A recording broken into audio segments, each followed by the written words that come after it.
The Reading Lantern presents The Count of Monte Cristo by Alexandre Dumas, Part 4. Volume 4, Chapter 74. The Villefort family vault. 2 days after, a considerable crowd was assembled, towards 10 o'clock in the morning, around the door of M. de Villefort's house, and a long file of mourning coaches and private carriages extended along the Faubourg Saint-Honoré and the Rue de la Pépinière. Among them was one of a very singular form, which appeared to have come from a distance. It was a kind of covered wagon, painted black, and was one of the first to arrive. Inquiry was made, and it was ascertained that, by a strange coincidence, this carriage contained the corpse of the Marquis de Saint-Méran, and that those who had come thinking to attend one funeral would follow too. Their number was great. The Marquis de Saint-Méran, one of the most zealous and faithful dignitaries of Louis XVI, and King Charles X, had preserved a great number of friends, and these, added to the personages whom the usages of society gave Villefort a claim on, formed a considerable body. Due information was given to the authorities, and permission obtained that the two funerals should take place at the same time. A second hearse, decked with the same funereal pomp, was brought to M. de Villefort's door, and the coffin removed into it from the post-wagon.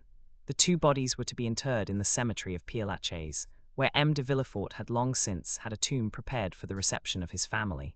The remains of poor Renée were already deposited there, and now, after 10 years of separation, her father and mother were to be reunited with her.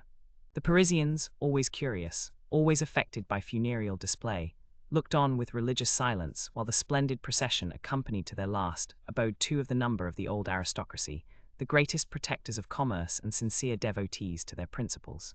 In one of the mourning coaches, Beauchamp, Debray, and Château-Renaud were talking of the very sudden death of the Marchioness. "I saw Madame de Saint-Méran only last year at Marseille, when I was coming back from Algiers," said Château-Renaud. "She looked like a woman destined to live to be 100 years old, from her apparent sound health and great activity of mind and body." "How old was she?" "France assured me," replied Albert, "that she was 66 years old. But she has not died of old age, but of grief. It appears that since the death of the Marquis, which affected her very deeply, she has not completely recovered her reason." "But of what disease, then, did she die?" asked Debray. "It is said to have been a congestion of the brain, or apoplexy, which is the same thing, is it not?" "Nearly." "It is difficult to believe that it was apoplexy," said Beauchamp. "Madame de Saint-Méran, whom I once saw, was short, of slender form, and of a much more nervous than sanguine temperament. Grief could hardly produce apoplexy in such a constitution as that of Madame de Saint-Méran." "At any rate," said Albert, "whatever disease or doctor may have killed her, M. de Villefort, or rather Mademoiselle Valentine, or still rather our friend France, inherits a magnificent fortune, amounting, I believe, to 80,000 livres per annum. And this fortune will be doubled at the death of the old Jacobin, Noirtier." "That is a tenacious old grandfather," said Beauchamp. "Tenacem propositi verum. I think he must have made an agreement with death to outlive all his heirs, and he appears likely to succeed. He resembles the old conventionalist of '93, who said to Napoleon in 1814, 'You bend because your empire is a young stem, weakened by rapid growth.' Take the Republic for a tutor, let us return with renewed strength to the battlefield, and I promise you 500,000 soldiers, another Marengo, and a second Austerlitz. Ideas do not become extinct, sire. They slumber sometimes, but only revive the stronger before they sleep entirely." "Ideas and men appeared the same to him," said Albert. "One thing only puzzles me, namely, how France d'Épinay will like a grandfather who cannot be separated from his wife." "But where is France?" "In the first carriage, with M. de Villefort, who considers him already as one of the family." Such was the conversation in almost all the carriages. These two sudden deaths, so quickly following each other, astonished everyone, but no one suspected the terrible secret which M. d'Avrigny had communicated in his nocturnal walk to M. de Villefort.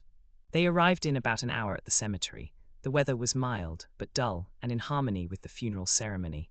Among the groups which flocked towards the family vault, Château-Renaud recognized Morrel, who had come alone in a cabriolet, and walked silently along the path bordered with yew trees. "You here?" said Château-Renaud, passing his arms through the young captain's. "Are you a friend of Villefort's? How is it that I have never met you at his house? I am no acquaintance of M. de Villefort's," answered Morrel, "but I was of Madame de Saint-Méran." Albert came up to them at this moment with France. "The time and place are but ill-suited for an introduction," said Albert, "but we are not superstitious. M. Morrel, allow me to present to you M. France d'Épinay, a delightful travelling companion, with whom I made the tour of Italy. My dear France, M. Maximilian Morrel, an excellent friend I have acquired in your absence, and whose name you will hear me mention every time I make any allusion to affection, wit, or amiability." Morrel hesitated for a moment. He feared it would be hypocritical to accost, in a friendly manner, the man whom he was tacitly opposing, but his oath and the gravity of the circumstances recurred to his memory. He struggled to conceal his emotion and bowed to France. "Mademoiselle de Villefort is in deep sorrow, is she not?" said Debray to France. "Extremely," replied he. "She looked so pale this morning, I scarcely knew her." These apparently simple words pierced Morrel to the heart. This man had seen Valentine and spoken to her. The young and high-spirited officer required all his strength of mind to resist breaking his oath. He took the arm of Châteaurenaud and turned towards the vault, where the attendants had already placed the two coffins. "This is a magnificent habitation," said Beauchamp, looking towards the mausoleum, "a summer and winter palace. You will in turn enter it, my dear d'Épinay, for you will soon be numbered as one of the family. I, as a philosopher, should like a little country house, a cottage down there under the trees, without so many freestones over my poor body. In dying, I will say to those around me what Voltaire wrote to Payen. Heureux, and all will be over. But come, France, take courage, your wife is an heiress. Indeed, Beauchamp, you are unbearable. Politics has made you laugh at everything, and political men have made you disbelieve everything. But when you have the honor of associating with ordinary men, and the pleasure of leaving politics for a moment, try to find your affectionate heart, which you leave with your stick when you go to the chamber. But tell me, said Beauchamp, what is life? Is it not a halt in death's anteroom? I am prejudiced against Beauchamp, said Albert, drawing France away, and leaving the former to finish his philosophical dissertation with Debray. The Villefort vault formed a square of white stones, about 20 feet high. An interior partition separated the two families, and each apartment had its entrance door. Here were not, as in other tombs, ignoble drawers, one above another, where thrift bestows its dead and labels them like specimens in a museum. All that was visible within the bronze gates was a gloomy-looking room, separated by a wall from the vault itself. The two doors before mentioned were in the middle of this wall, and enclosed the Villefort and Saint Méran coffins.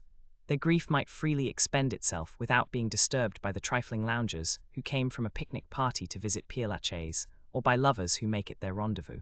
The two coffins were placed on trestles previously prepared for their reception in the right-hand crypt belonging to the Saint Méran family.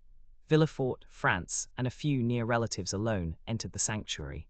As the religious ceremonies had all been performed at the door, and there was no address given, the party all separated. Châteaurenaud, Albert, and Morrel went one way, and Debray and Beauchamp the other.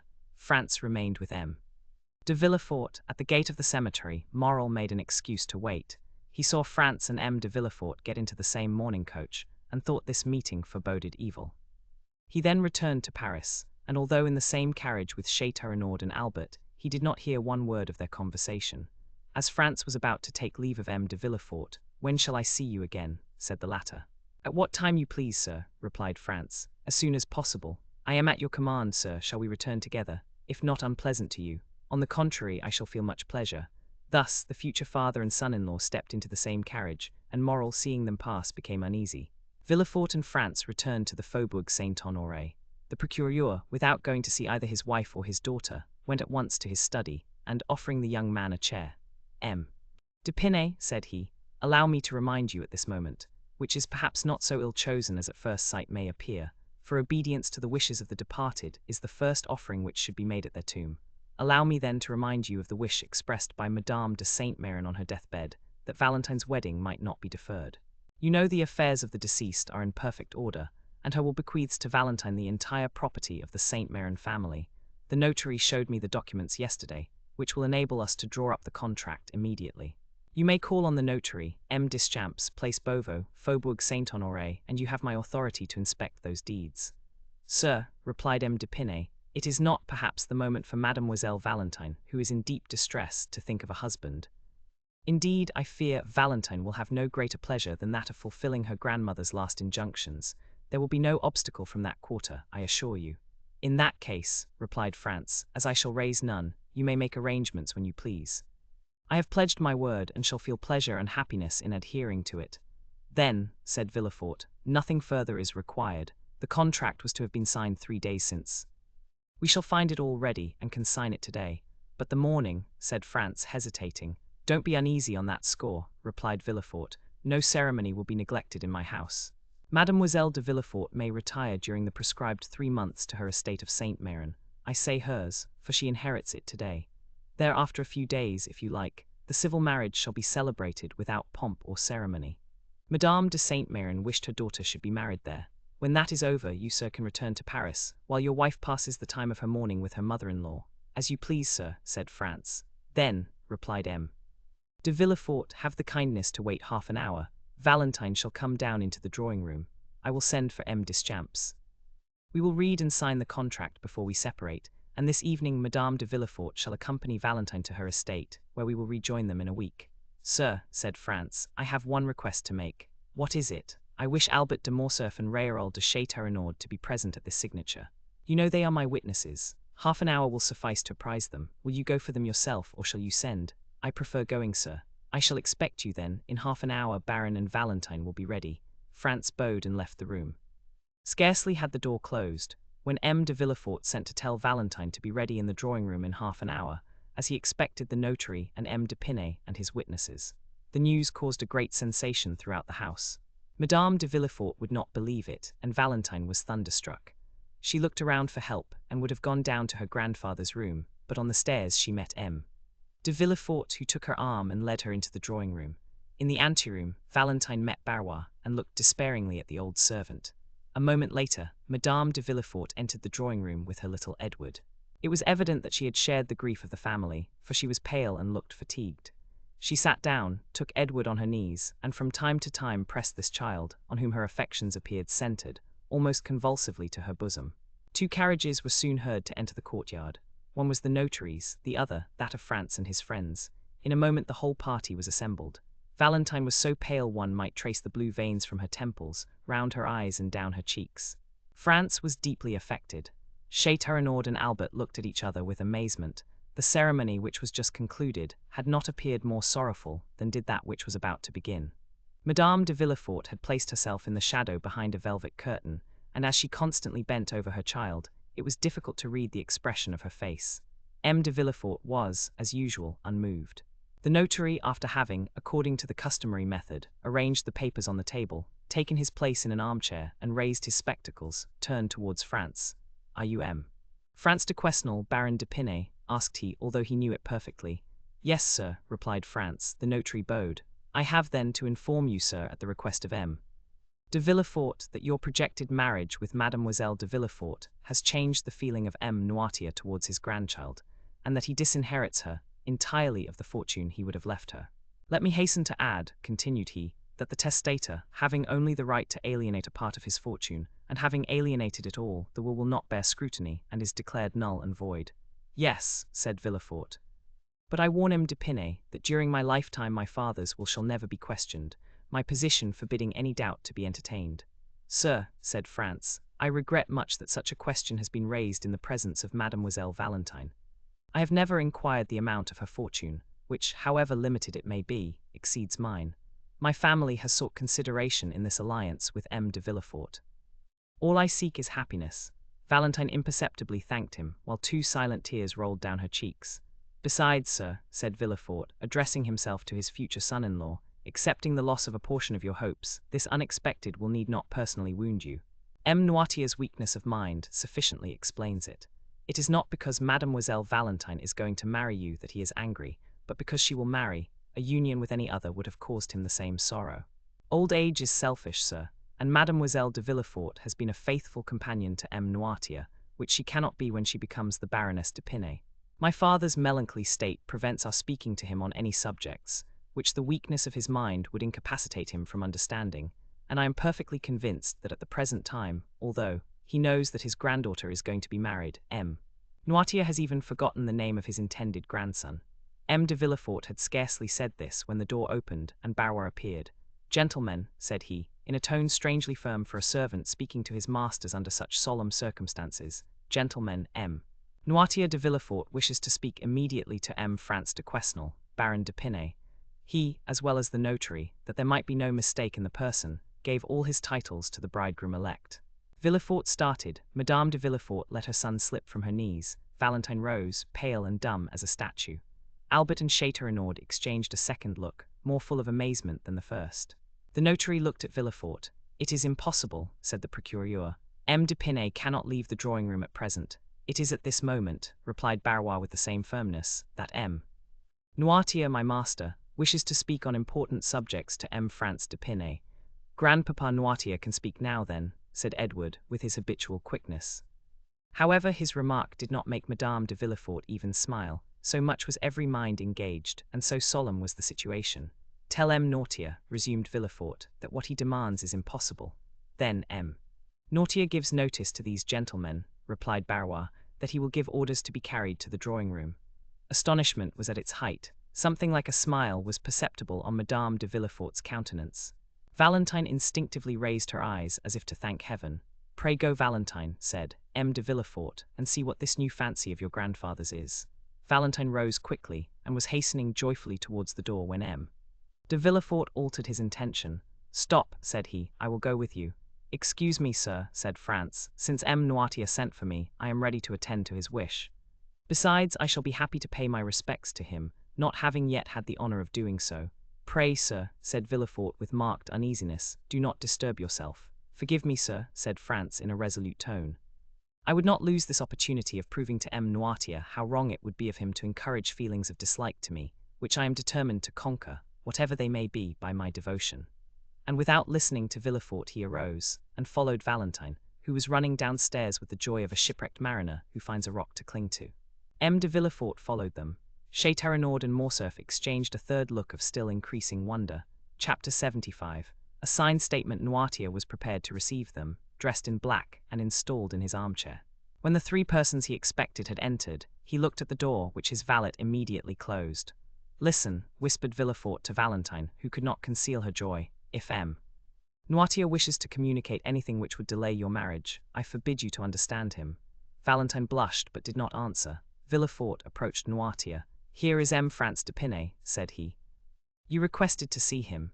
We have all wished for this interview, and I trust it will convince you how ill-formed are your objections to Valentine's marriage. Noirtier answered only by a look which made Villefort's blood run cold. He motioned to Valentine to approach. In a moment, thanks to her habit of conversing with her grandfather, she understood that he asked for a key. Then his eye was fixed on the drawer of a small chest between the windows. She opened the drawer and found a key, and understanding that was what he wanted, again watched his eyes, which turned toward an old secretaire which had been neglected for many years, and was supposed to contain nothing but useless documents. Shall I open the secretaire? Asked Valentine. Yes, said the old man. And the drawers? Yes. Those at the side? No. The middle one? Yes. Valentine opened it and drew out a bundle of papers.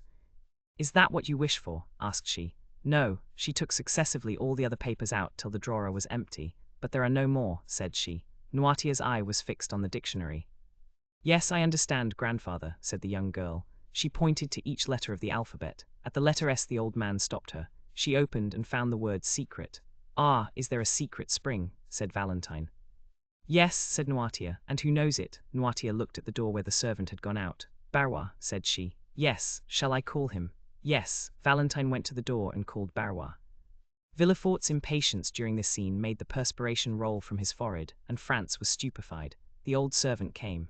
Barrois, said Valentine, my grandfather has told me to open that drawer in the secretaire, but there is a secret spring in it, which you know. Will you open it? Barrois looked at the old man. Obey, said Noirtier's intelligent eye. Barrois touched a spring, the false bottom came out, and they saw a bundle of papers tied with a black string. Is that what you wish for? Said Barrois. Yes. Shall I give these papers to M. de Villefort? No. To Mademoiselle Valentine? No. To M. France d'Épinay? Yes. France, astonished, advanced a step. To me, sir, said he. Yes. France took them from Barrois, and casting a glance at the cover, read, to be given after my death to General Durand, who shall bequeath the packet to his son, with an injunction to preserve it as containing an important document. Well, sir, asked France, what do you wish me to do with this paper? To preserve it, sealed up as it is, doubtless, said the procureur. No, replied Noirtier eagerly. Do you wish him to read it? Said Valentine. Yes, replied the old man. You understand, Baron, my grandfather wishes you to read this paper, said Valentine. Then let us sit down, said Villefort impatiently, for it will take some time. Sit down, said the old man. Villefort took a chair, but Valentine remained standing by her father's side and France before him, holding the mysterious paper in his hand. Read, said the old man. France untied it, and in the midst of the most profound silence read, extract of the report of a meeting of the Bonapartist Club in the Rue Saint-Jacques, held February 5, 1815. France stopped. February 5, 1815, said he. It is the day my father was murdered. Valentine and Villefort were dumb. The eye of the old man alone seemed to say clearly, go on. But it was on leaving this club, said he, my father disappeared. Noirtier's eye continued to say, Raid, he resumed. The undersigned Louis-Jacques Beaurepaire, Lieutenant Colonel of Artillery, Etienne Duchampy, General of Brigade, and Claude Lechapelle, Keeper of Woods and Forests, declare that on the 4th of February a letter arrived from the island of Elba, recommending to the kindness and the confidence of the Bonapartist Club, General Flavien de Quesnel, who having served the Emperor from 1804 to 1814, was supposed to be devoted to the interests of the Napoleon dynasty, notwithstanding the title of Baron which Louis XVI had just granted to him with his estate of Epinay.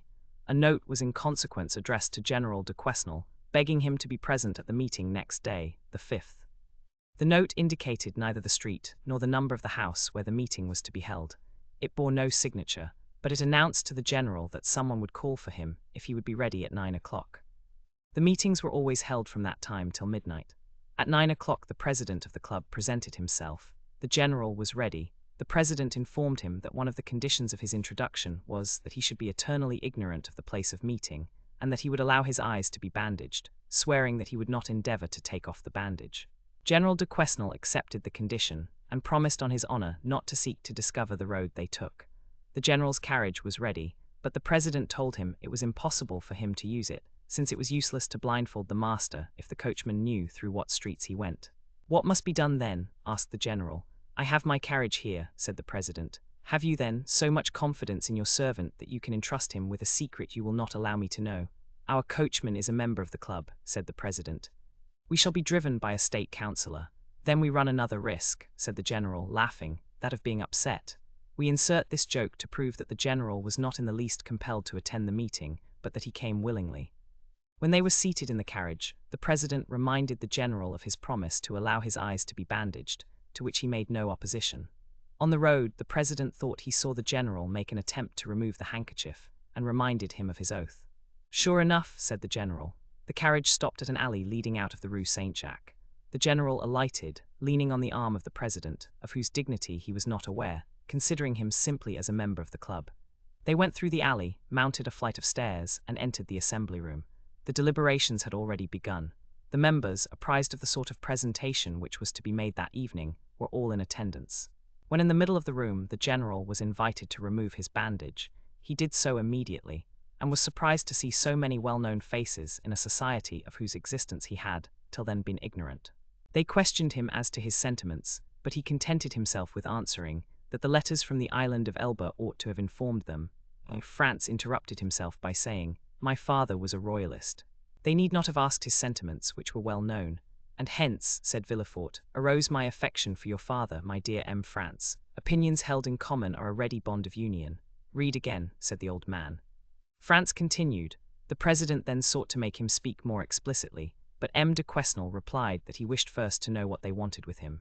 He was then informed of the contents of the letter from the island of Elba, in which he was recommended to the club as a man who would be likely to advance the interests of their party. One paragraph spoke of the return of Bonaparte and promised another letter and further details. On the arrival of the Pharaon belonging to the shipbuilder Morel, of Marseille, whose captain was entirely devoted to the emperor. During all this time, the general, on whom they thought to have relied as on a brother, manifested evidently signs of discontent and repugnance. When the reading was finished, he remained silent, with knitted brows. Well, asked the president, what do you say to this letter, general? I say that it is too soon after declaring myself for Louis XVI to break my vow in behalf of the ex-emperor. This answer was too clear to permit of any mistake as to his sentiments. General, said the president, we acknowledge no King Louis XVI, or an ex-emperor, but his majesty the emperor and king, driven from France, which is his kingdom, by violence and treason. Excuse me, gentlemen, said the general. You may not acknowledge Louis XVI, but I do, as he has made me a baron and a field marshal, and I shall never forget that for these two titles I am indebted to his happy return to France. Sir, said the president, rising with gravity, be careful what you say. Your words clearly show us that they are deceived concerning you in the island of Elba, and have deceived us. The communication has been made to you in consequence of the confidence placed in you, and which does you honor. Now we discover our error. A title and promotion attach you to the government we wish to overturn. We will not constrain you to help us. We enroll no one against his conscience, but we will compel you to act generously, even if you are not disposed to do so. You would call acting generously, knowing your conspiracy and not informing against you. That is what I should call becoming your accomplice. You see, I am more candid than you. Ah, my father, said France, interrupting himself. I understand now why they murdered him. Valentine could not help casting one glance towards the young man, whose filial enthusiasm it was delightful to behold. Villefort walked to and fro behind them. Noirtier watched the expression of each one, and preserved his dignified and commanding attitude. France returned to the manuscript and continued.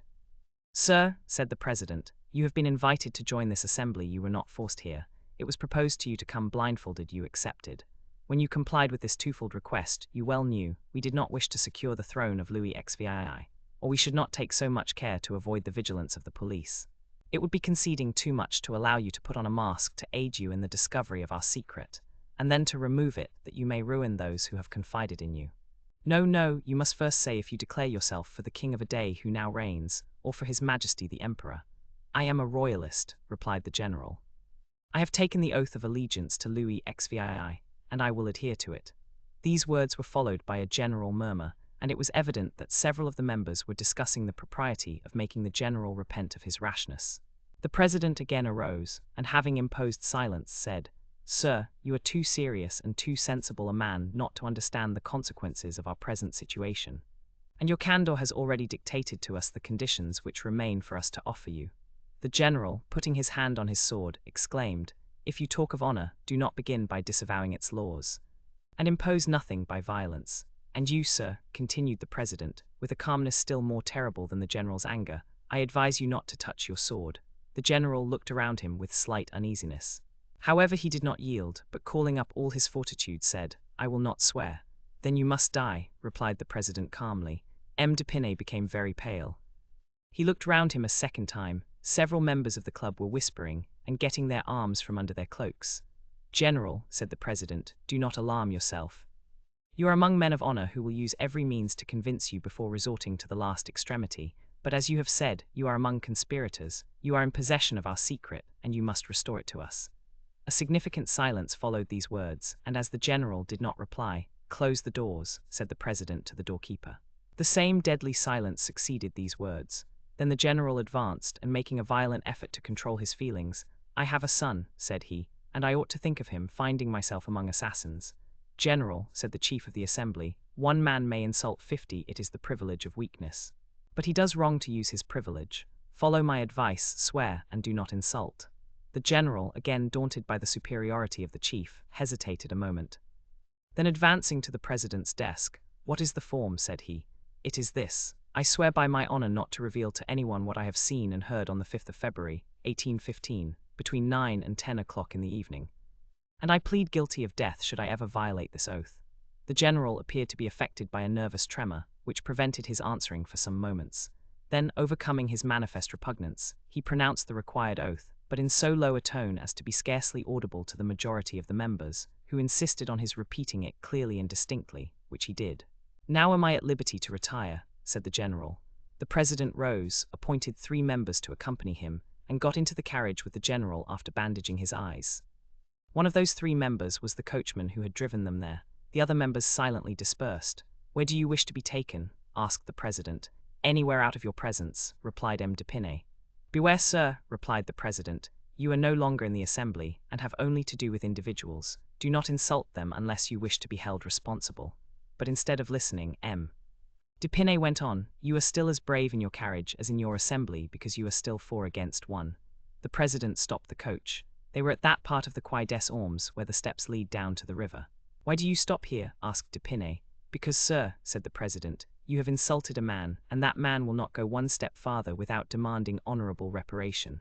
Another method of assassination, said the general, shrugging his shoulders. Make no noise, sir, unless you wish me to consider you as one of the men of whom you spoke just now as cowards, who take their weakness for a shield. You are alone, one alone shall answer you. You have a sword by your side, I have one in my cane. You have no witness, one of these gentlemen will serve you. Now, if you please, remove your bandage. The general tore the handkerchief from his eyes.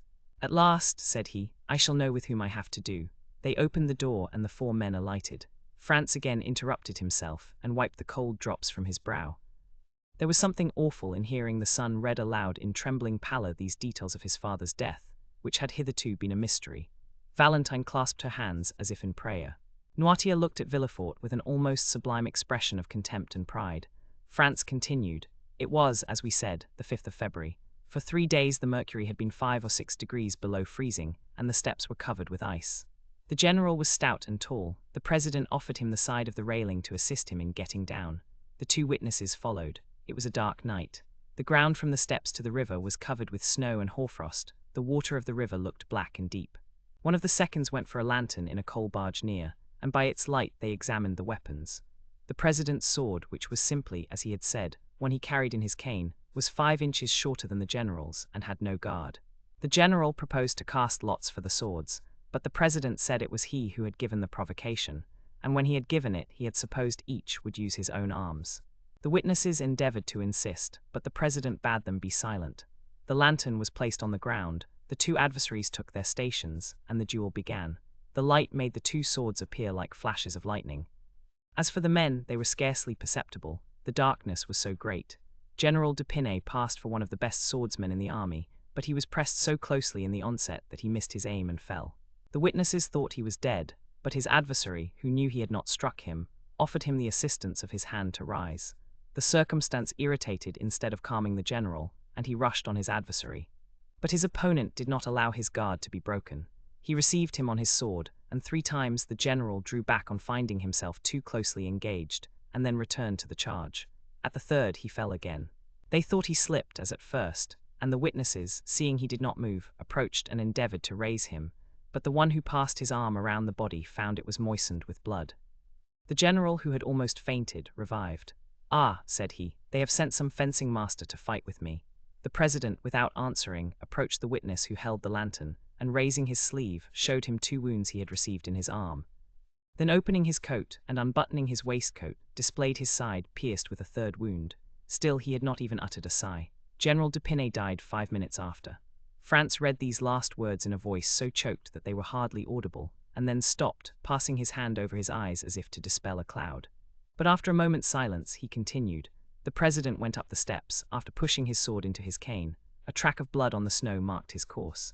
He had scarcely arrived at the top when he heard a heavy splash in the water. It was the general's body, which the witnesses had just thrown into the river after ascertaining that he was dead. The general fell then, in a loyal duel, and not in ambush as it might have been reported. In proof of this, we have signed this paper to establish the truth of the facts, lest the moment should arrive when either of the actors in this terrible scene should be accused of premeditated murder or of infringement of the laws of honor. Signed Beaurepaire, Duchampy, and Lechapelle. When France had finished reading this account, so dreadful for a son, when Valentine, pale with emotion, had wiped away a tear, when Villefort, trembling and crouched in a corner, had endeavored to lessen the storm by supplicating glances at the implacable old man, "Sir," said d'Épinay to Noirtier, "since you are well acquainted with all these details, which are attested by honorable signatures, since you appear to take some interest in me, although you have only manifested it hitherto by causing me sorrow, refuse me not one final satisfaction, tell me the name of the president of the club, that I may at least know who killed my father." Villefort mechanically felt for the handle of the door. Valentine, who understood sooner than anyone her grandfather's answer, and who had often seen 2 scars upon his right arm, drew back a few steps. "Mademoiselle," said France, turning towards Valentine, "unite your efforts with mine to find out the name of the man who made me an orphan at 2 years of age." Valentine remained dumb and motionless. "Hold, sir," said Villefort, "do not prolong this dreadful scene. The names have been purposely concealed. My father himself does not know who this president was, and if he knows, he cannot tell you. Proper names are not in the dictionary." "Oh, misery!" cried France. "The only hope which sustained me and enabled me to read to the end was that of knowing, at least, the name of him who killed my father." Sir," cried he, turning to Noirtier, "do what you can make me understand in some way." "Yes," replied Noirtier. "Oh, mademoiselle, mademoiselle," cried France, "your grandfather says he can indicate the person. Help me, lend me your assistance." Noirtier looked at the dictionary. France took it with a nervous trembling, and repeated the letters of the alphabet successively, until he came to M. At that letter, the old man signified, "Yes." "M," repeated France. The young man's finger glided over the words, but at each one Noirtier answered by a negative sign. Valentine hid her head between her hands. At length, France arrived at the word myself. "Yes, you," cried France, whose hair stood on end. "You, M. Noirtier, you killed my father." "Yes," replied Noirtier, fixing a majestic look on the young man. France fell powerless on a chair. Villefort opened the door and escaped, for the idea had entered his mind to stifle the little remaining life in the heart of this terrible old man. Chapter 76. Progress of Cavalcanti, the younger meanwhile M. Cavalcanti the elder had returned to his service, not in the army of His Majesty, the Emperor of Austria, but at the gaming table of the Baths of Lucca, of which he was one of the most assiduous courtiers. He had spent every farthing that had been allowed for his journey, as a reward for the majestic and solemn manner in which he had maintained his assumed character of father. M. Andrea at his departure inherited all the papers which proved that he had indeed the honour of being the son of the Marquis Bartolomeo and the Marchioness Oliva Corsinari. He was now fairly launched in that Parisian society which gives such ready access to foreigners, and treats them, not as they really are, but as they wish to be considered. Besides, what is required of a young man in Paris? To speak its language tolerably, to make a good appearance, to be a good gamester, and to pay in cash. They are certainly less particular with a foreigner than with a Frenchman. Andrea had, then, in a fortnight, attained a very fair position. He was called Count, he was said to possess 50,000 livres per annum, and his father's immense riches, buried in the quarries of Saravza, were a constant theme. A learned man, before whom the last circumstance was mentioned as a fact, declared he had seen the quarries in question, which gave great weight to assertions hitherto somewhat doubtful, but which now assumed the garb of reality. Such was the state of society in Paris at the period we bring before our readers, when Monte Cristo went one evening to pay M. Danglars a visit. M. Danglars was out, but the Count was asked to go and see the Baroness, and he accepted the invitation. It was never without a nervous shudder, since the dinner at Auteuil, and the events which followed it, that Madame Danglars heard Monte Cristo's name announced. If he did not come, the painful sensation became most intense. If on the contrary he appeared, his noble countenance, his brilliant eyes, his amiability, his polite attention even towards Madame Danglars, soon dispelled every impression of fear. It appeared impossible to the Baroness that a man of such delightfully pleasing manners should entertain evil designs against her. Besides, the most corrupt minds only suspect evil when it would answer some interested end. Useless injury is repugnant to every mind. When Monte Cristo entered the boudoir, to which we have already once introduced our readers, and where the Baroness was examining some drawings, which her daughter passed to her after having looked at them with M.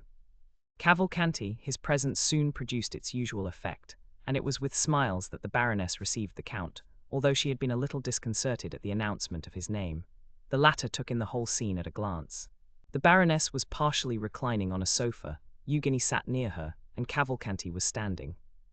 Cavalcanti, dressed in black, like one of Goethe's heroes, with varnished shoes and white silk open-work stockings, passed a white and tolerably nice-looking hand through his light hair, and so displayed a sparkling diamond, that in spite of Monte Cristo's advice the vain young man had been unable to resist putting on his little finger. This movement was accompanied by killing glances at Mademoiselle Danglars, and by sighs launched in the same direction. Mademoiselle Danglars was still the same cold, beautiful, and satirical. Not one of these glances, nor one sigh, was lost on her. They might have been said to fall on the shield of Minerva, which some philosophers assert protected sometimes the breast of Sappho. Eugénie bowed coldly to the Count, and availed herself of the first moment, when the conversation became earnest, to escape to her study, whence very soon two cheerful and noisy voices being heard, in connection with occasional notes of the piano, assured Monte Cristo that Mademoiselle Danglars preferred to his society, and to that of M. Cavalcanti the company of Mademoiselle Louise d'Armilly, her singing teacher. It was then, especially while conversing with Madame Danglars, and apparently absorbed by the charm of the conversation, that the Count noticed M. Andrea Cavalcanti's solicitude, his manner of listening to the music at the door he dared not pass, and of manifesting his admiration. The banker soon returned. His first look was certainly directed towards Monte Cristo, but the second was for Andrea. As for his wife, he bowed to her, as some husbands do to their wives, but in a way that bachelors will never comprehend, until a very extensive code is published on conjugal life. "Have not the ladies invited you to join them at the piano?" said Danglars to Andrea. "Alas, no, sir," replied Andrea with a sigh, still more remarkable than the former ones. Danglars immediately advanced towards the door and opened it. The two young ladies were seen seated on the same chair, at the piano, accompanying themselves, each with one hand, a fancy to which they had accustomed themselves, and performed admirably. Mademoiselle d'Armilly, whom they then perceived through the open doorway, formed with Eugénie one of the tableaux vivants of which the Germans are so fond. She was somewhat beautiful, and exquisitely formed a little fairy-like figure, with large curls falling on her neck, which was rather too long, as Perugino sometimes makes his virgins, and her eyes dull from fatigue. She was said to have a weak chest, and like Antonia in the Cremona violin, she would die one day while singing. Monte Cristo cast one rapid and curious glance round this sanctum. It was the first time he had ever seen Mademoiselle Darmely, of whom he had heard much. "Well," said the banker to his daughter, "are we then all to be excluded?" He then led the young man into the study, and either by chance or maneuver the door was partially closed after Andrea, so that from the place where they sat neither the Count nor the Baroness could see anything. But as the banker had accompanied Andrea, Madame Danglars appeared to take no notice of it. The Count soon heard Andrea's voice, singing a Corsican song, accompanied by the piano. While the Count smiled at hearing this song, which made him lose sight of Andrea in the recollection of Benedetto, Madame Danglars was boasting to Monte Cristo of her husband's strength of mind, who that very morning had lost 300,000 or 400,000 francs by a failure at Milan. The praise was well deserved, for had not the Count heard it from the Baroness, or by one of those means by which he knew everything, the Baron's countenance would not have led him to suspect it. Thought Monte Cristo, he begins to conceal his losses, a month since he boasted of them. Then aloud, "Oh, Madame, M. Danglars is so skilful, he will soon regain at the Bourse what he loses elsewhere." "I see that you participate in a prevalent error," said Madame Danglars. "What is it?" said Monte Cristo. "That M. Danglars speculates, whereas he never does. Truly, Madame, I recollect M. Debray told me apropos what has become of him." "I have seen nothing of him the last 3 or 4 days." "Nor I," said Madame Danglars, "but you began a sentence, sir, and did not finish. Which, M. Debray had told you." "Ah, yes. He told me it was you who sacrificed to the demon of speculation. I was once very fond of it, but I do not indulge now." "Then you are wrong, Madame. Fortune is precarious. And if I were a woman and fate had made me a banker's wife, whatever might be my confidence in my husband's good fortune, still in speculation you know there is great risk. Well, I would secure for myself a fortune independent of him, even if I acquired it by placing my interests in hands unknown to him." Madame Danglars blushed, in spite of all her efforts. "Stay," said Monte Cristo, as though he had not observed her confusion. "I have heard of a lucky hit that was made yesterday on the Neapolitan bonds. I have none, nor have I ever possessed any. But really we have talked long enough of money, Count, we are like 2 stockbrokers. Have you heard how fate is persecuting the poor Villeforts?" "What has happened?" said the Count, simulating total ignorance. "You know the Marquis of Saint Méran died a few days after he had set out on his journey to Paris, and the Marchioness a few days after her arrival." "Yes," said Monte Cristo, "I have heard that. But as Claudius said to Hamlet, it is a law of nature, their fathers died before them and they mourn their loss, they will die before their children who will in their turn grieve for them. But that is not all, no. They were going to marry their daughter to M. France de Pinay. Is it broken off? Yesterday morning it appears France declined the honor." "Indeed, and is the reason known?" "No. How extraordinary, and how does M. de Villefort bear it, as usual, like a philosopher?" Danglars returned at this moment alone. "Well," said the Baroness, "do you leave M. Cavalcanti with your daughter?" "And Mademoiselle Darmely," said the banker. "Do you consider her no one?" Then turning to Monte Cristo, he said, "Prince Cavalcanti is a charming young man, is he not? But is he really a prince?" "I will not answer for it," said Monte Cristo. "His father was introduced to me as a marquis, so he ought to be a count, but I do not think he has much claim to that title." "Why?" said the banker. "If he is a prince, he is wrong not to maintain his rank. I do not like anyone to deny his origin." "Oh, you are a thorough democrat," said Monte Cristo, smiling. "But do you see to what you are exposing yourself?" said the Baroness. "If perchance M. de Morcerf came, he would find M. Cavalcanti in that room, where he, the betrothed of Eugénie, has never been admitted." "You may well say perchance," replied the banker. "For he comes so seldom, it would seem only chance that brings him. But should he come and find that young man with your daughter, he might be displeased." You are mistaken. M. Albert would not do us the honor to be jealous. He does not like Eugénie sufficiently. Besides, I care not for his displeasure. Still, situated as we are, yes, do you know how we are situated? At his mother's ball he danced once with Eugénie and M. Cavalcanti 3 times, and he took no notice of it. The valet announced the Vicomte Albert de Morcerf. The Baroness rose hastily and was going into the study when Danglars stopped her. "Let her alone," said he. She looked at him in amazement. Monte Cristo appeared to be unconscious of what passed. Albert entered, looking very handsome and in high spirits. He bowed politely to the Baroness, familiarly to Danglars, and affectionately to Monte Cristo.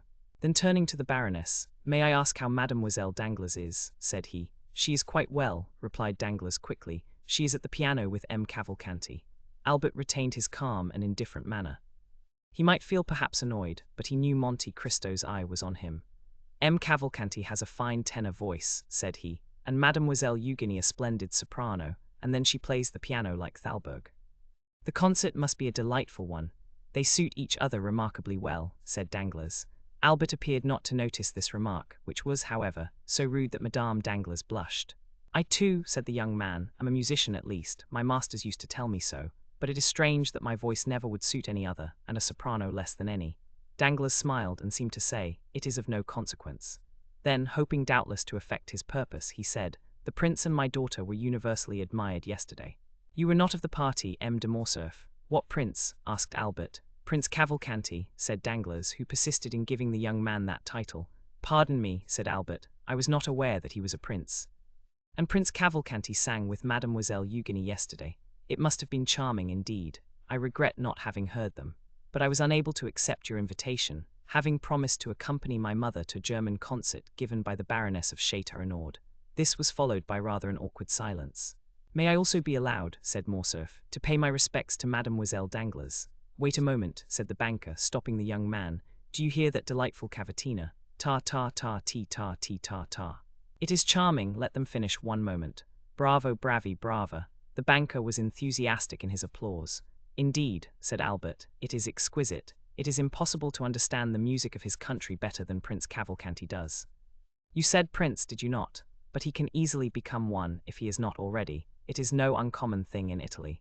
But to return to the charming musicians, you should give us a treat, Danglars, without telling them there is a stranger. Ask them to sing one more song. It is so delightful to hear music in the distance, when the musicians are unrestrained by observation. Danglars was quite annoyed by the young man's indifference. He took Monte Cristo aside. What do you think of our lover? Said he. He appears cool, but then your word is given. Yes, doubtless I have promised to give my daughter to a man who loves her, but not to one who does not. See him there, cold as marble and proud like his father. If he were rich, if he had Cavalcanti's fortune, that might be pardoned. Ma foi, I haven't consulted my daughter. But if she has good taste, oh, said Monte Cristo, my fondness may blind me, but I assure you I consider Morcerf a charming young man who will render your daughter happy and will sooner or later attain a certain amount of distinction, and his father's position is good. Hem, said Danglars. Or do you doubt the past, that obscurity on the past? But that does not affect the son. Very true. Now I beg of you, don't go off your head. It's a month now that you have been thinking of this marriage, and you must see that it throws some responsibility on me, for it was at my house you met this young Cavalcanti, whom I do not really know at all. But I do. Have you made inquiry? Is there any need of that? Does not his appearance speak for him? And he is very rich. I am not so sure of that. And yet you said he had money. 50,000 livres a mere trifle. He is well educated. Hem, said Monte Cristo in his turn. He is a musician, so are all Italians. Come, Count, you do not do that young man justice. Well, I acknowledge it annoys me, knowing your connection with the Morcerf family, to see him throw himself in the way. Danglars burst out laughing. What a Puritan you are, said he. That happens every day. But you cannot break it off in this way. The Morcerfs are depending on this union. Indeed, positively. Then let them explain themselves. You should give the father a hint. You are so intimate with the family. Aye, where the devil did you find out that? At their ball, it was apparent enough. Why did not the Countess, the proud Mercedes, the disdainful Catalane, who will scarcely open her lips to her oldest acquaintances, take your arm, lead you into the garden, into the private walks, and remain there for half an hour? Ah, Baron, said Albert, you are not listening. What barbarism in a megalomaniac like you. Oh, don't worry about me, Sir Mocker, said Danglars. Then turning to Monte Cristo, he said, but will you undertake to speak to the father? Willingly, if you wish it, but let it be done explicitly and positively. If he demands my daughter, let him fix the day, declare his conditions. In short, let us either understand each other, or quarrel. You understand, no more delay. Yes, sir, I will give my attention to the subject. I do not say that I await with pleasure his decision, but I do await it. A banker must, you know, be a slave to his promise. And Danglars sighed as M. Cavalcanti had done half an hour before. Bravi, bravo, brava, cried Morcerf, parodying the banker, as the selection came to an end. Danglars began to look suspiciously at Morcerf, when someone came and whispered a few words to him. I shall soon return, said the banker to Monte Cristo. Wait for me. I shall perhaps have something to say to you. And he went out. The Baroness took advantage of her husband's absence to push open the door of her daughter's study, and M. Andrea, who was sitting before the piano with Mademoiselle Eugénie, started up like a jack-in-the-box. Albert bowed with a smile to Mademoiselle Danglars, who did not appear in the least disturbed, and returned his bow with her usual coolness. Cavalcanti was evidently embarrassed. He bowed to Morcerf, who replied with the most impertinent look possible. Then Albert launched out in praise of Mademoiselle Danglars' voice, and on his regret, after what he had just heard, that he had been unable to be present the previous evening. Cavalcanti, being left alone, turned to Monte Cristo. "Come," said Madame Danglars, "leave music and compliments and let us go and take tea." "Come, Louise," said Mademoiselle Danglars to her friend. They passed into the next drawing-room, where tea was prepared. Just as they were beginning, in the English fashion, to leave the spoons in their cups, the door again opened and Danglars entered, visibly agitated. Monte Cristo observed it particularly, and by a look asked the banker for an explanation. "I have just received my courier from Greece," said Danglars. "Ah, yes," said the count. "That was the reason of your running away from us." "Yes. How is King Otho getting on?" asked Albert in the most sprightly tone. Danglars cast another suspicious look towards him without answering, and Monte Cristo turned away to conceal the expression of pity which passed over his features, but which was gone in a moment. "We shall go together, shall we not?" said Albert to the count. "If you like," replied the latter. Albert could not understand the banker's look, and turning to Monte Cristo, who understood it perfectly, "Did you see," said he, "how he looked at me?" "Yes," said the count. "But did you think there was anything particular in his look?" "Indeed, I did. And what does he mean by his news from Greece?" "How can I tell you? Because I imagine you have correspondents in that country." Monte Cristo smiled significantly. "Stop," said Albert, "here he comes. I shall compliment Mademoiselle Danglars on her cameo, while the father talks to you." "If you compliment her at all, let it be on her voice at least," said Monte Cristo. "No, everyone would do that. My dear Viscount, you are dreadfully impertinent." Albert advanced towards Eugénie, smiling. Meanwhile Danglars, stooping to Monte Cristo's ear, "Your advice was excellent," said he. "There is a whole history connected with the names Fernand and Yanina." "Indeed," said Monte Cristo. "Yes, I will tell you all, but take away the young man. I cannot endure his presence. He is going with me." "Shall I send the father to you?" "Immediately." "Very well." The count made a sign to Albert and they bowed to the ladies, and took their leave, Albert perfectly indifferent to Mademoiselle Danglars' contempt, Monte Cristo reiterating his advice to Madame Danglars on the prudence a banker's wife should exercise in providing for the future. M. Cavalcanti remained master of the field. Chapter 77. Heyday. Scarcely had the count's horses cleared the angle of the boulevard, when Albert, turning towards the count, burst into a loud fit of laughter, much too loud, in fact, not to give the idea of its being rather forced and unnatural.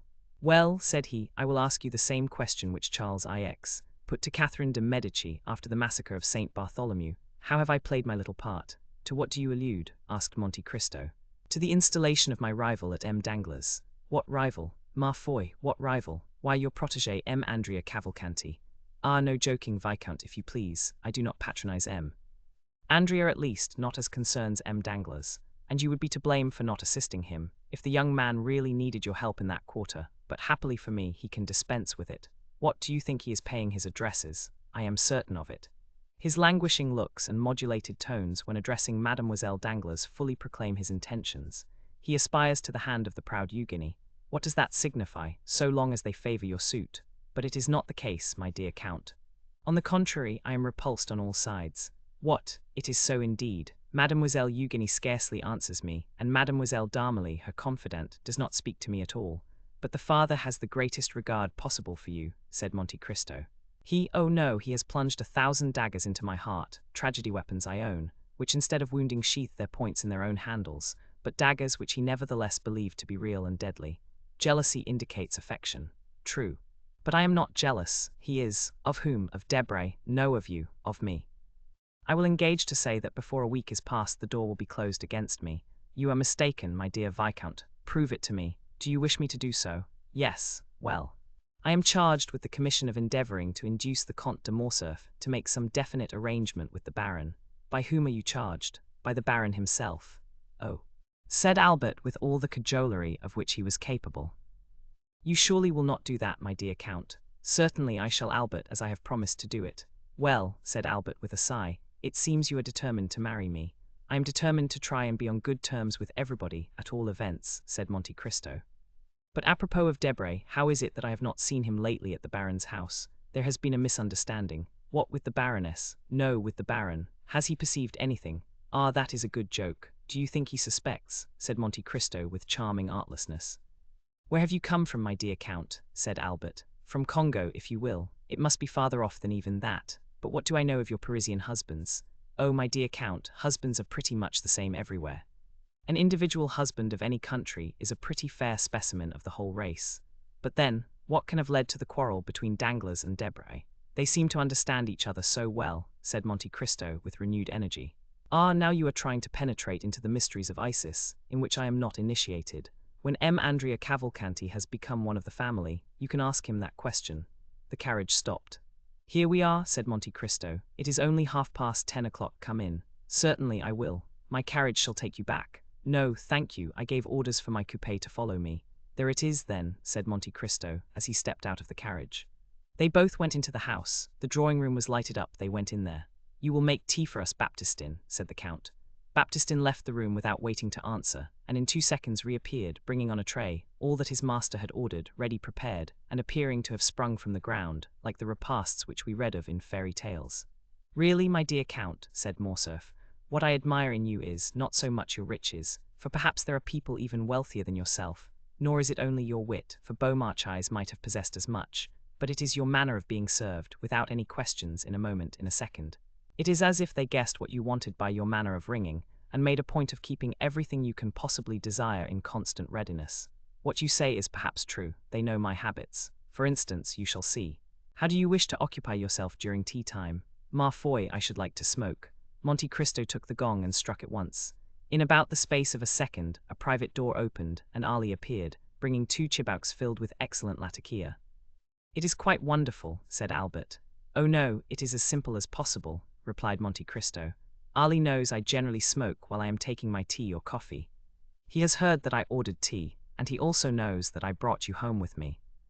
When I summoned him, he naturally guessed the reason of my doing so, and as he comes from a country where hospitality is especially manifested through the medium of smoking, he naturally concludes that we shall smoke in company, and therefore brings 2 chibouks instead of 1, and now the mystery is solved. Certainly you give a most commonplace air to your explanation, but it is not the less true that you are. But what do I hear? And Morcerf inclined his head towards the door, through which sounds seemed to issue resembling those of a guitar. Ma foi, my dear Viscount, you are fated to hear music this evening. You have only escaped from Mademoiselle Danglars' piano, to be attacked by Haydée's guzzler. Haydée, what an adorable name. Are there, then, really women who bear the name of Haydée anywhere but in Byron's poems? Certainly there are. Haydée is a very uncommon name in France, but is common enough in Albania and Epirus. It is as if you said, for example, chastity, modesty, innocence. It is a kind of baptismal name, as you Parisians call it. Oh, that is charming, said Albert. How I should like to hear my countrywomen called Mademoiselle Goodness, Mademoiselle Silence, Mademoiselle Christian Charity. Only think, then, if Mademoiselle Danglars, instead of being called Cléa Marie Eugénie, had been named Mademoiselle Chastity Modesty Innocence Danglars, what a fine effect that would have produced on the announcement of her marriage. Hush, said the Count, do not joke in so loud a tone. Haydée may hear you, perhaps, and you think she would be angry. No, certainly not, said the Count with a haughty expression. She is very amiable, then, is she not? Said Albert. It is not to be called amiability, it is her duty. A slave does not dictate to a master. Come, you are joking yourself now. Are there any more slaves to be had who bear this beautiful name? Undoubtedly. Really, Count, you do nothing and have nothing like other people. The slave of the Count of Monte Cristo. Why, it is a rank of itself in France, and from the way in which you lavish money, it is a place that must be worth 100,000 francs a year. 100,000 francs. The poor girl originally possessed much more than that. She was born to treasures in comparison with which those recorded in the 1,001 Nights would seem but poverty. She must be a princess then. You are right. And she is one of the greatest in her country too. I thought so. But how did it happen that such a great princess became a slave? How was it that Dionysius the tyrant became a schoolmaster? The fortune of war, my dear Viscount, the caprice of fortune, that is the way in which these things are to be accounted for. And is her name a secret? As regards the generality of mankind it is. But not for you, my dear Viscount, who are one of my most intimate friends, and on whose silence I feel I may rely. If I consider it necessary to enjoin it, may I not do so? Certainly. On my word of honor, you know the history of the Pasha of Yanina, do you not? Of Ali Tepelini, 13 yes, it was in his service that my father made his fortune. True, I had forgotten that. Well, what is Haydée to Ali Tepelini? Merely his daughter. What? The daughter of Ali Pasha and the beautiful Vasiliki. And your slave, ma foi, yes, but how did she become so? Why, simply from the circumstance of my having bought her one day, as I was passing through the market at Constantinople. Wonderful. Really, my dear Count, you seem to throw a sort of magic influence over all in which you are concerned. When I listen to you, existence no longer seems reality, but a waking dream. Now I am perhaps going to make an imprudent and thoughtless request, but say on. But since you go out with Haydée and sometimes even take her to the opera, well, I think I may venture to ask you this favor. You may venture to ask me anything. Well then, my dear Count, present me to your princess. I will do so. But on two conditions. I accept them at once. The first is that you will never tell anyone that I have granted the interview.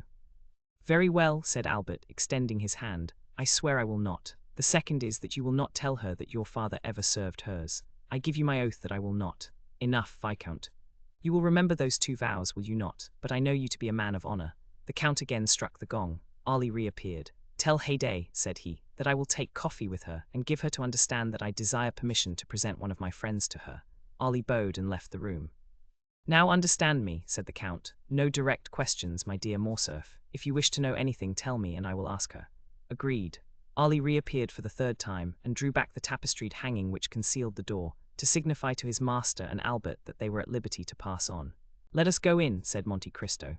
Albert passed his hand through his hair and curled his moustache, then, having satisfied himself as to his personal appearance, followed the Count into the room, the latter having previously resumed his hat and gloves. Ali was stationed as a kind of advanced guard, and the door was kept by the 3 French attendants, commanded by Mirtho. Haydée was awaiting her visitors in the first room of her apartments, which was the drawing-room. Her large eyes were dilated with surprise and expectation, for it was the first time that any man, except Monte Cristo, had been accorded an entrance into her presence. She was sitting on a sofa placed in an angle of the room, with her legs crossed under her in the Eastern fashion, and seemed to have made for herself, as it were, a kind of nest in the rich Indian silks which enveloped her. Near her was the instrument on which she had just been playing. It was elegantly fashioned and worthy of its mistress. On perceiving Monte Cristo, she arose and welcomed him with a smile peculiar to herself, expressive at once of the most implicit obedience and also of the deepest love. Monte Cristo advanced towards her and extended his hand, which she as usual raised to her lips. Albert had proceeded no farther than the door, where he remained rooted to the spot, being completely fascinated by the sight of such surpassing beauty, beheld as it was for the first time, and of which an inhabitant of more northern climes could form no adequate idea. "Whom do you bring?" asked the young girl in Romaic of Monte Cristo. "Is it a friend, a brother, a simple acquaintance, or an enemy?" "A friend," said Monte Cristo in the same language. "What is his name?" "Count Albert." "It is the same man whom I rescued from the hands of the banditti at Rome. In what language would you like me to converse with him?" Monte Cristo turned to Albert. "Do you know modern Greek?" asked he. "Alas, no," said Albert. "Nor even ancient Greek, my dear Count. Never had Homer or Plato a more unworthy scholar than myself."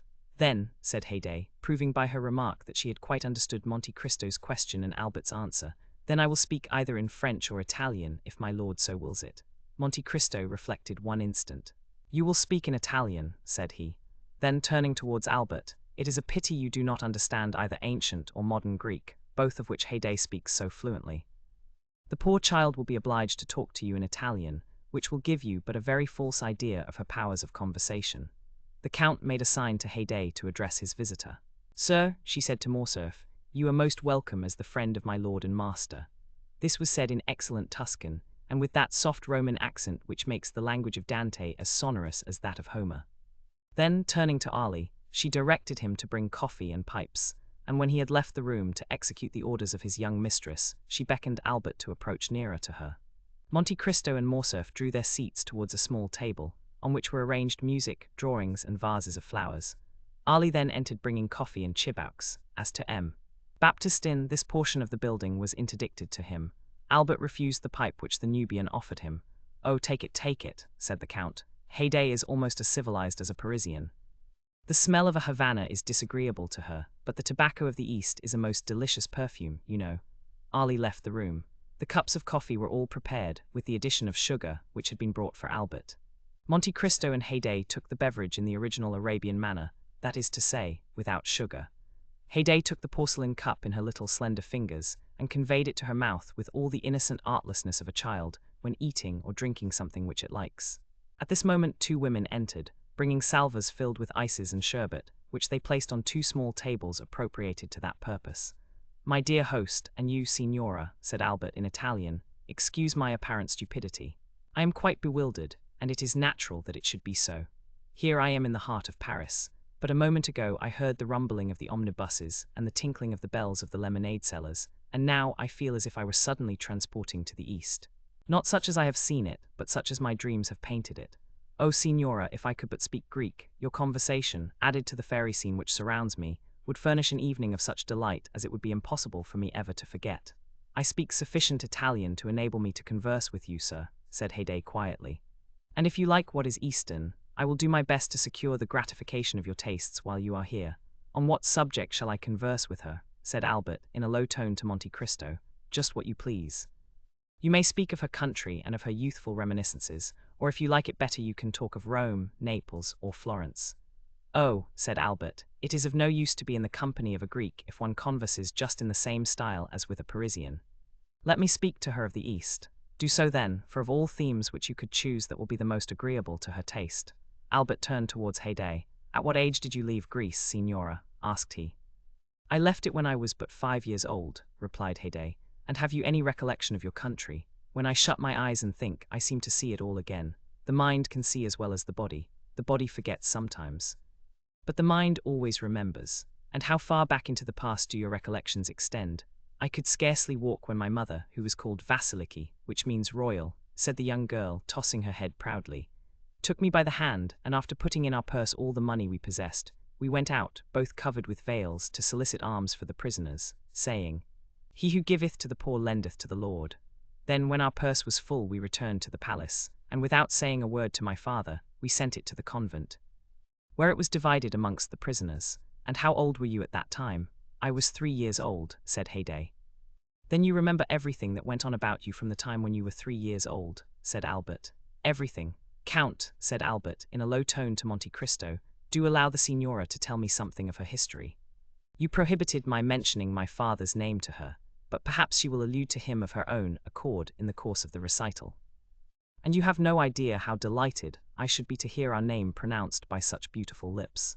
Monte Cristo turned to Haydée, and with an expression of countenance which commanded her to pay the most implicit attention to his words, he said in Greek, Pi alpha tau rho let 1 f78, sigma mu let 1 f72, nu let 1 f04 tau eta nu, nu eta zeta epsilon tau let 1 f78, let 1 f44 nu omicron mu alpha, pi rho omicron delta omicron tau omicron upsilon, kappa alpha let 1 f76, pi rho omicron delta omicron sigma ot alpha nu epsilon let 1 f30, pi let 1 f72 let 1 f21 mu let 1 fd6 nu.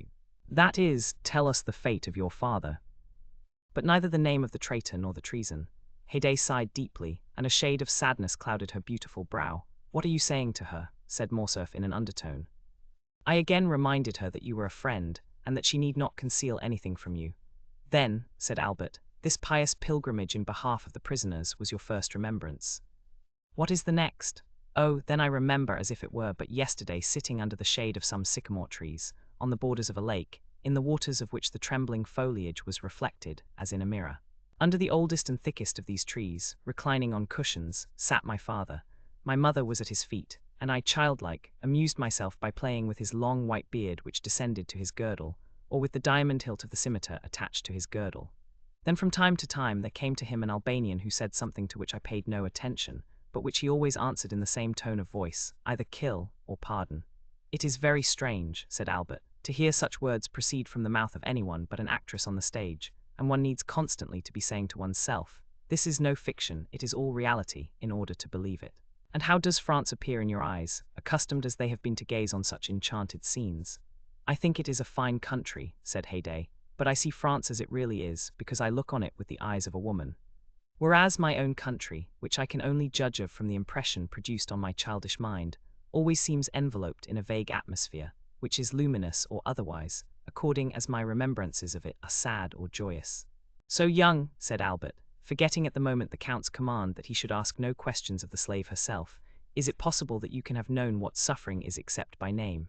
Haydée turned her eyes towards Monte Cristo, who, making at the same time some imperceptible sign, murmured, Epsilon letter 1 f30 pi epsilon speak. Nothing is ever so firmly impressed on the mind as the memory of our early childhood, and with the exception of the 2 scenes I have just described to you, all my earliest reminiscences are fraught with deepest sadness. Speak, speak, Signora, said Albert. I am listening with the most intense delight and interest to all you say. Haydée answered his remark with a melancholy smile. You wish me then to relate the history of my past sorrows, said she. I beg you to do so, replied Albert. Well, I was but 4 years old when one night I was suddenly awakened by my mother, We were in the palace of Yanina. She snatched me from the cushions on which I was sleeping, and on opening my eyes I saw hers filled with tears. She took me away without speaking. When I saw her weeping, I began to cry too. "Hush, child," said she. At other times, in spite of maternal endearments or threats, I had with a child's caprice been accustomed to indulge my feelings of sorrow or anger by crying as much as I felt inclined. But on this occasion, there was an intonation of such extreme terror in my mother's voice when she enjoined me to silence, that I ceased crying as soon as her command was given. She bore me rapidly away. I saw then that we were descending a large staircase. Around us were all my mother's servants carrying trunks, bags, ornaments, jewels, purses of gold, with which they were hurrying away in the greatest distraction. Behind the women came a guard of 20 men armed with long guns and pistols, and dressed in the costume which the Greeks have assumed since they have again become a nation. "You may imagine there was something startling and ominous," said Haydée, shaking her head and turning pale at the mere remembrance of the scene, "in this long file of slaves and women only half aroused from sleep, or at least so they appeared to me, who was myself scarcely awake. Here and there on the walls of the staircase were reflected gigantic shadows, which trembled in the flickering light of the pine torches till they seemed to reach to the vaulted roof above. "Quick," said a voice at the end of the gallery. This voice made everyone bow before it, resembling in its effect the wind passing over a field of wheat, by its superior strength forcing every ear to yield obeisance. As for me, it made me tremble. This voice was that of my father. He came last, clothed in his splendid robes, and holding in his hand the carbine which your emperor presented him. He was leaning on the shoulder of his favorite Selim, and he drove us all before him, as a shepherd would his straggling flock. My father, said Haydée, raising her head, was that illustrious man known in Europe under the name of Ali Tepelini, Pasha of Yanina, and before whom Turkey trembled. Albert, without knowing why, started on hearing these words pronounced with such a haughty and dignified accent. It appeared to him as if there was something supernaturally gloomy and terrible in the expression which gleamed from the brilliant eyes of Haydée at this moment. She appeared like a pythoness evoking a spectre, as she recalled to his mind the remembrance of the fearful death of this man, to the news of which all Europe had listened with horror. Soon, said Haydée, we halted on our march and found ourselves on the borders of a lake. My mother pressed me to her throbbing heart, and at the distance of a few paces I saw my father, who was glancing anxiously around. 4 marble steps led down to the water's edge, and below them was a boat floating on the tide. From where we stood I could see in the middle of the lake a large blank mass. It was the kiosk to which we were going. This kiosk appeared to me to be at a considerable distance, perhaps on account of the darkness of the night, which prevented any object from being more than partially discerned. We stepped into the boat. I remember well that the oars made no noise whatever in striking the water, and when I leaned over to ascertain the cause I saw that they were muffled with the sashes of our Palacaeus 14 besides the rowers. The boat contained only the women, my father, mother, Selim, and myself. The Palacaeus had remained on the shore of the lake, ready to cover our retreat. They were kneeling on the lowest of the marble steps, and in that manner intended making a rampart of the 3 others, in case of pursuit. Our bark flew before the wind. Why does the boat go so fast? Asked I of my mother. Silence, child, hush, we are flying. I did not understand. Why should my father fly? He, the all-powerful he, before whom others were accustomed to fly, he, who had taken for his device, they hate me, then they fear me. It was, indeed, a flight which my father was trying to effect. I have been told since that the garrison of the castle of Yanina, fatigued with long service, here Haydée cast a significant glance at Monte Cristo, whose eyes had been riveted on her countenance during the whole course of her narrative. The young girl then continued, speaking slowly, like a person who is either inventing or suppressing some feature of the history which he is relating. You were saying, Signora, said Albert, who was paying the most implicit attention to the recital, that the garrison of Yanina, fatigued with long service, had treated with the Seraskier 15 Kurchid, who had been sent by the Sultan to gain possession of the person of my father. It was then that Ali Tepelini, after having sent to the Sultan, a French officer in whom he reposed great confidence, resolved to retire to the asylum which he had long before prepared for himself, and which he called Cataphigian, or the Refuge. And this officer, asked Albert, do you remember his name, Signora? Monte Cristo exchanged a rapid glance with the young girl, which was quite unperceived by Albert. No, said she, I do not remember it just at this moment, but if it should occur to me presently, I will tell you.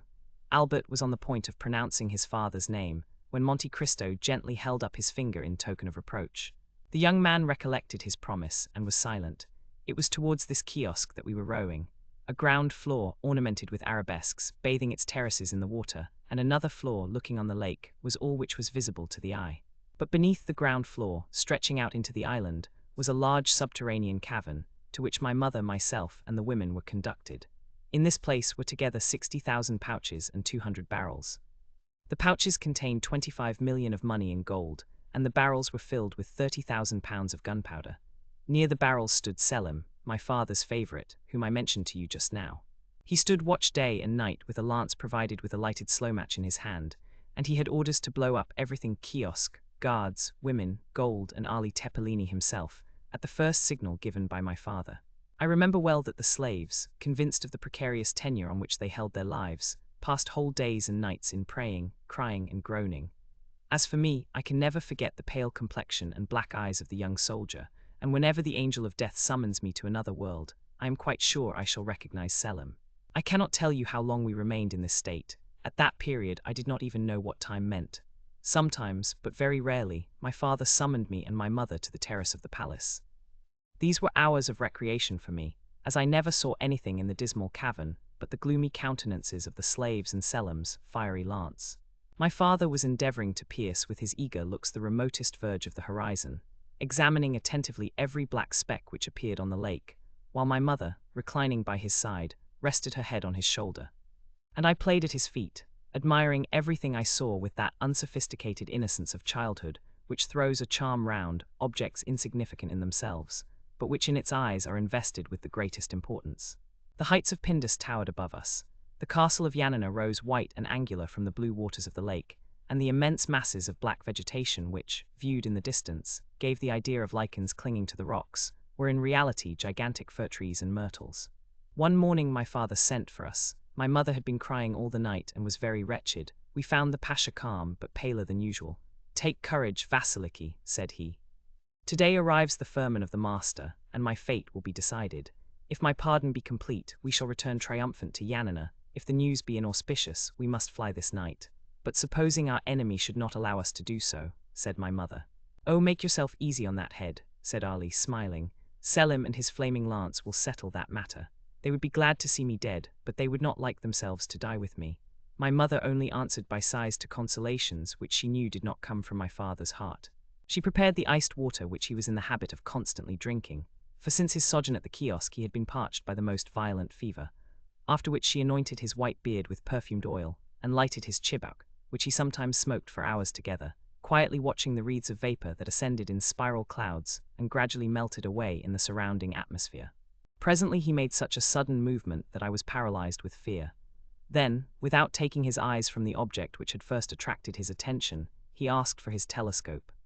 My mother gave it him, and as she did so looked whiter than the marble against which she leaned.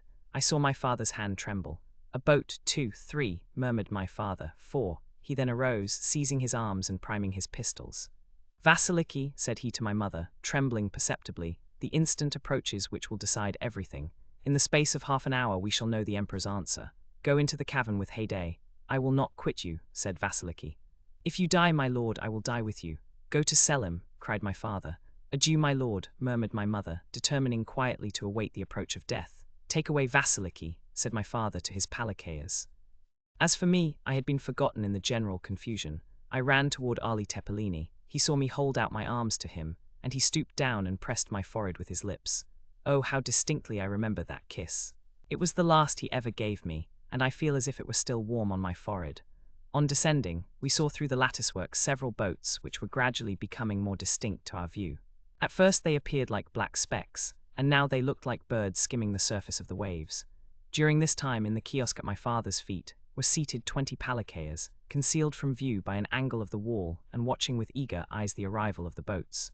They were armed with their long guns inlaid with mother of pearl and silver, and cartridges in great numbers were lying scattered on the floor. My father looked at his watch, and paced up and down with a countenance expressive of the greatest anguish. This was the scene which presented itself to my view as I quitted my father after that last kiss.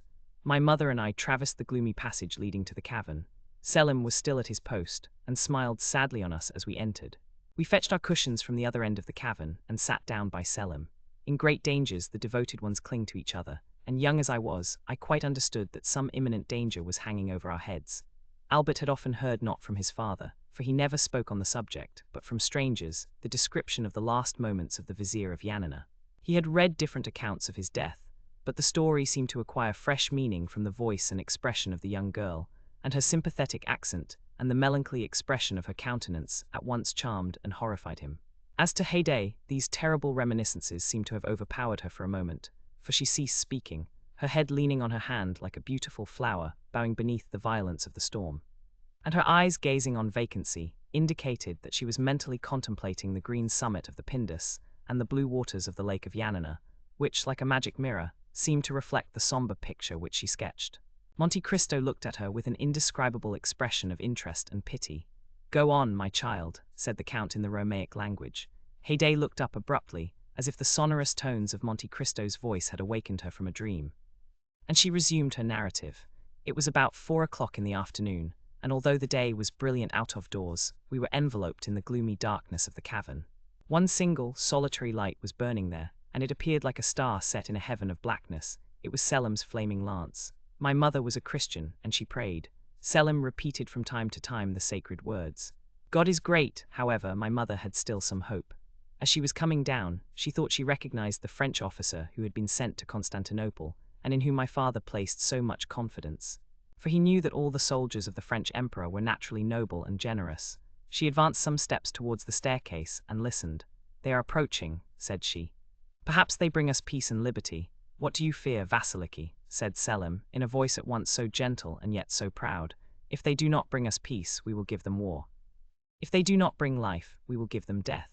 And he renewed the flame of his lance with a gesture which made one think of Dionysus of old Crete 16, but I, being only a little child, was terrified by this undaunted courage, which appeared to me both ferocious and senseless, and I recoiled with horror from the idea of the frightful death amidst fire and flames which probably awaited us. My mother experienced the same sensations, for I felt her tremble. "Mamma, mamma," said I, "are we really to be killed?" And at the sound of my voice, the slaves redoubled their cries and prayers and lamentations. "My child," said Vasiliki, "may God preserve you from ever wishing for that death which today you so much dread." Then, whispering to Selim, she asked what were her master's orders. "If he send me his poniard, it will signify that the emperor's intentions are not favorable, and I am to set fire to the powder. If, on the contrary, he send me his ring, it will be a sign that the emperor pardons him, and I am to extinguish the match and leave the magazine untouched." "My friend," said my mother, "when your master's orders arrive, if it is the poniard which he sends, instead of dispatching us by that horrible death which we both so much dread, you will mercifully kill us with this same poniard, will you not?" "Yes, Vasiliki," replied Selim tranquilly. Suddenly we heard loud cries, and listening, discerned that they were cries of joy. The name of the French officer who had been sent to Constantinople resounded on all sides amongst our palanquins. It was evident that he brought the answer of the emperor, and that it was favorable. "And do you not remember the Frenchman's name?" said Morcerf, quite ready to aid the memory of the narrator. Monte Cristo made a sign to him to be silent. "I do not recollect it," said Haydée. The noise increased. Steps were heard approaching nearer and nearer. They were descending the steps leading to the cavern. Selim made ready his lance. Soon a figure appeared in the grey twilight at the entrance of the cave, formed by the reflection of the few rays of daylight which had found their way into this gloomy retreat. "Who are you?" cried Selim. "But whoever you may be, I charge you not to advance another step." "Long live the emperor," said the figure. "He grants a full pardon to the Vizier Ali, and not only gives him his life, but restores to him his fortune and his possessions." My mother uttered a cry of joy, and clasped me to her bosom. "Stop," said Selim, seeing that she was about to go out. "You see I have not yet received the ring." "True," said my mother. And she fell on her knees, at the same time holding me up towards heaven, as if she desired, while praying to God in my behalf, to raise me actually to his presence. And for the second time Haydée stopped, overcome by such violent emotion that the perspiration stood upon her pale brow, and her stifled voice seemed hardly able to find utterance, so parched and dry were her throat and lips. Monte Cristo poured a little iced water into a glass, and presented it to her, saying with a mildness in which was also a shade of command, "Courage." Haydée dried her eyes and continued.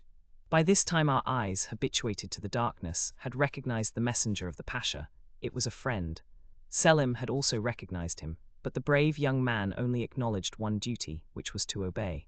"In whose name do you come?" said he to him. "I come in the name of our master, Ali Tepelini." "If you come from Ali himself," said Selim, "you know what you were charged to remit to me." "Yes," said the messenger, "and I bring you his ring." At these words he raised his hand above his head to show the token.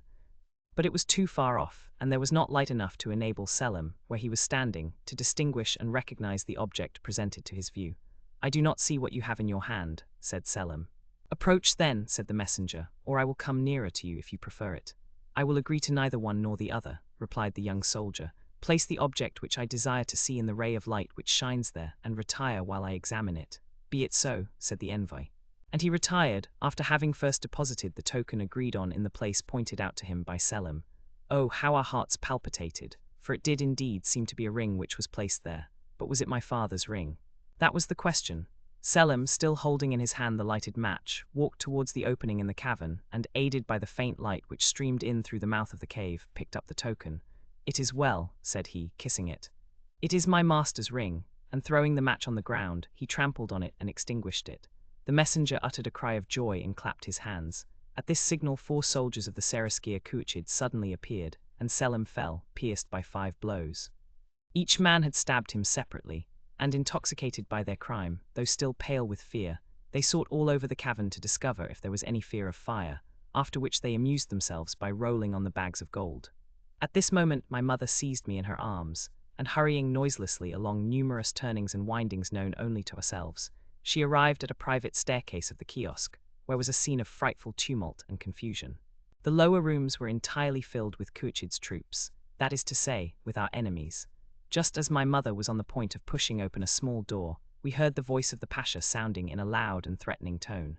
My mother applied her eye to the crack between the boards. I luckily found a small opening which afforded me a view of the apartment and what was passing within. "What do you want?" said my father to some people who were holding a paper inscribed with characters of gold. "What we want," replied one, "is to communicate to you the will of His Highness. Do you see this firman?" "I do," said my father. "Well, read it, he demands your head." My father answered with a loud laugh, which was more frightful than even threats would have been, and he had not ceased when 2 reports of a pistol were heard. He had fired them himself, and had killed 2 men. The Palikayas, who were prostrated at my father's feet, now sprang up and fired, and the room was filled with fire and smoke. At the same instant the firing began on the other side, and the balls penetrated the boards all round us. Oh, how noble did the Grand Vizier my father look at that moment, in the midst of the flying bullets, his scimitar in his hand, and his face blackened with the powder of his enemies. And how he terrified them even then and made them fly before him. "Selim, Selim," cried he, "guardian of the fire, do your duty." "Selim is dead," replied a voice which seemed to come from the depths of the earth, "and you are lost, Ali." At the same moment an explosion was heard, and the flooring of the room in which my father was sitting was suddenly torn up and shivered to atoms. The troops were firing from underneath. 3 or 4 Palikayas fell with their bodies literally ploughed with wounds. My father howled aloud, plunged his fingers into the holes which the balls had made, and tore up one of the planks entire. But immediately through this opening 20 more shots were fired, and the flame, rushing up like fire from the crater of a volcano, soon reached the tapestry, which it quickly devoured. In the midst of all this frightful tumult and these terrific cries, 2 reports, fearfully distinct, followed by 2 shrieks more heartrending than all, froze me with terror. These 2 shots had mortally wounded my father, and it was he who had given utterance to these frightful cries. However, he remained standing, clinging to a window. My mother tried to force the door, that she might go and die with him, but it was fastened on the inside. All around him were lying the Palikayas, writhing in convulsive agonies, while 2 or 3 who were only slightly wounded were trying to escape by springing from the windows.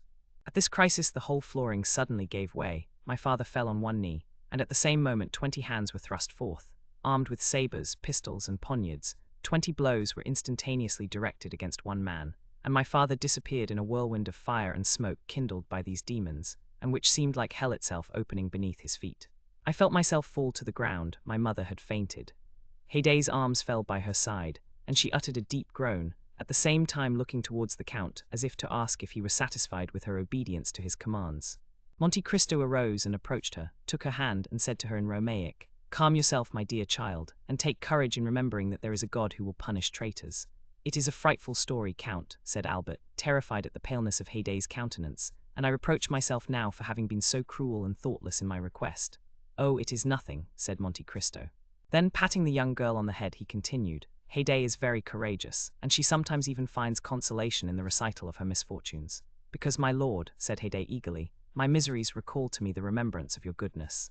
Albert looked at her with curiosity, for she had not yet related what he most desired to know, how she had become the slave of the Count. Haydée saw at a glance the same expression pervading the countenances of her 2 auditors. She continued, "When my mother recovered her senses we were before the Seraskier. 'Kill,' said she, 'but spare the honor of the widow of Ali.' "It is not to me to whom you must address yourself," said Couchid. "To whom, then? To your new master. Who and where is he?" "He is here." "And Couchid pointed out one who had more than any contributed to the death of my father," said Haydée, in a tone of chastened anger. "Then," said Albert, "you became the property of this man." "No," replied Haydée, "he did not dare to keep us, so we were sold to some slave merchants who were going to Constantinople. We traversed Greece and arrived half dead at the imperial gates.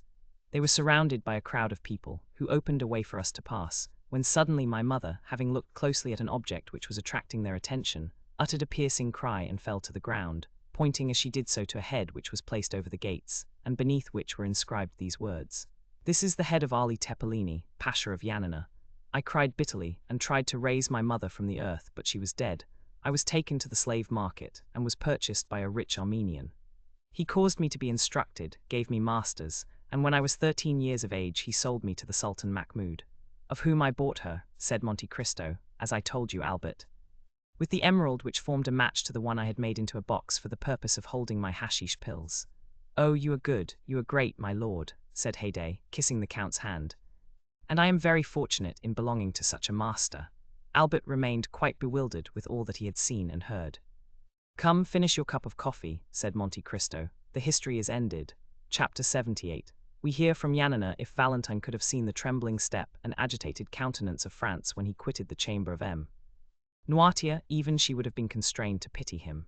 Villefort had only just given utterance to a few incoherent sentences, and then retired to his study, where he received about 2 hours afterwards the following letter. After all the disclosures which were made this morning, M. Noirtier de Villefort must see the utter impossibility of any alliance being formed between his family and that of M. France d'Épinay. M. d'Épinay must say that he is shocked and astonished that M. de Villefort, who appeared to be aware of all the circumstances detailed this morning, should not have anticipated him in this announcement. No one who had seen the magistrate at this moment, so thoroughly unnerved by the recent inauspicious combination of circumstances, would have supposed for an instant that he had anticipated the annoyance. Although it certainly never had occurred to him that his father would carry candor, or rather rudeness, so far as to relate such a history, and in justice to Villefort, it must be understood that M. Noirtier, who never cared for the opinion of his son on any subject, had always omitted to explain the affair to Villefort, so that he had all his life entertained the belief that General de Quesnel, or the Baron d'Épinay, as he was alternately styled, according as the speaker wished to identify him by his own family name, or by the title which had been conferred on him, fell the victim of assassination, and not that he was killed fairly in a duel. This harsh letter, coming as it did from a man generally so polite and respectful, struck a mortal blow at the pride of Villefort.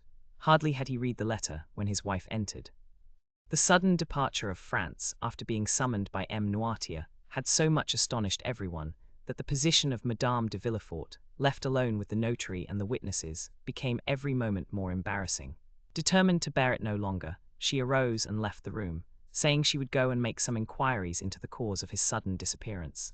M. de Villefort's communications on the subject were very limited and concise. He told her, in fact, that an explanation had taken place between M. Noirtier, M. d'Épinay, and himself, and that the marriage of Valentine and France would consequently be broken off. This was an awkward and unpleasant thing to have to report to those who were waiting. She therefore contented herself with saying that M. Noirtier, having at the commencement of the discussion been attacked by a sort of apoplectic fit, the affair would necessarily be deferred for some days longer. This news, false as it was following so singularly in the train of the two similar misfortunes which had so recently occurred, evidently astonished the auditors, and they retired without a word. During this time Valentine, at once terrified and happy, after having embraced and thanked the feeble old man for thus breaking with a single blow the chain, which she had been accustomed to consider as irrefragable, asked leave to retire to her own room, in order to recover her composure. Noirtier looked the permission which she solicited, but instead of going to her own room, Valentine, having once gained her liberty, entered the gallery, and, opening a small door at the end of it, found herself at once in the garden. In the midst of all the strange events which had crowded one on the other, an indefinable sentiment of dread had taken possession of Valentine's mind. She expected every moment that she should see Morrel appear, pale and trembling, to forbid the signing of the contract, like the Laird of Ravenswood in The Bride of Lammermoor. It was high time for her to make her appearance at the gate, for Maximilian had long awaited her coming. He had half guessed what was going on when he saw France quit the cemetery with M. de Villefort. He followed M. d'Épinay, saw him enter, afterwards go out, and then re-enter with Albert and Chateaurenaud. He had no longer any doubts as to the nature of the conference. He therefore quickly went to the gate in the clover patch, prepared to hear the result of the proceedings, and very certain that Valentine would hasten to him the first moment she should be set at liberty. He was not mistaken. Peering through the crevices of the wooden partition, he soon discovered the young girl, who cast aside all her usual precautions and walked at once to the barrier. The first glance which Maximilian directed towards her entirely reassured him, and the first words she spoke made his heart bound with delight.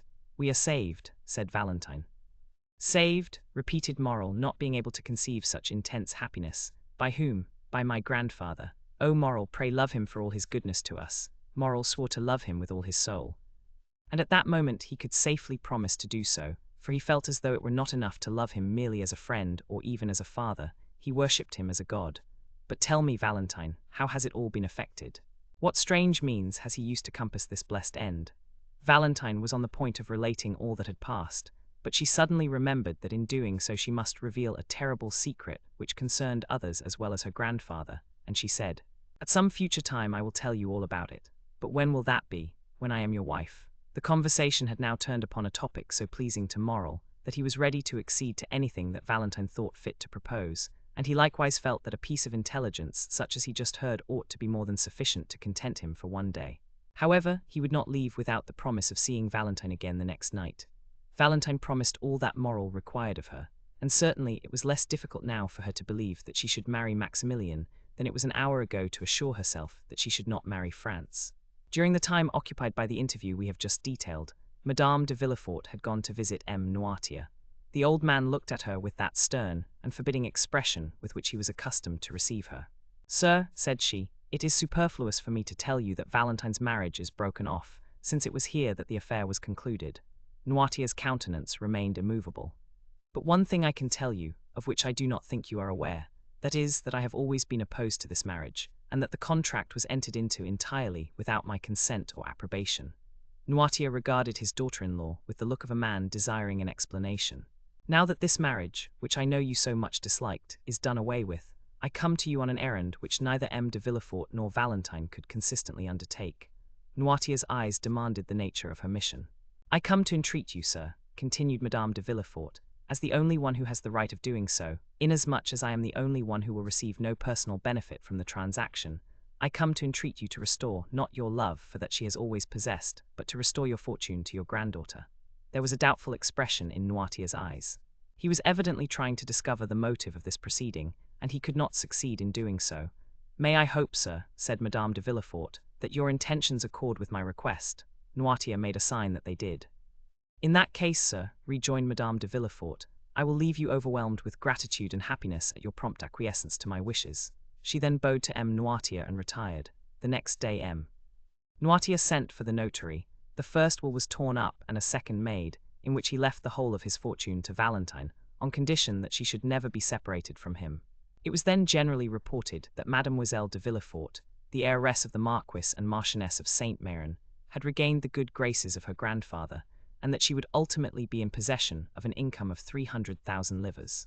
While all the proceedings relative to the dissolution of the marriage contract were being carried on at the house of M. de Villefort, Monte Cristo had paid his visit to the Count of Morcerf, who, in order to lose no time in responding to M.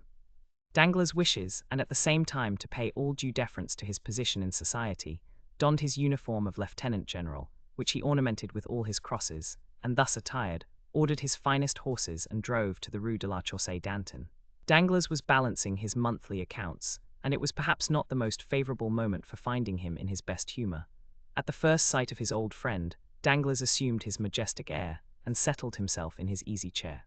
Morcerf, usually so stiff and formal, accosted the banker in an affable and smiling manner, and feeling sure that the overture he was about to make would be well received, he did not consider it necessary to adopt any maneuvers in order to gain his end, but went at once straight to the point.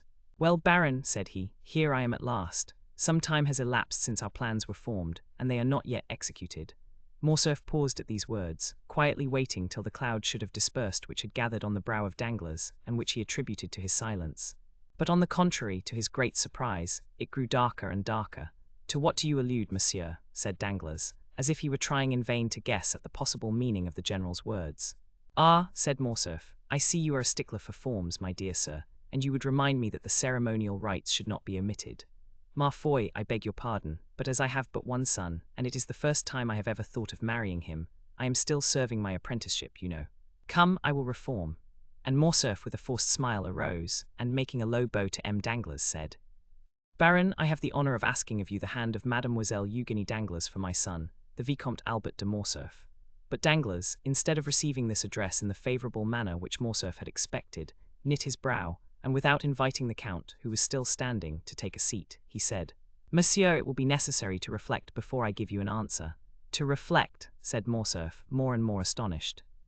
Have you not had enough time for reflection during the 8 years which have elapsed since this marriage was first discussed between us? Count, said the banker, things are constantly occurring in the world to induce us to lay aside our most established opinions, or at all events to cause us to remodel them according to the change of circumstances, which may have placed affairs in a totally different light to that in which we at first viewed them. I do not understand you, Baron, said Morcerf. What I mean to say is this, sir, that during the last fortnight unforeseen circumstances have occurred. Excuse me, said Morcerf, but is it a play we are acting? A play? Yes, for it is like one. Pray let us come more to the point, and endeavour thoroughly to understand each other. That is quite my desire. You have seen M. de Monte Cristo, have you not? I see him very often, said Danglars, drawing himself up. He is a particular friend of mine. Well, in one of your late conversations with him, you said that I appeared to be forgetful and irresolute concerning this marriage, did you not? I did say so. Well, here I am, proving at once that I am really neither the one nor the other, by entreating you to keep your promise on that score. Danglars did not answer. Have you so soon changed your mind, added Morcerf, or have you only provoked my request that you may have the pleasure of seeing me humbled? Danglars, seeing that if he continued the conversation in the same tone in which he had begun it, the whole thing might turn out to his own disadvantage, turned to Morcerf and said, Count, you must doubtless be surprised at my reserve, and I assure you it costs me much to act in such a manner towards you, but believe me when I say that imperative necessity has imposed the painful task upon me. These are all so many empty words, my dear sir, said Morcerf. They might satisfy a new acquaintance, but the Comte de Morcerf does not rank in that list, and when a man like him comes to another, recalls to him his plighted word, and this man fails to redeem the pledge, he has at least a right to exact from him a good reason for so doing. Danglars was a coward, but did not wish to appear so. He was piqued at the tone which Morcerf had just assumed. I am not without a good reason for my conduct, replied the banker. What do you mean to say? I mean to say that I have a good reason, but that it is difficult to explain. You must be aware, at all events, that it is impossible for me to understand motives before they are explained to me. But one thing at least is clear, which is that you decline allying yourself with my family. No, sir, said Danglars. I merely suspend my decision, that is all. And do you really flatter yourself that I shall yield to all your caprices, and quietly and humbly await the time of again being received into your good graces? Then, Count, if you will not wait, we must look upon these projects as if they had never been entertained. The Count bit his lips till the blood almost started, to prevent the ebullition of anger which his proud and irritable temper scarcely allowed him to restrain. Understanding, however, that in the present state of things the laugh would decidedly be against him, he turned from the door, towards which he had been directing his steps, and again confronted the banker.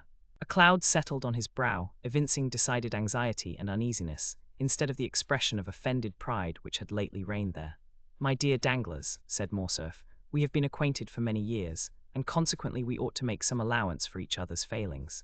You owe me an explanation, and really it is but fair that I should know what circumstance has occurred to deprive my son of your favour. It is from no personal ill-feeling towards the Viscount. That is all I can say, sir, replied Danglars, who resumed his insolent manner as soon as he perceived that Morcerf was a little softened and calmed down. And towards whom do you bear this personal ill-feeling, then? Said Morcerf, turning pale with anger. The expression of the Count's face had not remained unperceived by the banker. He fixed on him a look of greater assurance than before, and said, You may perhaps be better satisfied that I should not go farther into particulars. A tremor of suppressed rage shook the whole frame of the Count, and making a violent effort over himself, he said, I have a right to insist on your giving me an explanation. Is it Madame de Morcerf who has displeased you? Is it my fortune which you find insufficient? Is it because my opinions differ from yours? Nothing of the kind, sir, replied Danglars. If such had been the case, I only should have been to blame, inasmuch as I was aware of all these things when I made the engagement. No, do not seek any longer to discover the reason. I really am quite ashamed to have been the cause of your undergoing such severe self-examination. Let us drop the subject, and adopt the middle course of delay, which implies neither a rupture nor an engagement. Ma foi, there is no hurry. My daughter is only 17 years old and your son 21. While we wait, time will be progressing, events will succeed each other. Things which in the evening look dark and obscure appear but too clearly in the light of morning, and sometimes the utterance of one word, or the lapse of a single day, will reveal the most cruel calumnies. Calumnies, did you say, sir? Cried Morcerf, turning livid with rage. Does anyone dare to slander me? Monsieur, I told you that I considered it best to avoid all explanation. Then, sir, I am patiently to submit to your refusal. Yes, sir. Although I assure you the refusal is as painful for me to give as it is for you to receive, for I had reckoned on the honor of your alliance, and the breaking off of a marriage contract always injures the lady more than the gentleman. Enough. Sir, said Morcerf, we will speak no more on the subject. And clutching his gloves in anger, he left the apartment. Danglars observed that during the whole conversation Morcerf had never once dared to ask if it was on his own account that Danglars recalled his word. That evening he had a long conference with several friends, and M. Cavalcanti, who had remained in the drawing-room with the ladies, was the last to leave the banker's house. The next morning, as soon as he awoke, Danglars asked for the newspapers. They were brought to him. He laid aside 3 or 4, and at last fixed on L'Impartial, the paper of which Beauchamp was the chief editor. He hastily tore off the cover, opened the journal with nervous precipitation, passed contemptuously over the Paris jottings, and arriving at the miscellaneous intelligence, stopped with a malicious smile at a paragraph headed "We hear from Yanina."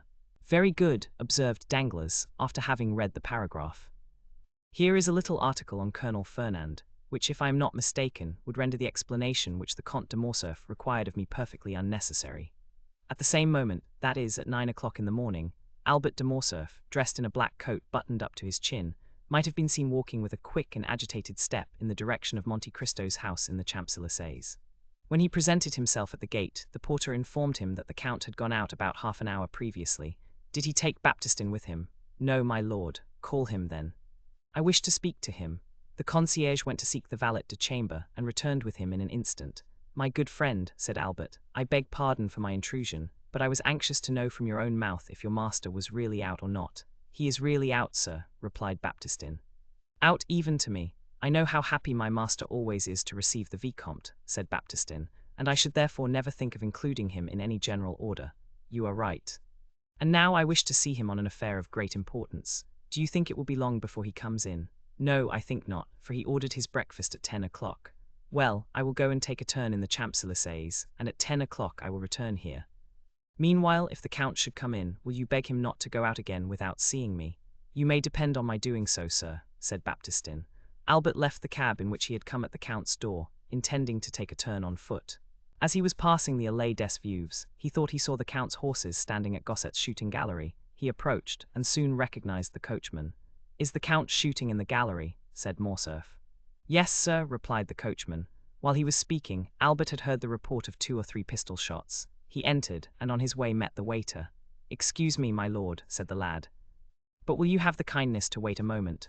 What for, Philip? Asked Albert, who, being a constant visitor there, did not understand this opposition to his entrance. Because the person who is now in the gallery prefers being alone, and never practices in the presence of anyone, not even before you, Philip. Then who loads his pistol? His servant, a Nubian, a Negro. It is he, then. Do you know this gentleman? Yes, and I am come to look for him. He is a friend of mine. Oh, that is quite another thing, then. I will go immediately and inform him of your arrival. And Philip, urged by his own curiosity, entered the gallery. A second afterwards, Monte Cristo appeared on the threshold. I ask your pardon, my dear Count, said Albert, for following you here, and I must first tell you that it was not the fault of your servants that I did so. I alone am to blame for the indiscretion. I went to your house, and they told me you were out, but that they expected you home at 10 o'clock to breakfast. I was walking about in order to pass away the time till 10 o'clock, when I caught sight of your carriage and horses. What you have just said induces me to hope that you intend breakfasting with me. No, thank you. I am thinking of other things besides breakfast just now. Perhaps we may take that meal at a later hour and in worse company. What on earth are you talking of? I am to fight today. For what? For the sake of fighting. Yes, I understand that, but what is the quarrel? People fight for all sorts of reasons, you know. I fight in the cause of honor. Ah, that is something serious. So serious that I come to beg you to render me a service. What is it? To be my second? That is a serious matter, and we will not discuss it here. Let us speak of nothing till we get home. Ali, bring me some water. The Count turned up his sleeves, and passed into the little vestibule where the gentlemen were accustomed to wash their hands after shooting. "Come in, my lord," said Philip in a low tone, "and I will show you something droll." Morcerf entered, and in place of the usual target, he saw some playing cards fixed against the wall. At a distance Albert thought it was a complete suit, for he counted from the ace to the 10. "Aha," said Albert, "I see you were preparing for a game of cards." "No," said the Count, "I was making a suit." "How?" said Albert. "Those are really aces and twos which you see, but my shots have turned them into 3s, 5s, 7s, 8s, 9s, and 10s. Albert approached. In fact, the bullets had actually pierced the cards in the exact places which the painted signs would otherwise have occupied, the lines and distances being as regularly kept as if they had been ruled with pencil. In going up to the target, Morcerf picked up 2 or 3 swallows that had been rash enough to come within the range of the Count's pistol. "Diable," said Morcerf. "What would you have, my dear Viscount?" said Monte Cristo, wiping his hands on the towel which Ali had brought him. "I must occupy my leisure moments in some way or other. But come, I am waiting for you." Both men entered Monte Cristo's carriage, which in the course of a few minutes deposited them safely at number 30. Monte Cristo took Albert into his study, and pointing to a seat, placed another for himself. "Now let us talk the matter over quietly," said the Count. "You see I am perfectly composed," said Albert. "With whom are you going to fight?" "With Beauchamp, one of your friends. Of course, it is always with friends that one fights. I suppose you have some cause of quarrel." "I have. What has he done to you?" "There appeared in his journal last night, but wait and read for yourself." And Albert handed over the paper to the Count, who read as follows. "A correspondent at Yanina informs us of a fact of which until now we had remained in ignorance.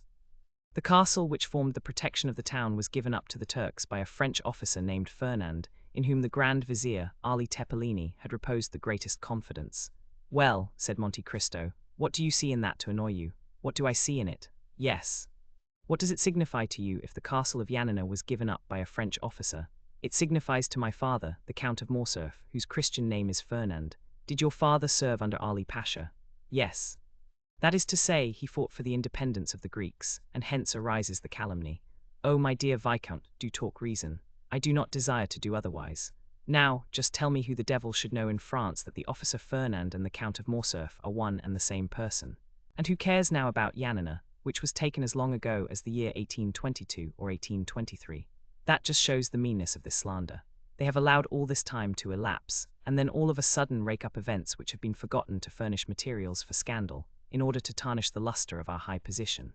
I inherit my father's name, and I do not choose that the shadow of disgrace should darken it. I am going to Beauchamp, in whose journal this paragraph appears, and I shall insist on his retracting the assertion before 2 witnesses.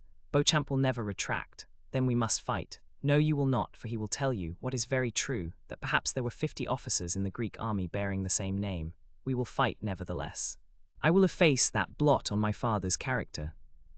My father, who was such a brave soldier, whose career was so brilliant. Oh, well, he will add, we are warranted in believing that this Fernand is not the illustrious Count of Morcerf, who also bears the same Christian name. I am determined not to be content with anything short of an entire retractation. And you intend to make him do it in the presence of 2 witnesses.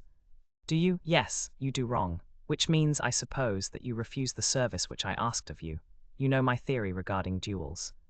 I told you my opinion on that subject, if you remember, when we were at Rome. Nevertheless, my dear Count, I found you this morning engaged in an occupation but little consistent with the notions you profess to entertain. Because, my dear fellow, you understand one must never be eccentric. If one's lot is cast among fools, it is necessary to study folly. I shall perhaps find myself one day called out by some harebrained scamp, who has no more real cause of quarrel with me than you have with Beauchamp. He may take me to task for some foolish trifle or other, he will bring his witnesses, or will insult me in some public place, and I am expected to kill him for all that. You admit that you would fight then. Well, if so, why do you object to my doing so? I do not say that you ought not to fight, I only say that a duel is a serious thing, and ought not to be undertaken without due reflection. Did he reflect before he insulted my father? If he spoke hastily, and owns that he did so, you ought to be satisfied. Ah, my dear Count, you are far too indulgent, and you are far too exacting. Supposing, for instance, and do not be angry at what I am going to say, well, supposing the assertion to be really true, a son ought not to submit to such a stain on his father's honor. Ma foi. We live in times when there is much to which we must submit. That is precisely the fault of the age. And do you undertake to reform it? Yes, as far as I am personally concerned. Well, you are indeed exacting. My dear fellow, yes, I own it. Are you quite impervious to good advice? Not when it comes from a friend. And do you account me that title? Certainly I do.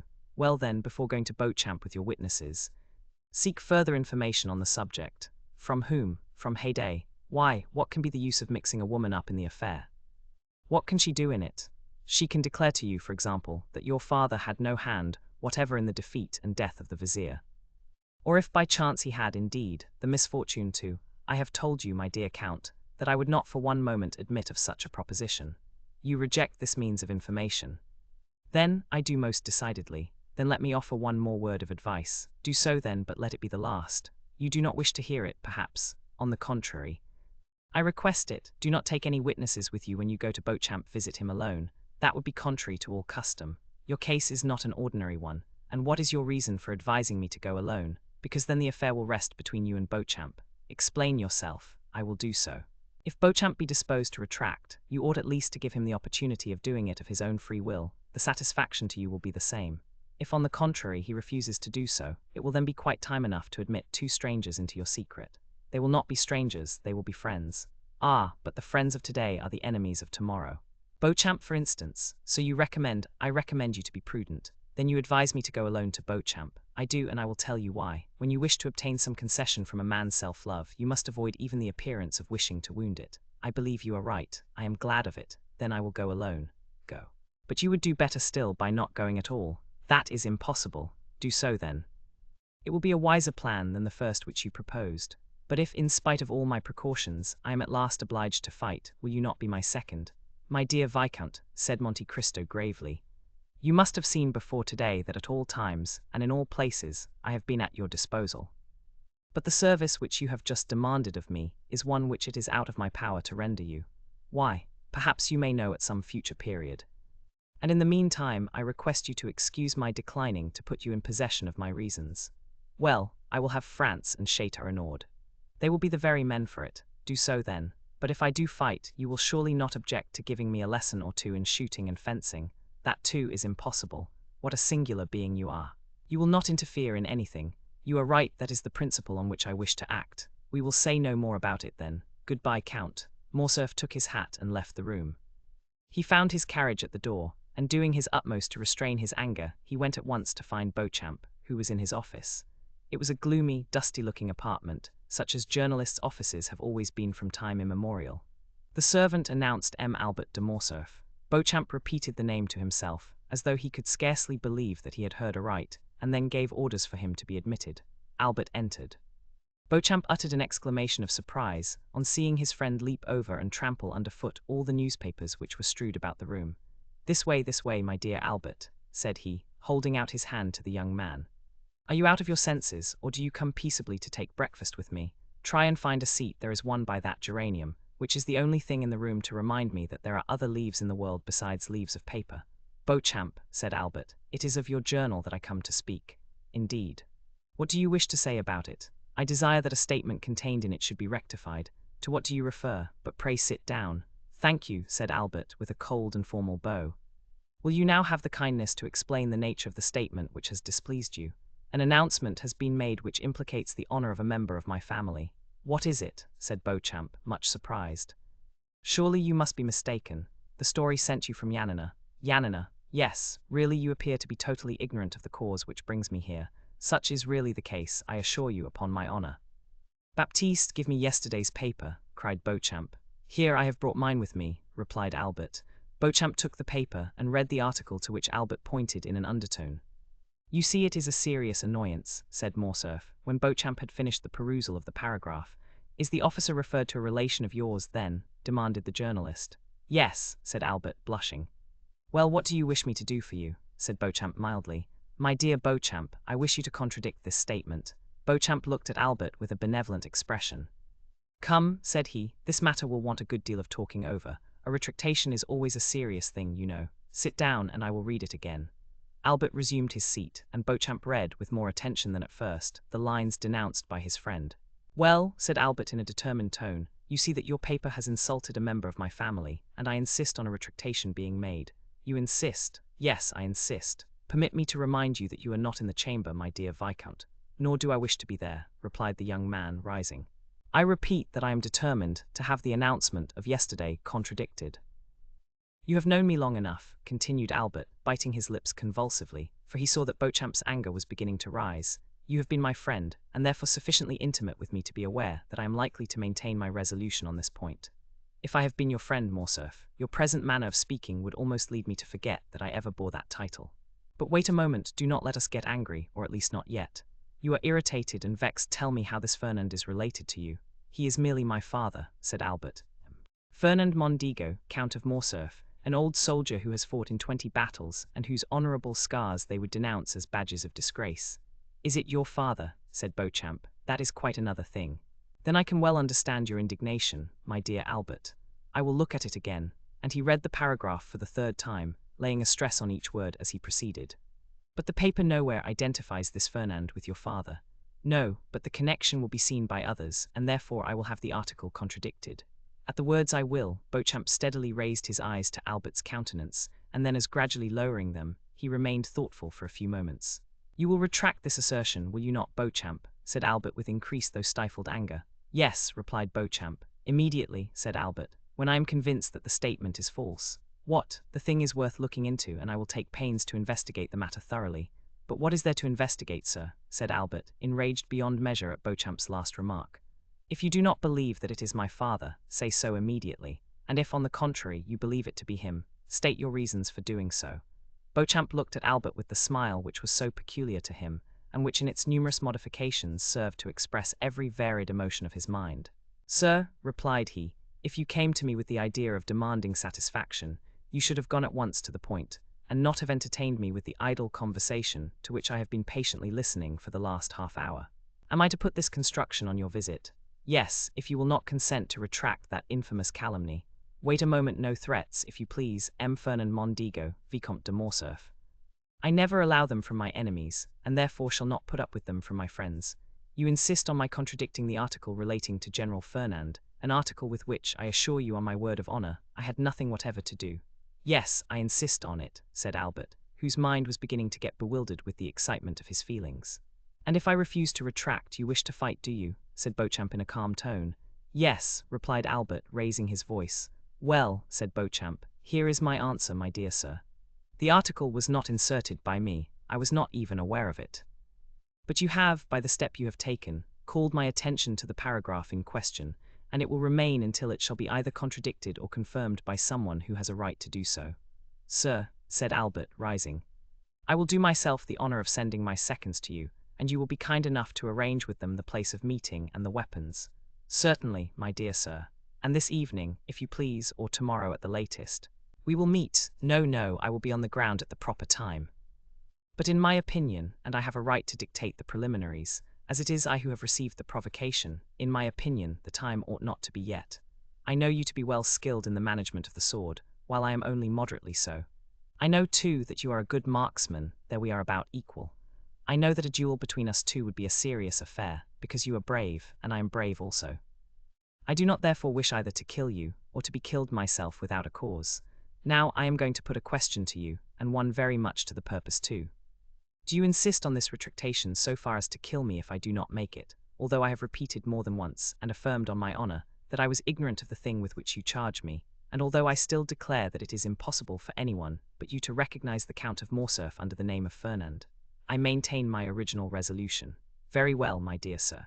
Then I consent to cut throats with you, but I require 3 weeks' preparation. At the end of that time I shall come and say to you, the assertion is false and I retract it, or the assertion is true, when I shall immediately draw the sword from its sheath, or the pistols from the case, whichever you please. 3 weeks, cried Albert.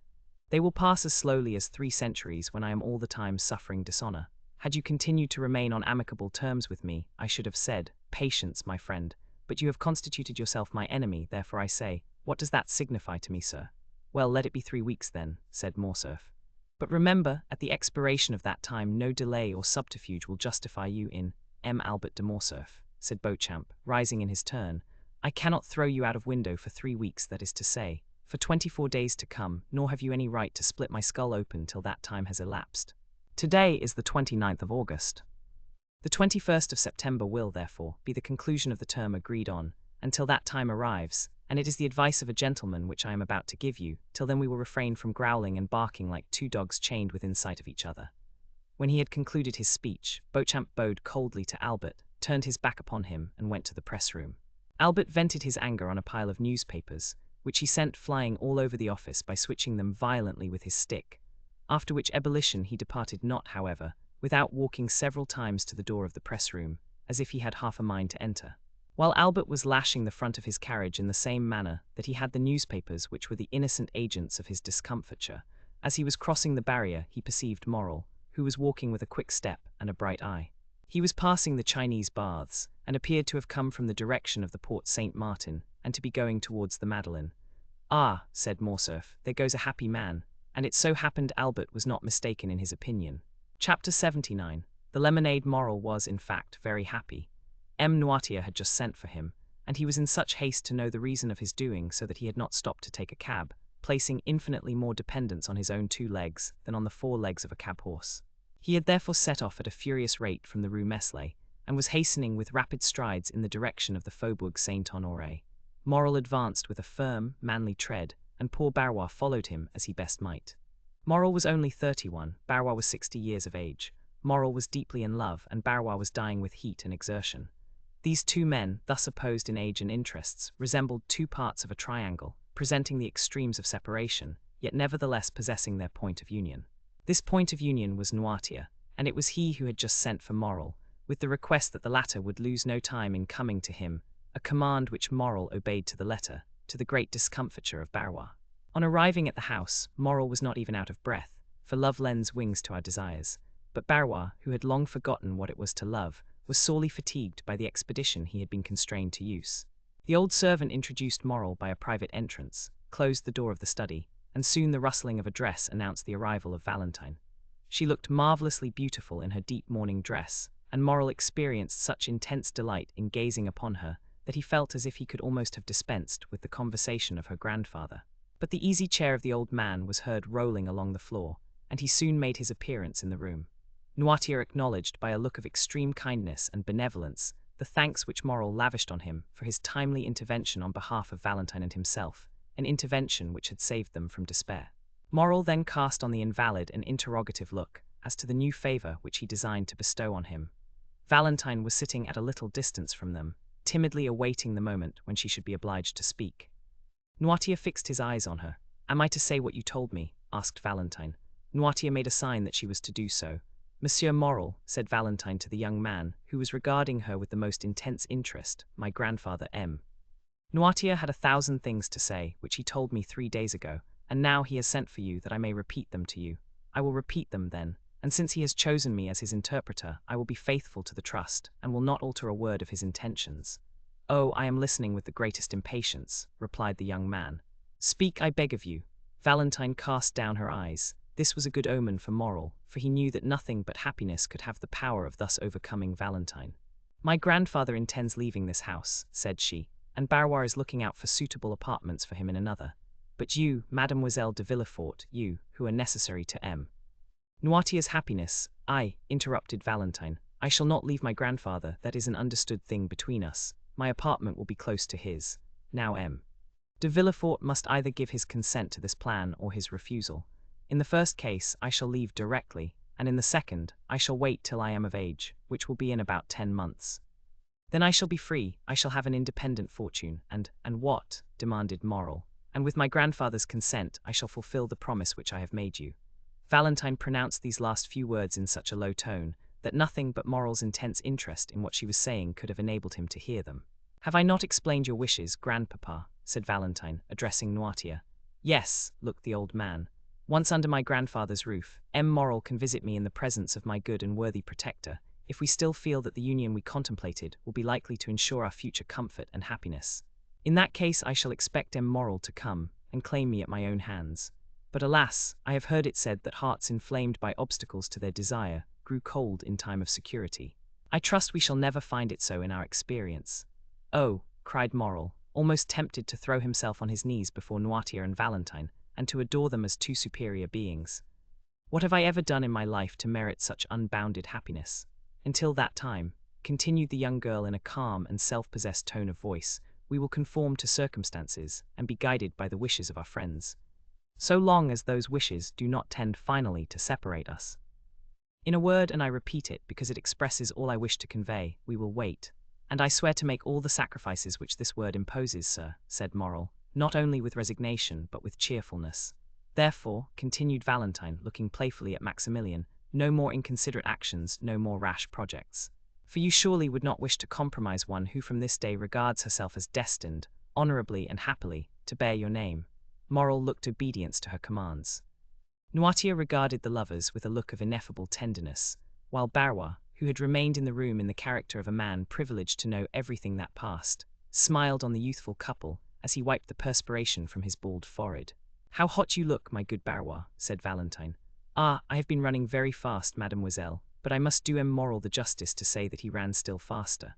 Noirtier directed their attention to a waiter, on which was placed a decanter containing lemonade and a glass.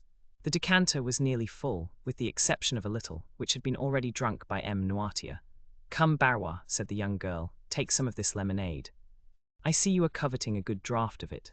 "The fact is, mademoiselle," said Barrois, "I am dying with thirst, and since you are so kind as to offer it me, I cannot say I should at all object to drinking your health in a glass of it. Take some, then, and come back immediately." Barrois took away the waiter, and hardly was he outside the door, which in his haste he forgot to shut. Then they saw him throw back his head and empty, to the very dregs, the glass which Valentine had filled. Valentine and Morrel were exchanging their adieus in the presence of Noirtier when a ring was heard at the doorbell. It was the signal of a visit. Valentine looked at her watch. "It is past noon," said she, "and today is Saturday. I dare say it is the doctor, grandpapa." Noirtier looked his conviction that she was right in her supposition. "He will come in here, and M. Morrel had better go. Do you not think so, grandpapa?" "Yes," signed the old man. "Barrois," cried Valentine, "Barrois." "I am coming, mademoiselle," replied he. "Barrois will open the door for you," said Valentine, addressing Morrel. "And now remember one thing, monsieur officer, that my grandfather commands you not to take any rash or ill-advised step which would be likely to compromise our happiness." "I promised him to wait," replied Morrel. "And I will wait." At this moment Barrois entered. "Who rang?" asked Valentine. "Dr. d'Avrigny," said Barrois, staggering as if he would fall. "What is the matter, Barrois?" said Valentine. The old man did not answer, but looked at his master with wild staring eyes, while with his cramped hand he grasped a piece of furniture to enable him to stand upright. "He is going to fall," cried Morrel. The rigours which had attacked Barrois gradually increased, the features of the face became quite altered, and the convulsive movement of the muscles appeared to indicate the approach of a most serious nervous disorder. Noirtier, seeing Barrois in this pitiable condition, showed by his looks all the various emotions of sorrow and sympathy which can animate the heart of man. Barrois made some steps towards his master. "Ah, sir," said he, "tell me what is the matter with me. I am suffering I cannot see. 1,000 fiery darts are piercing my brain. Ah, don't touch me, pray don't." By this time his haggard eyes had the appearance of being ready to start from their sockets.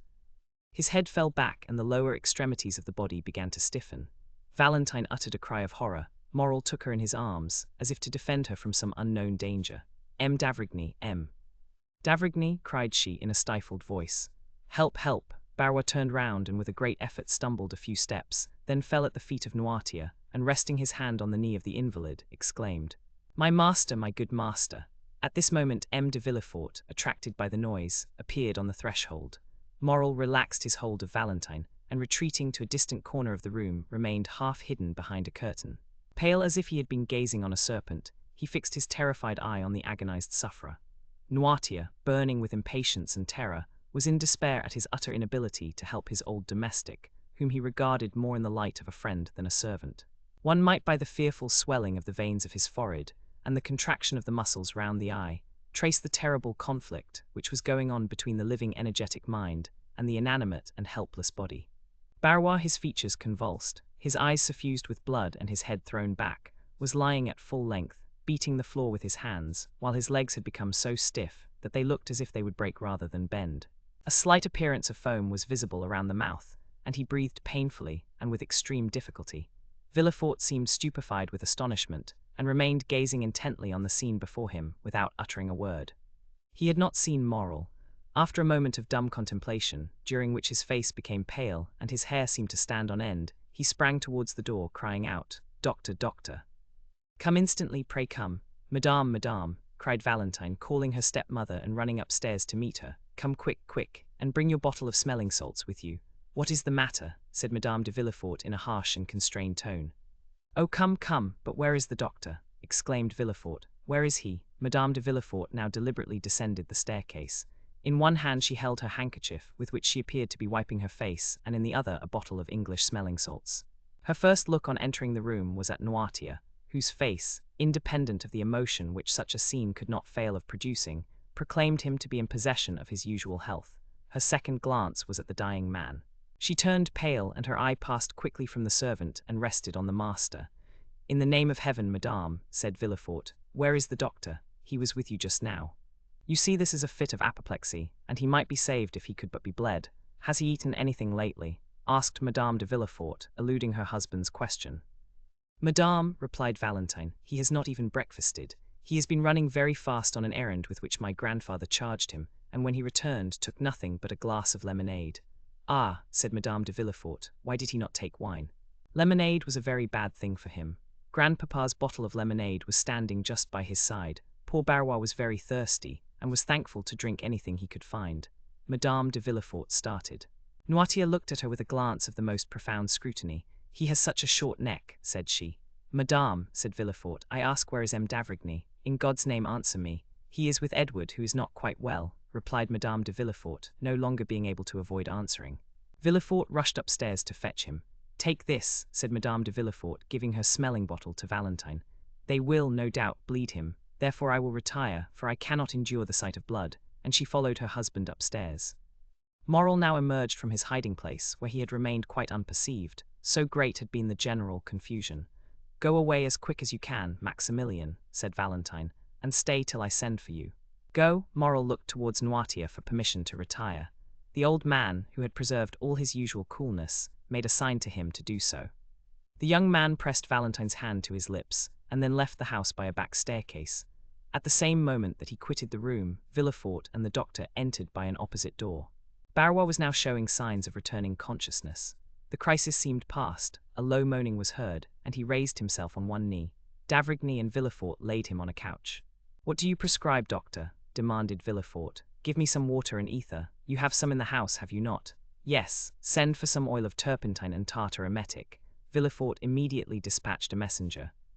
"And now let everyone retire." "Must I go too?" asked Valentine timidly. "Yes, mademoiselle, you especially," replied the doctor abruptly. Valentine looked at M. d'Avrigny with astonishment, kissed her grandfather on the forehead, and left the room. The doctor closed the door after her with a gloomy air. "Look, look, doctor," said Villefort, "he is quite coming round again." "I really do not think, after all, it is anything of consequence." M. d'Avrigny answered by a melancholy smile. "How do you feel, Barrois?" asked he. "A little better, sir. Will you drink some of this ether and water?" "I will try." "But don't touch me." "Why not?" "Because I feel that if you were only to touch me with the tip of your finger the fit would return." "Drink." Barrois took the glass, and, raising it to his purple lips, took about half of the liquid offered him. "Where do you suffer?" asked the doctor. "Everywhere. I feel cramps over my whole body." "Do you find any dazzling sensation before the eyes?" "Yes." "Any noise in the ears?" "Frightful." "When did you first feel that?" "Just now." "Suddenly?" "Yes, like a clap of thunder." "Did you feel nothing of it yesterday or the day before?" "Nothing." "No drowsiness?" "None." "What have you eaten today?" "I have eaten nothing. I only drank a glass of my master's lemonade, that's all." And Barrois turned towards Noirtier, who, immovably fixed in his armchair, was contemplating this terrible scene without allowing a word or a movement to escape him. "Where is this lemonade?" asked the doctor eagerly. "Downstairs in the decanter." "Whereabouts downstairs?" "In the kitchen." "Shall I go and fetch it, doctor?" inquired Villefort. "No, stay here and try to make Barrois drink the rest of this glass of ether and water. I will go myself and fetch the lemonade." D'Avrigny bounded towards the door, flew down the back staircase, and almost knocked down Madame de Villefort in his haste, who was herself going down to the kitchen. She cried out, but D'Avrigny paid no attention to her. Possessed with but one idea, he cleared the last 4 steps with a bound, and rushed into the kitchen, where he saw the decanter about 3 parts empty still standing on the waiter, where it had been left. He darted upon it as an eagle would seize upon its prey. Panting with loss of breath, he returned to the room he had just left. Madame de Villefort was slowly ascending the steps which led to her room. "Is this the decanter you spoke of?" asked d'Avrigny. "Yes, doctor." "Is this the same lemonade of which you partook?" "I believe so." "What did it taste like?" "It had a bitter taste." The doctor poured some drops of the lemonade into the palm of his hand, put his lips to it, and after having rinsed his mouth as a man does when he is tasting wine, he spat the liquor into the fireplace. "It is no doubt the same," said he. "Did you drink some too, M. Noirtier?" Yes, and did you also discover a bitter taste? Yes. Oh, doctor, cried Barrois, the fit is coming on again. Oh, do something for me. The doctor flew to his patient. That emetic, Villefort, see if it is coming. Villefort sprang into the passage, exclaiming, the emetic, is it come yet? No one answered. The most profound terror reigned throughout the house. If I had anything by means of which I could inflate the lungs, said d'Avrigny, looking around him, perhaps I might prevent suffocation, but there is nothing which would do. Nothing? Oh, sir, cried Barrois, are you going to let me die without help? Oh, I am dying, oh, save me. A pen, said the doctor. There was one lying on the table. He endeavored to introduce it into the mouth of the patient, who, in the midst of his convulsions, was making vain attempts to vomit, but the jaws were so clenched that the pen could not pass them. This second attack was much more violent than the first, and he had slipped from the couch to the ground, where he was writhing in agony. The doctor left him in this paroxysm, knowing that he could do nothing to alleviate it, and going up to Noirtier, said abruptly, how do you find yourself? Well, yes. Have you any weight on the chest, or does your stomach feel light and comfortable?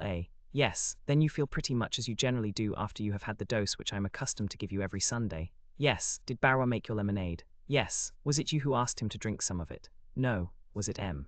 de Villefort? No. Madame? No. It was your granddaughter then, was it not? Yes. A groan from Barrois, accompanied by a yawn which seemed to crack the very jawbones, attracted the attention of M. d'Avrigny. He left M. Noirtier and returned to the sick man. Barrois, said the doctor, can you speak? Barrois muttered a few unintelligible words. Try and make an effort to do so, my good man, said d'Avrigny. Barrois reopened his bloodshot eyes. Who made the lemonade? I did. Did you bring it to your master directly it was made? No. You left it somewhere then in the meantime? Yes, I left it in the pantry because I was called away. Who brought it into this room then? Mademoiselle Valentine. D'Avrigny struck his forehead with his hand. Gracious heaven, exclaimed he. Doctor, cried Barrois, who felt another fit coming. Will they never bring that emetic? Asked the doctor. Here is a glass with one already prepared, said Villefort, entering the room. Who prepared it? The chemist who came here with me. Drink it, said the doctor to Barrois. Impossible, doctor, it is too late, my throat is closing up, I am choking. Oh, my heart, ah, my head, oh, what agony. Shall I suffer like this long? No, friend, replied the doctor, you will soon cease to suffer. Ah, I understand you, said the unhappy man. My God, have mercy upon me. And uttering a fearful cry, Barrois fell back as if he had been struck by lightning. D'Avrigny put his hand to his heart and placed a glass before his lips. Well, said Villefort, go to the kitchen and get me some syrup of violets. Villefort went immediately. Do not be alarmed, M. Noirtier, said d'Avrigny. I am going to take my patient into the next room to bleed him. This sort of attack is very frightful to witness. And taking Barrois under the arms, he dragged him into an adjoining room. But almost immediately he returned to fetch the lemonade. Noirtier closed his right eye. You want Valentine, do you not? I will tell them to send her to you. Villefort returned, and d'Avrigny met him in the passage. Well, how is he now? Asked he. Come in here, said d'Avrigny, and he took him into the chamber where the sick man lay. Is he still in a fit? Said the procureur. He is dead. Villefort drew back a few steps, and clasping his hands, exclaimed, with real amazement and sympathy, dead. And so soon too? Yes, it is very soon, said the doctor, looking at the corpse before him. But that ought not to astonish you. Monsieur and Madame de Saint-Méran died as soon. People die very suddenly in your house, M. de Villefort. What? Cried the magistrate, with an accent of horror and consternation. Are you still harping on that terrible idea? Still, sir, and I shall always do so, replied d'Avrigny, for it has never for one instant ceased to retain possession of my mind. And that you may be quite sure I am not mistaken this time, listen well to what I am going to say, M. de Villefort. The magistrate trembled convulsively. There is a poison which destroys life almost without leaving any perceptible traces. I know it well, I have studied it in all its forms, and in the effects which it produces. I recognized the presence of this poison in the case of poor Barrois, as well as in that of Madame de Saint-Méran. There is a way of detecting its presence. It restores the blue color of litmus paper reddened by an acid, and it turns syrup of violets green. We have no litmus paper, but see, here they come with the syrup of violets. The doctor was right, steps were heard in the passage. M. d'Avrigny opened the door, and took from the hands of the chambermaid a cup which contained 2 or 3 spoonfuls of the syrup. He then carefully closed the door. Look, said he to the procureur, whose heart beat so loudly that it might almost be heard. Here is in this cup some syrup of violets, and this decanter contains the remainder of the lemonade of which M. Noirtier and Barrois partook. If the lemonade be pure and inoffensive, the syrup will retain its color. If, on the contrary, the lemonade be drugged with poison, the syrup will become green. Look closely. The doctor then slowly poured some drops of the lemonade from the decanter into the cup, and in an instant, a light cloudy sediment began to form at the bottom of the cup. This sediment first took a blue shade, then from the color of sapphire it passed to that of opal, and from opal to emerald. Arrived at this last hue, it changed no more. The result of the experiment left no doubt whatever on the mind. The unfortunate Barrois has been poisoned, said d'Avrigny, and I will maintain this assertion before God and man. Villefort said nothing, but he clasped his hands, opened his haggard eyes, and, overcome with his emotion, sank into a chair. Chapter 80. The accusation M. d'Avrigny soon restored the magistrate to consciousness, who had looked like a second corpse in that chamber of death. "Oh, death is in my house," cried Villefort. "Say rather crime," replied the doctor. M. d'Avrigny, cried Villefort, "I cannot tell you all I feel at this moment, terror, grief, madness." "Yes," said M. d'Avrigny with an imposing calmness, "but I think it is now time to act. I think it is time to stop this torrent of mortality. I can no longer bear to be in possession of these secrets, without the hope of seeing the victims and society generally revenged." Villefort cast a gloomy look around him. "In my house," murmured he, "in my house." "Come, magistrate," said M. d'Avrigny, "show yourself a man. As an interpreter of the law, do honor to your profession by sacrificing your selfish interests to it." "You make me shudder, doctor." "Do you talk of a sacrifice?" "I do." "Do you then suspect anyone?" "I suspect no one. Death raps at your door, it enters, it goes, not blindfolded, but circumspectly from room to room. Well, I follow its course, I track its passage. I adopt the wisdom of the ancients and feel my way, for my friendship for your family and my respect for you are as a twofold bandage over my eyes." "Well, oh, speak, speak, doctor, I shall have courage." "Well, sir, you have in your establishment, or in your family, perhaps, one of the frightful monstrosities of which each century produces only one. Locusta and Agrippina, living at the same time, were an exception, and proved the determination of Providence to effect the entire ruin of the Roman Empire, sullied by so many crimes. Brunhilde and Fredegund were the results of the painful struggle of civilization in its infancy, when man was learning to control mind, were it even by an emissary from the realms of darkness. All these women had been, or were, beautiful. The same flower of innocence had flourished, or was still flourishing, on their brow, that is seen on the brow of the culprit in your house." Villefort shrieked, clasped his hands, and looked at the doctor with a supplicating air.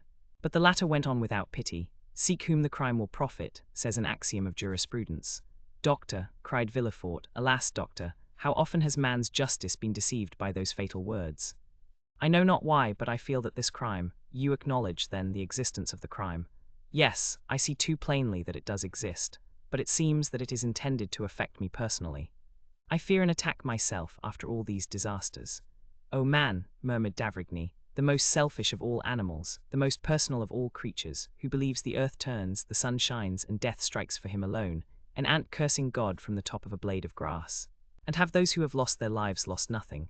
M. de Saint-Méran, Madame de Saint-Méran, M. Noirtier, how, M. Noirtier? Yes, think you it was the poor servant's life was coveted? No, no. Like Shakespeare's Polonius, he died for another. It was Noirtier the lemonade was intended for, it is Noirtier, logically speaking, who drank it.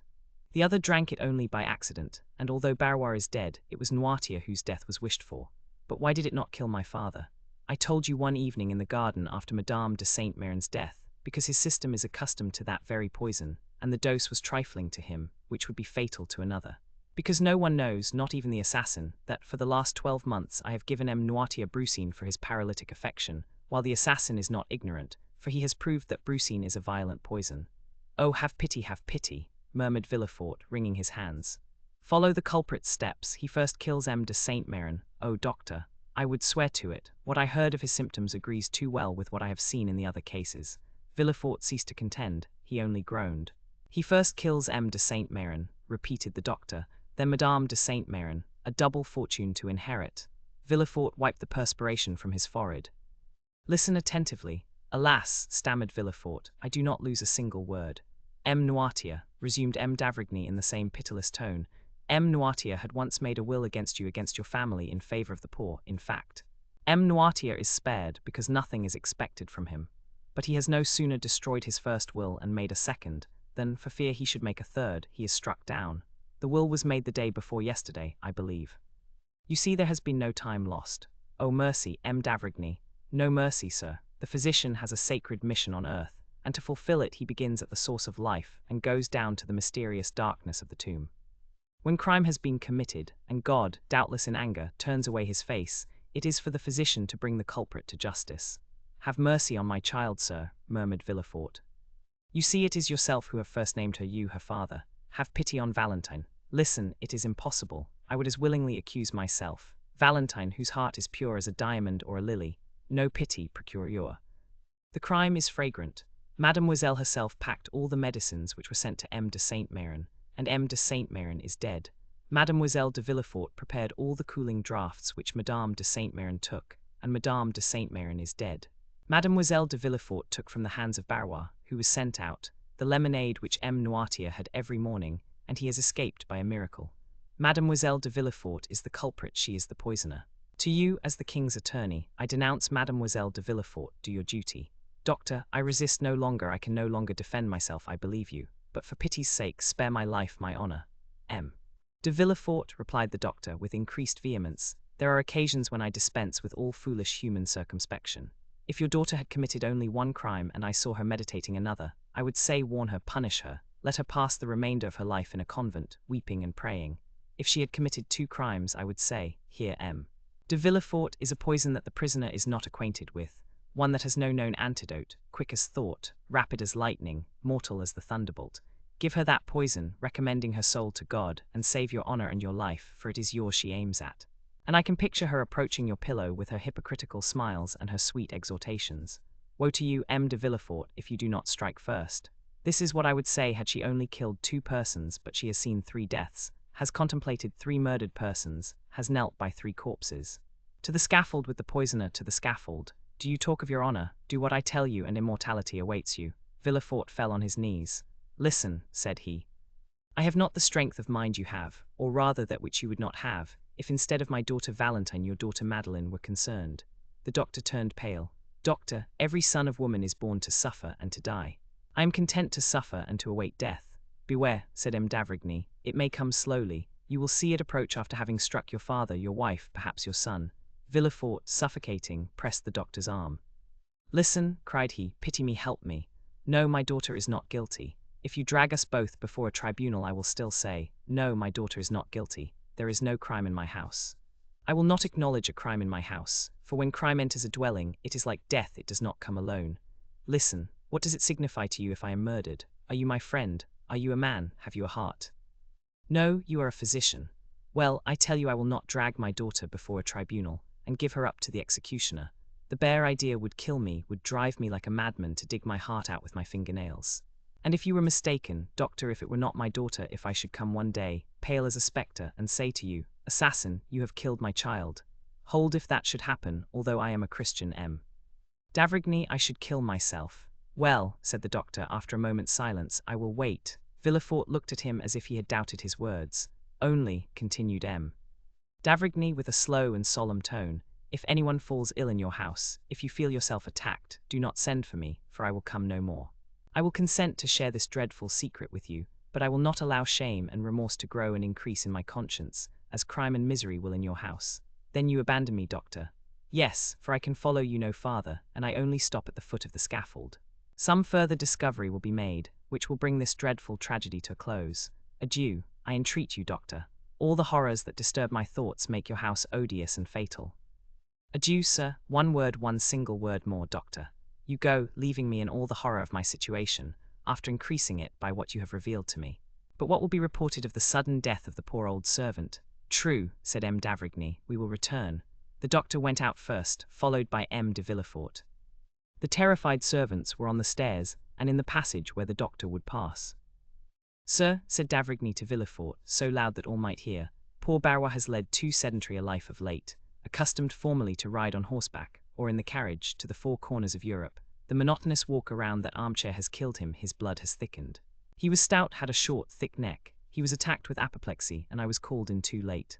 By the way, added he in a low tone, take care to throw away that cup of syrup of violets in the ashes. The doctor, without shaking hands with Villefort, without adding a word to what he had said, went out, amid the tears and lamentations of the whole household. The same evening all Villefort's servants, who had assembled in the kitchen, and had a long consultation, came to tell Madame de Villefort that they wished to leave. No entreaty, no proposition of increased wages, could induce them to remain. To every argument they replied, We must go, for death is in this house." They all left, in spite of prayers and entreaties, testifying their regret at leaving so good a master and mistress, and especially Mademoiselle Valentine, so good, so kind, and so gentle. Villefort looked at Valentine as they said this.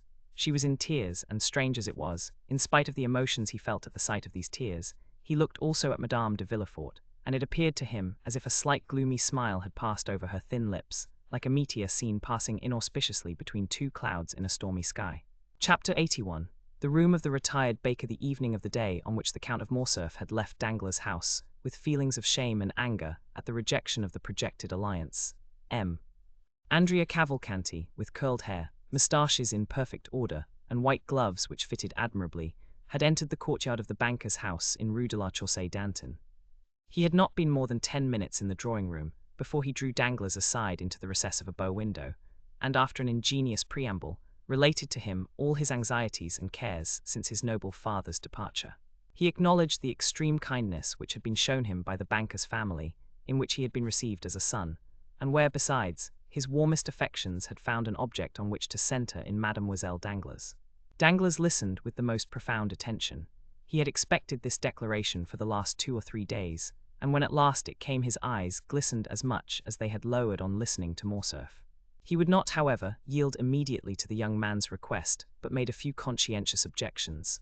"Are you not rather young, Andrea, to think of marrying?" "I think not, sir," replied Cavalcanti. "In Italy the nobility generally marry young. Life is so uncertain that we ought to secure happiness while it is within our reach." "Well, sir," said Danglars, "in case your proposals, which do me honor, are accepted by my wife and daughter, by whom shall the preliminary arrangements be settled?" "So important a negotiation should, I think, be conducted by the respective fathers of the young people. Sir, my father is a man of great foresight and prudence. Thinking that I might wish to settle in France, he left me at his departure, together with the papers establishing my identity, a letter promising, if he approved of my choice, 150,000 livres per annum from the day I was married.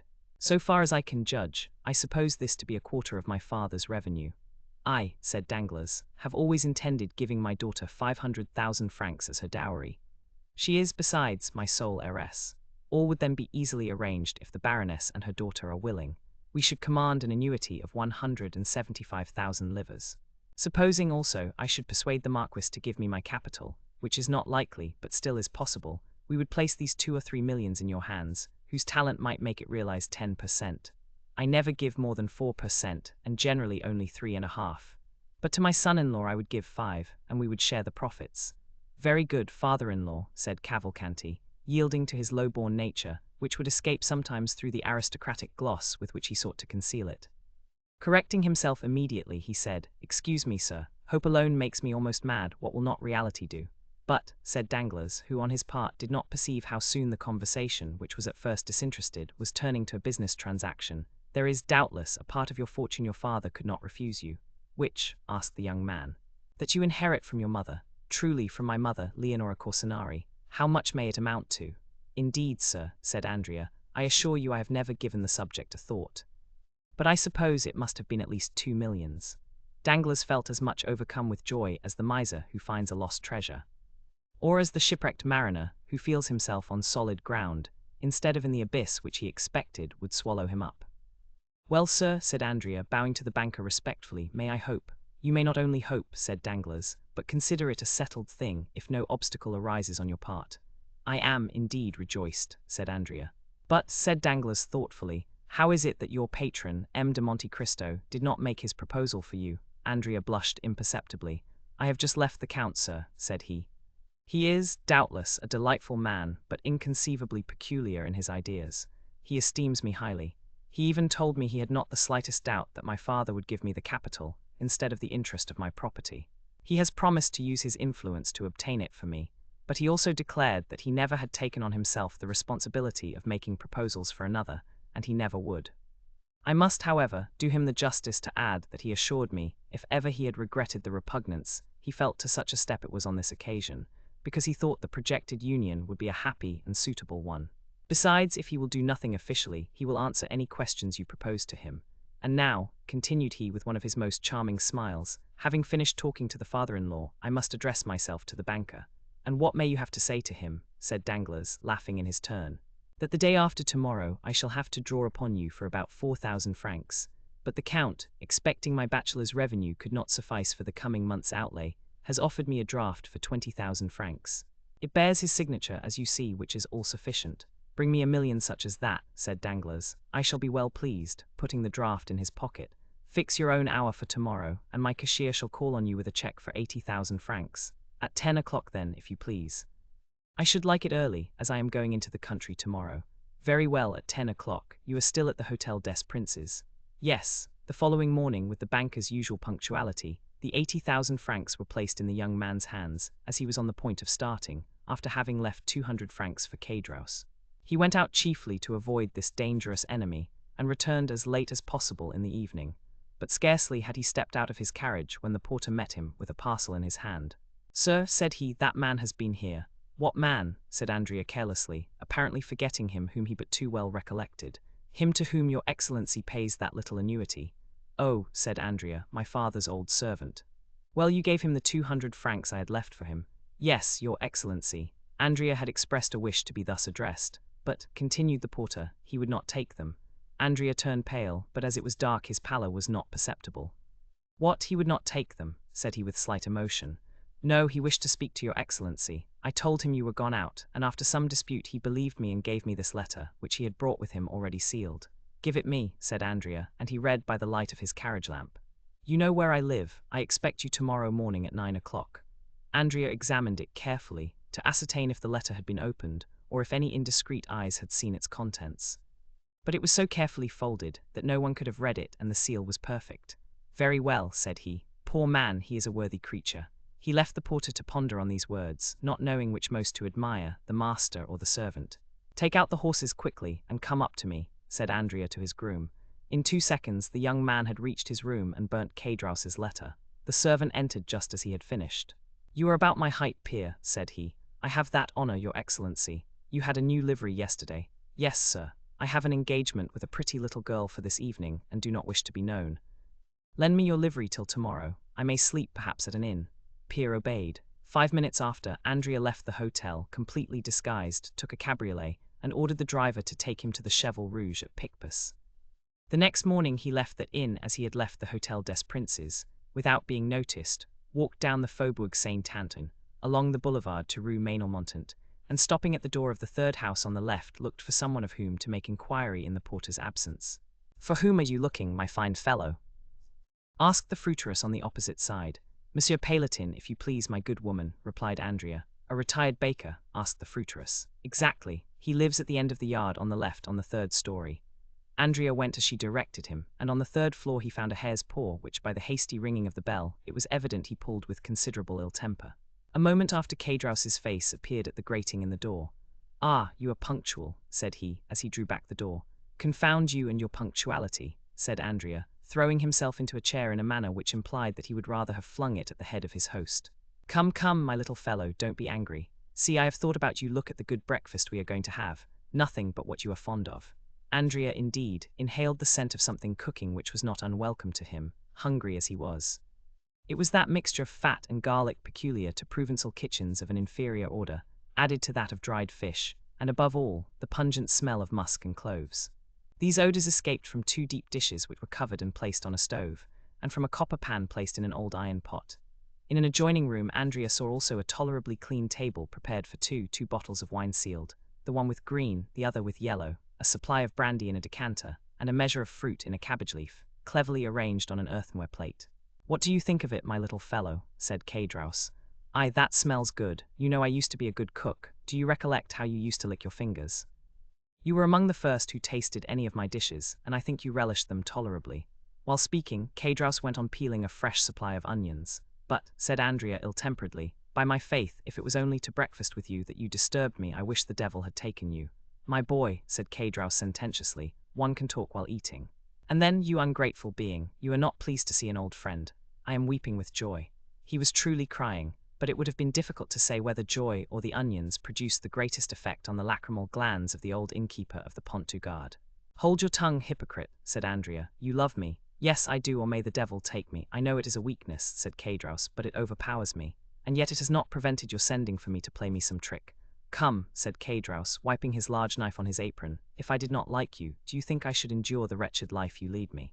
Think for a moment. You have your servant's clothes on you, therefore keep a servant. I have none, and am obliged to prepare my own meals. You abuse my cookery because you dine at the table d'hôte of the Hôtel des Princes, or the Café de Paris. Well, I too could keep a servant, I too could have a Tilbury, I too could dine where I like, but why do I not? Because I would not annoy my little Benedetto. Come, just acknowledge that I could, eh? This address was accompanied by a look which was by no means difficult to understand. Well, said Andrea, admitting your love, why do you want me to breakfast with you? That I may have the pleasure of seeing you, my little fellow. What is the use of seeing me after we have made all our arrangements? Dear friend, said K-Drouse, are wills ever made without codicils? But you first came to breakfast, did you not? Well, sit down, and let us begin with these pilchards and this fresh butter, which I have put on some vine leaves to please you, wicked one. Ah, yes. You look at my room, my 4 straw chairs, my images, 3 francs each. But what do you expect? This is not the Hôtel des Princes. Come, you are growing discontented, you are no longer happy. You who only wish to live like a retired baker, K-Drouse sighed. Well, what have you to say? You have seen your dream realized. I can still say it is a dream. A retired baker, my poor Benedetto, is rich, he has an annuity. Well, you have an annuity. I have, yes, since I bring you your 200 francs. K-Drouse shrugged his shoulders.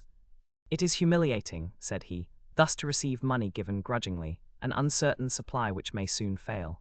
You see, I am obliged to economize, in case your prosperity should cease. Well, my friend, fortune is inconstant, as the chaplain of the regiment said. I know your prosperity is great, you rascal. You are to marry the daughter of Danglars. What, of Danglars? Yes, to be sure, must I say Baron Danglars?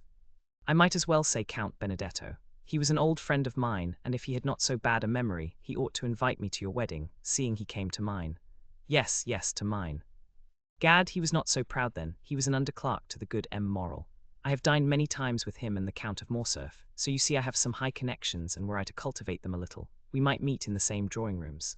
Come, your jealousy represents everything to you in the wrong light. That is all very fine, Benedetto mio, but I know what I am saying. Perhaps I may one day put on my best coat, and presenting myself at the great gate, introduce myself. Meanwhile, let us sit down and eat. K-Drouse set the example, and attacked the breakfast with good appetite, praising each dish he set before his visitor. The latter seemed to have resigned himself. He drew the corks, and partook largely of the fish with the garlic and fat. Ah, mate, said K-Drouse, you are getting on better terms with your old landlord. Faith, yes, replied Andrea, whose hunger prevailed over every other feeling. So you like it, you rogue, so much that I wonder how a man who can cook thus can complain of hard living.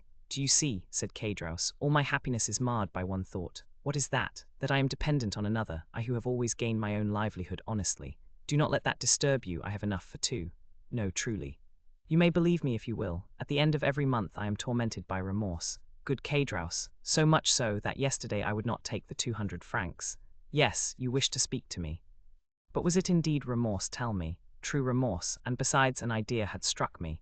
Andrea shuddered, he always did so at K-Drouse's ideas. It is miserable, do you see? Always to wait till the end of the month. Oh, said Andrea philosophically, determined to watch his companion narrowly, does not life pass in waiting? Do I, for instance, fare better? Well, I wait patiently, do I not? Yes. Because instead of expecting 200 wretched francs, you expect 5 or 6,000, perhaps 10, perhaps even 12, for you take care not to let anyone know the utmost. Down there, you always had little presents and Christmas boxes, which you tried to hide from your poor friend K-Drouse. Fortunately, he is a cunning fellow, that friend K-Drouse. There you are beginning again to ramble, to talk again and again of the past. But what is the use of teasing me with going all over that again? Ah, you are only 21 and can forget the past. I am 50 and am obliged to recollect it. But let us return to business. Yes, I was going to say if I were in your place, well, I would realize. How would you realize? I would ask for 6 months in advance under pretense of being able to purchase a farm, then with my 6 months I would decamp. Well, well, said Andrea, that isn't a bad idea. My dear friend, said K-Drouse, eat of my bread and take my advice. You will be none the worse off, physically or morally. But, said Andrea, why do you not act on the advice you gave me? Why do you not realize a 6 months, a year's advance even, and retire to Brussels? Instead of living the retired baker, you might live as a bankrupt, using his privileges. That would be very good. But how the devil would you have me retire on 1,200 francs? Ah, K-Drouse, said Andrea, how covetous you are. 2 months ago you were dying with hunger. The appetite grows by what it feeds on, said K-Drouse, grinning and showing his teeth, like a monkey laughing or a tiger growling. And, added he, biting off with his large white teeth an enormous mouthful of bread, I have formed a plan. Kadrous's plans alarmed Andrea still more than his ideas. Ideas were but the germ, the plan was reality. Let me see your plan. I dare say it is a pretty one. Why not? Who formed the plan by which we left the establishment of M.A.? Was it not I? And it was no bad one, I believe, since here we are. I do not say, replied Andrea, that you never make a good one. But let us see your plan. Well, pursued Kadrous, can you, without expending 1 sou, put me in the way of getting 15,000 francs? No, 15,000 are not enough. I cannot again become an honest man with less than 30,000 francs. No, replied Andrea dryly, no, I cannot. I do not think you understand me, replied Kadrous calmly. I said without your laying out a sou. Do you want me to commit a robbery, to spoil all my good fortune and yours with mine, and both of us to be dragged down there again? It would make very little difference to me, said Kadrous. If I were retaken, I am a poor creature to live alone, and sometimes pine for my old comrades. Not like you, heartless creature, who would be glad never to see them again. Andrea did more than tremble this time, he turned pale. Come, Kadrous, no nonsense, said he. Don't alarm yourself, my little Benedetto, but just point out to me some means of gaining those 30,000 francs without your assistance, and I will contrive it. Well, I'll try to contrive some way, said Andrea. Meanwhile you will raise my monthly allowance to 500 francs, my little fellow. I have a fancy, and mean to get a housekeeper. Well, you shall have your 500 francs, said Andrea. But it is very hard for me, my poor Kadrous, you take advantage, bah, said Kadrous, when you have access to countless stores. One would have said Andrea anticipated his companion's words, so did his eye flash like lightning, but it was but for a moment. True, he replied, and my protector is very kind. That dear protector, said Kadrous, and how much does he give you monthly? 5,000 francs, as many thousands as you give me hundreds. Truly, it is only bastards who are thus fortunate. 5,000 francs per month, what the devil can you do with all that? Oh, it is no trouble to spend that, and I am like you, I want capital. Capital. Yes, I understand, everyone would like capital. Well, and I shall get it. Who will give it to you, your prince? Yes, my prince, but unfortunately I must wait. You must wait for what? Asked Kadrous. For his death, the death of your prince. Yes, how so? Because he has made his will in my favor. Indeed, on my honor, for how much? For 500,000, only that. It's little enough, but so it is. No, it cannot be. Are you my friend Kadrous? Yes, in life or death. Well, I will tell you a secret. What is it? But remember, pardieu. Mute as a carp. Well, I think Andrea stopped and looked around. You think, do not fear, pardieu, we are alone. I think I have discovered my father. Your true father? Yes, not old Cavalcanti. No, for he has gone again. The true one, as you say. And that father is, well, Kadrous, it is Monte Cristo. Bah, yes, you understand, that explains all. He cannot acknowledge me openly, it appears, but he does it through M. Cavalcanti, and gives him 50,000 francs for it. 50,000 francs for being your father. I would have done it for half that, for 20,000, for 15,000. Why did you not think of me, ungrateful man? Did I know anything about it when it was all done when I was down there? Ah, truly. And you say that by his will, he leaves me 500,000 livres. Are you sure of it? He showed it me. But that is not all, there is a codicil, as I said just now. Probably, and in that codicil he acknowledges me. Oh, the good father, the brave father, the very honest father, said Kadrous, twirling a plate in the air between his 2 hands. Now say if I conceal anything from you. No, and your confidence makes you honorable in my opinion. And your princely father, is he rich, very rich? Yes, he is that. He does not himself know the amount of his fortune. Is it possible? It is evident enough to me, who am always at his house. The other day a banker's clerk brought him 50,000 francs in a portfolio about the size of your plate. Yesterday his banker brought him 100,000 francs in gold. Kadrous was filled with wonder. The young man's words sounded to him like metal, and he thought he could hear the rushing of cascades of louis. And you go into that house, cried he briskly, when I like. Kadrous was thoughtful for a moment. It was easy to perceive he was revolving some unfortunate idea in his mind.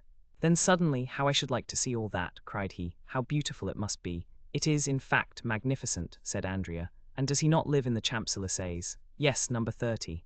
Ah, said Kadrous, no. 30? Yes, a fine house standing alone between a courtyard and a garden, you must know it. Possibly, but it is not the exterior I care for, it is the interior. What beautiful furniture there must be in it. Have you ever seen the Tuileries? No. Well, it surpasses that. It must be worth one's while to stoop, Andrea, when that good M. Monte Cristo lets fall his purse. It is not worthwhile to wait for that, said Andrea. Money is as plentiful in that house as fruit in an orchard. But you should take me there one day with you. How can I? On what plea? You are right, but you have made my mouth water. I must absolutely see it. I shall find a way. No nonsense, Kadros. I will offer myself as floor polisher. The rooms are all carpeted. Well then, I must be contented to imagine it. That is the best plan, believe me. Try, at least, to give me an idea of what it is. How can I? Nothing is easier. Is it large? Middling? How is it arranged? Faith, I should require pen, ink, and paper to make a plan. They are all here, said Kadros briskly. He fetched from an old secretary a sheet of white paper and pen and ink. Here, said Kadros, draw me all that on the paper, my boy. Andrea took the pen with an imperceptible smile and began. The house, as I said, is between the court and the garden. In this way, do you see? Andrea drew the garden, the court, and the house. High walls, not more than 8 or 10 feet. That is not prudent, said Kadros. In the court are orange trees in pots, turf, and clumps of flowers, and no steel traps. No, the stables are on either side of the gate which you see there. And Andrea continued his plan. Let us see the ground floor, said Kadros. On the ground floor, dining room, 2 drawing rooms, billiard room, staircase in the hall, and a little back staircase. Windows, magnificent windows, so beautiful, so large, that I believe a man of your size should pass through each frame. Why the devil have they any stairs with such windows? Luxury has everything. But shutters? Yes, but they are never used. That Count of Monte Cristo is an original, who loves to look at the sky even at night. And where do the servants sleep? Oh, they have a house to themselves. Picture to yourself a pretty coach house at the right-hand side where the ladders are kept. Well, over that coach house are the servants' rooms, with bells corresponding with the different apartments. Ah, diable, bells did you say? What do you mean? Oh, nothing. I only say they cost a load of money to hang, and what is the use of them, I should like to know. There used to be a dog let loose in the yard at night, but it has been taken to the house at Ortuel, to that you went to, you know. Yes, I was saying to him only yesterday, you are imprudent, Monsieur Count. For when you go to Ortuel and take your servants, the house is left unprotected. Well, said he, what next? Well, next, some day you will be robbed. What did he answer? He quietly said, what do I care if I am? Andrea, he has some secretaire with a spring. How do you know? Yes, which catches the thief in a trap and plays a tune. I was told there were such at the last exhibition. He has simply a mahogany secretaire in which the key is always kept. And he is not robbed. No, his servants are all devoted to him. There ought to be some money in that secretaire. There may be. No one knows what there is. And where is it? On the first floor. Sketch me the plan of that floor, as you have done of the ground floor, my boy. That is very simple. Andrea took the pen. On the first story, do you see, there is the anteroom and the drawing room. To the right of the drawing room, a library and a study. To the left, a bedroom and a dressing room. The famous secretaire is in the dressing room. Is there a window in the dressing room? 2, one here and one there. Andrea sketched 2 windows in the room, which formed an angle on the plan, and appeared as a small square added to the rectangle of the bedroom. Kadros became thoughtful. Does he often go to Ortuel? Added he, 2 or 3 times a week. Tomorrow, for instance, he is going to spend the day and night there. Are you sure of it? He has invited me to dine there. There's a life for you, said Kadros. A town house and a country house. That is what it is to be rich. And shall you dine there? Probably. When you dine there, do you sleep there? If I like, I am at home there. Kadros looked at the young man, as if to get at the truth from the bottom of his heart. But Andrea drew a cigar case from his pocket, took a Havana, quietly lit it, and began smoking. When do you want your 1,200 francs? Said he to Kadros. Now, if you have them. Andrea took 25 louis from his pocket. Yellow boys, said Kadros. No, I thank you. Oh, you despise them. On the contrary, I esteem them, but will not have them. You can change them, idiot. Gold is worth 5 sous. Exactly, and he who changes them will follow friend Kadros, lay hands on him, and demand what farmers pay him their rent in gold. No nonsense, my good fellow. Silver simply, round coins with the head of some monarch or other on them. Anybody may possess a 5-franc piece. But do you suppose I carry 500 francs about with me? I should want a porter. Well, leave them with your porter, he is to be trusted. I will call for them. Today, no, tomorrow, I shall not have time today. Well, tomorrow I will leave them when I go to Ortuel. May I depend on it? Certainly, because I shall secure my housekeeper on the strength of it. Now see here, will that be all? Eh, and will you not torment me any more?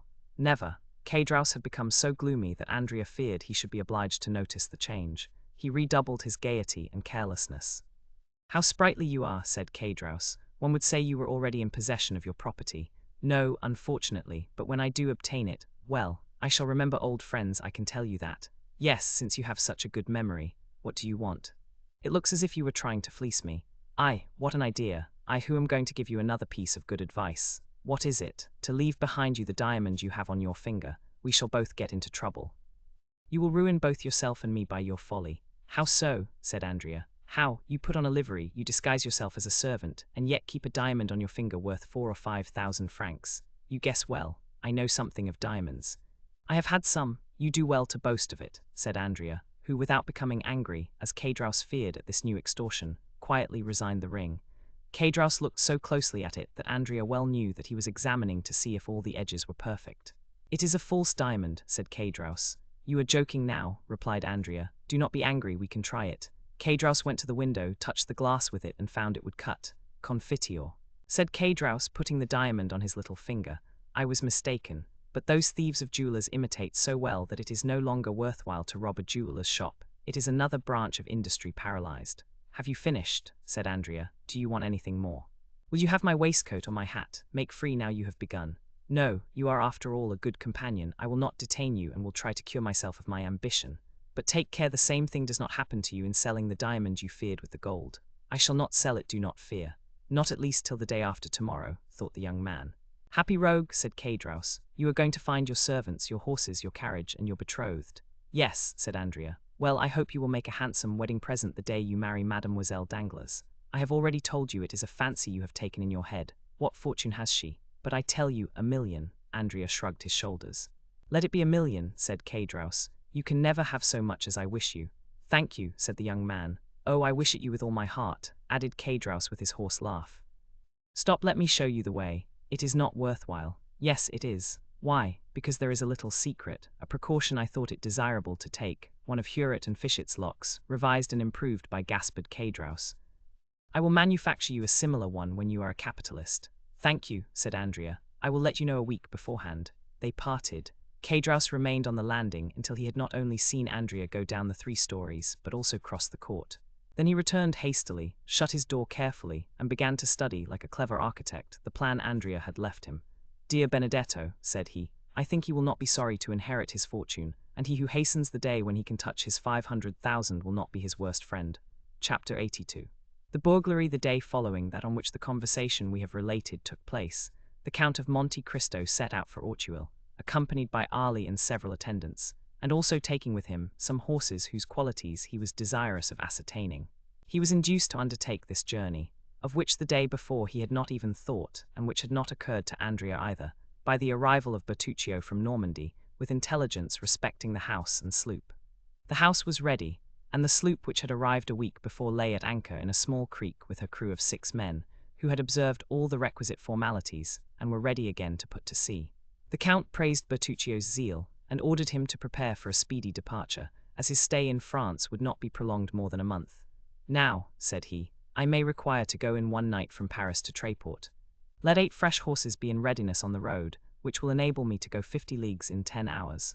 Your Highness had already expressed that wish, said Bertuccio, and the horses are ready. I have bought them and stationed them myself at the most desirable posts, that is, in villages where no one generally stops. That's well, said Monte Cristo. I remain here a day or two, arrange accordingly. As Bertuccio was leaving the room to give the requisite orders, Baptistin opened the door. He held a letter on a silver waiter.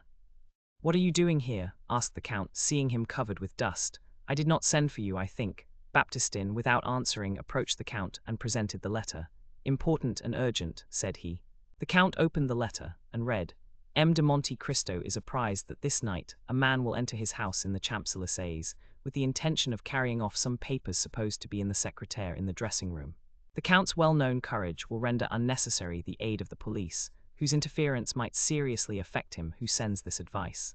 The Count, by any opening from the bedroom, or by concealing himself in the dressing-room, would be able to defend his property himself. Many attendants or apparent precautions would prevent the villain from the attempt, and M. de Monte Cristo would lose the opportunity of discovering an enemy whom chance has revealed to him, who now sends this warning to the Count, a warning he might not be able to send another time, if this first attempt should fail and another be made.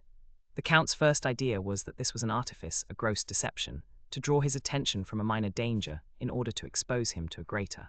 He was on the point of sending the letter to the commissary of police, notwithstanding the advice of his anonymous friend, or perhaps because of that advice, when suddenly the idea occurred to him that it might be some personal enemy, whom he alone should recognize and over whom, if such were the case, he alone would gain any advantage, as Fiesco-Sventin had done over the Moor who would have killed him. We know the Count's vigorous and daring mind, denying anything to be impossible, with that energy which marks the great man.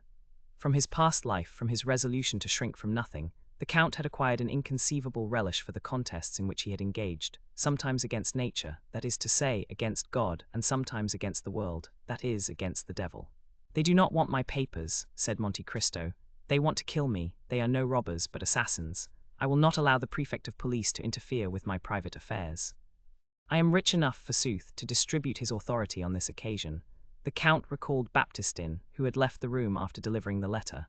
"Return to Paris," said he. "Assemble the servants who remain there."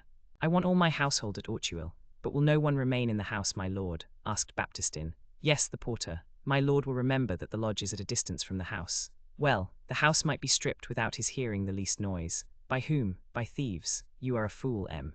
Baptistin. Thieves might strip the house. It would annoy me less than to be disobeyed." Baptistin bowed. "You understand me," said the Count. "Bring your comrades here, one and all.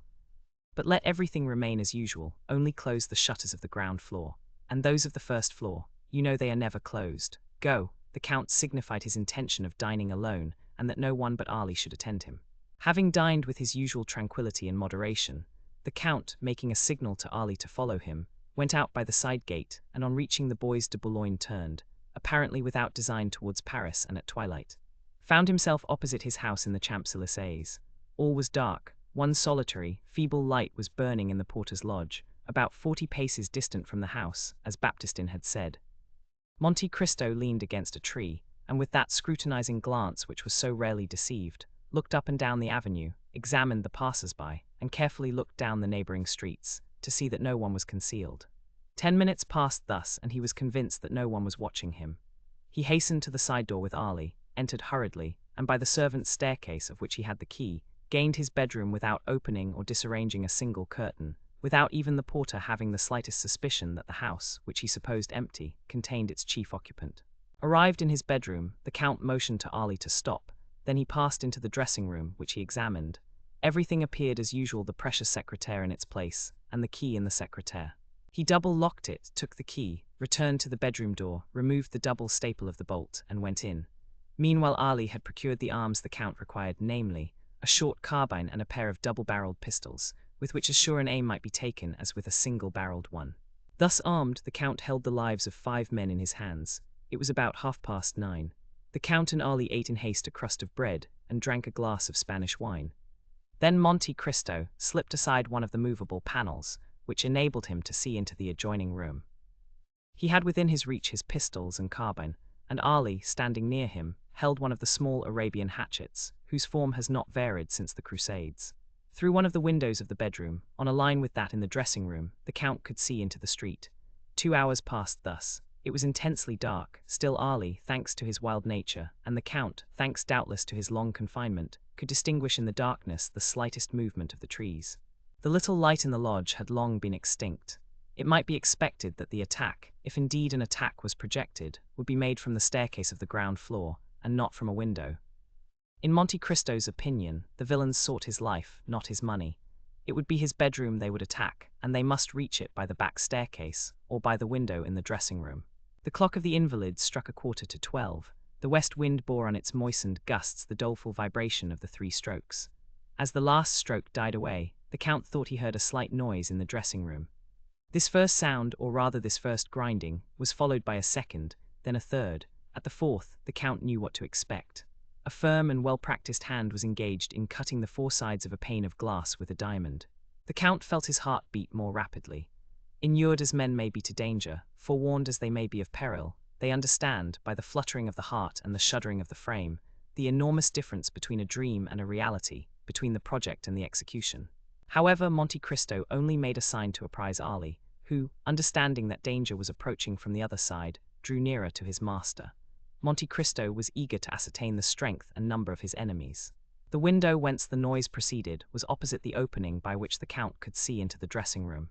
He fixed his eyes on that window. He distinguished a shadow in the darkness. Then one of the panes became quite opaque, as if a sheet of paper were stuck on the outside. Then the square cracked without falling. Through the opening an arm was passed to find the fastening, then a second. The window turned on its hinges and a man entered. He was alone. "That's a daring rascal," whispered the Count. At that moment Ali touched him slightly on the shoulder. He turned. Ali pointed to the window of the room in which they were, facing the street. "I see," said he. "There are two of them. One does the work while the other stands guard." He made a sign to Ali not to lose sight of the man in the street, and turned to the one in the dressing room. The glass cutter had entered, and was feeling his way, his arms stretched out before him. At last he appeared to have made himself familiar with his surroundings. There were two doors, he bolted them both. When he drew near to the bedroom door, Monte Cristo expected that he was coming in, and raised one of his pistols, but he simply heard the sound of the bolts sliding in their copper rings. It was only a precaution. The nocturnal visitor, ignorant of the fact that the Count had removed the staples, might now think himself at home, and pursue his purpose with full security. Alone and free to act as he wished, the man then drew from his pocket something which the Count could not discern, placed it on a stand, then went straight to the secretaire, felt the lock, and contrary to his expectation found that the key was missing. But the glass cutter was a prudent man who had provided for all emergencies. The Count soon heard the rattling of a bunch of skeleton keys, such as the locksmith brings when called to force a lock, and which thieves call nightingales, doubtless from the music of their nightly song when they grind against the bolt.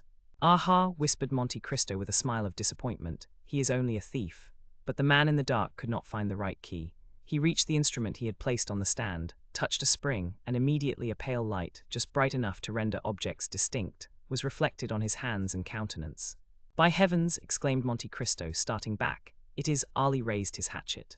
"Don't stir," whispered Monte Cristo, "and put down your hatchet. We shall require no arms." Then he added some words in a low tone, for the exclamation which surprise had drawn from the Count, faint as it had been, had startled the man who remained in the pose of the old knife grinder. It was an order the Count had just given, for immediately Ali went noiselessly, and returned, bearing a black dress and a three-cornered hat. Meanwhile Monte Cristo had rapidly taken off his greatcoat, waistcoat, and shirt, and one might distinguish by the glimmering through the open panel that he wore a pliant tunic of steel mail, of which the last in France, where daggers are no longer dreaded, was worn by King Louis XVI, who feared the dagger at his breast, and whose head was cleft with a hatchet. The tunic soon disappeared under a long cassock, as did his hair under a priest's wig. The three-cornered hat over this effectually transformed the Count into an abbé. The man, hearing nothing more, stood erect, and while Monte Cristo was completing his disguise had advanced straight to the secretaire, whose lock was beginning to crack under his nightingale. "Try again," whispered the Count, who depended on the secret spring, which was unknown to the picklock. Clever as he might be, "try again, you have a few minutes' work there." And he advanced to the window. The man whom he had seen seated on a fence had got down, and was still pacing the street, but strange as it appeared, he cared not for those who might pass from the avenue of the Champs-Élysées, or by the Faubourg Saint-Honoré.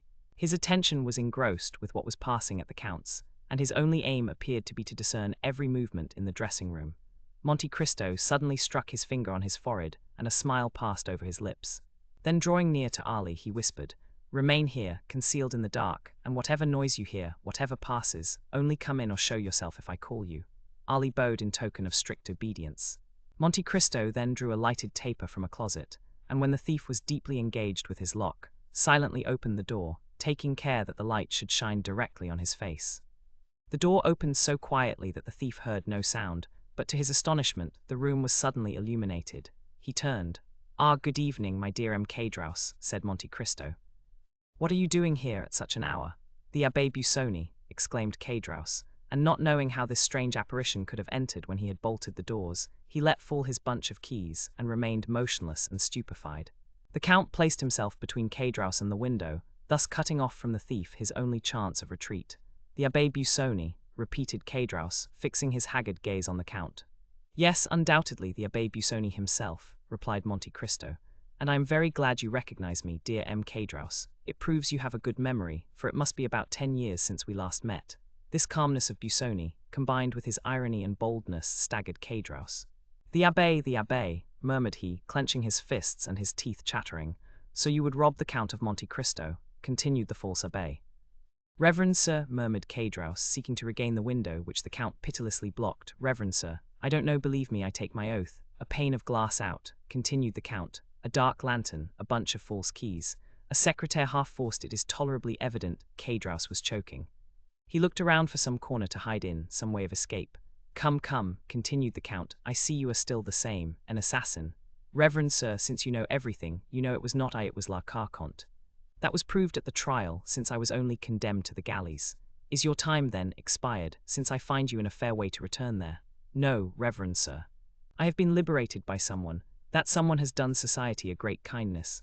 Ah, said Cadrouse, I had promised, and you are breaking your promise, interrupted Monte Cristo. Alas, yes, said Cadrouse very uneasily. A bad relapse that will lead you, if I mistake not, to the place to grieve. So much the worse, diavolo, as they say in my country. Reverend sir, I am impelled, every criminal says the same thing. Poverty, sure, said Busoni disdainfully. Poverty may make a man beg, steal a loaf of bread at a baker's door, but not cause him to open a secretaire in a house supposed to be inhabited. And when the jeweler Johans had just paid you 45,000 francs for the diamond I had given you, and you killed him to get the diamond and the money both, was that also poverty? Pardon, reverend sir, said Cadrouse. You have saved my life once, save me again. That is but poor encouragement. Are you alone, reverend sir, or have you their soldiers ready to seize me? I am alone, said the abbé, and I will again have pity on you, and will let you escape, at the risk of the fresh miseries my weakness may lead to if you tell me the truth. Ah, reverend sir, cried Cadrouse, clasping his hands and drawing nearer to Monte Cristo. I may indeed say you are my deliverer. You mean to say you have been freed from confinement. Yes, that is true, reverend sir. Who was your liberator? An Englishman. What was his name? Lord Wilmore. I know him, I shall know if you lie. Ah, reverend sir, I tell you the simple truth. Was this Englishman protecting you? No, not me, but a young Corsican, my companion. What was this young Corsican's name? Benedetto. Is that his Christian name? He had no other. He was a foundling. Then this young man escaped with you. He did. In what way? We were working at Saint Mandria near Toulon. Do you know Saint Mandria? I do. In the hour of rest, between noon and 1 o'clock, galley slaves having a nap after dinner. We may well pity the poor fellows, said the abbé. Nay, said Cadrouse, one can't always work, one is not a dog. So much the better for the dogs, said Monte Cristo. While the rest slept then, we went away a short distance. We severed our fetters with a file the Englishman had given us, and swam away. And what is become of this Benedetto? I don't know. You ought to know. No, in truth. We parted at Hyères. And to give more weight to his protestation, Cadrouse advanced another step towards the abbé, who remained motionless in his place, as calm as ever, and pursuing his interrogation. You lie, said the abbé Busoni, with a tone of irresistible authority. Reverend sir, you lie, this man is still your friend, and you perhaps make use of him as your accomplice. Oh, reverend sir, since you left Toulon, what have you lived on? Answer me, on what I could get. You lie, repeated the abbé a third time with a still more imperative tone. Cadrouse, terrified, looked at the count. You have lived on the money he has given you. True, said Cadrouse. Benedetto has become the son of a great lord. How can he be the son of a great lord? A natural son. And what is that great lord's name? The Count of Monte Cristo, the very same in whose house we are. Benedetto the Count's son, replied Monte Cristo, astonished in his turn. Well, I should think so, since the Count has found him a false father, since the Count gives him 4,000 francs a month, and leaves him 500,000 francs in his will. Ah, yes, said the factitious abbé, who began to understand. And what name does the young man bear meanwhile? Andrea Cavalcanti. Is it, then, that young man whom my friend the Count of Monte Cristo has received into his house, and who is going to marry Mademoiselle Danglars? Exactly, and you suffer that, you wretch. You who know his life and his crime. Why should I stand in a comrade's way? Said Cadrouse. You are right, it is not you who should apprise M. Danglars, it is I. Do not do so, reverend sir. Why not? Because you would bring us to ruin. And you think that to save such villains as you I will become an abettor of their plot, an accomplice in their crimes. Reverend sir, said Cadrouse, drawing still nearer. I will expose all. To whom? To M. Danglars. By heaven, cried Cadrouse, drawing from his waistcoat an open knife and striking the Count in the breast, you shall disclose nothing, reverend sir. To Cadrouse's great astonishment, the knife, instead of piercing the Count's breast, flew back blunted. At the same moment, the Count seized with his left hand the assassin's wrist, and wrung it with such strength that the knife fell from his stiffened fingers, and Cadrouse uttered a cry of pain. But the Count, disregarding his cry, continued to wring the bandit's wrist, until, his arm being dislocated, he fell first on his knees, then flat on the floor. The Count then placed his foot on his head, saying, I know not what restrains me from crushing thy skull, rascal. Ah, mercy, mercy, cried Cadrouse. The Count withdrew his foot. Rise, said he. Cadrouse rose. What a wrist you have, reverend sir, said Cadrouse, stroking his arm, all bruised by the fleshy pincers which had held it. What a wrist. Silence. God gives me strength to overcome a wild beast like you. In the name of that God I act. Remember that wretch, and to spare thee at this moment is still serving him. Oh, said Cadrouse, groaning with pain, take this pen and paper and write what I dictate. I don't know how to write, reverend sir. You lie. Take this pen and write. Cadrouse, awed by the superior power of the abbé, sat down and wrote. Sir, the man whom you are receiving at your house, and to whom you intend to marry your daughter, is a felon who escaped with me from confinement at Toulon. He was number 59 and I number 58. He was called Benedetto, but he is ignorant of his real name, having never known his parents. Sign it, continued the Count. But would you ruin me? If I sought your ruin, fool, I should drag you to the first guardhouse. Besides, when that note is delivered, in all probability you will have no more to fear. Sign it then. Caedros signed it. The address to Monsieur the Baron Danglars, banker, Rue de la Chaussée-d'Antin. Caedros wrote the address. The abbé took the note. Now, said he, that suffices. Begone. Which way? The way you came. You wish me to get out at that window. You got in very well. Oh, you have some design against me, reverend sir. Idiot. What design can I have? Why then not let me out by the door? What would be the advantage of waking the porter? Ah, reverend sir, tell me, do you wish me dead? I wish what God wills, but swear that you will not strike me as I go down. Cowardly fool, what do you intend doing with me? I ask you, what can I do? I have tried to make you a happy man, and you have turned out a murderer. Oh, monsieur, said Caedros, make one more attempt, try me once more. I will, said the Count. Listen, you know if I may be relied on. Yes, said Caedros. If you arrive safely at home, what have I to fear except from you? If you reach your home safely, leave Paris, leave France, and wherever you may be, so long as you conduct yourself well, I will send you a small annuity. For if you return home safely, then, asked Caedros, shuddering, then I shall believe God has forgiven you, and I will forgive you too. As true as I am a Christian, stammered Caedros, you will make me die of fright. Now begone, said the Count, pointing to the window. Caedros, scarcely yet relying on this promise, put his legs out of the window and stood on the ladder. Now go down, said the abbé, folding his arms. Understanding he had nothing more to fear from him, Caedros began to go down. Then the Count brought the taper to the window, that it might be seen in the Champs-Élysées that a man was getting out of the window, while another held a light. What are you doing, reverend sir? Suppose a watchman should pass, and he blew out the light. He then descended, but it was only when he felt his foot touch the ground that he was satisfied of his safety. Monte Cristo returned to his bedroom, and glancing rapidly from the garden to the street, he saw first Caedros, who after walking to the end of the garden, fixed his ladder against the wall at a different part from where he came in. The Count then looking over into the street, saw the man who appeared to be waiting run in the same direction, and place himself against the angle of the wall where Caedros would come over. Caedros climbed the ladder slowly, and looked over the coping to see if the street was quiet. No one could be seen or heard. The clock of the Invalides struck 1. Then Caedros sat astride the coping, and drawing up his ladder passed it over the wall. Then he began to descend, or rather to slide down by the 2 stanchions, which he did with an ease which proved how accustomed he was to the exercise. But once started, he could not stop. In vain did he see a man start from the shadow when he was halfway down. In vain did he see an arm raised as he touched the ground. Before he could defend himself, that arm struck him so violently in the back that he let go the ladder, crying, "Help!" A second blow struck him almost immediately in the side, and he fell calling, "Help, murder!" Then, as he rolled on the ground, his adversary seized him by the hair and struck him a third blow in the chest. This time Caedros endeavored to call again, but he could only utter a groan, and he shuddered as the blood flowed from his 3 wounds. The assassin, finding that he no longer cried out, lifted his head up by the hair. His eyes were closed and the mouth was distorted. The murderer, supposing him dead, let fall his head and disappeared. Then Caedros, feeling that he was leaving him, raised himself on his elbow, and with a dying voice cried with great effort, "Murder, I am dying, help, reverend sir, help." This mournful appeal pierced the darkness. The door of the back staircase opened, then the side gate of the garden, and Ali and his master were on the spot with lights. Chapter 83. The hand of God. Caedros continued to call piteously, "Help, reverend sir, help." "What is the matter?" asked Monte Cristo. "Help," cried Caedros, "I am murdered. We are here, take courage. Ah, it's all over. You are come too late, you are come to see me die. What blows, what blood!" He fainted. Ali and his master conveyed the wounded man into a room. Monte Cristo motioned to Ali to undress him, and he then examined his dreadful wounds. "My God," he exclaimed, "thy vengeance is sometimes delayed, but only that it may fall the more effectually." Ali looked at his master for further instructions. "Bring here immediately the king's attorney, M. de Villefort, who lives in the Faubourg Saint-Honoré. As you pass the lodge, wake the porter and send him for a surgeon." Ali obeyed, leaving the abbé alone with Caedros, who had not yet revived. When the wretched man again opened his eyes, the Count looked at him with a mournful expression of pity, and his lips moved as if in prayer.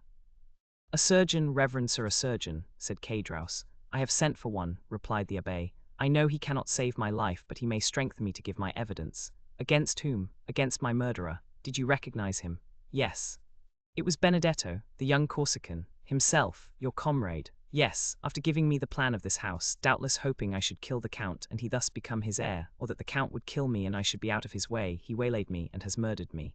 I have also sent for the procureur. He will not come in time. I feel my life fast ebbing. Wait a moment, said Monte Cristo. He left the room and returned in 5 minutes with a file. The dying man's eyes were all the time riveted on the door, through which he hoped succor would arrive. Hasten, reverend sir, hasten, I shall faint again. Monte Cristo approached, and dropped on his purple lips 3 or 4 drops of the contents of the phial. Caedros drew a deep breath. Oh, said he, that is life to me. More, 2 drops more would kill you, replied the abbé.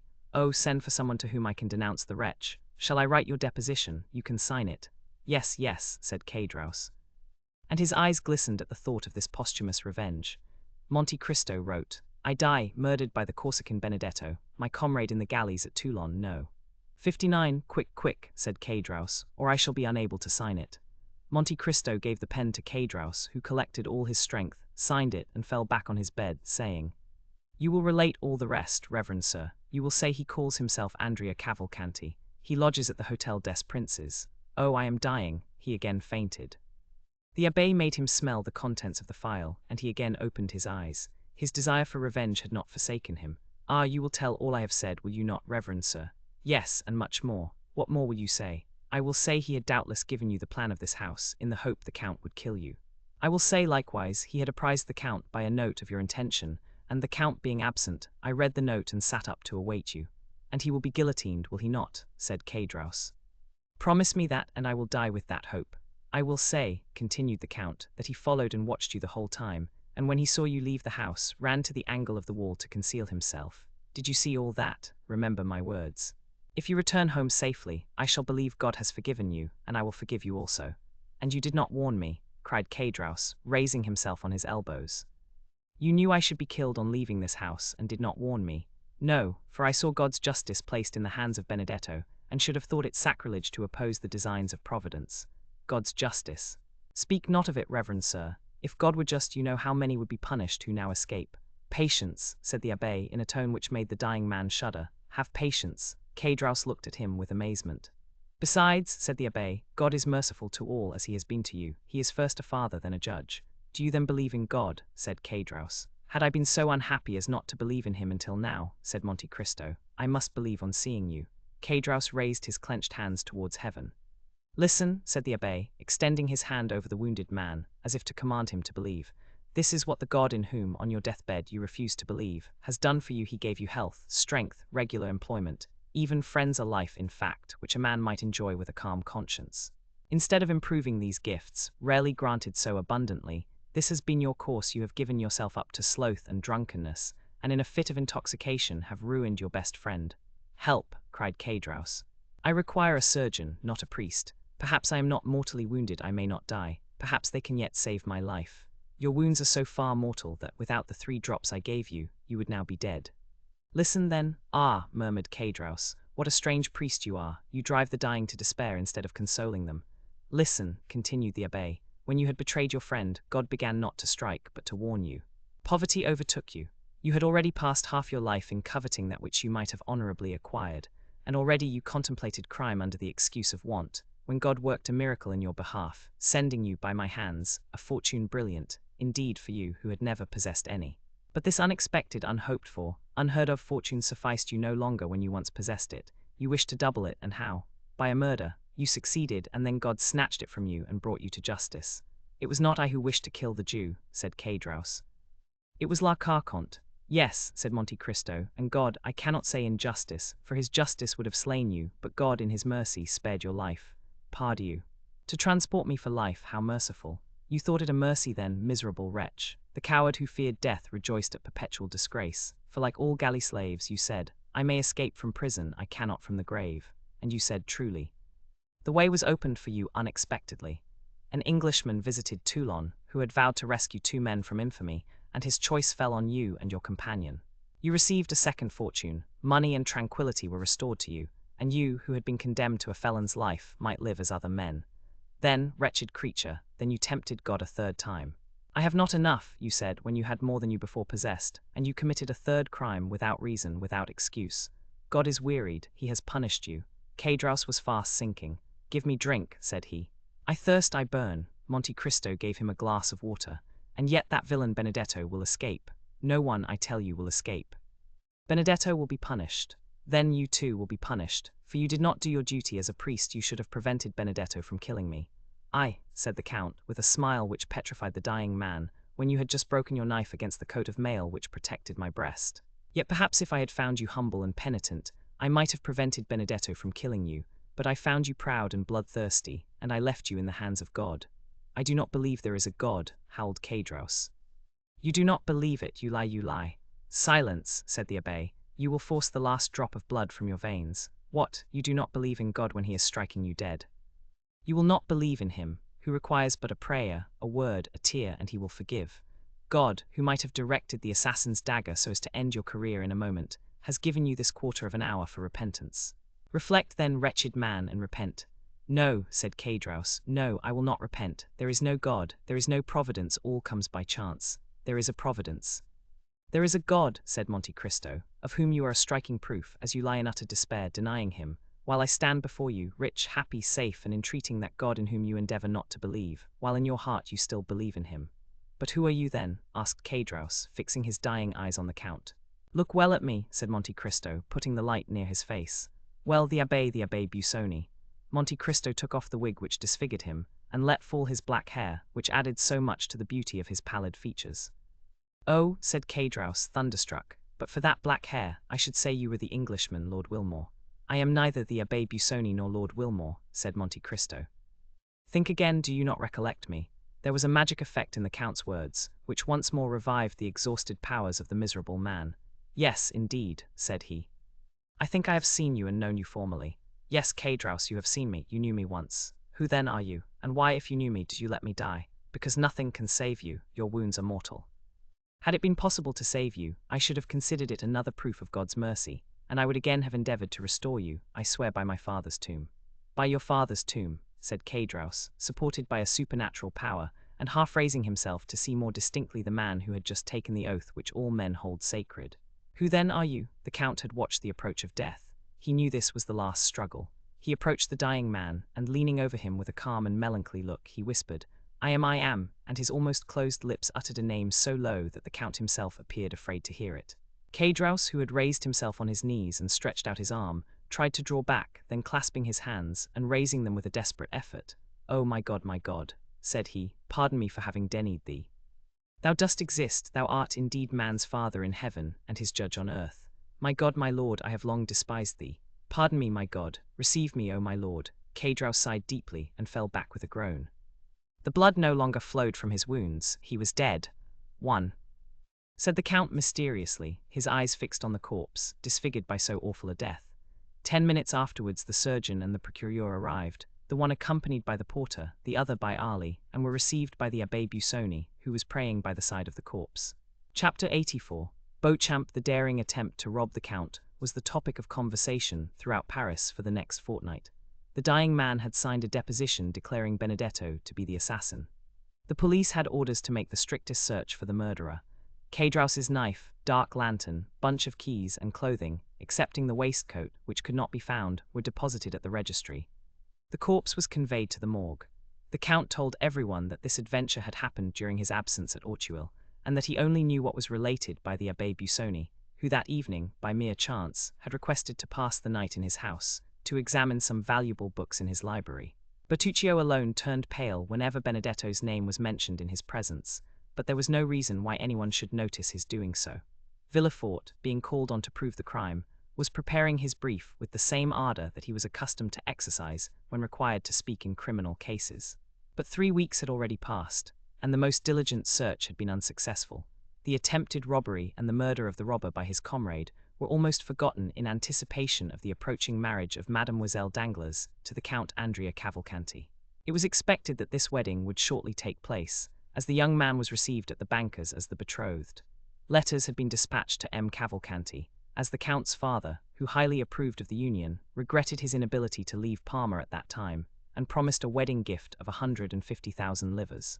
It was agreed that the 3 millions should be entrusted to Danglars to invest. Some persons had warned the young man of the circumstances of his future father-in-law, who had of late sustained repeated losses. But with sublime disinterestedness and confidence, the young man refused to listen, or to express a single doubt to the Baron. The Baron adored Count Andrea Cavalcanti, not so Mademoiselle Eugénie Danglars. With an instinctive hatred of matrimony, she suffered Andrea's attentions in order to get rid of Morcerf, but when Andrea urged his suit, she betrayed an entire dislike to him. The Baron might possibly have perceived it, but attributing it to a caprice, feigned ignorance. The delay demanded by Beauchamp had nearly expired. Morcerf appreciated the advice of Monte Cristo to let things die away of their own accord. No one had taken up the remark about the general, and no one had recognized in the officer who betrayed the castle of Yanina the noble count in the House of Peers. Albert, however, felt no less insulted. The few lines which had irritated him were certainly intended as an insult. Besides, the manner in which Beauchamp had closed the conference left a bitter recollection in his heart. He cherished the thought of the duel, hoping to conceal its true cause even from his seconds. Beauchamp had not been seen since the day he visited Albert, and those of whom the latter inquired always told him he was out on a journey which would detain him some days. Where he was no one knew. One morning Albert was awakened by his valet de chambre, who announced Beauchamp. Albert rubbed his eyes, ordered his servant to introduce him into the small smoking room on the ground floor, dressed himself quickly, and went down. He found Beauchamp pacing the room. On perceiving him, Beauchamp stopped. "Your arrival here, without waiting my visit at your house today, looks well, sir," said Albert. "Tell me, may I shake hands with you, saying, 'Beauchamp, acknowledge you have injured me and retain my friendship,' or must I simply propose to you a choice of arms?" "Albert," said Beauchamp, with a look of sorrow which stupefied the young man, "let us first sit down and talk." "Rather, sir, before we sit down, I must demand your answer." "Albert," said the journalist, "these are questions which it is difficult to answer. I will facilitate it by repeating the question. Will you or will you not retract? Morcerf, it is not enough to answer yes or no to questions which concern the honor, the social interest, and the life of such a man as Lieutenant Gagneril, the Count of Morcerf, peer of France. What must then be done? What I have done, Albert. I reasoned thus: money, time, and fatigue are nothing compared with the reputation and interests of a whole family. Probabilities will not suffice. Only facts will justify a deadly combat with a friend. If I strike with the sword, or discharge the contents of a pistol at man with whom, for 3 years, I have been on terms of intimacy, I must, at least, know why I do so. I must meet him with a heart at ease, and that quiet conscience which a man needs when his own arm must save his life. "Well," said Morcerf impatiently, "what does all this mean?" "It means that I have just returned from Yanina." "From Yanina? Yes, impossible. Here is my passport. Examine the visa: Geneva, Milan, Venice, Trieste, Delvino, Yanina. Will you believe the government of a republic, a kingdom, and an empire?" Albert cast his eyes on the passport, then raised them in astonishment to Beauchamp. "You have been to Yanina," said he. "Albert, had you been a stranger, a foreigner, a simple lord, like that Englishman who came to demand satisfaction 3 or 4 months since, and whom I killed to get rid of, I should not have taken this trouble. But I thought this mark of consideration due to you. I took a week to go, another to return, 4 days of quarantine, and 48 hours to stay there. That makes 3 weeks. I returned last night, and here I am. What circumlocution! How long you are before you tell me what I most wish to know, because in truth, Albert, you hesitate. Yes, I fear. You fear to acknowledge that your correspondent has deceived you. Oh, no self-love, Beauchamp. Acknowledge it, Beauchamp, your courage cannot be doubted." "Not so," murmured the journalist. On the contrary, Albert turned frightfully pale. He endeavored to speak, but the words died on his lips. "My friend," said Beauchamp in the most affectionate tone, "I should gladly make an apology, but alas!" "But what?" "The paragraph was correct, my friend." "What?" "That French officer, yes. Fernand, yes, the traitor who surrendered the castle of the man in whose service he was. Pardon me, my friend, that man was your father." Albert advanced furiously towards Beauchamp, but the latter restrained him more by a mild look than by his extended hand. "My friend," said he, "here is a proof of it." Albert opened the paper. It was an attestation of 4 notable inhabitants of Yanina, proving that Colonel Fernand Mondego, in the service of Ali Tepellini, had surrendered the castle for 2,000,000 crowns. The signatures were perfectly legal. Albert tottered and fell overpowered in a chair. It could no longer be doubted. The family name was fully given. After a moment's mournful silence, his heart overflowed, and he gave way to a flood of tears. Beauchamp, who had watched with sincere pity the young man's paroxysm of grief, approached him. "Now, Albert," said he, "you understand me, do you not? I wish to see all, and to judge of everything for myself, hoping the explanation would be in your father's favor, and that I might do him justice. But on the contrary, the particulars which are given prove that Fernand Mondego, raised by Ali Pasha to the rank of Governor-General, is no other than Count Fernand of Morcerf. Then, recollecting the honor you had done me, in admitting me to your friendship, I hastened to you." Albert, still extended on the chair, covered his face with both hands, as if to prevent the light from reaching him. "I hastened to you," continued Beauchamp, "to tell you, Albert, that in this changing age, the faults of a father cannot revert upon his children. Few have passed through this revolutionary period, in the midst of which we were born, without some stain of infamy or blood to soil the uniform of the soldier, or the gown of the magistrate. Now I have these proofs, Albert, and I am in your confidence. No human power can force me to a duel which your own conscience would reproach you with as criminal, but I come to offer you what you can no longer demand of me. Do you wish these proofs, these attestations, which I alone possess, to be destroyed? Do you wish this frightful secret to remain with us? Confided to me, it shall never escape my lips. Say, Albert, my friend, do you wish it?" Albert threw himself on Beauchamp's neck. "Ah, noble fellow," cried he. "Take these," said Beauchamp, presenting the papers to Albert. Albert seized them with a convulsive hand, tore them in pieces, and trembling lest the least vestige should escape and one day appear to confront him, he approached the waxlight, always kept burning for cigars, and burned every fragment. "Dear, excellent friend," murmured Albert, still burning the papers. "Let all be forgotten as a sorrowful dream," said Beauchamp. "Let it vanish as the last sparks from the blackened paper, and disappear as the smoke from those silent ashes." "Yes, yes," said Albert, "and may there remain only the eternal friendship which I promised to my deliverer, which shall be transmitted to our children's children, and shall always remind me that I owe my life and the honor of my name to you, for had this been known, O Beauchamp, I should have destroyed myself. Or knows, my poor mother. I could not have killed her by the same blow, I should have fled from my country." "Dear Albert," said Beauchamp, but this sudden and factitious joy soon forsook the young man, and was succeeded by a still greater grief. "Well," said Beauchamp, "what still oppresses you, my friend?" "I am broken-hearted," said Albert. "Listen, Beauchamp, I cannot thus in a moment relinquish the respect, the confidence, and pride with which a father's untarnished name inspires a son. Oh, Beauchamp, Beauchamp, how shall I now approach mine? Shall I draw back my forehead from his embrace, or withhold my hand from his? I am the most wretched of men." "Ah, my mother, my poor mother," said Albert, gazing through his tears at his mother's portrait. "If you know this, how much must you suffer?" "Come," said Beauchamp, taking both his hands, "take courage, my friend. But how came that first note to be inserted in your journal?" "Some unknown enemy, an invisible foe, has done this. The more must you fortify yourself, Albert. Let no trace of emotion be visible on your countenance. Bear your grief as the cloud bears within it ruin and death, a fatal secret, known only when the storm bursts. Go, my friend, reserve your strength for the moment when the crash shall come." "You think, then, all is not over yet," said Albert, horror-stricken. "I think nothing, my friend, but all things are possible." "By the way, what," said Albert, seeing that Beauchamp hesitated, "are you going to marry Mademoiselle Danglars? Why do you ask me now?" "Because the rupture or fulfillment of this engagement is connected with the person of whom we were speaking." "How?" said Albert, whose brow reddened. "You think M. Danglars, I ask you only how your engagement stands. Pray put no construction on my words I do not mean they should convey, and give them no undue weight." "No," said Albert, "the engagement is broken off." "Well," said Beauchamp. Then, seeing the young man was about to relapse into melancholy, "Let us go out, Albert," said he. "A ride in the wood in the phaeton, or on horseback, will refresh you. We will then return to breakfast, and you shall attend to your affairs, and I to mine." "Willingly," said Albert, "but let us walk. I think a little exertion would do me good." The two friends walked out on the fortress.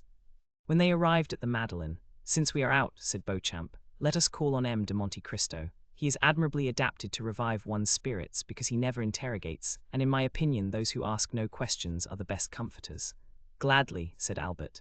"Let us call I love him." Chapter 85. The journey. Monte Cristo uttered a joyful exclamation on seeing the young men together. "Aha," said he, "I hope all is over, explained and settled." "Yes," said Beauchamp. "The absurd reports have died away, and should they be renewed, I would be the first to oppose them, so let us speak no more of it." "Albert will tell you," replied the Count, "that I gave him the same advice. Look," added he, "I am finishing the most execrable morning's work." "What is it?" said Albert, "arranging your papers, apparently."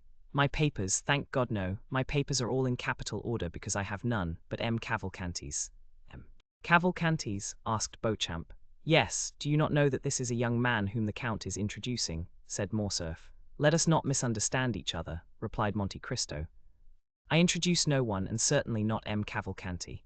"And who," said Albert with a forced smile, "is to marry Mademoiselle Danglars instead of me, which grieves me cruelly." "What? Cavalcanti is going to marry Mademoiselle Danglars?" asked Beauchamp. "Certainly. Do you come from the end of the world?" said Monte Cristo. You, a journalist, the husband of renown. It is the talk of all Paris. And you, Count, have made this match? Asked Beauchamp. I, silence, purveyor of gossip, do not spread that report. I make a match. No, you do not know me. I have done all in my power to oppose it. Ah, I understand, said Beauchamp, on our friend Albert's account. On my account, said the young man.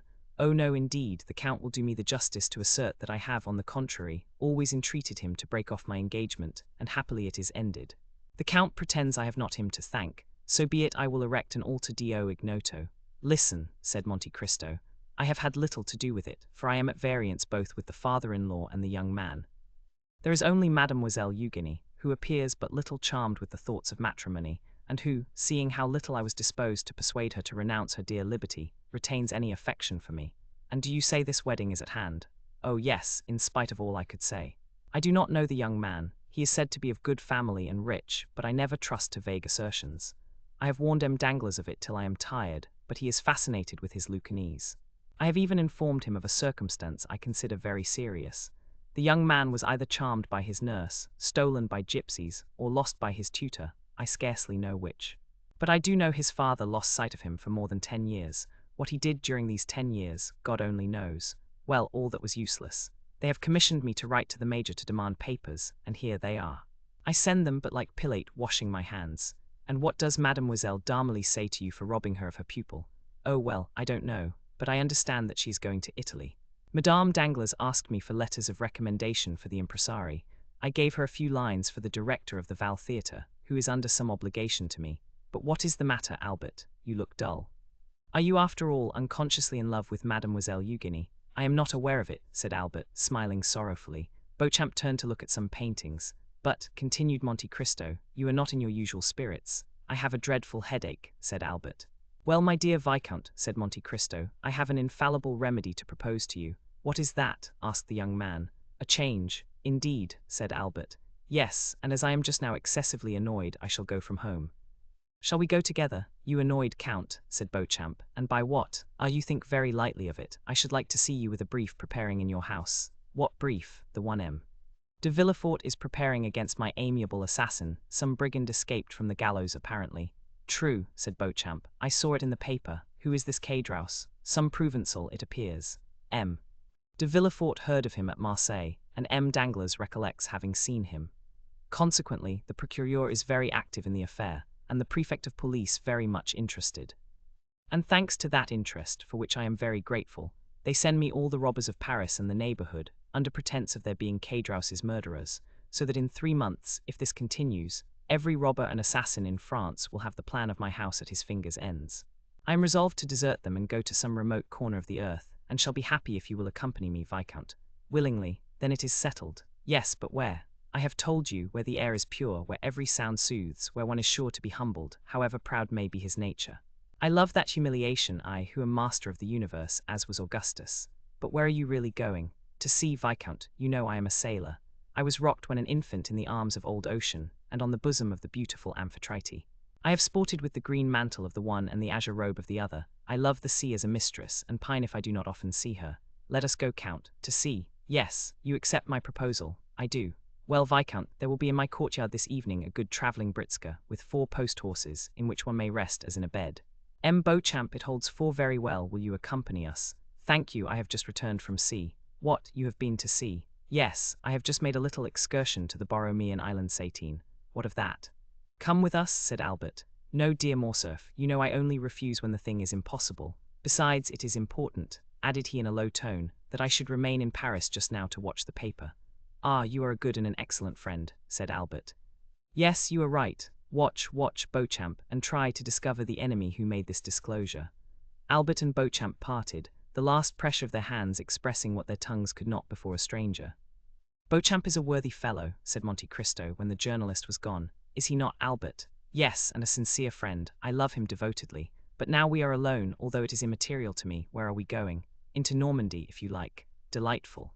Shall we be quite retired? Have no society, no neighbors. Our companions will be riding horses, dogs to hunt with, and a fishing boat. Exactly what I wish for. I will apprise my mother of my intention and return to you. But shall you be allowed to go into Normandy? I may go where I please. Yes, I am aware you may go alone, since I once met you in Italy, but to accompany the mysterious Monte Cristo. You forget, Count, that I have often told you of the deep interest my mother takes in you. Woman is fickle, said Francis I. Woman is like a wave of the sea, said Shakespeare. Both the great king and the great poet ought to have known woman's nature well. Woman's, yes, my mother is not woman, but a woman. As I am only a humble foreigner, you must pardon me if I do not understand all the subtle refinements of your language. What I mean to say is that my mother is not quick to give her confidence, but when she does she never changes. Ah, yes, indeed, said Monte Cristo with a sigh.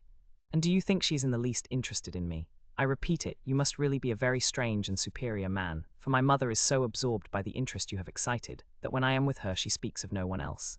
And does she try to make you dislike me? On the contrary, she often says, Morcerf, I believe the Count has a noble nature. Try to gain his esteem.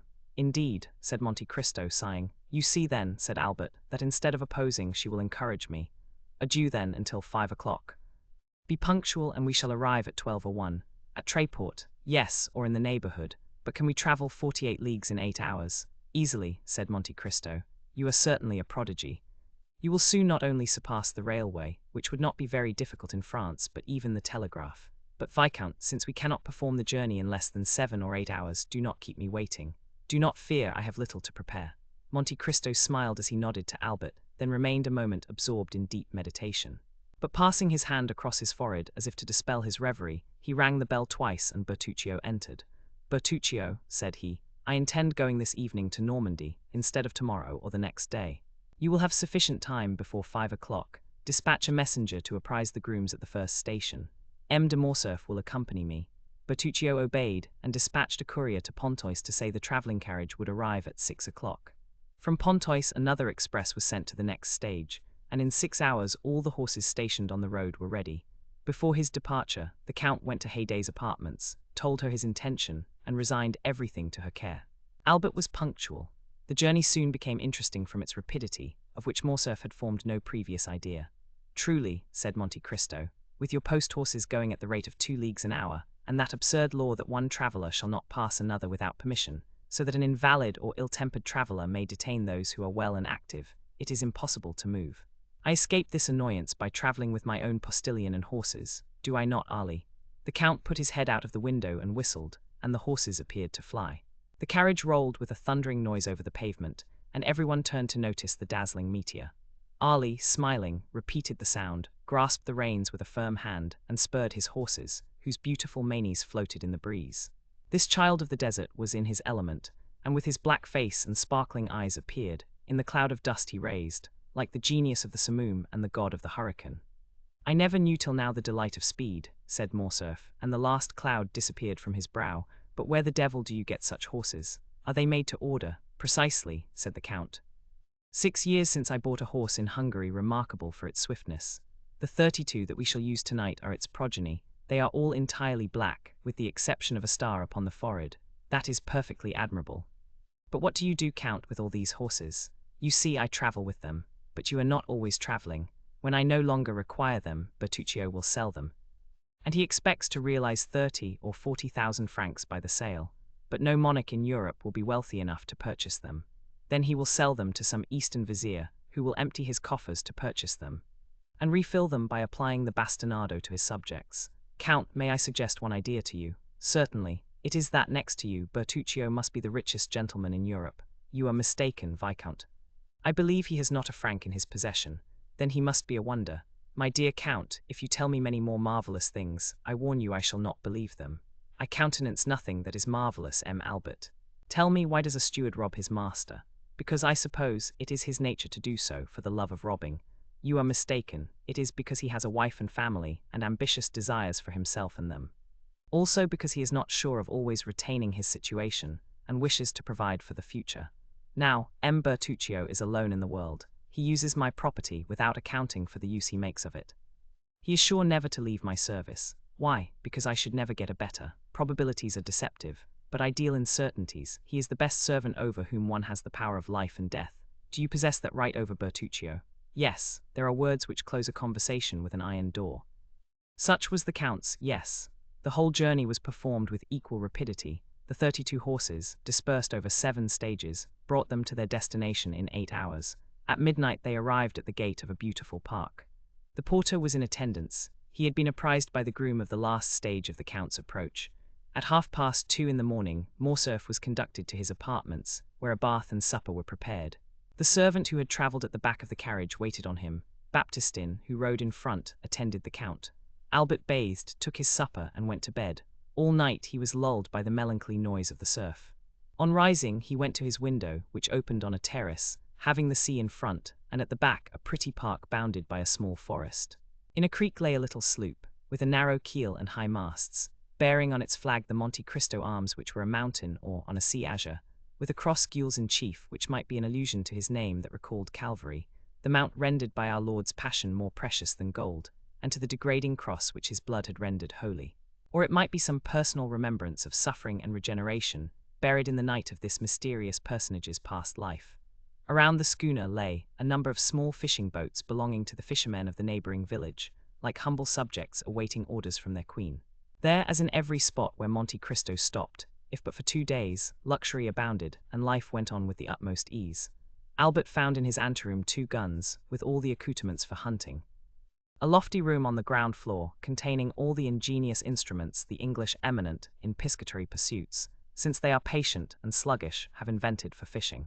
The day passed in pursuing those exercises in which Monte Cristo excelled. They killed a dozen pheasants in the park, as many trout in the stream, dined in a summer house overlooking the ocean, and took tea in the library.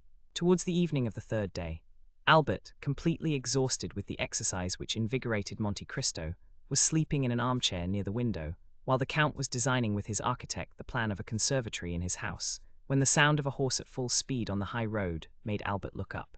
He was disagreeably surprised to see his own valet de chambre, whom he had not brought, that he might not inconvenience Monte Cristo.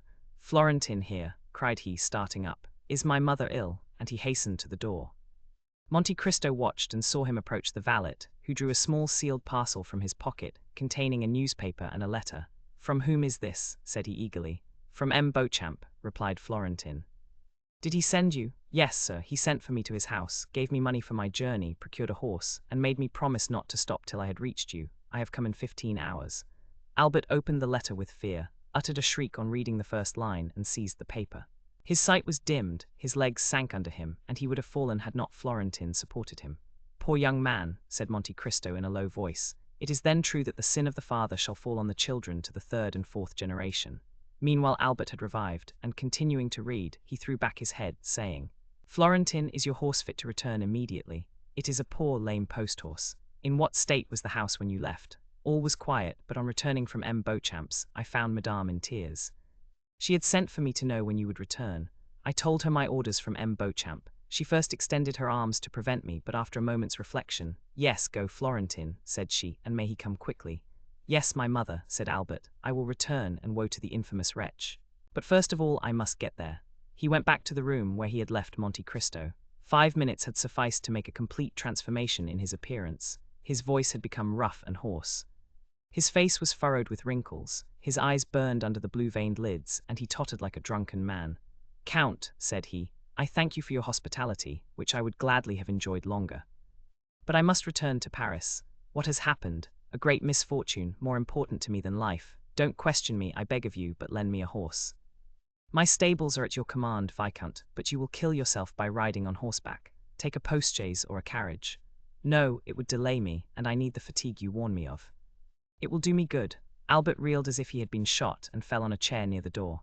Monte Cristo did not see this second manifestation of physical exhaustion. He was at the window, calling, "Ali, a horse for M. de Morcerf, quick, he is in a hurry." These words restored Albert. He darted from the room, followed by the Count. "Thank you," cried he, throwing himself on his horse. "Return as soon as you can, Florentin." "Must I use any password to procure a horse?" "Only dismount, another will be immediately saddled." Albert hesitated a moment. "You may think my departure strange and foolish," said the young man. "You do not know how a paragraph in a newspaper may exasperate one. Read that," said he, "when I am gone, that you may not be witness of my anger." While the Count picked up the paper he put spurs to his horse, which leaped in astonishment at such an unusual stimulus, and shot away with the rapidity of an arrow. The Count watched him with a feeling of compassion, and when he had completely disappeared, read as follows: "The French officer in the service of Ali Pasha of Yanina alluded to 3 weeks since in El Impartial, who not only surrendered the castle of Yanina, but sold his benefactor to the Turks, styled himself truly at that time Fernand, as our esteemed contemporary states. But he has since added to his Christian name a title of nobility and a family name.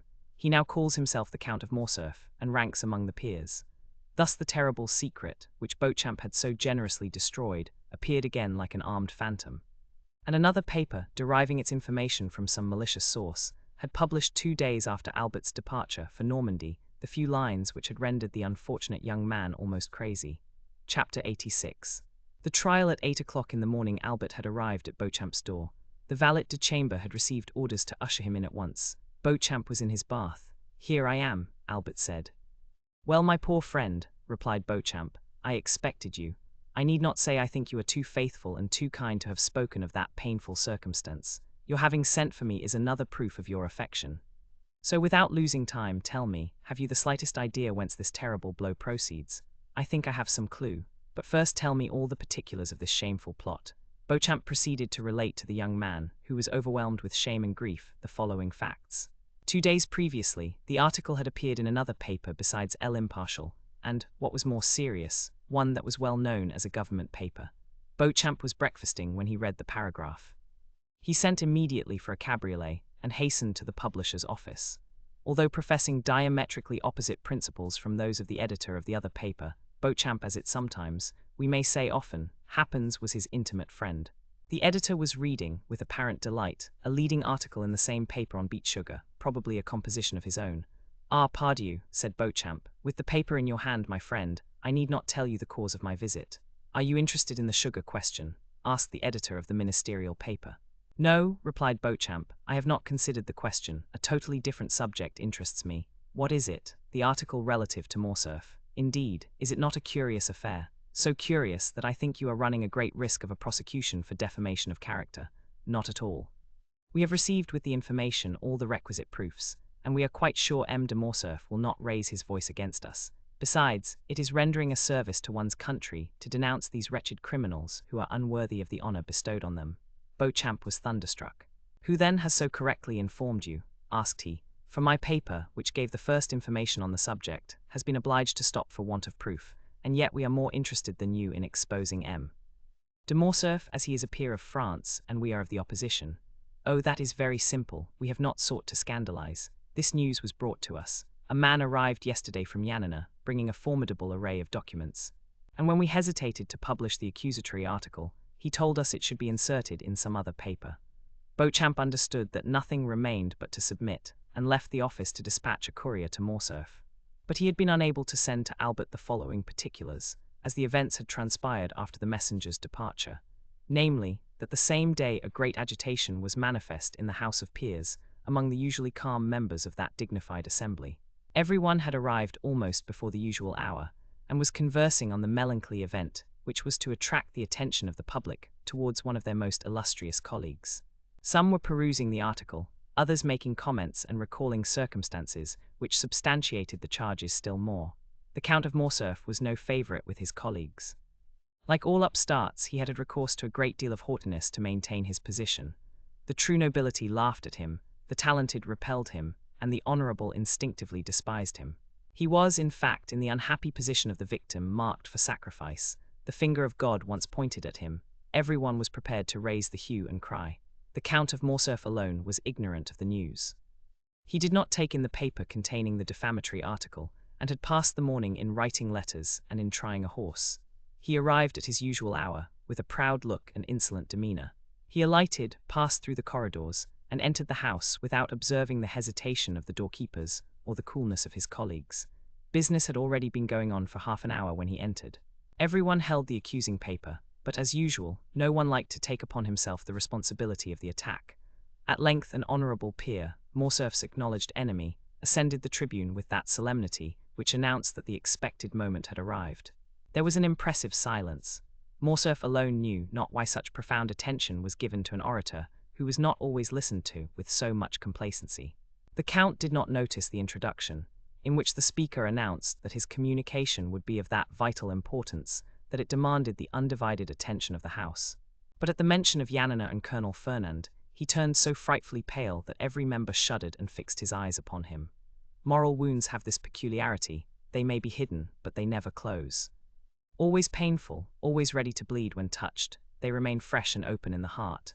The article having been read during the painful hush that followed, a universal shudder pervaded the assembly, and immediately the closest attention was given to the orator as he resumed his remarks. He stated his scruples and the difficulties of the case. It was the honor of M. de Morcerf, and that of the whole house, he proposed to defend, by provoking a debate on personal questions, which are always such painful themes of discussion. He concluded by calling for an investigation, which might dispose of the calumnious report before it had time to spread, and restore M. de Morcerf to the position he had long held in public opinion. Morcerf was so completely overwhelmed by this great and unexpected calamity that he could scarcely stammer a few words as he looked around on the assembly. This timidity, which might proceed from the astonishment of innocence as well as the shame of guilt, conciliated some in his favor. For men who are truly generous are always ready to compassionate when the misfortune of their enemy surpasses the limits of their hatred. The president put it to the vote, and it was decided that the investigation should take place. The count was asked what time he required to prepare his defense. Morcerf's courage had revived when he found himself alive after this horrible blow. "My lords," answered he, "it is not by time I could repel the attack made on me by enemies unknown to me, and doubtless hidden in obscurity. It is immediately and by a thunderbolt that I must repel the flash of lightning which, for a moment, startled me. Oh, that I could, instead of taking up this defense, shed my last drop of blood to prove to my noble colleagues that I am their equal in worth." These words made a favorable impression on behalf of the accused. "I demand, then, that the examination shall take place as soon as possible, and I will furnish the House with all necessary information." "What did you fix?" asked the president. "Today I am at your service," replied the count. The president rang the bell. "Does the House approve that the examination should take place today?" "Yes," was the unanimous answer. A committee of 12 members was chosen to examine the proofs brought forward by Morcerf. The investigation would begin at 8 o'clock that evening in the committee room, and if postponement were necessary, the proceedings would be resumed each evening at the same hour. Morcerf asked leave to retire. He had to collect the documents he had long been preparing against this storm, which his sagacity had foreseen. Beauchamp related to the young man all the facts we have just narrated. His story, however, had over ours all the advantage of the animation of living things over the coldness of dead things. Albert listened, trembling now with hope, then with anger, and then again with shame, for from Beauchamp's confidence he knew his father was guilty, and he asked himself how, since he was guilty, he could prove his innocence. Beauchamp hesitated to continue his narrative. "What next?" asked Albert. "What next? My friend, you impose a painful task on me. Must you know all?" "Absolutely." "And rather from your lips than another's. Muster up all your courage then, for never have you required it more."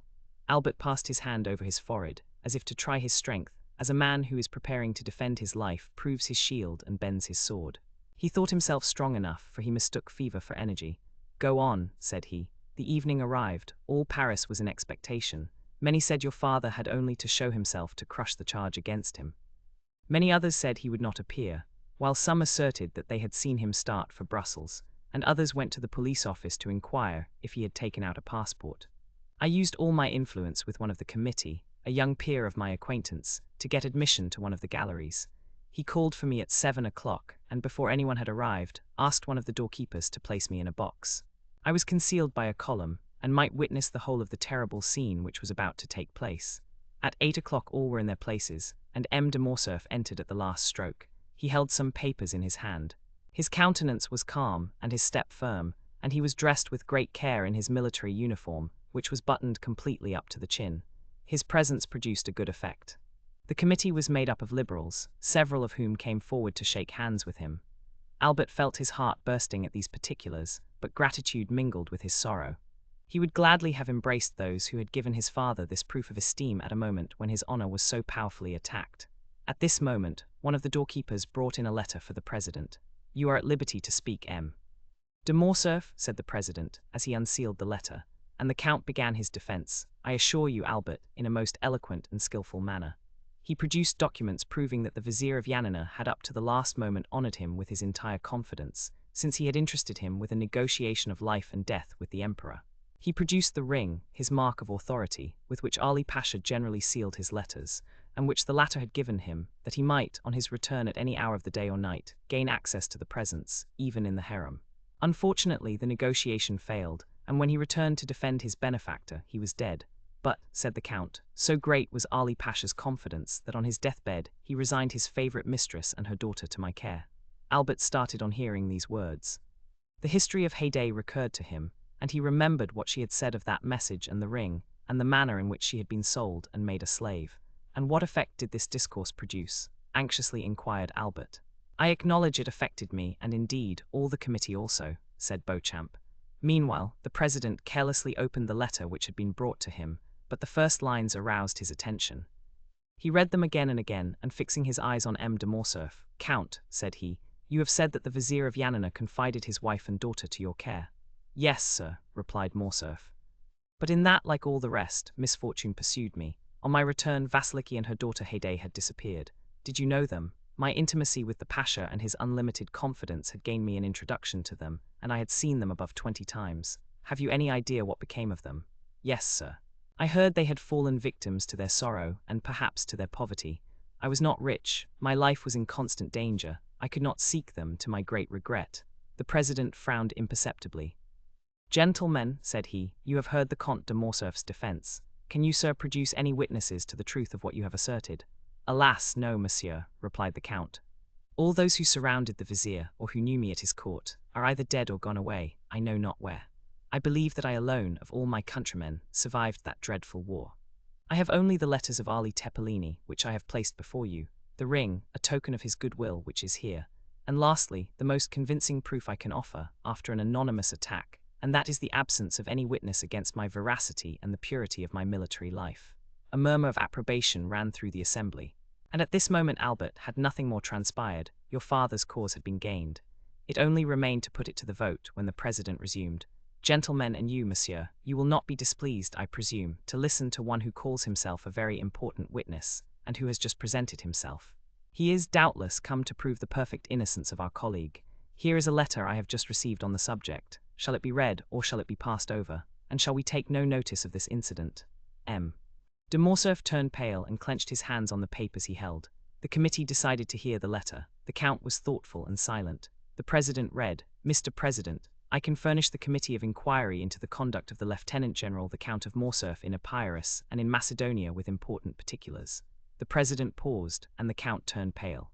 The president looked at his auditors. Proceed, was heard on all sides. The president resumed, I was on the spot at the death of Ali Pasha. I was present during his last moments. I know what is become of Vasiliki and Haydée. I am at the command of the committee, and even claim the honor of being heard. I shall be in the lobby when this note is delivered to you. And who is this witness, or rather this enemy? Asked the Count, in a tone in which there was a visible alteration. We shall know, sir, replied the president. Is the committee willing to hear this witness? Yes, yes, they all said at once. The doorkeeper was called. Is there anyone in the lobby? Said the president. Yes, sir, who is it? A woman, accompanied by a servant. Everyone looked at his neighbor. Bring her in, said the president. 5 minutes after the doorkeeper again appeared. All eyes were fixed on the door, and I, said Beauchamp, shared the general expectation and anxiety. Behind the doorkeeper walked a woman enveloped in a large veil, which completely concealed her. It was evident, from her figure and the perfumes she had about her, that she was young and fastidious in her tastes, but that was all. The president requested her to throw aside her veil, and it was then seen that she was dressed in the Grecian costume, and was remarkably beautiful. Ah, said Albert, it was she. Who? Haydée. Who told you that? Alas, I guess it. But go on, Beauchamp, you see I am calm and strong, and yet we must be drawing near the disclosure. M. de Morcerf, continued Beauchamp, looked at this woman with surprise and terror. Her lips were about to pass his sentence of life or death. To the committee the adventure was so extraordinary and curious, that the interest they had felt for the Count's safety became now quite a secondary matter. The president himself advanced to place a seat for the young lady, but she declined availing herself of it. As for the Count, he had fallen on his chair. It was evident that his legs refused to support him. Madame, said the president, you have engaged to furnish the committee with some important particulars respecting the affair at Yanina, and you have stated that you were an eyewitness of the event. I was indeed, said the stranger, with a tone of sweet melancholy, and with the sonorous voice peculiar to the East. But allow me to say that you must have been very young then. I was 4 years old, but as those events deeply concerned me, not a single detail has escaped my memory. In what manner could these events concern you? And who are you that they should have made so deep an impression on you? On them depended my father's life, replied she. I am Haydée, the daughter of Ali Tepelini, Pasha of Yanina, and of Vasiliki, his beloved wife. The blush of mingled pride and modesty which suddenly suffused the cheeks of the young woman, the brilliancy of her eye, and her highly important communication, produced an indescribable effect on the assembly. As for the Count, he could not have been more overwhelmed if a thunderbolt had fallen at his feet and opened an immense gulf before him. "Madame," replied the president, bowing with profound respect, "allow me to ask one question. It shall be the last. Can you prove the authenticity of what you have now stated?" "I can, sir," said Haydée, drawing from under her veil a satin satchel highly perfumed. "For here is the register of my birth, signed by my father and his principal officers, and that of my baptism, my father having consented to my being brought up in my mother's faith. This latter has been sealed by the Grand Primate of Macedonia and Epirus. And lastly, and perhaps the most important, the record of the sale of my person, and that of my mother to the Armenian merchant Alcobia, by the French officer, who, in his infamous bargain with the Porte, had reserved as his part of the booty the wife and daughter of his benefactor, whom he sold for the sum of 400,000 francs. A greenish pallor spread over the Count's cheeks, and his eyes became bloodshot at these terrible imputations, which were listened to by the assembly with ominous silence. Haydée, still calm, but with a calmness more dreadful than the anger of another would have been, handed to the president the record of her sale, written in Arabic. It had been supposed some of the papers might be in the Arabian, Romaic, or Turkish language, and the interpreter of the house was in attendance. One of the noble peers, who was familiar with the Arabic language, having studied it during the famous Egyptian campaign, followed with his eye as the translator read aloud.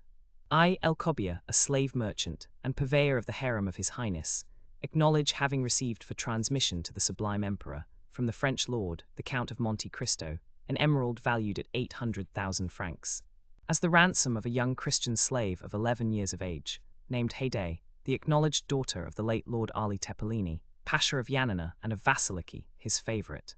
She having been sold to me 7 years previously, with her mother, who had died on arriving at Constantinople, by a French colonel in the service of the Vizier Ali Tepelini, named Fernand Mondego. The above-mentioned purchase was made on His Highness's account, whose mandate I had, for the sum of 400,000 francs, given at Constantinople, by authority of His Highness, in the year 1247 of the Hegira. Signed Alcobia, that this record should have all due authority, it shall bear the imperial seal, which the vendor is bound to have affixed to it. Near the merchant's signature there was, indeed, the seal of the Sublime Emperor." A dreadful silence followed the reading of this document. The Count could only stare, and his gaze, fixed as if unconsciously on Haydée, seemed one of fire and blood. "Madame," said the president, "may reference be made to the Count of Monte Cristo, who is now, I believe, in Paris?" "Sir," replied Haydée, "the Count of Monte Cristo, my foster father, has been in Normandy the last 3 days." "Who, then, has counselled you to take this step, one for which the court is deeply indebted to you, and which is perfectly natural, considering your birth and your misfortunes?" "Sir," replied Haydée, "I have been led to take this step from a feeling of respect and grief. Although a Christian, may God forgive me, I have always sought to revenge my illustrious father. Since I set my foot in France, and knew the traitor lived in Paris, I have watched carefully. I live retired in the house of my noble protector, but I do it from choice. I love retirement and silence, because I can live with my thoughts and recollections of past days. But the Count of Monte Cristo surrounds me with every paternal care, and I am ignorant of nothing which passes in the world. I learn all in the silence of my apartments. For instance, I see all the newspapers, every periodical, as well as every new piece of music. And by thus watching the course of the life of others, I learned what had transpired this morning in the House of Peers, and what was to take place this evening. Then I wrote." "Then," remarked the president, "the Count of Monte Cristo knows nothing of your present proceedings. He is quite unaware of them, and I have but one fear, which is that he should disapprove of what I have done. But it is a glorious day for me," continued the young girl, raising her ardent gaze to heaven, "that on which I find at last an opportunity of avenging my father." The Count had not uttered one word the whole of this time. His colleagues looked at him, and doubtless pitied his prospects, blighted under the perfumed breath of a woman. His misery was depicted in sinister lines on his countenance. "M. de Morcerf," said the president, "do you recognize this lady as the daughter of Ali Tepelini, Pasha of Yanina?" "No," said Morcerf, attempting to rise. "It is a base plot contrived by my enemies." Haydée, whose eyes had been fixed on the door as if expecting someone, turned hastily, and seeing the Count standing, shrieked. "You do not know me," said she. "Well, I fortunately recognize you. You are Fernand Mondego, the French officer who led the troops of my noble father. It is you who surrendered the castle of Yanina. It is you who, sent by him to Constantinople to treat with the emperor for the life or death of your benefactor, brought back a false mandate granting full pardon. It is you who, with that mandate, obtained the Pasha's ring, which gave you authority over Selim, the firekeeper. It is you who stabbed Selim. It is you who sold us, my mother and me, to the merchant El Cobbia. Assassin, assassin, assassin, you have still on your brow your master's blood. Look, gentlemen all.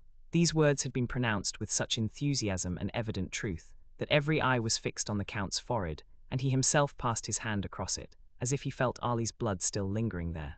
You positively recognize M. de Morcerf as the officer, Fernand Mondego. Indeed I do, cried Haydée. Oh, my mother, it was you who said, you were free, you had a beloved father, you were destined to be almost a queen. Look well at that man. It is he who raised your father's head on the point of a spear. It is he who sold us. It is he who forsook us. Look well at his right hand, on which he has a large wound. If you forgot his features, you would know him by that hand, into which fell, one by one, the gold pieces of the merchant El Cobbia. I know him. Ah, let him say now if he does not recognize me. Each word fell like a dagger on Morcerf, and deprived him of a portion of his energy. As she uttered the last, he hid his mutilated hand hastily in his bosom, and fell back on his seat, overwhelmed by wretchedness and despair. This scene completely changed the opinion of the assembly respecting the accused Count. Count of Morcerf, said the president, do not allow yourself to be cast down. Answer. The justice of the court is supreme and impartial as that of God. It will not suffer you to be trampled on by your enemies without giving you an opportunity of defending yourself. Shall further inquiries be made? Shall 2 members of the House be sent to Yanina? Speak. Morcerf did not reply. Then all the members looked at each other with terror. They knew the Count's energetic and violent temper. It must be, indeed, a dreadful blow which would deprive him of courage to defend himself. They expected that his stupefied silence would be followed by a fiery outburst. Well, asked the president, what is your decision? I have no reply to make, said the Count in a low tone. Has the daughter of Ali Tepellini spoken the truth? Said the president. Is she, then, the terrible witness to whose charge you dare not plead? Not guilty? Have you really committed the crimes of which you are accused? The Count looked around him with an expression which might have softened tigers, but which could not disarm his judges.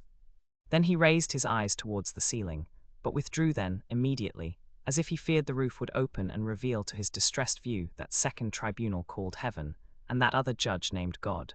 Then, with a hasty movement, he tore open his coat, which seemed to stifle him, and flew from the room like a madman. His footstep was heard one moment in the corridor, then the rattling of his carriage wheels as he was driven rapidly away. Gentlemen, said the president, when silence was restored, is the Count of Morcerf convicted of felony, treason, and conduct unbecoming a member of this house? Yes, replied all the members of the committee of inquiry with a unanimous voice. Haydée had remained until the close of the meeting. She heard the Count's sentence pronounced without betraying an expression of joy or pity. Then, drawing her veil over her face, she bowed majestically to the councillors, and left with that dignified step which Virgil attributes to his goddesses. Chapter 87. The challenge then, continued Beauchamp. I took advantage of the silence and the darkness to leave the house without being seen. The usher who had introduced me was waiting for me at the door, and he conducted me through the corridors to a private entrance opening into the Rue de Vaugirard.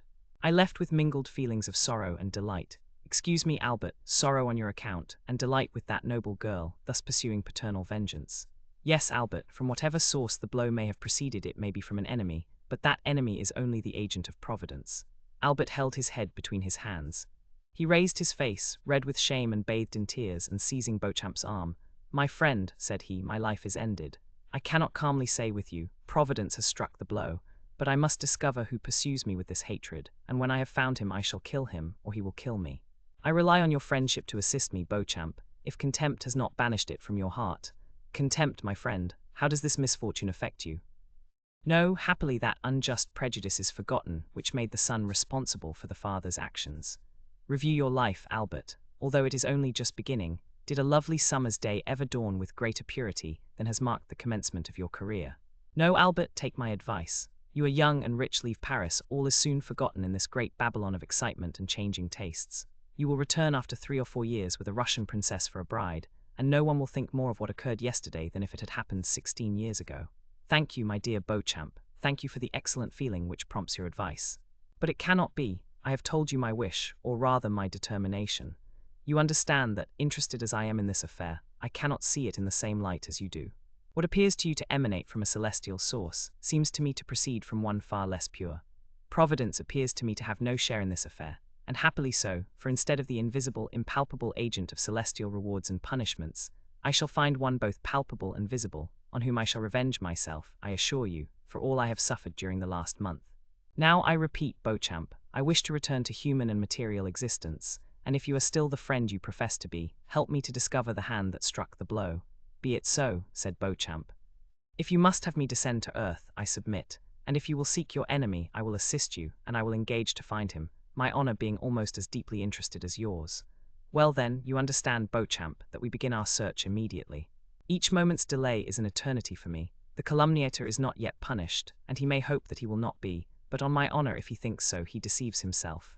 Well, listen, Morcerf. Ah, Beauchamp, I see you know something already. You will restore me to life. I do not say there is any truth in what I am going to tell you, but it is, at least, a ray of light in a dark night. By following it we may perhaps discover something more certain. Tell me. Satisfy my impatience. Well, I will tell you what I did not like to mention on my return from Yanina. Say on. I went, of course, to the chief banker of the town to make inquiries.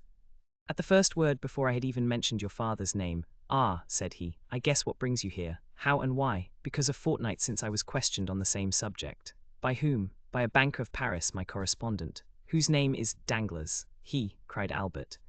"Yes, it is indeed he who has so long pursued my father with jealous hatred. He, the man who would be popular, cannot forgive the Count of Morcerf for being created a peer. And this marriage broken off without a reason being assigned, yes, it is all from the same cause. Make inquiries, Albert, but do not be angry without reason. Make inquiries, and if it be true—" "Oh yes, if it be true," cried the young man, "he shall pay me all I have suffered. Beware Morcerf, he is already an old man. I will respect his age as he has respected the honor of my family. If my father had offended him, why did he not attack him personally? Oh no, he was afraid to encounter him face to face. I do not condemn you, Albert, I only restrain you. Act prudently. Oh, do not fear. Besides, you will accompany me. Beauchamp, solemn transactions should be sanctioned by a witness. Before this day closes, if M. Danglars is guilty, he shall cease to live, or I shall die. Pardieu, Beauchamp, mine shall be a splendid funeral. When such resolutions are made, Albert, they should be promptly executed. Do you wish to go to M. Danglars? Let us go immediately." They sent for a cabriolet. On entering the banker's mansion, they perceived the phaeton and servant of M. Andrea Cavalcanti. "Ah, parbleu, that's good," said Albert with a gloomy tone. "If M. Danglars will not fight with me, I will kill his son-in-law." "Cavalcanti will certainly fight," the servant announced the young man, but the banker, recollecting what had transpired the day before, did not wish him admitted. It was, however, too late. Albert had followed the footman, and hearing the order given, forced the door open, and followed by Beauchamp found himself in the banker's study. "Sir," cried the latter, "am I no longer at liberty to receive whom I choose in my house? You appear to forget yourself sadly." "No, sir," said Albert coldly. "There are circumstances in which one cannot, except through cowardice. I offer you that refuge. Refuse to admit certain persons at least." "What is your errand then with me, sir?" "I mean," said Albert, drawing near, and without apparently noticing Cavalcanti, who stood with his back towards the fireplace, "I mean to propose a meeting in some retired corner where no one will interrupt us for 10 minutes. That will be sufficient, where two men having met, one of them will remain on the ground." Danglars turned pale, Cavalcanti moved a step forward, and Albert turned towards him. "And you too," said he, "come, if you like, monsieur. You have a claim, being almost one of the family, and I will give as many rendezvous of that kind as I can find persons willing to accept them." Cavalcanti looked at Danglars with a stupefied air, and the latter, making an effort, arose and stepped between the two young men. Albert's attack on Andrea had placed him on a different footing, and he hoped this visit had another cause than that he had at first supposed. "Indeed, sir," said he to Albert, "if you are come to quarrel with this gentleman because I have preferred him to you, I shall resign the case to the king's attorney." "You mistake, sir," said Morcerf with a gloomy smile. "I am not referring in the least to matrimony, and I only addressed myself to M. Cavalcanti, because he appeared disposed to interfere between us. In one respect you are right, for I am ready to quarrel with everyone today. But you have the first claim, M. Danglars." "Sir," replied Danglars, pale with anger and fear, "I warn you, when I have the misfortune to meet with a mad dog, I kill it. And far from thinking myself guilty of a crime, I believe I do society a kindness. Now, if you are mad and try to bite me, I will kill you without pity. Is it my fault that your father has dishonored himself?" "Yes, miserable wretch," cried Morcerf, "it is your fault." Danglars retreated a few steps. "My fault," said he, "you must be mad. What do I know of the Grecian affair? Have I travelled in that country? Did I advise your father to sell the castle of Yanina to betray—" "Silence," said Albert with a thundering voice. "No. It is not you who have directly made this exposure and brought this sorrow on us, but you hypocritically provoked it." Yes, you. How came it known?" "I suppose you read it in the paper in the account from Yanina." "Who wrote to Yanina?" "To Yanina, yes." "Who wrote for particulars concerning my father?" I imagine anyone may write to Yanina, but one person only wrote, one only. Yes, and that was you. I doubtless wrote. It appears to me that when about to marry your daughter to a young man, it is right to make some inquiries respecting his family. It is not only a right, but a duty. You wrote, sir, knowing what answer you would receive. Aye, indeed.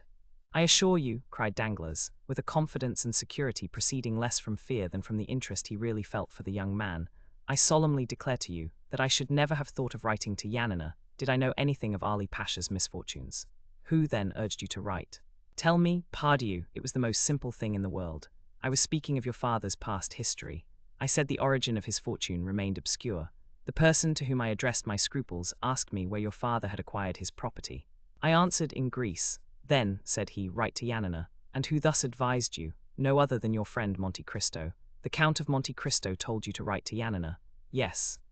And I wrote, and will show you my correspondence if you like. Albert and Beauchamp looked at each other. Sir, said Beauchamp, who had not yet spoken, you appear to accuse the Count, who is absent from Paris at this moment, and cannot justify himself. I accuse no one, sir, said Danglars. I relate, and I will repeat before the Count what I have said to you. Does the Count know what answer you received? Yes, I showed it to him. Did he know my father's Christian name was Fernand and his family name Mondigo? Yes, I had told him that long since, and I did only what any other would have done in my circumstances, and perhaps less. When, the day after the arrival of this answer, your father came by the advice of Monte Cristo to ask my daughter's hand for you, I decidedly refused him, but without any explanation or exposure. In short, why should I have any more to do with the affair? How did the honor or disgrace of M. de Morcerf affect me? It neither increased nor decreased my income. Albert felt the blood mounting to his brow. There was no doubt upon the subject. Danglars defended himself with the baseness, but at the same time with the assurance, of a man who speaks the truth, at least in part, if not wholly, not for conscience sake, but through fear. Besides, what was Morcerf seeking? It was not whether Danglars or Monte Cristo was more or less guilty. It was a man who would answer for the offence, whether trifling or serious. It was a man who would fight, and it was evident Danglars would not fight. In addition to this, everything forgotten or unperceived before presented itself now to his recollection. Monte Cristo knew everything, as he had bought the daughter of Ali Pasha, and knowing everything, he had advised Danglars to write to Yanina. The answer known, he had yielded to Albert's wish to be introduced to Haydée, and allowed the conversation to turn on the death of Ali, and had not opposed Haydée's recital, but having, doubtless, warned the young girl, in the few Romaic words he spoke to her, not to implicate Morcerf's father. Besides, had he not begged of Morcerf not to mention his father's name before Haydée? Lastly, he had taken Albert to Normandy when he knew the final blow was near. There could be no doubt that all had been calculated and previously arranged. Monte Cristo then was in league with his father's enemies. Albert took Beauchamp aside and communicated these ideas to him. You are right, said the latter. M. Danglars has only been a secondary agent in this sad affair, and it is of M. de Monte Cristo that you must demand an explanation. Albert turned. Sir, said he to Danglars, understand that I do not take a final leave of you. I must ascertain if your insinuations are just, and am going now to inquire of the Count of Monte Cristo. He bowed to the banker, and went out with Beauchamp, without appearing to notice Cavalcanti. Danglars accompanied him to the door, where he again assured Albert that no motive of personal hatred had influenced him against the Count of Morcerf. Chapter 88. The insult at the banker's door. Beauchamp stopped Morcerf. Listen, said he, just now I told you it was of M. de Monte Cristo you must demand an explanation. Yes, and we are going to his house. Reflect, Morcerf, one moment before you go. On what shall I reflect? On the importance of the step you are taking. Is it more serious than going to M. Danglars? Yes, M. Danglars is a money lover, and those who love money, you know, think too much of what they risk to be easily induced to fight a duel. The other is, on the contrary, to all appearance a true nobleman. But do you not fear to find him a bully? I only fear one thing, namely, to find a man who will not fight. Do not be alarmed, said Beauchamp, he will meet you. My only fear is that he will be too strong for you. My friend, said Morcerf with a sweet smile, that is what I wish. The happiest thing that could occur to me would be to die in my father's stead. That would save us all. Your mother would die of grief. My poor mother, said Albert, passing his hand across his eyes. I know she would, but better so than die of shame. Are you quite decided, Albert? Yes. Let us go, but do you think we shall find the Count at home? He intended returning some hours after me, and doubtless he is now at home. They ordered the driver to take them to number 30 Champs-Élysées. Beauchamp wished to go in alone, but Albert observed that as this was an unusual circumstance, he might be allowed to deviate from the usual etiquette of duels. The The cause which the young man espoused was one so sacred that Beauchamp had only to comply with all his wishes. He yielded and contented himself with following Morcerf. Albert sprang from the porter's lodge to the steps. He was received by Baptistin. The Count had indeed just arrived, but he was in his bath, and had forbidden that anyone should be admitted. "But after his bath," asked Morcerf, "my master will go to dinner, and after dinner he will sleep an hour. Then he is going to the opera." "Are you sure of it?" asked Albert. "Quite, sir. My master has ordered his horses at 8 o'clock precisely." "Very good," replied Albert. "That is all I wish to know." Then, turning towards Beauchamp, "If you have anything to attend to, Beauchamp, do it directly. If you have any appointment for this evening, defer it till tomorrow. I depend on you to accompany me to the opera, and if you can, bring Chateaurenaud with you." Beauchamp availed himself of Albert's permission and left him, promising to call for him at 8:15. On his return home, Albert expressed his wish to Franz Debray and Morrel to see them at the opera that evening. Then he went to see his mother, who since the events of the day before had refused to see anyone, and had kept her room. He found her in bed, overwhelmed with grief at this public humiliation. The sight of Albert produced the effect which might naturally be expected on Mercédès. She pressed her son's hand and sobbed aloud, but her tears relieved her. Albert stood one moment speechless by the side of his mother's bed. It was evident from his pale face and knit brows that his resolution to revenge himself was growing weaker. "My dear mother," said he, "do you know if M. de Morcerf has any enemy?" Mercédès started. She noticed that the young man did not say "my father." "My son," she said, "persons in the Count's situation have many secret enemies. Those who are known are not the most dangerous. I know it and appeal to your penetration. You are of so superior a mind, nothing escapes you. Why do you say so? Because, for instance, you noticed on the evening of the ball we gave that M. de Monte Cristo would eat nothing in our house." Mercédès raised herself on her feverish arm. "M. de Monte Cristo," she exclaimed, "and how is he connected with the question you asked me? You know, mother, M. de Monte Cristo is almost an Oriental, and it is customary with the Orientals to secure full liberty for revenge by not eating or drinking in the houses of their enemies. Do you say M. de Monte Cristo is our enemy?" replied Mercédès, becoming paler than the sheet which covered her. "Who told you so? Why, you are mad, Albert. M. de Monte Cristo has only shown us kindness. M. de Monte Cristo saved your life. You yourself presented him to us. Oh, I entreat you, my son, if you had entertained such an idea, dispel it, and my counsel to you, nay, my prayer is to retain his friendship." "Mother," replied the young man, "you have special reasons for telling me to conciliate that man." "I," said Mercédès, blushing as rapidly as she had turned pale, and again becoming paler than ever. "Yes, doubtless, and is it not that he may never do us any harm?" Mercédès shuddered, and fixing on her son a scrutinizing gaze, "You speak strangely," said she to Albert, "and you appear to have some singular prejudices. What has the Count done? 3 days since you were with him in Normandy, only 3 days since we looked on him as our best friend." An ironical smile passed over Albert's lips. Mercédès saw it, and with the double instinct of woman and mother guessed all, but as she was prudent and strong-minded, she concealed both her sorrows and her fears. Albert was silent. An instant after, the Countess resumed. "You came to inquire after my health. I will candidly acknowledge that I am not well. You should install yourself here and cheer my solitude. I do not wish to be left alone." "Mother," said the young man, "you know how gladly I would obey your wish, but an urgent and important affair obliges me to leave you for the whole evening." "Well," replied Mercédès, sighing, "go, Albert. I will not make you a slave to your filial piety." Albert pretended he did not hear, bowed to his mother, and quitted her. Scarcely had he shut her door, when Mercédès called a confidential servant, and ordered him to follow Albert wherever he should go that evening, and to come and tell her immediately what he observed. Then she rang for her lady's maid, and weak as she was, she dressed, in order to be ready for whatever might happen. The footman's mission was an easy one. Albert went to his room and dressed with unusual care. At 8:10 Beauchamp arrived. He had seen Chateaurenaud, who had promised to be in the orchestra before the curtain was raised. Both got into Albert's coupé. And as the young man had no reason to conceal where he was going, he called aloud, "To the opera." In his impatience, he arrived before the beginning of the performance. Chateaurenaud was at his post. Apprised by Beauchamp of the circumstances, he required no explanation from Albert. The conduct of the son in seeking to avenge his father was so natural that Chateaurenaud did not seek to dissuade him, and was content with renewing his assurances of devotion.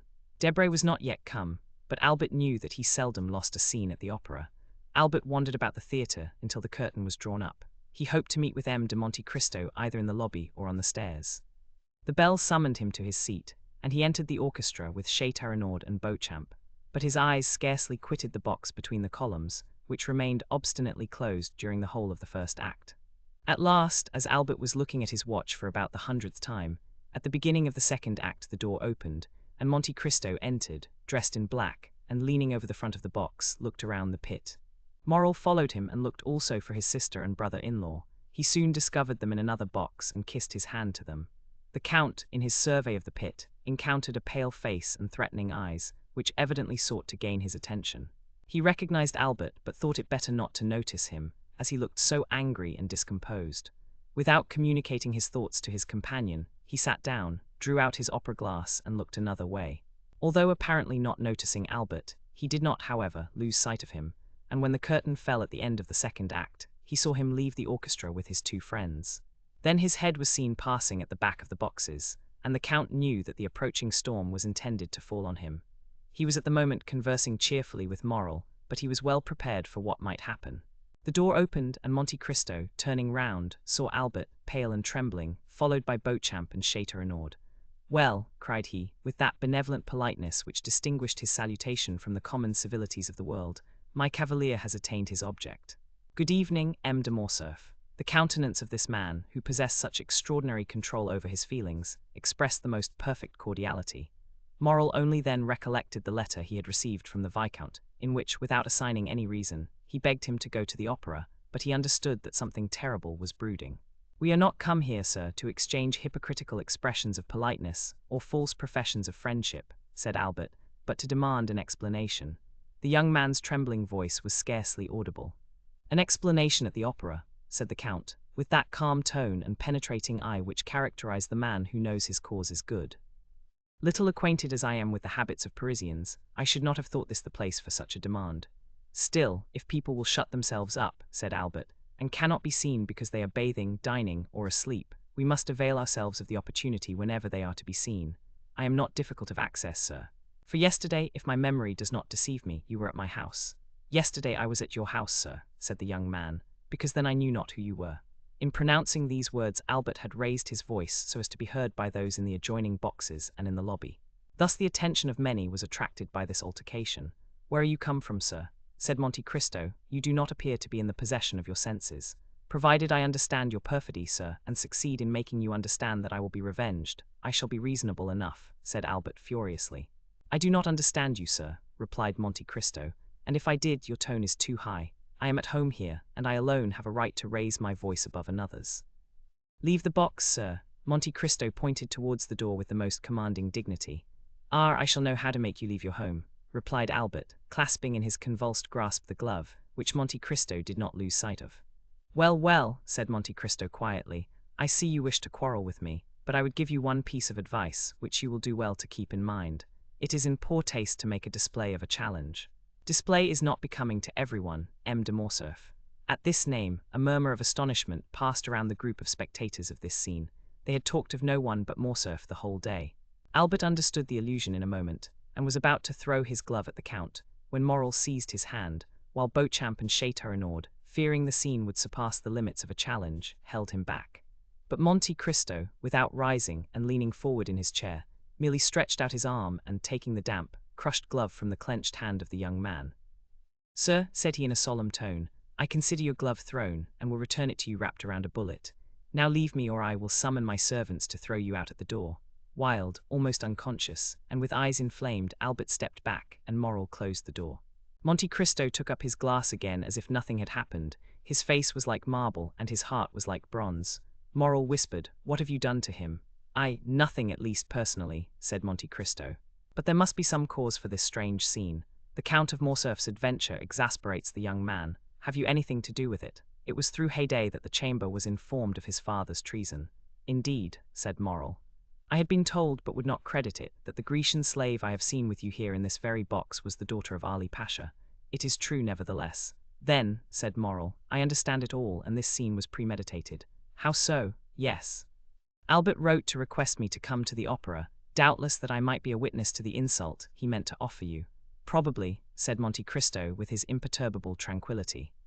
"But what shall you do with him?"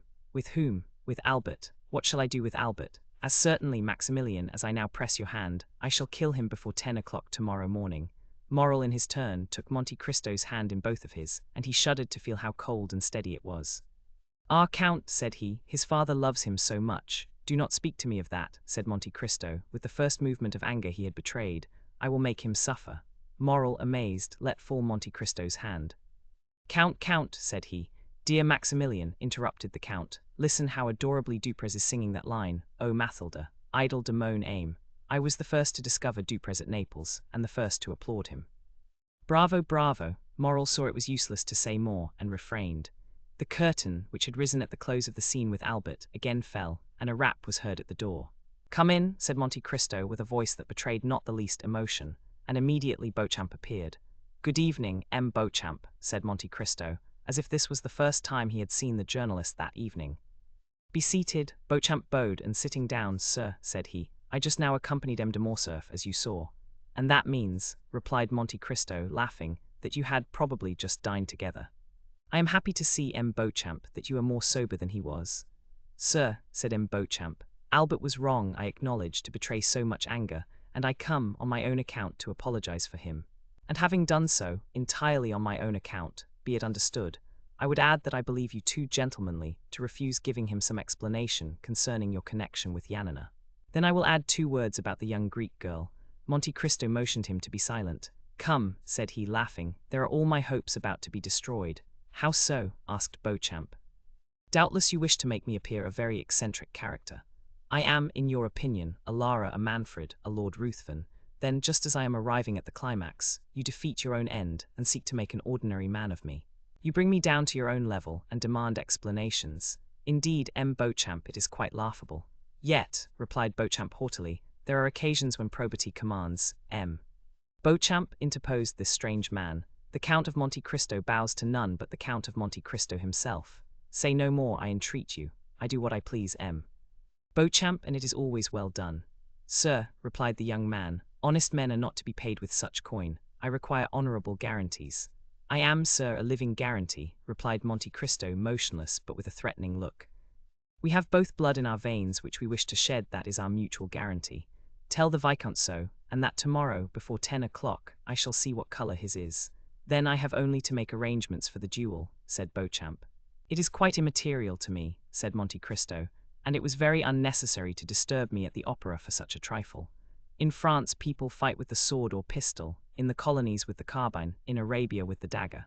Tell your client that, although I am the insulted party, in order to carry out my eccentricity, I leave him the choice of arms, and will accept without discussion, without dispute, anything, even combat by drawing lots, which is always stupid, but with me different from other people, as I am sure to gain." "Sure to gain," repeated Beauchamp, looking with amazement at the Count.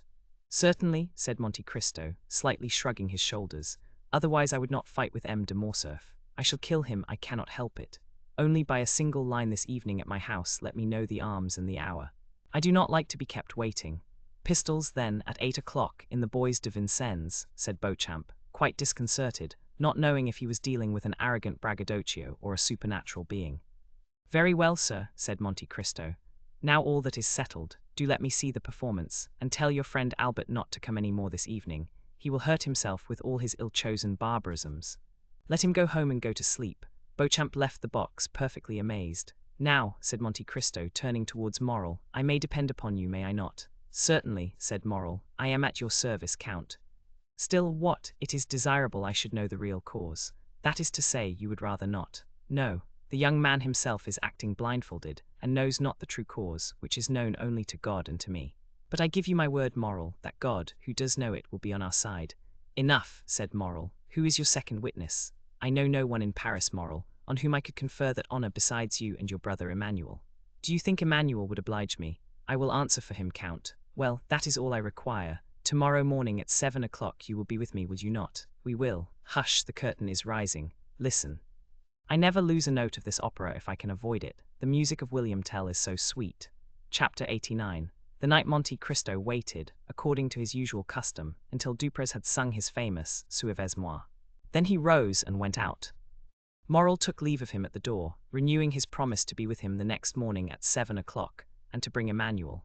Then he stepped into his coupé, calm and smiling, and was at home in 5 minutes. No one who knew the Count could mistake his expression when, on entering, he said, "Ali, bring me my pistols with the ivory cross."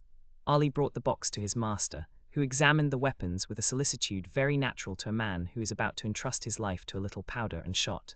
These were pistols of an especial pattern, which Monte Cristo had made for target practice in his own room. A cap was sufficient to drive out the bullet, and from the adjoining room no one would have suspected that the Count was, as sportsmen would say, keeping his hand in. He was just taking one up and looking for the point to aim at on a little iron plate which served him as a target, when his study door opened, and Baptistin entered. Before he had spoken a word, the Count saw in the next room a veiled woman, who had followed closely after Baptistin, and now, seeing the Count with a pistol in his hand and swords on the table, rushed in. Baptistin looked at his master, who made a sign to him, and he went out, closing the door after him. "Who are you, madame?" said the Count to the veiled woman. The stranger cast one look around her, to be certain that they were quite alone. Then, bending as if she would have knelt, and joining her hands, she said with an accent of despair, "Edmond, you will not kill my son." The Count retreated a step, uttered a slight exclamation, and let fall the pistol he held. "What name did you pronounce then, Madame de Morcerf?" said he. "Yours," cried she, throwing back her veil, "yours, which I alone, perhaps, have not forgotten. Edmond, it is not Madame de Morcerf who is come to you, it is Mercédès." "Mercédès is dead, madame," said Monte Cristo. "I know no one now of that name." "Mercédès lives, sir, and she remembers, for she alone recognized you when she saw you, and even before she saw you, by your voice, Edmond, by the simple sound of your voice. And from that moment she has followed your steps, watched you, feared you, and she needs not to inquire what hand has dealt the blow which now strikes M. de Morcerf." "Fernand, do you mean?" replied Monte Cristo, with bitter irony. "Since we are recalling names, let us remember them all." Monte Cristo had pronounced the name of Fernand with such an expression of hatred that Mercédès felt a thrill of horror run through every vein. "You see, Edmond, I am not mistaken, and have cause to say, spare my son. And who told you, madame, that I have any hostile intentions against your son? No one, in truth, but a mother has twofold sight. I guessed all. I followed him this evening to the opera, and, concealed in a parquet box, have seen all. If you have seen all, madame, you know that the son of Fernand has publicly insulted me," said Monte Cristo with awful calmness. "Oh, for pity's sake, you have seen that he would have thrown his glove in my face if Morrel, one of my friends, had not stopped him. Listen to me, my son has also guessed who you are. He attributes his father's misfortunes to you. Madame, you are mistaken, they are not misfortunes, it is a punishment. It is not I who strike M. de Morcerf, it is Providence which punishes him." "And why do you represent Providence?" cried Mercédès. "Why do you remember when it forgets? What are Yanina and its vizier to you, Edmond? What injury has Fernand Mondego done you in betraying Ali Tepellini?" "Ah, madame," replied Monte Cristo, "all this is an affair between the French captain and the daughter of Vasiliki. It does not concern me, you are right. And if I have sworn to revenge myself, it is not on the French captain, or the Count of Morcerf, but on the fisherman Fernand, the husband of Mercédès the Catalane." "Ah, sir," cried the Countess, "how terrible a vengeance for a fault which fatality made me commit. For I am the only culprit, Edmond, and if you owe revenge to anyone, it is to me, who had not fortitude to bear your absence and my solitude." "But," exclaimed Monte Cristo, "why was I absent?" "And why were you alone? Because you had been arrested, Edmond, and were a prisoner." "And why was I arrested? Why was I a prisoner?" "I do not know," said Mercédès. "You do not, madame, at least I hope not, but I will tell you. I was arrested and became a prisoner because under the arbor of La Réserve, the day before I was to marry you, a man named Danglars wrote this letter, which the fisherman Fernand himself posted." Monte Cristo went to a secrétaire, opened a drawer by a spring, from which he took a paper which had lost its original color, and the ink of which had become of a rusty hue. This he placed in the hands of Mercédès. It was Danglars' letter to the king's attorney, which the Count of Monte Cristo, disguised as a clerk from the house of Thomson and French, had taken from the file against Edmond Dantès, on the day he had paid the 200,000 francs to M. de Beauville. Mercédès read with terror the following lines. "The king's attorney is informed by friend to the throne and religion that one Edmond Dantès, second in command on board the Pharaon, this day arrived from Smyrna, after having touched at Naples and Porto Ferrajo, is the bearer of a letter from Murat to the usurper, and of another letter from the usurper to the Bonapartist Club in Paris. Ample corroboration of this statement may be obtained by arresting the above-mentioned Edmond Dantès, who either carries the letter for Paris about with him, or has it at his father's abode. Should it not be found in possession of either father or son, then it will assuredly be discovered in the cabin belonging to the said Dantès on board the Pharaon." "How dreadful," said Mercédès, passing her hand across her brow, moist with perspiration. "And that letter, I bought it for 200,000 francs, madame," said Monte Cristo, "but that is a trifle, since it enables me to justify myself to you. And the result of that letter, you well know, madame, was my arrest. But you do not know how long that arrest lasted. You do not know that I remained for 14 years within a quarter of a league of you, in a dungeon in the Château d'If. You do not know that every day of those 14 years I renewed the vow of vengeance which I had made the first day, and yet I was not aware that you had married Fernand, my calumniator, and that my father had died of hunger. Can it be? Cried Mercédès, shuddering. That is what I heard on leaving my prison 14 years after I had entered it, and that is why, on account of the living Mercédès and my deceased father, I have sworn to revenge myself on Fernand, and I have revenged myself. And you are sure the unhappy Fernand did that? I am satisfied, madame, that he did what I have told you. Besides, that is not much more odious than that a Frenchman by adoption should pass over to the English, that a Spaniard by birth should have fought against the Spaniards, that a stipendiary of Ali should have betrayed and murdered Ali. Compared with such things, what is the letter you have just read? A lover's deception, which the woman who has married that man ought certainly to forgive, but not so the lover who was to have married her. Well, the French did not avenge themselves on the traitor, the Spaniards did not shoot the traitor, Ali in his tomb left the traitor unpunished. But I betrayed, sacrificed, buried, have risen from my tomb, by the grace of God, to punish that man. He sends me for that purpose, and here I am. The poor woman's head and arms fell, her legs bent under her, and she fell on her knees. Forgive, Edmond, forgive for my sake, who love you still. The dignity of the wife checked the fervor of the lover and the mother. Her forehead almost touched the carpet, when the Count sprang forward and raised her. Then, seated on a chair, she looked at the manly countenance of Monte Cristo, on which grief and hatred still impressed a threatening expression.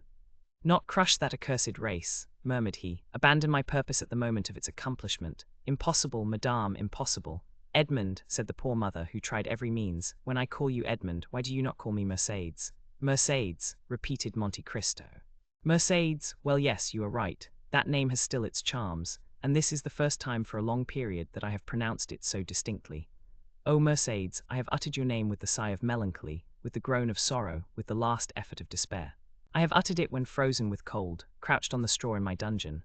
I have uttered it, consumed with heat, rolling on the stone floor of my prison. Mercédès, I must revenge myself, for I suffered 14 years I wept, I cursed. Now I tell you, Mercédès, I must revenge myself. The Count, fearing to yield to the entreaties of her he had so ardently loved, called his sufferings to the assistance of his hatred. Revenge yourself then, Edmond, cried the poor mother, but let your vengeance fall on the culprits, on him, on me, but not on my son. It is written in the good book, said Monte Cristo, that the sins of the fathers shall fall upon their children to the 3rd and 4th generation. Since God himself dictated those words to his prophet, why should I seek to make myself better than God? Edmond, continued Mercédès, with her arms extended towards the Count, since I first knew you, I have adored your name, have respected your memory. Edmond, my friend, do not compel me to tarnish that noble and pure image, reflected incessantly on the mirror of my heart. Edmond, if you knew all the prayers I have addressed to God for you while I thought you were living, and since I have thought you must be dead. Yes, dead, alas. I imagined your dead body buried at the foot of some gloomy tower, or cast to the bottom of a pit by hateful jailers, and I wept. What could I do for you, Edmond, besides pray and weep? Listen, for 10 years I dreamed each night the same dream. I had been told that you had endeavored to escape, that you had taken the place of another prisoner, that you had slipped into the winding sheet of a dead body, that you had been thrown alive from the top of the Château d'If, and that the cry you uttered as you dashed upon the rocks first revealed to your jailers that they were your murderers. Well, Edmond, I swear to you, by the head of that son for whom I entreat your pity, Edmond, for 10 years I saw every night every detail of that frightful tragedy, and for 10 years I heard every night the cry which awoke me, shuddering and cold. And I too, Edmond, believe me, guilty as I was, yes, I too have suffered much. Have you known what it is to have your father starved to death in your absence? Cried Monte Cristo, thrusting his hands into his hair. Have you seen the woman you loved giving her hand to your rival, while you were perishing at the bottom of a dungeon?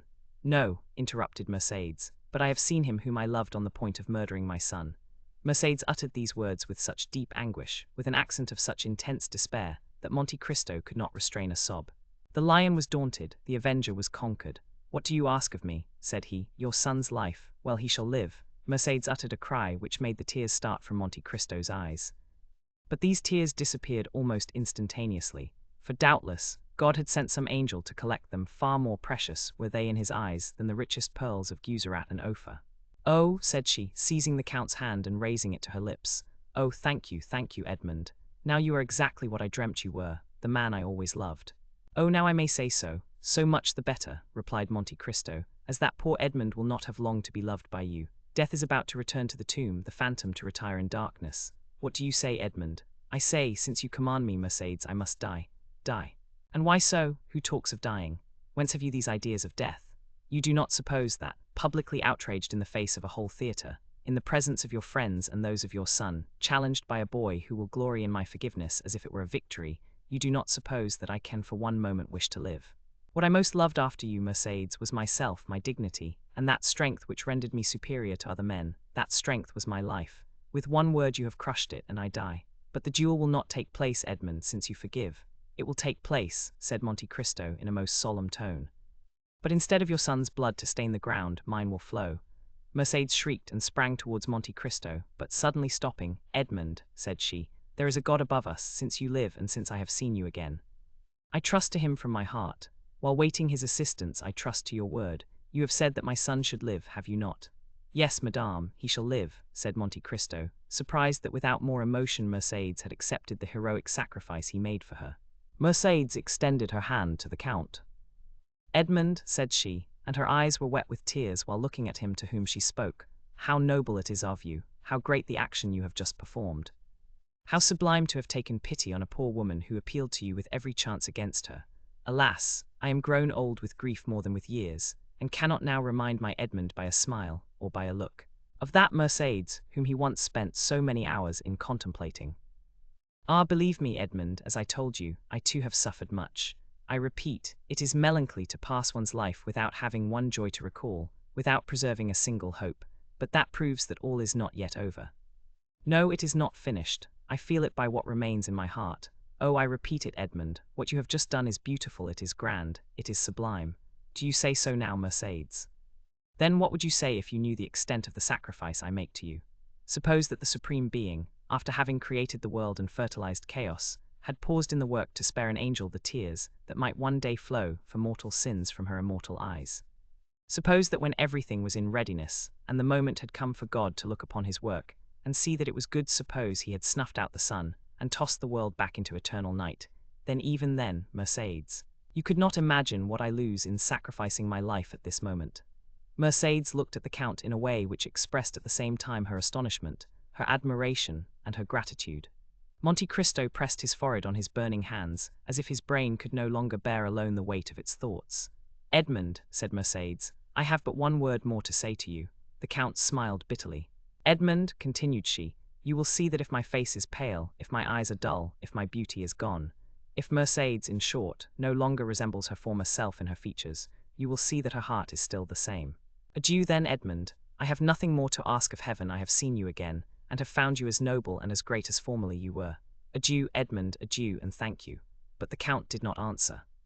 Mercedes opened the door of the study, and had disappeared before he had recovered from the painful and profound reverie into which his thwarted vengeance had plunged him. The clock of the Invalides struck 1 when the carriage which conveyed Madame de Morcerf rolled away on the pavement of the Champs-Élysées, and made Monte Cristo raise his head. What a fool I was, said he, not to tear my heart out on the day when I resolved to avenge myself. Chapter 90. The meeting after Mercedes had left Monte Cristo, he fell into profound gloom. Around him and within him the flight of thought seemed to have stopped. His energetic mind slumbered, as the body does after extreme fatigue.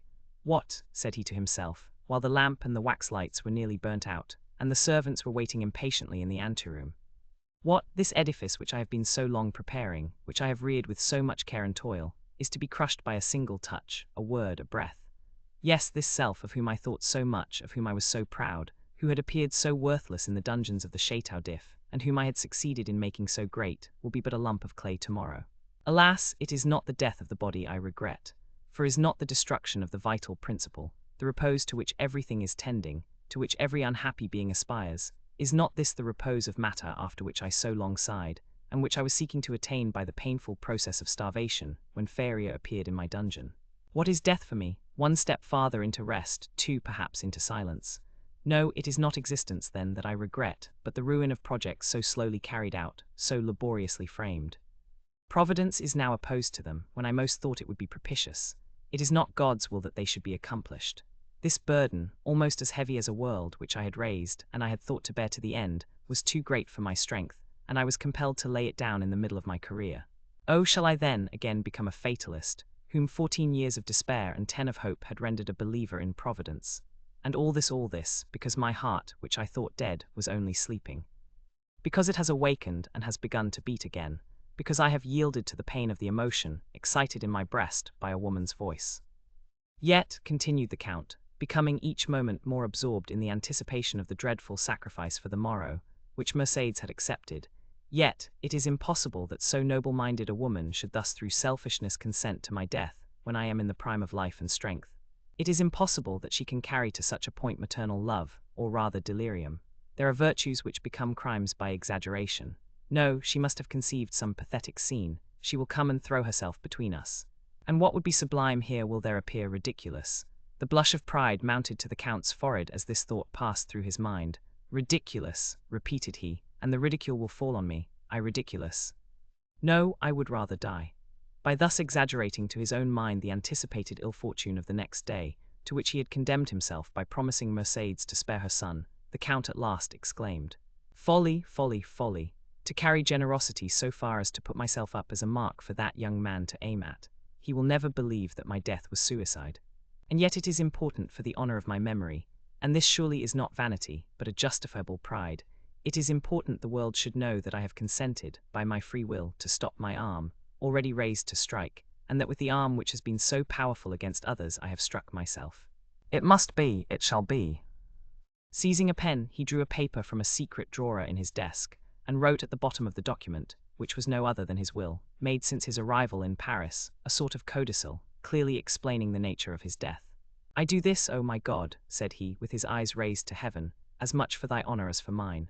I have during 10 years considered myself the agent of thy vengeance, and other wretches, like Morcerf, Danglars, Villefort, even Morcerf himself, must not imagine that chance has freed them from their enemy. Let them know, on the contrary, that their punishment, which had been decreed by Providence, is only delayed by my present determination, and although they escape it in this world, it awaits them in another, and that they are only exchanging time for eternity. While he was thus agitated by gloomy uncertainties, wretched waking dreams of grief, the first rays of morning pierced his windows, and shone upon the pale blue paper on which he had just inscribed his justification of Providence. It was just 5 o'clock in the morning when a slight noise like a stifled sigh reached his ear. He turned his head, looked around him, and saw no one, but the sound was repeated distinctly enough to convince him of its reality. He arose, and quietly opening the door of the drawing-room, saw Haydée, who had fallen on a chair, with her arms hanging down and her beautiful head thrown back. She had been standing at the door, to prevent his going out without seeing her, until sleep, which the young cannot resist, had overpowered her frame, wearied as she was with watching. The noise of the door did not awaken her, and Monte Cristo gazed at her with affectionate regret. She remembered that she had a son, said he, and I forgot I had a daughter. Then, shaking his head sorrowfully, poor Haydée, said he. She wished to see me, to speak to me. She has feared or guessed something. Oh, I cannot go without taking leave of her. I cannot die without confiding her to someone. He quietly regained his seat and wrote under the other lines.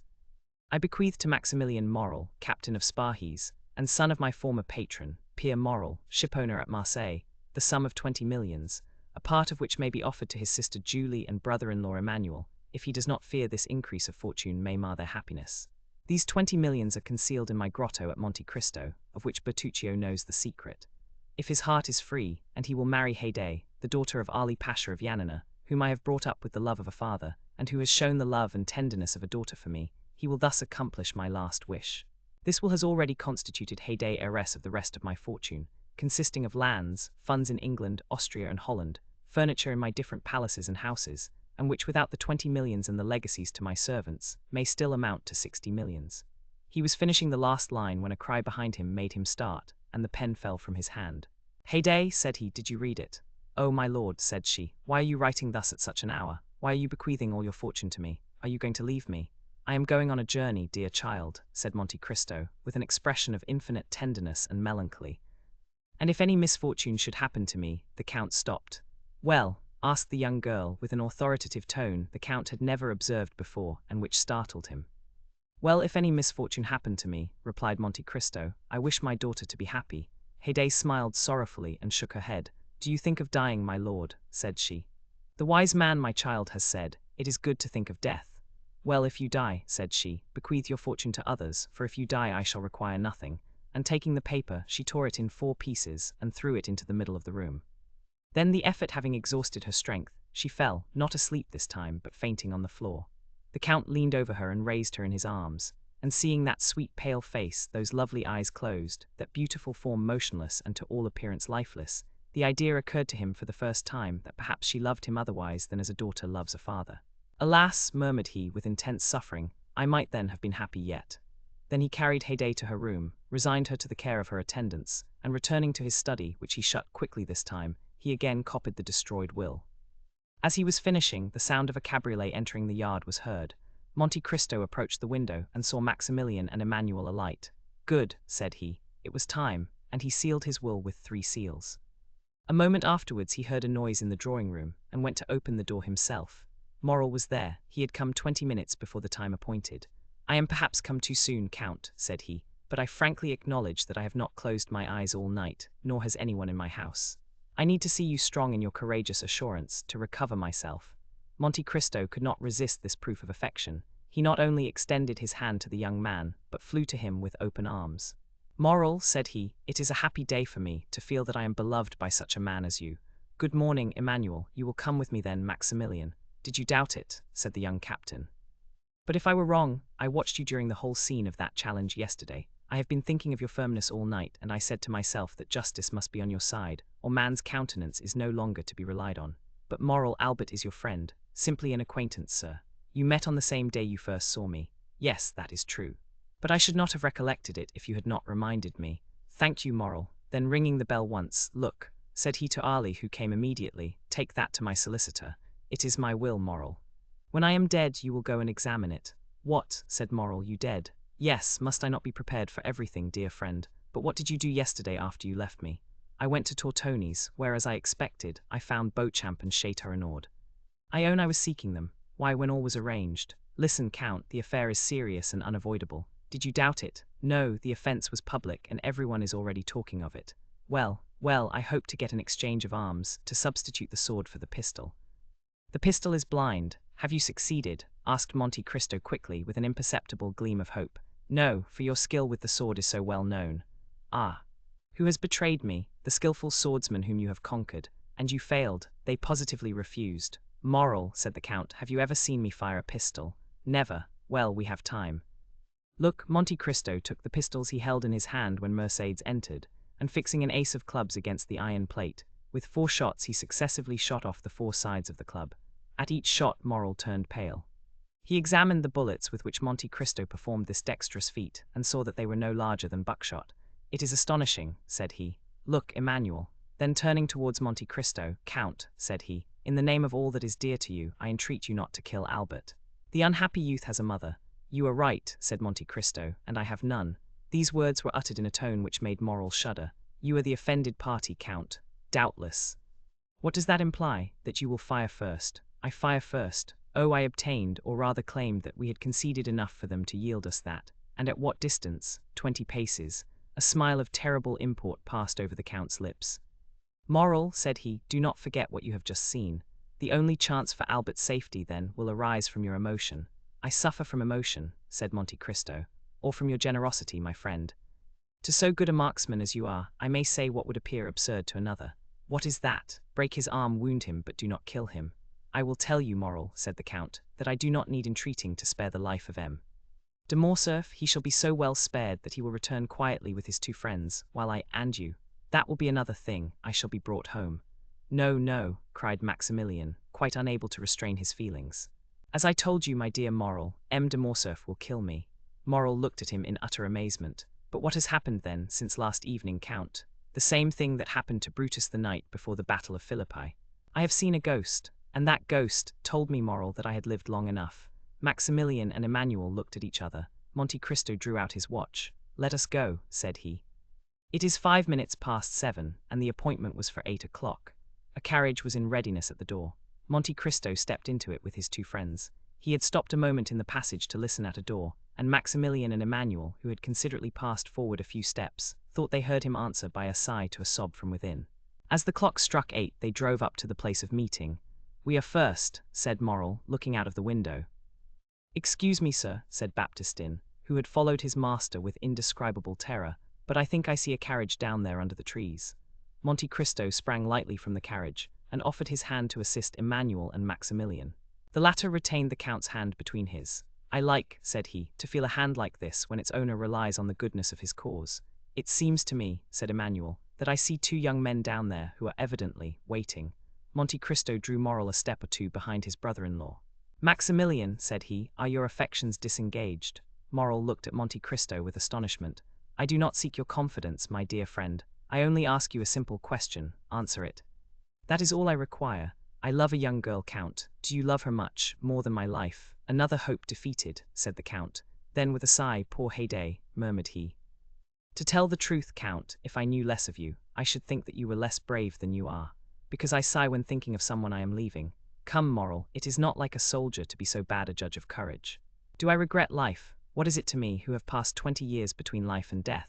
Moreover, do not alarm yourself, Morrel. This weakness, if it is such, is betrayed to you alone. I know the world is a drawing-room from which we must retire politely and honestly, that is, with a bow and our debts of honor paid. That is to the purpose. Have you brought your arms? Aye, what for? I hope these gentlemen have theirs. I will inquire, said Morrel. Do but make no treaty, you understand me. You need not fear. Morrel advanced towards Beauchamp and Château-Renaud, who, seeing his intention, came to meet him. The three young men bowed to each other courteously, if not affably. "Excuse me, gentlemen," said Morrel, "but I do not see M. de Morcerf." "He sent us word this morning," replied Château-Renaud, "that he would meet us on the ground." "Ah," said Morrel. Beauchamp pulled out his watch. "It is only 5 minutes past 8, said he to Morrel. "There is not much time lost yet." "Oh, I made no illusion of that kind," replied Morrel. "There is a carriage coming," said Château-Renaud. It advanced rapidly along one of the avenues leading towards the open space where they were assembled. "You are doubtless provided with pistols, gentlemen. M. de Monte Cristo yields his right of using his." "We had anticipated this kindness on the part of the Count," said Beauchamp, "and I have brought some weapons which I bought 8 or 10 days since, thinking to want them on a similar occasion. They are quite new and have not yet been used. Will you examine them?" "Oh, M. Beauchamp, if you assure me that M. de Morcerf does not know these pistols, you may readily believe that your word will be quite sufficient." "Gentlemen," said Château-Renaud, "it is not Morcerf coming in that carriage. Faith, it is France and Debray." The two young men he announced were indeed approaching. "What chance brings you here, gentlemen?" said Château-Renaud, shaking hands with each of them. "Because," said Debray, "Albert sent this morning to request us to come." Beauchamp and Château-Renaud exchanged looks of astonishment. "I think I understand his reason," said Morrel. "What is it? Yesterday afternoon I received a letter from M. de Morcerf, begging me to attend the opera." "And I," said Debray. "And I also," said France. "And we too," added Beauchamp and Château-Renaud. "Having wished you all to witness the challenge, he now wishes you to be present at the combat." "Exactly so," said the young men. "You have probably guessed right. But after all these arrangements, he does not come himself," said Château-Renaud. "Albert is 10 minutes after time." "There he comes," said Beauchamp, "on horseback at full gallop, followed by a servant." "How imprudent," said Château-Renaud, "to come on horseback to fight a duel with pistols, after all the instructions I had given him." "And besides," said Beauchamp, "with a collar above his cravat, an open coat and white waistcoat. Why has he not painted a spot upon his heart? It would have been more simple." Meanwhile Albert had arrived within 10 paces of the group formed by the 5 young men. He jumped from his horse, threw the bridle on his servant's arms, and joined them. He was pale, and his eyes were red and swollen. It was evident that he had not slept. A shade of melancholy gravity overspread his countenance, which was not natural to him. "I thank you, gentlemen," said he, "for having complied with my request. I feel extremely grateful for this mark of friendship." Morrel had stepped back as Morcerf approached, and remained at a short distance. "And to you also, M. Morrel, my thanks are due. Come, there cannot be too many." "Sir," said Maximilian, "you are not perhaps aware that I am M. de Monte Cristo's friend." "I was not sure, but I thought it might be so. So much the better. The more honorable men there are here, the better I shall be satisfied." "M. Morrel," said Château-Renaud, "will you apprise the Count of Monte Cristo that M. de Morcerf is arrived, and we are at his disposal?" Morrel was preparing to fulfill his commission. Beauchamp had meanwhile drawn the box of pistols from the carriage. "Stop, gentlemen," said Albert. "I have 2 words to say to the Count of Monte Cristo." "In private?" asked Morrel. "No, sir." "Before all who are here." Albert's witnesses looked at each other. France and Debray exchanged some words in a whisper, and Morrel, rejoiced at this unexpected incident, went to fetch the Count, who was walking in a retired path with Emmanuel. "What does he want with me?" said Monte Cristo. "I do not know, but he wishes to speak to you." "Ah," said Monte Cristo, "I trust he is not going to tempt me by some fresh insult." I do not think that such is his intention, said Morrel. The Count advanced, accompanied by Maximilian and Emmanuel. His calm and serene look formed a singular contrast to Albert's grief-stricken face, who approached also, followed by the other 4 young men. When at 3 paces distant from each other, Albert and the Count stopped. "Approach, gentlemen," said Albert. "I wish you not to lose one word of what I am about to have the honor of saying to the Count of Monte Cristo, for it must be repeated by you to all who will listen to it, strange as it may appear to you." "Proceed, sir," said the Count. "Sir," said Albert, at first with a tremulous voice, but which gradually became firmer, "I reproached you with exposing the conduct of M. de Morcerf in Epirus, for guilty as I knew he was, I thought you had no right to punish him. But I have since learned that you had that right. It is not Fernand Mondego treachery towards Ali Pasha which induces me so readily to excuse you, but the treachery of the fisherman Fernand towards you, and the almost unheard-of miseries which were its consequences. And I say, and proclaim it publicly, that you were justified in revenging yourself on my father, and I, his son, thank you for not using greater severity. Had a thunderbolt fallen in the midst of the spectators of this unexpected scene, it would not have surprised them more than did Albert's declaration. As for Monte Cristo, his eyes slowly rose towards heaven with an expression of infinite gratitude. He could not understand how Albert's fiery nature, of which he had seen so much among the Roman bandits, had suddenly stooped to this humiliation. He recognized the influence of Mercédès, and saw why her noble heart had not opposed the sacrifice she knew beforehand would be useless. "Now, sir," said Albert, "if you think my apology sufficient, pray give me your hand. Next to the merit of infallibility which you appear to possess, I rank that of candidly acknowledging a fault.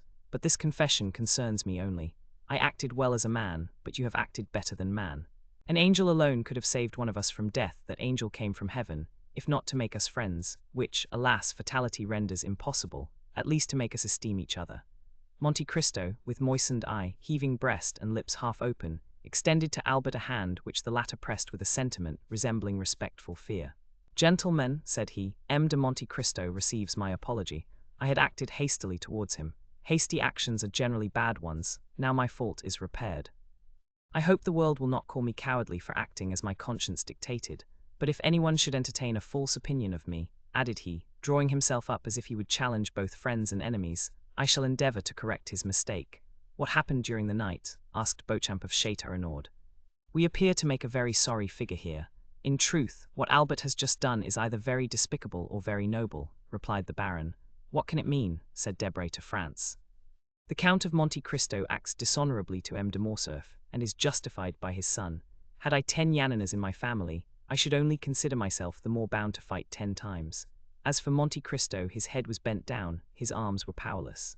Bowing under the weight of 24 years' reminiscences, he thought not of Albert, of Beauchamp, of Château-Renaud, or of any of that group. But he thought of that courageous woman who had come to plead for her son's life, to whom he had offered his, and who had now saved it by the revelation of a dreadful family secret, capable of destroying forever in that young man's heart every feeling of filial piety. "Providence still," murmured he, "now only am I fully convinced of being the emissary of God." Chapter 91. Mother and son, the Count of Monte Cristo bowed to the 5 young men with a melancholy and dignified smile, and got into his carriage with Maximilian and Emmanuel. Albert, Beauchamp, and Château-Renaud remained alone. Albert looked at his 2 friends, not timidly, but in a way that appeared to ask their opinion of what he had just done. "Indeed, my dear friend," said Beauchamp first, who had either the most feeling or the least dissimulation, "allow me to congratulate you. This is a very unhoped-for conclusion of a very disagreeable affair." Albert remained silent and wrapped in thought. Château-Renaud contented himself with tapping his boot with his flexible cane. "Are we not going?" said he, after this embarrassing silence. "When you please," replied Beauchamp. "Allow me only to compliment M. de Morcerf, who has given proof today of rare chivalric generosity."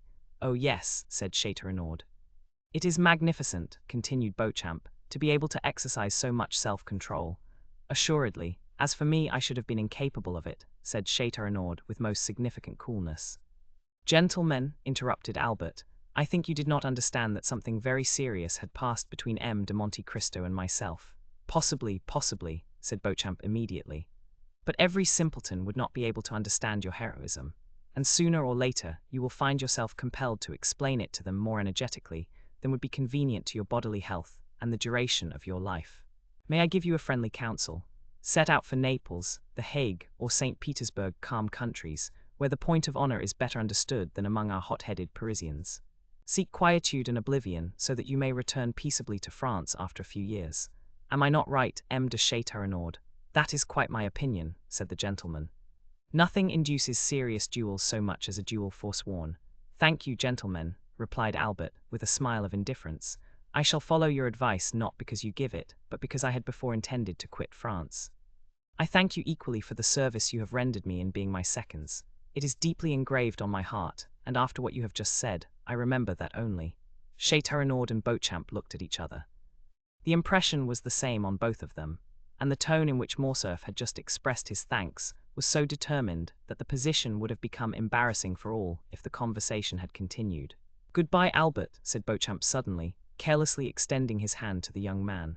The latter did not appear to arouse from his lethargy. In fact, he did not notice the offered hand. Goodbye, said Châteaurenaud in his turn, keeping his little cane in his left hand and saluting with his right.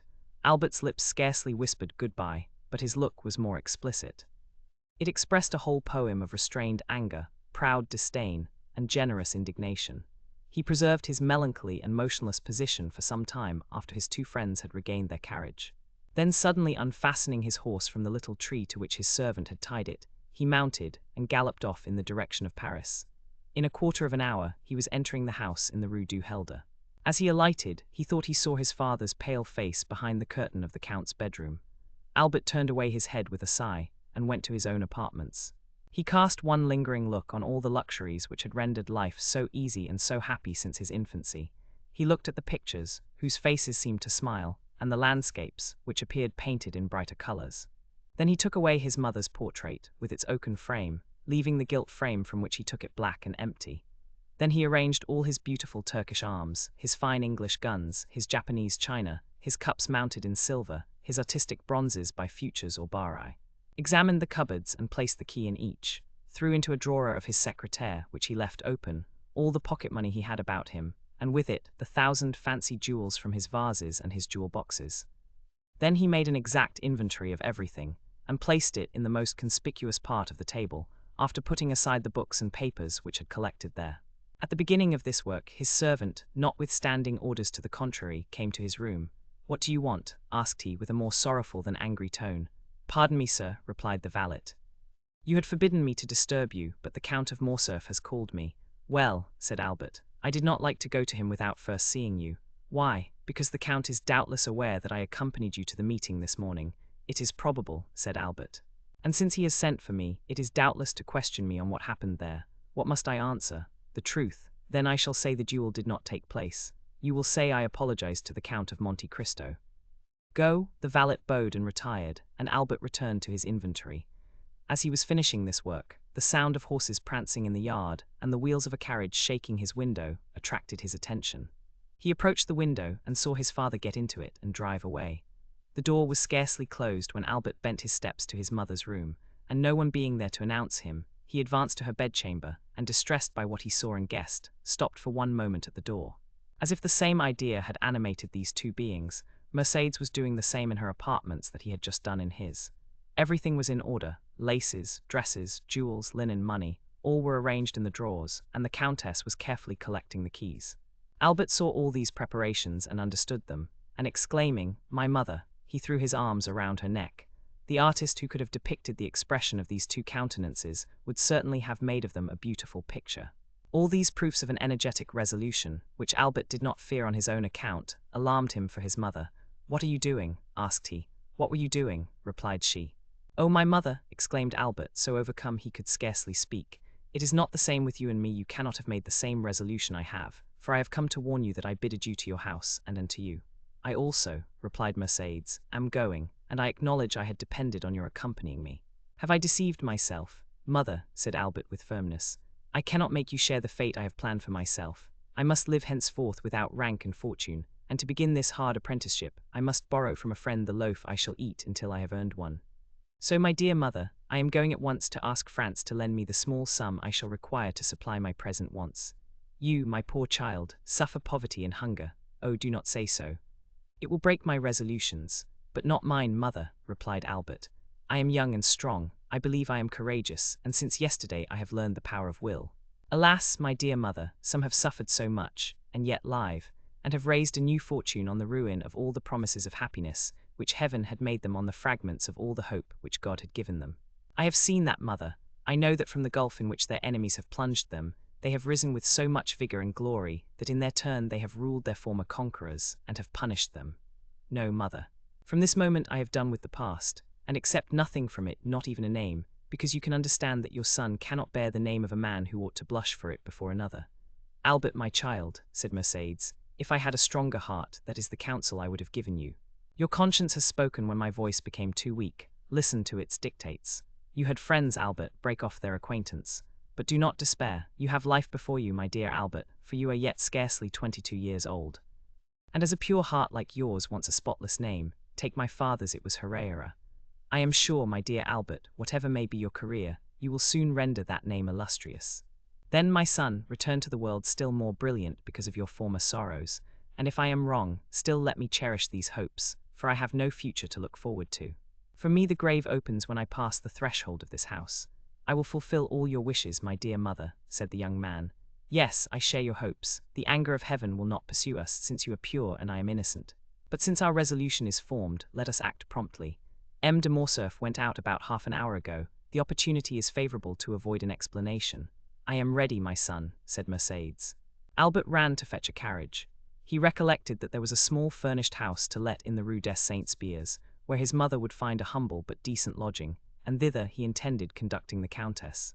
As the carriage stopped at the door and Albert was alighting, a man approached and gave him a letter. Albert recognized the bearer. From the Count, said Bertuccio. Albert took the letter, opened and read it, then looked round for Bertuccio, but he was gone. He returned to Mercedes with tears in his eyes and heaving breast, and without uttering a word he gave her the letter. Mercedes read, Albert, while showing you that I have discovered your plans, I hope also to convince you of my delicacy. You are free, you leave the Count's house, and you take your mother to your home. But reflect, Albert, you owe her more than your poor noble heart can pay her. Keep the struggle for yourself, bear all the suffering, but spare her the trial of poverty which must accompany your first efforts. For she deserves not even the shadow of the misfortune which has this day fallen on her, and Providence is not willing that the innocent should suffer for the guilty. I know you are going to leave the Rue du Helder without taking anything with you. Do not seek to know how I discovered it. I know it, that is sufficient. Now listen, Albert. 24 years ago I returned, proud and joyful, to my country. I had a betrothed, Albert, a lovely girl whom I adored, and I was bringing to my betrothed 150 louis, painfully amassed by ceaseless toil. This money was for her. I destined it for her, and knowing the treachery of the sea, I buried our treasure in the little garden of the house my father lived in at Marseille, on the Allées de Mailhan. Your mother, Albert, knows that poor house well.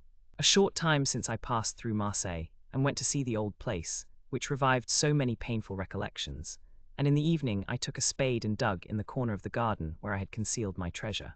The iron box was there, no one had touched it, under a beautiful fig tree my father had planted the day I was born, which overshadowed the spot.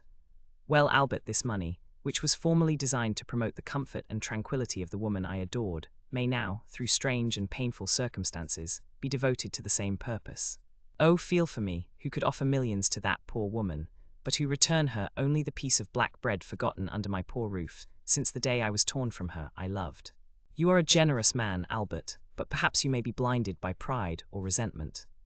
If you refuse me, if you ask another for what I have a right to offer you, I will say it is ungenerous of you to refuse the life of your mother at the hands of a man whose father was allowed by your father to die in all the horrors of poverty and despair. Albert stood pale and motionless to hear what his mother would decide after she had finished reading this letter. Mercedes turned her eyes with an ineffable look towards heaven. I accept it, said she. He has a right to pay the dowry, which I shall take with me to some convent. Putting the letter in her bosom, she took her son's arm, and with a firmer step than she even herself expected, she went downstairs. Chapter 92. The suicide. Meanwhile, Monte Cristo had also returned to town with Emmanuel and Maximilian. Their return was cheerful. Emmanuel did not conceal his joy at the peaceful termination of the affair, and was loud in his expressions of delight. Morrel, in a corner of the carriage, allowed his brother-in-law's gaiety to expend itself in words, while he felt equal inward joy, which, however, betrayed itself only in his countenance. At the Barrière du Trône they met Bertuccio, who was waiting there, motionless as a sentinel at his post. Monte Cristo put his head out of the window, exchanged a few words with him in a low tone, and the steward disappeared. Count, said Emmanuel when they were at the end of the Place Royale, put me down at my door. that my wife may not have a single moment of needless anxiety on my account or yours. If it were not ridiculous to make a display of our triumph, said Morrel, I would invite the Count to our house. Besides that, he doubtless has some trembling heart to comfort, so we will take leave of our friend and let him hasten home. Stop a moment, said Monte Cristo. Do not let me lose both my companions. Return, Emmanuel, to your charming wife, and present my best compliments to her, and do you, Morrel, accompany me to the Champs-Élysées. Willingly, said Maximilian. Particularly as I have business in that quarter. Shall we wait breakfast for you? Asked Emmanuel. No, replied the young man. The door was closed and the carriage proceeded. See what good fortune I brought you, said Morrel when he was alone with the Count. Have you not thought so? Yes, said Monte Cristo. For that reason I wish to keep you near me. It is miraculous, continued Morrel, answering his own thoughts. What? Said Monte Cristo. What has just happened? Yes, said the Count, you are right, it is miraculous. For Albert is brave, resumed Morrel. Very brave, said Monte Cristo. I have seen him sleep with a sword suspended over his head, and I know he has fought 2 duels, said Morrel. How can you reconcile that with his conduct this morning? All owing to your influence, replied Monte Cristo, smiling. It is well for Albert he is not in the army, said Morrel. Why, an apology on the ground, said the young captain, shaking his head. Come, said the Count mildly, do not entertain the prejudices of ordinary men, Morrel. Acknowledge that if Albert is brave, he cannot be a coward. He must then have had some reason for acting as he did this morning, and confess that his conduct is more heroic than otherwise. Doubtless, doubtless, said Morrel. But I shall say, like the Spaniard, he has not been so brave today as he was yesterday. You will breakfast with me, will you not, Morrel? Said the Count to turn the conversation. No. I must leave you at 10 o'clock. Your engagement was for breakfast then, said the Count. Morrel smiled and shook his head. Still, you must breakfast somewhere. But if I am not hungry, said the young man. Oh, said the Count, I only know 2 things which destroy the appetite, grief, and as I am happy to see you very cheerful, it is not that and love. Now after what you told me this morning of your heart, I may believe, well, Count, replied Morrel gaily, I will not dispute it. But you will not make me your confidant, Maximilian, said the Count, in a tone which showed how gladly he would have been admitted to the secret. I showed you this morning that I had a heart, did I not, Count? Monte Cristo only answered by extending his hand to the young man. Well, continued the latter, since that heart is no longer with you in the Bois de Vincennes, it is elsewhere, and I must go and find it. Go, said the Count deliberately. Go, dear friend, but promise me if you meet with any obstacle to remember that I have some power in this world, that I am happy to use that power in the behalf of those I love, and that I love you, Morrel. I will remember it, said the young man, as selfish children recollect their parents when they want their aid. When I need your assistance and the moment arrives, I will come to you, Count. Well, I rely upon your promise. Goodbye then, goodbye till we meet again. They had arrived in the Champs-Élysées. Monte Cristo opened the carriage door, Morrel sprang out on the pavement, Bertuccio was waiting on the steps. Morrel disappeared down the Avenue de Marigny, and Monte Cristo hastened to join Bertuccio. Well, asked he. She is going to leave her house, said the steward, and her son, Florentin, his valet, thinks he is going to do the same. Come this way. Monte Cristo took Bertuccio into his study, wrote the letter we have seen, and gave it to the steward. Go, said he quickly, but first let Haydée be informed that I have returned. Here I am, said the young girl, who at the sound of the carriage had run downstairs, and whose face was radiant with joy at seeing the Count return safely. Bertuccio left, every transport of a daughter finding a father, all the delight of a mistress seeing an adored lover, were felt by Haydée during the first moments of this meeting, which she had so eagerly expected. Doubtless, although less evident, Monte Cristo's joy was not less intense. Joy to hearts which have suffered long is like the dew on the ground after a long drought. Both the heart and the ground absorb that beneficent moisture falling on them, and nothing is outwardly apparent. Monte Cristo was beginning to think, what he had not for a long time dared to believe, that there were 2 Mercédes in the world, and he might yet be happy. His eye, elate with happiness, was reading eagerly the tearful gaze of Haydée, when suddenly the door opened. The Count knit his brow. M. de Morcerf, said Baptistin, as if that name sufficed for his excuse. In fact, the Count's face brightened. Which, asked he, the Viscount or the Count? The Count. Oh, exclaimed Haydée, is it not yet over? I know not if it is finished, my beloved child, said Monte Cristo, taking the young girl's hands. But I do know you have nothing more to fear. But it is the wretched, that man cannot injure me, Haydée, said Monte Cristo. It was his son alone that there was cause to fear. And what I have suffered, said the young girl, you shall never know, my lord. Monte Cristo smiled. By my father's tomb, said he, extending his hand over the head of the young girl, I swear to you, Haydée, that if any misfortune happens, it will not be to me. "I believe you, my lord, as implicitly as if God had spoken to me," said the young girl, presenting her forehead to him. Monte Cristo pressed on that pure, beautiful forehead a kiss which made two hearts throb at once, the one violently, the other secretly. "Oh," murmured the Count, "shall I then be permitted to love again? Ask M. de Morcerf into the drawing-room," said he to Baptistin, while he led the beautiful Greek girl to a private staircase. "We must explain this visit, which, although expected by Monte Cristo, is unexpected to our readers." While Mercédès, as we have said, was making a similar inventory of her property to Albert's, while she was arranging her jewels, shutting her drawers, collecting her keys, to leave everything in perfect order, she did not perceive a pale and sinister face at a glass door which threw light into the passage, from which everything could be both seen and heard. He who was thus looking, without being heard or seen, probably heard and saw all that passed in Madame de Morcerf's apartments. From that glass door, the pale-faced man went to the Count's bedroom, and raised with a constricted hand the curtain of a window overlooking the courtyard. He remained there 10 minutes, motionless and dumb, listening to the beating of his own heart. For him those 10 minutes were very long. It was then Albert, returning from his meeting with the Count, perceived his father watching for his arrival behind a curtain, and turned aside. The Count's eye expanded. He knew Albert had insulted the Count dreadfully, and that in every country in the world such an insult would lead to a deadly duel. Albert returned safely, then the Count was revenged.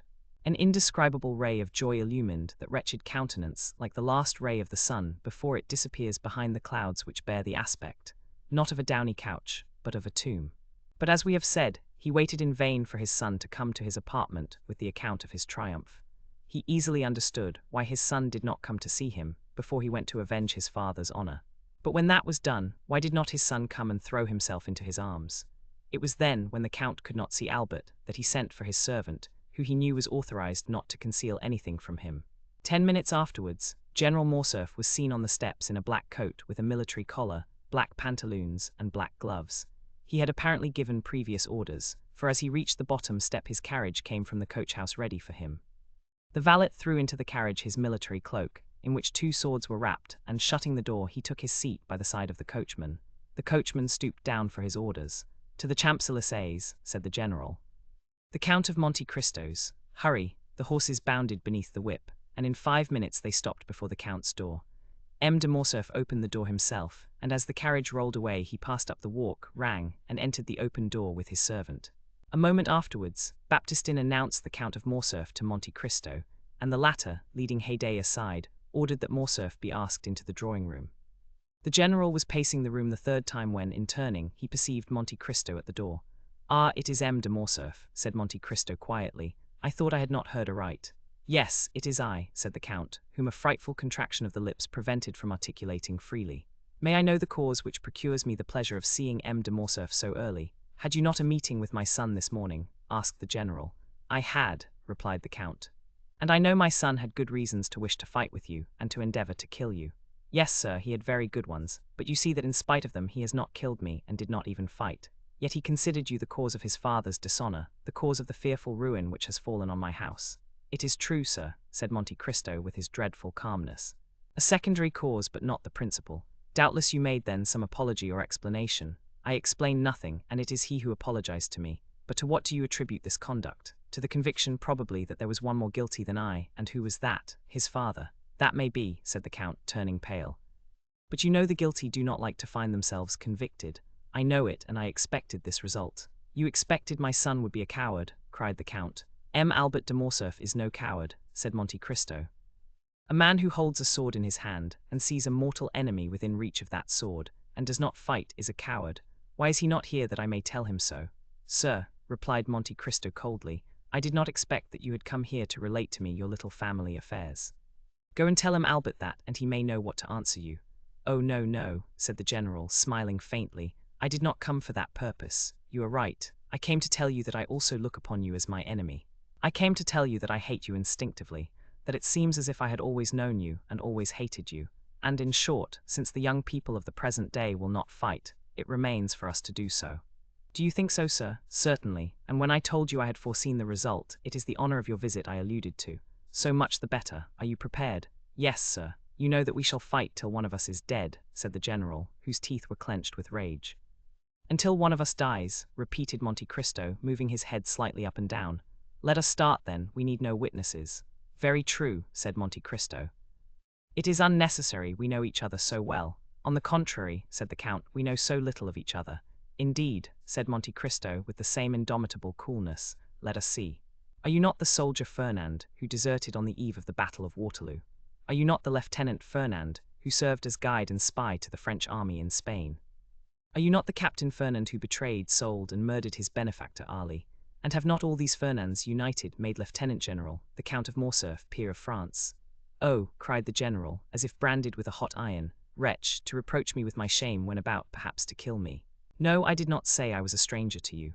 I know well, demon, that you have penetrated into the darkness of the past, and that you have read, by the light of what torch I know not, every page of my life. But perhaps I may be more honorable in my shame than you under your pompous coverings.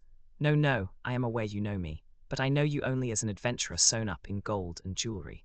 You call yourself in Paris the Count of Monte Cristo, in Italy Sinbad the Sailor, in Malta I forget what, but it is your real name I want to know in the midst of your 100 names, that I may pronounce it when we meet to fight, at the moment when I plunge my sword through your heart." The Count of Monte Cristo turned dreadfully pale. His eyes seemed to burn with a devouring fire. He leaped towards a dressing-room near his bedroom, and in less than a moment, tearing off his cravat, his coat and waistcoat, he put on a sailor's jacket and hat, from beneath which rolled his long black hair. He returned thus, formidable and implacable, advancing with his arms crossed on his breast, towards the general, who could not understand why he had disappeared, but who, on seeing him again, and feeling his teeth chatter and his legs sink under him, drew back, and only stopped when he found a table to support his clenched hand. "Fernand," cried he, "of my 100 names I need only tell you one to overwhelm you, but you guess it now, do you not? Or, rather, you remember it. For notwithstanding all my sorrows and my tortures, I show you today a face which the happiness of revenge makes young again, a face you must often have seen in your dreams since your marriage with Mercédès, my betrothed." The general, with his head thrown back, hands extended, gaze fixed, looked silently at this dreadful apparition. Then, seeking the wall to support him, he glided along close to it until he reached the door, through which he went out backwards, uttering this single mournful, lamentable, distressing cry. Edmond Dantès, then, with sighs which were unlike any human sound, he dragged himself to the door, reeled across the courtyard, and falling into the arms of his valet, he said in a voice scarcely intelligible, "Home, home." The fresh air and the shame he felt at having exposed himself before his servants partly recalled his senses, but the ride was short, and as he drew near his house all his wretchedness revived. He stopped at a short distance from the house and alighted. The door was wide open. A hackney coach was standing in the middle of the yard, a strange sight before so noble a mansion. The Count looked at it with terror, but without daring to inquire its meaning, he rushed towards his apartment. 2 persons were coming down the stairs. He had only time to creep into an alcove to avoid them. It was Mercédès leaning on her son's arm and leaving the house. They passed close by the unhappy being, who, concealed behind the damask curtain, almost felt Mercédès' dress brush past him, and his son's warm breath, pronouncing these words: "Courage, mother, come, this is no longer our home." The words died away, the steps were lost in the distance. The general drew himself up, clinging to the curtain. He uttered the most dreadful sob which ever escaped from the bosom of a father abandoned at the same time by his wife and son. He soon heard the clatter of the iron step of the hackney coach, then the coachman's voice, and then the rolling of the heavy vehicle shook the windows. He darted to his bedroom to see once more all he had loved in the world. But the hackney coach drove on, and the head of neither Mercédès nor her son appeared at the window to take a last look at the house or the deserted father and husband. And at the very moment when the wheels of that coach crossed the gateway, a report was heard, and a thick smoke escaped through one of the panes of the window, which was broken by the explosion. Chapter 93. Valentine, we may easily conceive where Morrel's appointment was. On leaving Monte Cristo, he walked slowly towards Villefort's. We say slowly, for Morrel had more than half an hour to spare to go 500 steps, but he had hastened to take leave of Monte Cristo because he wished to be alone with his thoughts. He knew his time well, the hour when Valentine was giving Noirtier his breakfast, and was sure not to be disturbed in the performance of this pious duty. Noirtier and Valentine had given him leave to go twice a week, and he was now availing himself of that permission. He arrived. Valentine was expecting him. Uneasy and almost crazed, she seized his hand and led him to her grandfather. This uneasiness, amounting almost to frenzy, arose from the report Morcerf's adventure had made in the world, for the affair at the opera was generally known. No one at Villefort's doubted that a duel would ensue from it. Valentine, with her woman's instinct, guessed that Morrel would be Monte Cristo's second, and from the young man's well-known courage and his great affection for the Count, she feared that he would not content himself with the passive part assigned to him. We may easily understand how eagerly the particulars were asked for, given, and received. and Morrel could read an indescribable joy in the eyes of his beloved when she knew that the termination of this affair was as happy as it was unexpected. "Now," said Valentine, motioning to Morrel to sit down near her grandfather while she took her seat on his footstool, "now let us talk about our own affairs. You know, Maximilian, grandpapa once thought of leaving this house and taking an apartment away from M. de Villefort's." "Yes," said Maximilian, "I recollect the project of which I highly approved." "Well," said Valentine, "you may approve again, for grandpapa is again thinking of it." "Bravo," said Maximilian. "And do you know," said Valentine, "what reason grandpapa gives for leaving this house?" Noirtier looked at Valentine to impose silence, but she did not notice him. Her looks, her eyes, her smile were all for Morrel. "Oh, whatever may be M. Noirtier's reason," answered Morrel, "I can readily believe it to be a good one." "An excellent one," said Valentine. "He pretends the air of the Faubourg Saint-Honoré is not good for me." "Indeed," said Morrel. "In that M. Noirtier may be right. You have not seemed to be well for the last fortnight." "Not very," said Valentine. "And grandpapa has become my physician, and I have the greatest confidence in him because he knows everything." "Do you then really suffer?" asked Morrel quickly. "Oh, it must not be called suffering. I feel a general uneasiness, that is all. I have lost my appetite, and my stomach feels as if it were struggling to get accustomed to something." Noirtier did not lose a word of what Valentine said. "And what treatment do you adopt for this singular complaint?" "A very simple one," said Valentine. "I swallow every morning a spoonful of the mixture prepared for my grandfather. When I say 1 spoonful, I began by 1, now I take 4. Grandpapa says it is a panacea." Valentine smiled, but it was evident that she suffered. Maximilian, in his devotedness, gazed silently at her. She was very beautiful, but her usual pallor had increased. Her eyes were more brilliant than ever, and her hands, which were generally white like mother of pearl, now more resembled wax, to which time was adding a yellowish hue. From Valentine the young man looked towards Noirtier. The latter watched with strange and deep interest the young girl, absorbed by her affection, and he also, like Morrel, followed those traces of inward suffering which was so little perceptible to a common observer that they escaped the notice of everyone but the grandfather and the lover. "But," said Morrel, "I thought this mixture, of which you now take 4 spoonfuls, was prepared for M. Noirtier." "I know it is very bitter," said Valentine, "so bitter that all I drink afterwards appears to have the same taste." Noirtier looked inquiringly at his granddaughter. "Yes, grandpapa," said Valentine, "it is so. Just now, before I came down to you, I drank a glass of sugared water. I left half because it seemed so bitter." Noirtier turned pale and made a sign that he wished to speak. Valentine rose to fetch the dictionary. Noirtier watched her with evident anguish. In fact, the blood was rushing to the young girl's head already. Her cheeks were becoming red. "Oh," cried she, without losing any of her cheerfulness, "this is singular. I can't see. Did the sun shine in my eyes?" And she leaned against the window. "The sun is not shining," said Morrel, more alarmed by Noirtier's expression than by Valentine's indisposition. He ran towards her. The young girl smiled. "Cheer up," said she to Noirtier. "Do not be alarmed, Maximilian. It is nothing, and has already passed away. But listen, do I not hear a carriage in the courtyard?" She opened Noirtier's door, ran to a window in the passage, and returned hastily. "Yes," said she, "it is Madame Danglars and her daughter who have come to call on us. Goodbye, I must run away, for they would send here for me, or rather, farewell till I see you again. Stay with grandpapa, Maximilian." "I promise you not to persuade them to stay." Morrel watched her as she left the room. He heard her ascend the little staircase which led both to Madame de Villefort's apartments and to hers. As soon as she was gone, Noirtier made a sign to Morrel to take the dictionary.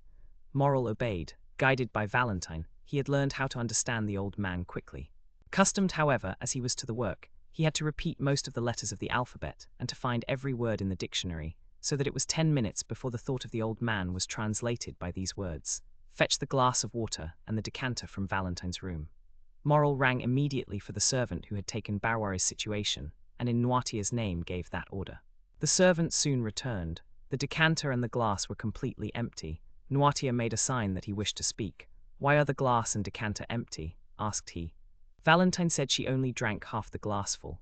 The translation of this new question occupied another 5 minutes. "I do not know," said the servant, "but the housemaid is in Mademoiselle Valentine's room. Perhaps she has emptied them." "Ask her," said Morrel, translating Noirtier's thought this time by his look. The servant went out, but returned almost immediately. "Mademoiselle Valentine passed through the room to go to Madame de Villefort's," said he. "And in passing, as she was thirsty, she drank what remained in the glass. As for the decanter, Master Edward had emptied that to make a pond for his ducks." Noirtier raised his eyes to heaven, as a gambler does who stakes his all on one stroke. From that moment the old man's eyes were fixed on the door, and did not quit it. It was indeed Madame Danglars and her daughter whom Valentine had seen. They had been ushered into Madame de Villefort's room, who had said she would receive them there. That is why Valentine passed through her room, which was on a level with Valentine's, and only separated from it by Edward's. The two ladies entered the drawing-room with that sort of official stiffness which preludes a formal communication. Among worldly people manner is contagious. Madame de Villefort received them with equal solemnity. Valentine entered at this moment, and the formalities were resumed. "My dear friend," said the Baroness, while the two young people were shaking hands, "I and Eugenie are come to be the first to announce to you the approaching marriage of my daughter with Prince Cavalcanti." Danglars kept up the title of Prince. The popular banker found that it answered better than Count. "Allow me to present you my sincere congratulations," replied Madame de Villefort. "Prince Cavalcanti appears to be a young man of rare qualities." "Listen," said the Baroness, smiling. "Speaking to you as a friend, I can say that the prince does not yet appear all he will be. He has about him a little of that foreign manner by which French persons recognize, at first sight, the Italian or German nobleman. Besides, he gives evidence of great kindness of disposition, much keenness of wit, and as to suitability, Danglars assures me that his fortune is majestic, that is his word." "And then," said Eugenie, while turning over the leaves of Madame de Villefort's album, "add that you have taken a great fancy to the young man." "And," said Madame de Villefort, "I need not ask you if you share that fancy." "I," replied Eugenie with her usual candor. "Oh, not the least in the world, madame. My wish was not to confine myself to domestic cares, or the caprices of any man, but to be an artist, and consequently free in heart, in person, and in thought." Eugenie pronounced these words with so firm a tone that the color mounted to Valentine's cheeks. The timid girl could not understand that vigorous nature which appeared to have none of the timidities of woman. "At any rate," said she, "since I am to be married whether I will or not, I ought to be thankful to Providence for having released me from my engagement with Albert de Morcerf, or I should this day have been the wife of a dishonored man." "It is true," said the Baroness, with that strange simplicity sometimes met with among fashionable ladies, and of which plebeian intercourse can never entirely deprive them, "it is very true that had not the Morcerfs hesitated, my daughter would have married Monsieur Albert. The general depended much on it, he even came to force Danglars, we have had a narrow escape. But," said Valentine timidly, "does all the father's shame revert upon the son? Monsieur Albert appears to me quite innocent of the treason charged against the general." "Excuse me," said the implacable young girl, "Monsieur Albert claims and well deserves his share.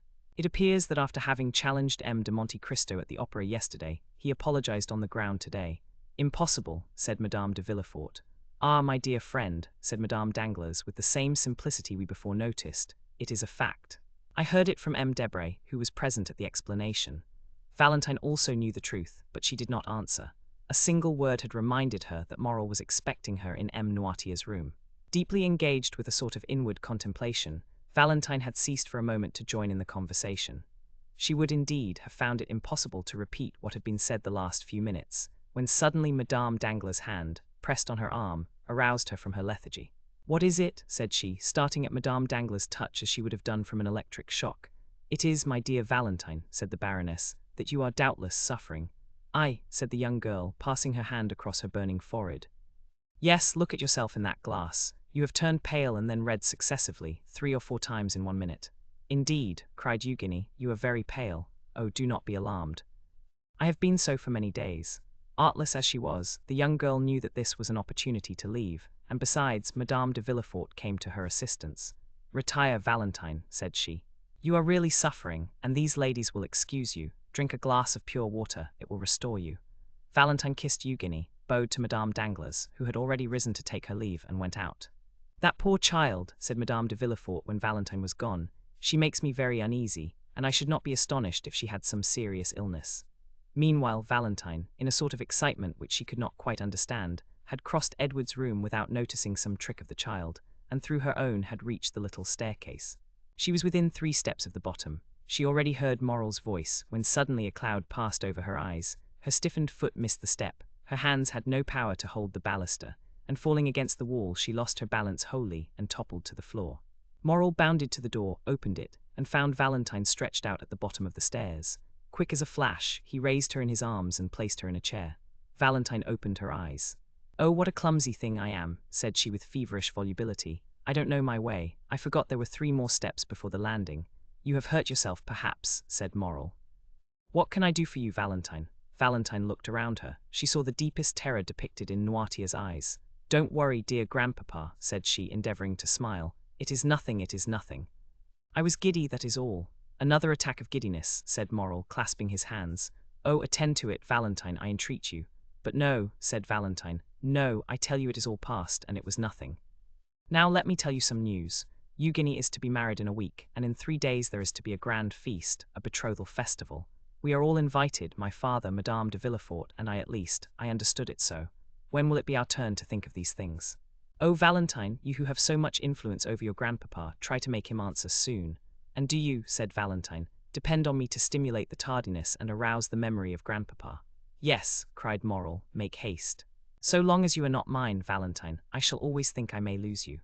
"Oh," replied Valentine with a convulsive movement, "oh, indeed, Maximilian, you are too timid for an officer, for a soldier who, they say, never knows fear." "Ha, ha, ha!" She burst into a forced and melancholy laugh, her arms stiffened and twisted, her head fell back on her chair, and she remained motionless. The cry of terror which was stopped on Noirtier's lips seemed to start from his eyes. Morrel understood it, he knew he must call assistance. The young man rang the bell violently. The housemaid who had been in Mademoiselle Valentine's room, and the servant who had replaced Barrois, ran in at the same moment. Valentine was so pale, so cold, so inanimate that without listening to what was said to them, they were seized with the fear which pervaded that house, and they flew into the passage crying for help. Madame Danglars and Eugenie were going out at that moment. They heard the cause of the disturbance. "I told you so," exclaimed Madame de Villefort. "Poor child." Chapter 94. Maximilian's avowal. At the same moment M. de Villefort's voice was heard calling from his study. "What is the matter?" Morrel looked at Noirtier, who had recovered his self-command, and with a glance indicated the closet where once before, under somewhat similar circumstances, he had taken refuge. He had only time to get his hat and throw himself breathless into the closet when the procureur's footstep was heard in the passage. Villefort sprang into the room, ran to Valentine, and took her in his arms. A physician, M. "D'avrigny," cried Villefort, "or rather I will go for him myself." He flew from the apartment, and Morrel at the same moment darted out at the other door. He had been struck to the heart by a frightful recollection. The conversation he had heard between the doctor and Villefort the night of Madame de Saint-Méran's death recurred to him. These symptoms, to a less alarming extent, were the same which had preceded the death of Barrois. At the same time Monte Cristo's voice seemed to resound in his ear, with the words he had heard only 2 hours before. "Whatever you want, Morrel, come to me. I have great power." More rapidly than thought, he darted down the Rue Matignon, and thence to the Avenue des Champs-Élysées. Meanwhile M. de Villefort arrived in a hired cabriolet at M. d'Avrigny's door. He rang so violently that the porter was alarmed. Villefort ran upstairs without saying a word. The porter knew him and let him pass, only calling to him. In his study, Monsieur Procureur in his study. Villefort pushed, or rather forced, the door open. "Ah," said the doctor, "is it you?" "Yes," said Villefort, closing the door after him. "It is I, who am come in my turn to ask you if we are quite alone." "Doctor, my house is accursed." "What?" said the latter with apparent coolness, but with deep emotion. "Have you another invalid?" "Yes, doctor," cried Villefort, clutching his hair. "Yes," d'Avrigny's look implied. "I told you it would be so." Then he slowly uttered these words: "Who is now dying in your house? What new victim is going to accuse you of weakness before God?"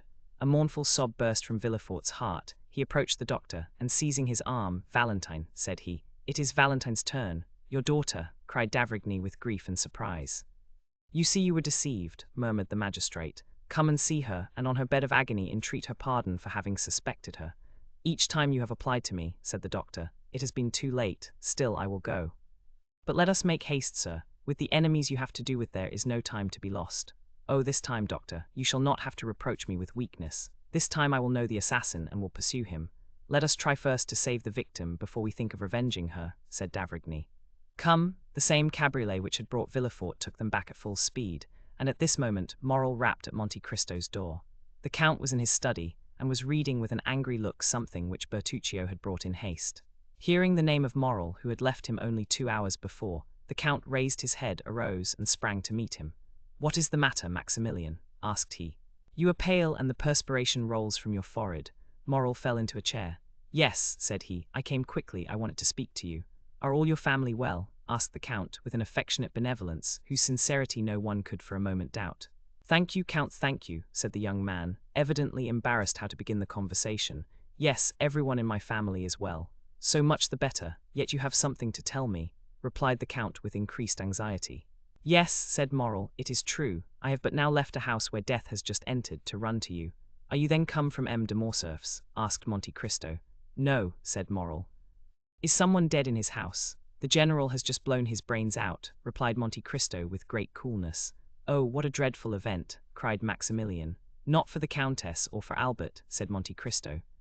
A dead father or husband is better than a dishonored one. Blood washes out shame.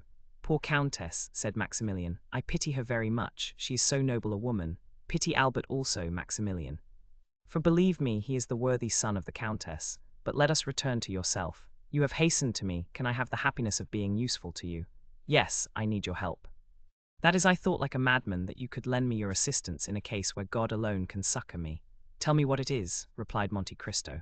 Oh, said Morrel, I know not indeed if I may reveal this secret to mortal ears, but fatality impels me, necessity constrains me. Count. Morrel hesitated.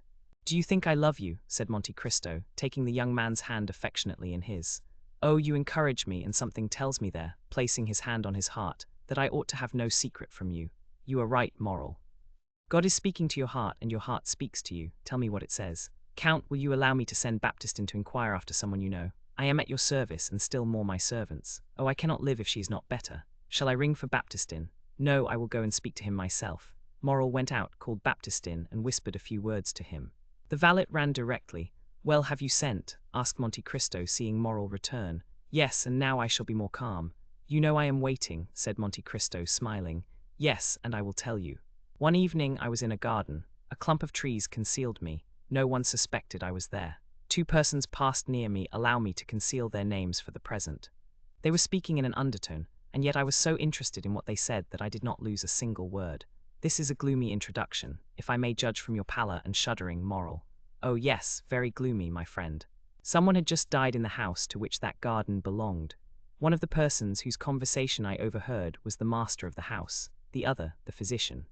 The former was confiding to the latter his grief and fear, for it was the second time within a month that death had suddenly and unexpectedly entered that house, which was apparently destined to destruction by some exterminating angel, as an object of God's anger.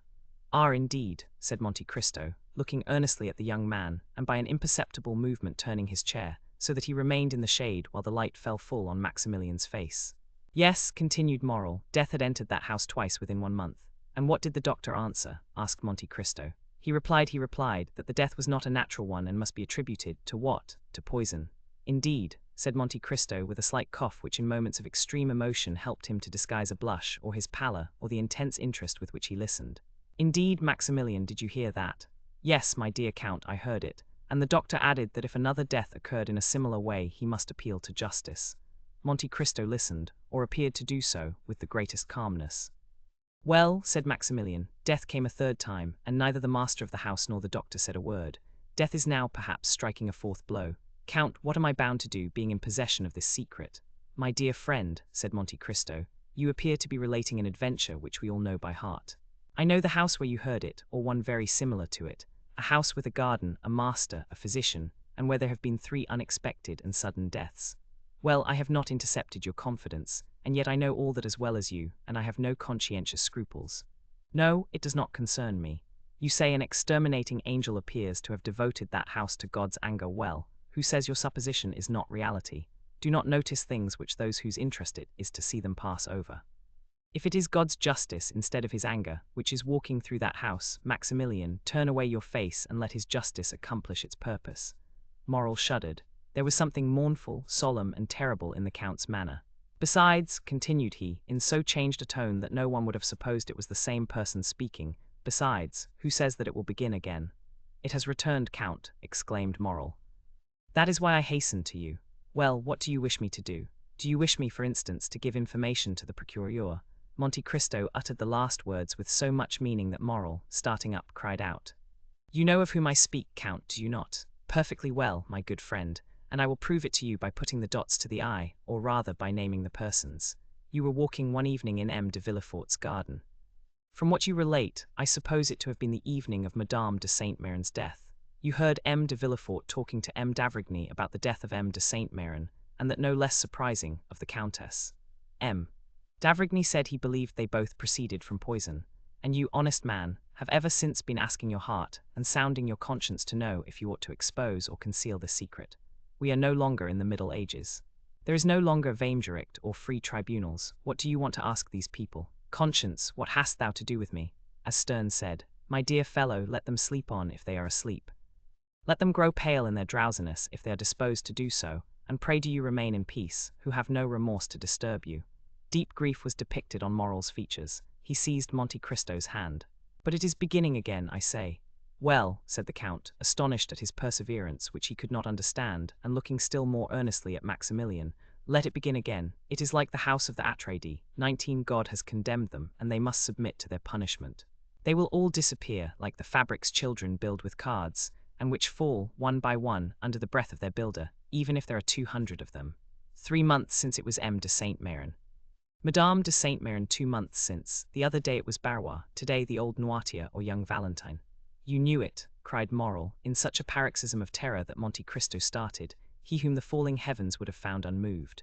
You knew it and said nothing. And what is it to me? Replied Monte Cristo, shrugging his shoulders. Do I know those people, and must I lose the one to save the other? Faith, no, for between the culprit and the victim I have no choice. But I, cried Morrel, groaning with sorrow, I love her. You love, whom? Cried Monte Cristo, starting to his feet, and seizing the 2 hands which Morrel was raising towards heaven. I love most fondly, I love madly, I love as a man who would give his lifeblood to spare her a tear, I love Valentine de Villefort, who is being murdered at this moment. Do you understand me? I love her. And I ask God and you how I can save her. Monte Cristo uttered a cry which those only can conceive who have heard the roar of a wounded lion. Unhappy man, cried he, wringing his hands in his turn. You love Valentine, that daughter of an accursed race. Never had Morrel witnessed such an expression, never had so terrible an eye flashed before his face, never had the genius of terror he had so often seen, either on the battlefield or in the murderous nights of Algeria, shaken around him more dreadful fire. He drew back terrified. As for Monte Cristo, after this ebullition he closed his eyes as if dazzled by internal light. In a moment he restrained himself so powerfully that the tempestuous heaving of his breast subsided, as turbulent and foaming waves yield to the sun's genial influence when the cloud has passed. This silence, self-control, and struggle lasted about 20 seconds, then the Count raised his pallid face.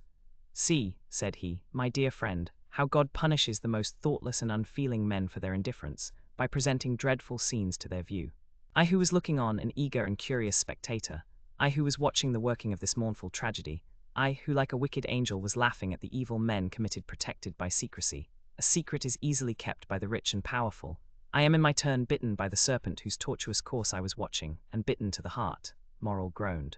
Come, come, continued the Count, complaints are unavailing, be a man, be strong, be full of hope, for I am here and will watch over you. Morrel shook his head sorrowfully. I tell you to hope. Do you understand me? Cried Monte Cristo. Remember that I never uttered a falsehood and am never deceived. It is 12 o'clock, Maximilian. Thank heaven that you came at noon rather than in the evening or tomorrow morning. Listen, Morrel, it is noon. If Valentine is not now dead, she will not die. How so? Cried Morrel. When I left her dying. Monte Cristo pressed his hands to his forehead. What was passing in that brain, so loaded with dreadful secrets? What does the angel of light or the angel of darkness say to that mind, at once implacable and generous? God only knows. Monte Cristo raised his head once more, and this time he was calm as a child awaking from its sleep. Maximilian, said he, return home. I command you not to stir, attempt nothing, not to let your countenance betray a thought, and I will send you tidings. Go, O Count, you overwhelm me with that coolness. Have you then power against death? Are you superhuman? Are you an angel? And the young man, who had never shrunk from danger, shrank before Monte Cristo with indescribable terror. But Monte Cristo looked at him with so melancholy and sweet a smile, that Maximilian felt the tears filling his eyes. I can do much for you, my friend, replied the Count. Go. I must be alone. Morrel, subdued by the extraordinary ascendancy Monte Cristo exercised over everything around him, did not endeavor to resist it. He pressed the Count's hand and left. He stopped one moment at the door for Baptistin, whom he saw in the Rue Matignon, and who was running. Meanwhile, Villefort and d'Avrigny had made all possible haste. Valentine had not revived from her fainting fit on their arrival, and the doctor examined the invalid with all the care the circumstances demanded, and with an interest which the knowledge of the secret intensified twofold. Villefort, closely watching his countenance and his lips, awaited the result of the examination. Noirtier, paler than even the young girl, more eager than Villefort for the decision, was watching also intently and affectionately. At last d'Avrigny slowly uttered these words. She is still alive. Still, cried Villefort. "Oh, doctor, what a dreadful word is that!" "Yes," said the physician, "I repeat it. She is still alive, and I am astonished at it." "But is she safe?" asked the father. "Yes, since she lives." At that moment d'Avrigny's glance met Noirtier's eye. It glistened with such extraordinary joy, so rich and full of thought, that the physician was struck. He placed the young girl again on the chair. Her lips were scarcely discernible, they were so pale and white, as well as her whole face, and remained motionless, looking at Noirtier, who appeared to anticipate and commend all he did. "Sir," said d'Avrigny to Villefort, "call Mademoiselle Valentine's maid, if you please." Villefort went himself to find her, and d'Avrigny approached Noirtier. "Have you something to tell me?" asked he. The old man winked his eyes expressively, which we may remember was his only way of expressing his approval. "Privately, yes. Well, I will remain with you." At this moment Villefort returned, followed by the lady's maid. And after her came Madame de Villefort. "What is the matter, then, with this dear child? She has just left me, and she complained of being indisposed, but I did not think seriously of it." The young woman, with tears in her eyes and every mark of affection of a true mother, approached Valentine and took her hand. D'Avrigny continued to look at Noirtier. He saw the eyes of the old man dilate and become round, his cheeks turn pale and tremble, the perspiration stood in drops upon his forehead. "Ah," said he, involuntarily following Noirtier's eyes, which were fixed on Madame de Villefort, who repeated, "This poor child would be better in bed. Come, Fanny, we will put her to bed."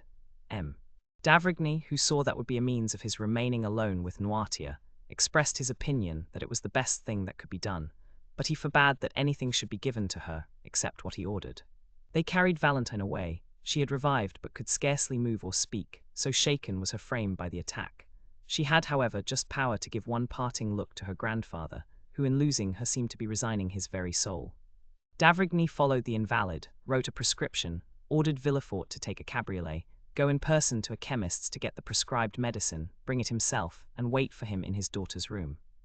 Then, having renewed his injunction not to give Valentine anything, he went down again to Noirtier, shut the doors carefully, and after convincing himself that no one was listening, "Do you," said he, "know anything of this young lady's illness?" "Yes," said the old man. "We have no time to lose. I will question, and do you answer me?" Noirtier made a sign that he was ready to answer. "Did you anticipate the accident which has happened to your granddaughter?" "Yes." D'Avrigny reflected a moment, then approaching Noirtier, "Pardon what I am going to say," added he, "but no indication should be neglected in this terrible situation. Did you see poor Barrois die?" Noirtier raised his eyes to heaven. "Do you know of what he died?" asked d'Avrigny, placing his hand on Noirtier's shoulder. "Yes," replied the old man. "Do you think he died a natural death?" A sort of smile was discernible on the motionless lips of Noirtier. "Then you have thought that Barrois was poisoned?" "Yes." "Do you think the poison he fell a victim to was intended for him?" "No." "Do you think the same hand which unintentionally struck Barrois has now attacked Valentine?" "Yes." "Then will she die too?" asked d'Avrigny, fixing his penetrating gaze on Noirtier. He watched the effect of this question on the old man. "No," replied he with an air of triumph which would have puzzled the most clever diviner. "Then you hope?" said d'Avrigny with surprise. "Yes, what do you hope?" The old man made him understand with his eyes that he could not answer. "Ah, yes, it is true," murmured d'Avrigny. Then turning to Noirtier, "Do you hope the assassin will be tried?" "No." "Then you hope the poison will take no effect on Valentine?" "Yes." "It is no news to you," added d'Avrigny, "to tell you that an attempt has been made to poison her." The old man made a sign that he entertained no doubt upon the subject. "Then how do you hope Valentine will escape?" Noirtier kept his eyes steadfastly fixed on the same spot. D'Avrigny followed the direction, and saw that they were fixed on a bottle containing the mixture which he took every morning. "Ah, indeed," said d'Avrigny, struck with a sudden thought. "Has it occurred to you?" Noirtier did not let him finish. "Yes," said he, "to prepare her system to resist poison." "Yes, by accustoming her by degrees." "Yes, yes, yes," said Noirtier, delighted to be understood. "Of course, I had told you that there was brucine in the mixture I give you." "Yes, and by accustoming her to that poison, you have endeavored to neutralize the effect of a similar poison." Noirtier's joy continued. "And you have succeeded," exclaimed d'Avrigny. "Without that precaution Valentine would have died before assistance could have been procured. The dose has been excessive, but she has only been shaken by it. And this time, at any rate, Valentine will not die." A superhuman joy expanded the old man's eyes, which were raised towards heaven with an expression of infinite gratitude. At this moment Villefort returned. "Here, doctor," said he, "is what you sent me for. Was this prepared in your presence?" "Yes," replied the procureur. "Have you not let it go out of your hands?" "No." D'Avrigny took the bottle, poured some drops of the mixture it contained in the hollow of his hand, and swallowed them. "Well," said he, "let us go to Valentine." I will give instructions to everyone, and you, M. de Villefort, will yourself see that no one deviates from them." At the moment when d'Avrigny was returning to Valentine's room, accompanied by Villefort, an Italian priest, of serious demeanor and calm and firm tone, hired for his use the house adjoining the hotel of M. de Villefort, no one knew how the 3 former tenants of that house left it. About 2 hours afterwards, its foundation was reported to be unsafe, but the report did not prevent the new occupant establishing himself there with his modest furniture the same day at 5 o'clock. The lease was drawn up for 3, 6, or 9 years by the new tenant, who, according to the rule of the proprietor, paid 6 months in advance. This new tenant, who, as we have said, was an Italian, was called Il Signor Giacomo Busoni. Workmen were immediately called in, and that same night the passengers at the end of the faubourg saw with surprise that carpenters and masons were occupied in repairing the lower part of the tottering house. Chapter 95. Father and daughter, we saw in a preceding chapter how Madame Danglars went formally to announce to Madame de Villefort the approaching marriage of Eugénie Danglars and M. Andrea Cavalcanti. This formal announcement, which implied or appeared to imply the approval of all the persons concerned in this momentous affair, had been preceded by a scene to which our readers must be admitted. We beg them to take one step backward and to transport themselves, the morning of that day of great catastrophes, into the showy, gilded salon we have before shown them, and which was the pride of its owner, Baron Danglars. In this room, at about 10 o'clock in the morning, the banker himself had been walking to and fro for some minutes thoughtfully and in evident uneasiness, watching both doors and listening to every sound. When his patience was exhausted, he called his valet. "Etienne," said he, "see why Mademoiselle Eugénie has asked me to meet her in the drawing-room, and why she makes me wait so long." Having given this vent to his ill-humor, the Baron became more calm. Mademoiselle Danglars had that morning requested an interview with her father, and had fixed on the gilded drawing-room as the spot. The singularity of this step, and above all its formality, had not a little surprised the banker, who had immediately obeyed his daughter by repairing first to the drawing-room. Etienne soon returned from his errand. "Mademoiselle's lady's maid says, sir, that Mademoiselle is finishing her toilette and will be here shortly." Danglars nodded, to signify that he was satisfied. To the world and to his servants, Danglars assumed the character of the good-natured man and the indulgent father. This was one of his parts in the popular comedy he was performing, a make-up he had adopted, and which suited him about as well as the masks worn on the classic stage by paternal actors, who, seen from one side, were the image of geniality, and from the other showed lips drawn down in chronic ill-temper. Let us hasten to say that in private the genial side descended to the level of the other, so that generally the indulgent man disappeared to give place to the brutal husband and domineering father. "Why the devil does that foolish girl, who pretends to wish to speak to me, not come into my study, and why on earth does she want to speak to me at all?" He was turning this thought over in his brain for the 20th time, when the door opened and Eugénie appeared, attired in a figured black satin dress, her hair dressed and gloves on, as if she were going to the Italian opera. "Well, Eugénie, what is it you want with me, and why in this solemn drawing-room when the study is so comfortable?" "I quite understand why you ask, sir," said Eugénie, making a sign that her father might be seated, "and in fact your 2 questions suggest fully the theme of our conversation. I will answer them both, and contrary to the usual method, the last first, because it is the least difficult. I have chosen the drawing-room, sir, as our place of meeting, in order to avoid the disagreeable impressions and influences of a banker's study. Those gilded cash-books, drawers locked like gates of fortresses, heaps of bank bills, come from I know not where, and the quantities of letters from England, Holland, Spain, India, China, and Peru, have generally a strange influence on a father's mind, and make him forget that there is in the world an interest greater and more sacred than the good opinion of his correspondents. I have therefore chosen this drawing-room, where you see, smiling and happy in their magnificent frames, your portrait, mine, my mother's, and all sorts of rural landscapes and touching pastorals. I rely much on external impressions. Perhaps with regard to you they are immaterial, but I should be no artist if I had not some fancies." "Very well," replied M. Danglars, who had listened to all this preamble with imperturbable coolness, but without understanding a word, since, like every man burdened with thoughts of the past, he was occupied with seeking the thread of his own ideas in those of the speaker. "There is, then, the second point cleared up, or nearly so," said Eugénie, without the least confusion, and with that masculine pointedness which distinguished her gesture and her language, "and you appear satisfied with the explanation. Now let us return to the first. You ask me why I have requested this interview. I will tell you in 2 words, sir. I will not marry Count Andrea Cavalcanti." Danglars leaped from his chair and raised his eyes and arms towards heaven. "Yes, indeed, sir," continued Eugénie, still quite calm. "You are astonished, I see, for since this little affair began, I have not manifested the slightest opposition, and yet I am always sure, when the opportunity arrives, to oppose a determined and absolute will to people who have not consulted me, and things which displease me. However, this time my tranquility, or passiveness as philosophers say, proceeded from another source. It proceeded from a wish, like a submissive and devoted daughter. A slight smile was observable on the purple lips of the young girl, to practice obedience. "Well?" asked Danglars. "Well, sir," replied Eugénie, "I have tried to the very last, and now that the moment has come, I feel in spite of all my efforts that it is impossible." "But," said Danglars, whose weak mind was at first quite overwhelmed with the weight of this pitiless logic, marking evident premeditation and force of will, "what is your reason for this refusal, Eugénie? What reason do you assign?" "My reason," replied the young girl, "well, it is not that the man is more ugly, more foolish, or more disagreeable than any other. No, Andrea Cavalcanti may appear to those who look at men's faces and figures as a very good specimen of his kind. It is not, either, that my heart is less touched by him than any other. That would be a schoolgirl's reason, which I consider quite beneath me.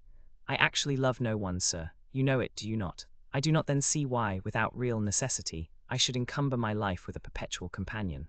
Has not some sage said, 'Nothing too much'? And another, 'I carry all my effects with me.' I have been taught these two aphorisms in Latin and in Greek. One is, I believe, from Phaedrus, and the other from Bias. Well, my dear father, in the shipwreck of life, for life is an eternal shipwreck of our hopes, I cast into the sea my useless encumbrance. That is all, and I remain with my own will, disposed to live perfectly alone, and consequently perfectly free." Unhappy girl," murmured Danglars, turning pale, for he knew from long experience the solidity of the obstacle he had so suddenly encountered. "Unhappy girl," replied Eugénie, "unhappy girl, do you say, sir? No, indeed, the exclamation appears quite theatrical and affected. Happy, on the contrary, for what am I in want of? The world calls me beautiful. It is something to be well received. I like a favorable reception. It expands the countenance, and those around me do not then appear so ugly. I possess a share of wit and a certain relative sensibility, which enables me to draw from life in general, for the support of mine, all I meet with that is good, like the monkey who cracks the nut to get at its contents. I am rich, for you have one of the first fortunes in France. I am your only daughter, and you are not so exacting as the fathers of the Porte Saint-Martin and Gaîté, who disinherit their daughters for not giving them grandchildren. Besides, the provident law has deprived you of the power to disinherit me, at least entirely, as it has also of the power to compel me to marry monsieur this or monsieur that. And so being beautiful, witty, somewhat talented, as the comic operas say, and rich, and that is happiness, so why do you call me unhappy?" Danglars, seeing his daughter smiling and proud even to insolence, could not entirely repress his brutal feelings, but they betrayed themselves only by an exclamation.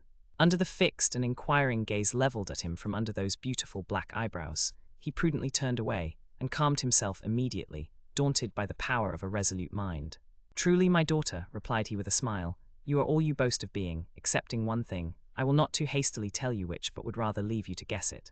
Eugénie looked at Danglars, much surprised that one flower of her crown of pride, with which she had so superbly decked herself, should be disputed. "My daughter," continued the banker, "you have perfectly explained to me the sentiments which influence a girl like you, who is determined she will not marry. Now it remains for me to tell you the motives of a father like me, who has decided that his daughter shall marry." Eugénie bowed, not as a submissive daughter, but as an adversary prepared for a discussion.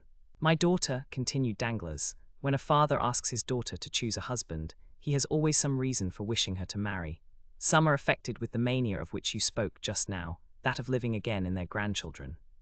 This is not my weakness, I tell you at once. Family joys have no charm for me. I may acknowledge this to a daughter whom I know to be philosophical enough to understand my indifference, and not to impute it to me as a crime. This is not to the purpose," said Eugénie. "Let us speak candidly, sir. I admire candor." "Oh," said Danglars, "I can, when circumstances render it desirable, adopt your system, although it may not be my general practice. I will therefore proceed. I have proposed to you to marry, not for your sake, for indeed I did not think of you in the least at the moment. You admire candor, and will now be satisfied, I hope. But because it suited me to marry you as soon as possible, on account of certain commercial speculations I am desirous of entering into." Eugénie became uneasy. "It is just as I tell you, I assure you, and you must not be angry with me, for you have sought this disclosure. I do not willingly enter into arithmetical explanations with an artist like you, who fears to enter my study, lest she should imbibe disagreeable or anti-poetic impressions and sensations. But in that same banker's study, where you very willingly presented yourself yesterday to ask for the 1,000 francs I give you monthly for pocket money, you must know, my dear young lady, that many things may be learned, useful even to a girl who will not marry. There one may learn, for instance, what, out of regard to your nervous susceptibility, I will inform you of in the drawing room, namely, that the credit of a banker is his physical and moral life. That credit sustains him as breath animates the body, and M. de Monte Cristo once gave me a lecture on that subject, which I have never forgotten. There we may learn that as credit sinks, the body becomes a corpse, and this is what must happen very soon to the banker who is proud to own so good a logician as you for his daughter. But Eugenie, instead of stooping, drew herself up under the blow. Ruined, said she. Exactly, my daughter, that is precisely what I mean, said Danglars, almost digging his nails into his breast, while he preserved on his harsh features the smile of the heartless though clever man. Ruined, yes, that is it. Ah, said Eugenie. Yes, ruined. Now it is revealed, this secret so full of horror, as the tragic poet says. Now, my daughter, learn from my lips how you may alleviate this misfortune, so far as it will affect you. Oh, cried Eugenie, you are a bad physiognomist, if you imagine I deplore on my own account the catastrophe of which you warn me. I ruined, and what will that signify to me? Have I not my talent left? Can I not, like Pastor, Malibran, Grisi, acquire for myself what you would never have given me, whatever might have been your fortune, 100 or 150,000 livres per annum, for which I shall be indebted to no one but myself, and which, instead of being given as you gave me those poor 12,000 francs, with sour looks and reproaches for my prodigality, will be accompanied with acclamations, with bravos, and with flowers. And if I do not possess that talent, which your smiles prove to me you doubt, should I not still have that ardent love of independence, which will be a substitute for wealth, and which in my mind supersedes even the instinct of self-preservation? No, I grieve not on my own account, I shall always find a resource. My books, my pencils, my piano, all the things which cost but little, and which I shall be able to procure, will remain my own. Do you think that I sorrow for Madame Danglars? Undeceive yourself again. Either I am greatly mistaken, or she has provided against the catastrophe which threatens you, and which will pass over without affecting her. She has taken care for herself, at least I hope so, for her attention has not been diverted from her projects by watching over me. She has fostered my independence by professedly indulging my love for liberty. Oh no, sir. From my childhood I have seen too much, and understood too much, of what has passed around me, for misfortune to have an undue power over me. From my earliest recollections, I have been beloved by no one, so much the worse. That has naturally led me to love no one, so much the better now you have my profession of faith. Then, said Danglars, pale with anger, which was not at all due to offended paternal love, then, mademoiselle, you persist in your determination to accelerate my ruin. Your ruin. I accelerate your ruin. What do you mean? I do not understand you. So much the better, I have a ray of hope left. Listen. I am all attention, said Eugenie, looking so earnestly at her father that it was an effort for the latter to endure her unrelenting gaze. M. Cavalcanti, continued Danglars, is about to marry you, and will place in my hands his fortune, amounting to 3 million livres. That is admirable, said Eugenie with sovereign contempt, smoothing her gloves out one upon the other. You think I shall deprive you of those 3 millions, said Danglars, but do not fear it. They are destined to produce at least 10. I and a brother banker have obtained a grant of a railway, the only industrial enterprise which in these days promises to make good the fabulous prospects that law once held out to the eternally deluded Parisians in the fantastic Mississippi scheme. As I look at it, a millionth part of a railway is worth fully as much as an acre of waste land on the banks of the Ohio. We make in our case a deposit, on a mortgage, which is an advance, as you see, since we gain at least 10, 15, 20, or 100 livres worth of iron in exchange for our money. Well, within a week I am to deposit 4 millions for my share. The 4 millions, I promise you, will produce 10 or 12. But during my visit to you the day before yesterday, sir, which you appear to recollect so well, replied Eugenie, I saw you arranging a deposit, is not that the term, of 5 millions and a half. You even pointed it out to me in 2 drafts on the treasury, and you were astonished that so valuable a paper did not dazzle my eyes like lightning. Yes, but those 5 millions and a half are not mine, and are only a proof of the great confidence placed in me. My title of popular banker has gained me the confidence of charitable institutions, and the 5 millions and a half belong to them. At any other time I should not have hesitated to make use of them, but the great losses I have recently sustained are well known, and as I told you, my credit is rather shaken. That deposit may be at any moment withdrawn, and if I had employed it for another purpose, I should bring on me a disgraceful bankruptcy. I do not despise bankruptcies, believe me, but they must be those which enrich, not those which ruin.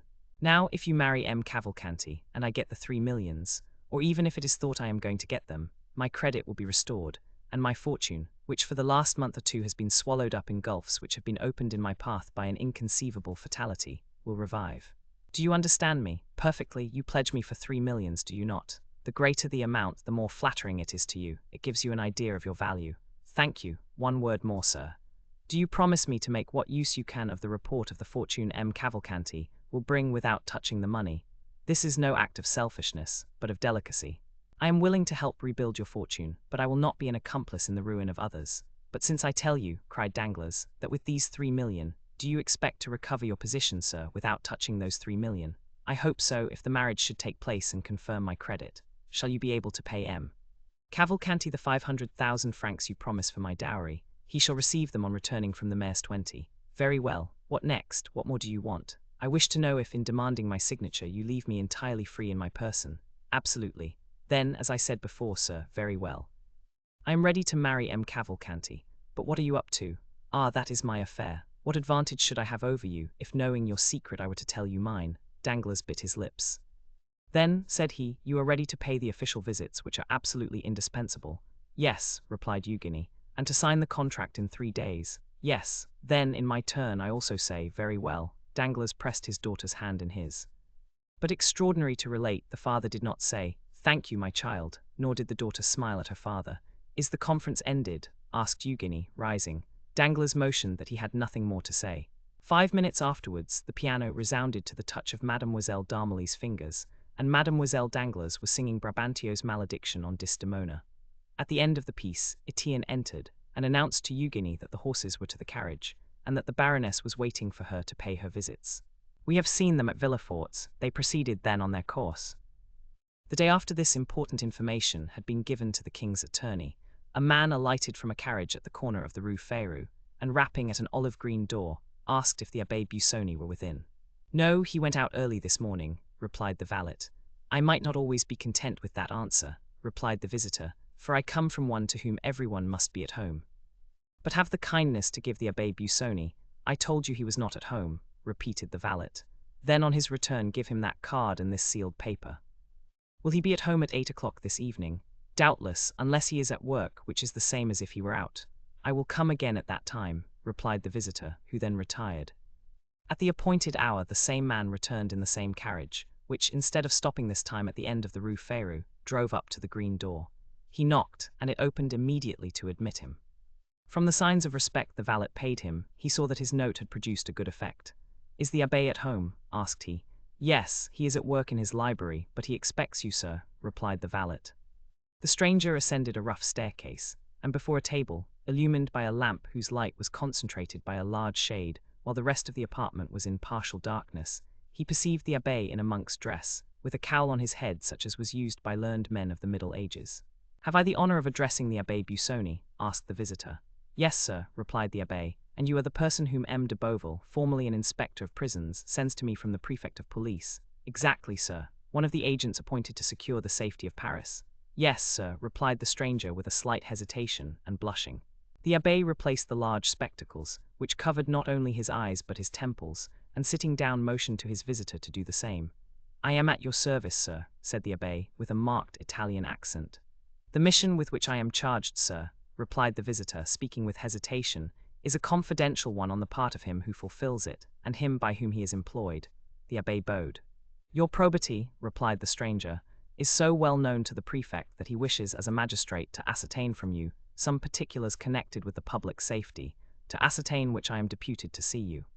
It is hoped that no ties of friendship or humane consideration will induce you to conceal the truth. Provided, sir, the particulars you wish for do not interfere with my scruples or my conscience. I am a priest, sir, and the secrets of confession, for instance, must remain between me and God, and not between me and human justice. Do not alarm yourself, monsieur, we will duly respect your conscience.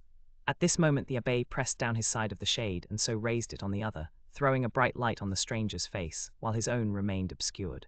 Excuse me, abbé, said the envoy of the prefect of the police, but the light tries my eyes very much. The abbé lowered the shade. Now, sir, I am listening, go on. I will come at once to the point. Do you know the Count of Monte Cristo? You mean Monsieur Zacon, I presume. Zacon, is not his name Monte Cristo?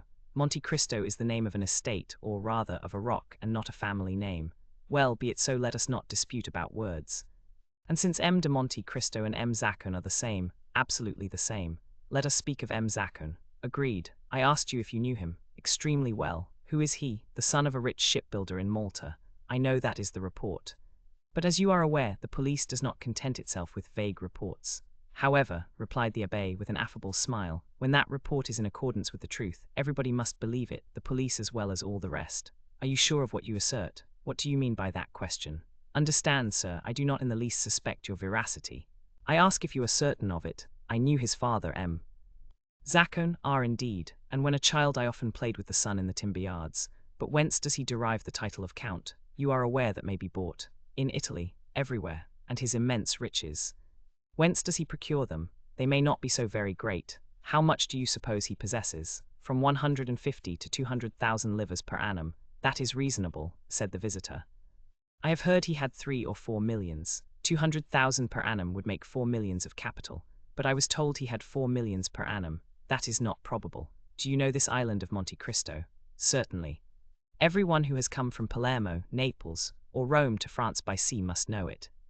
Since he has passed close to it and must have seen it, I am told it is a delightful place. It is a rock, and why has the Count bought a rock? For the sake of being a Count.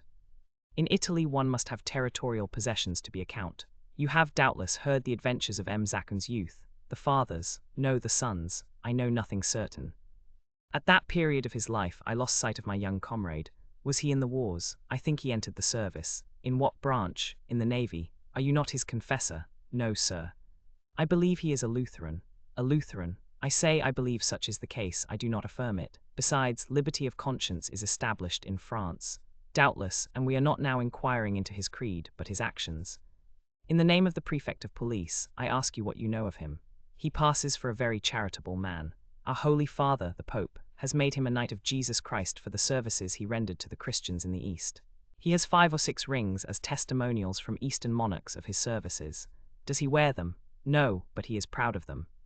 He is better pleased with rewards given to the benefactors of man than to his destroyers. He is a Quaker then. Exactly, he is a Quaker, with the exception of the peculiar dress. Has he any friends? Yes, everyone who knows him is his friend. But has he any enemies? One only. What is his name? Lord Wilmore. Where is he? He is in Paris just now. Can he give me any particulars? Important ones.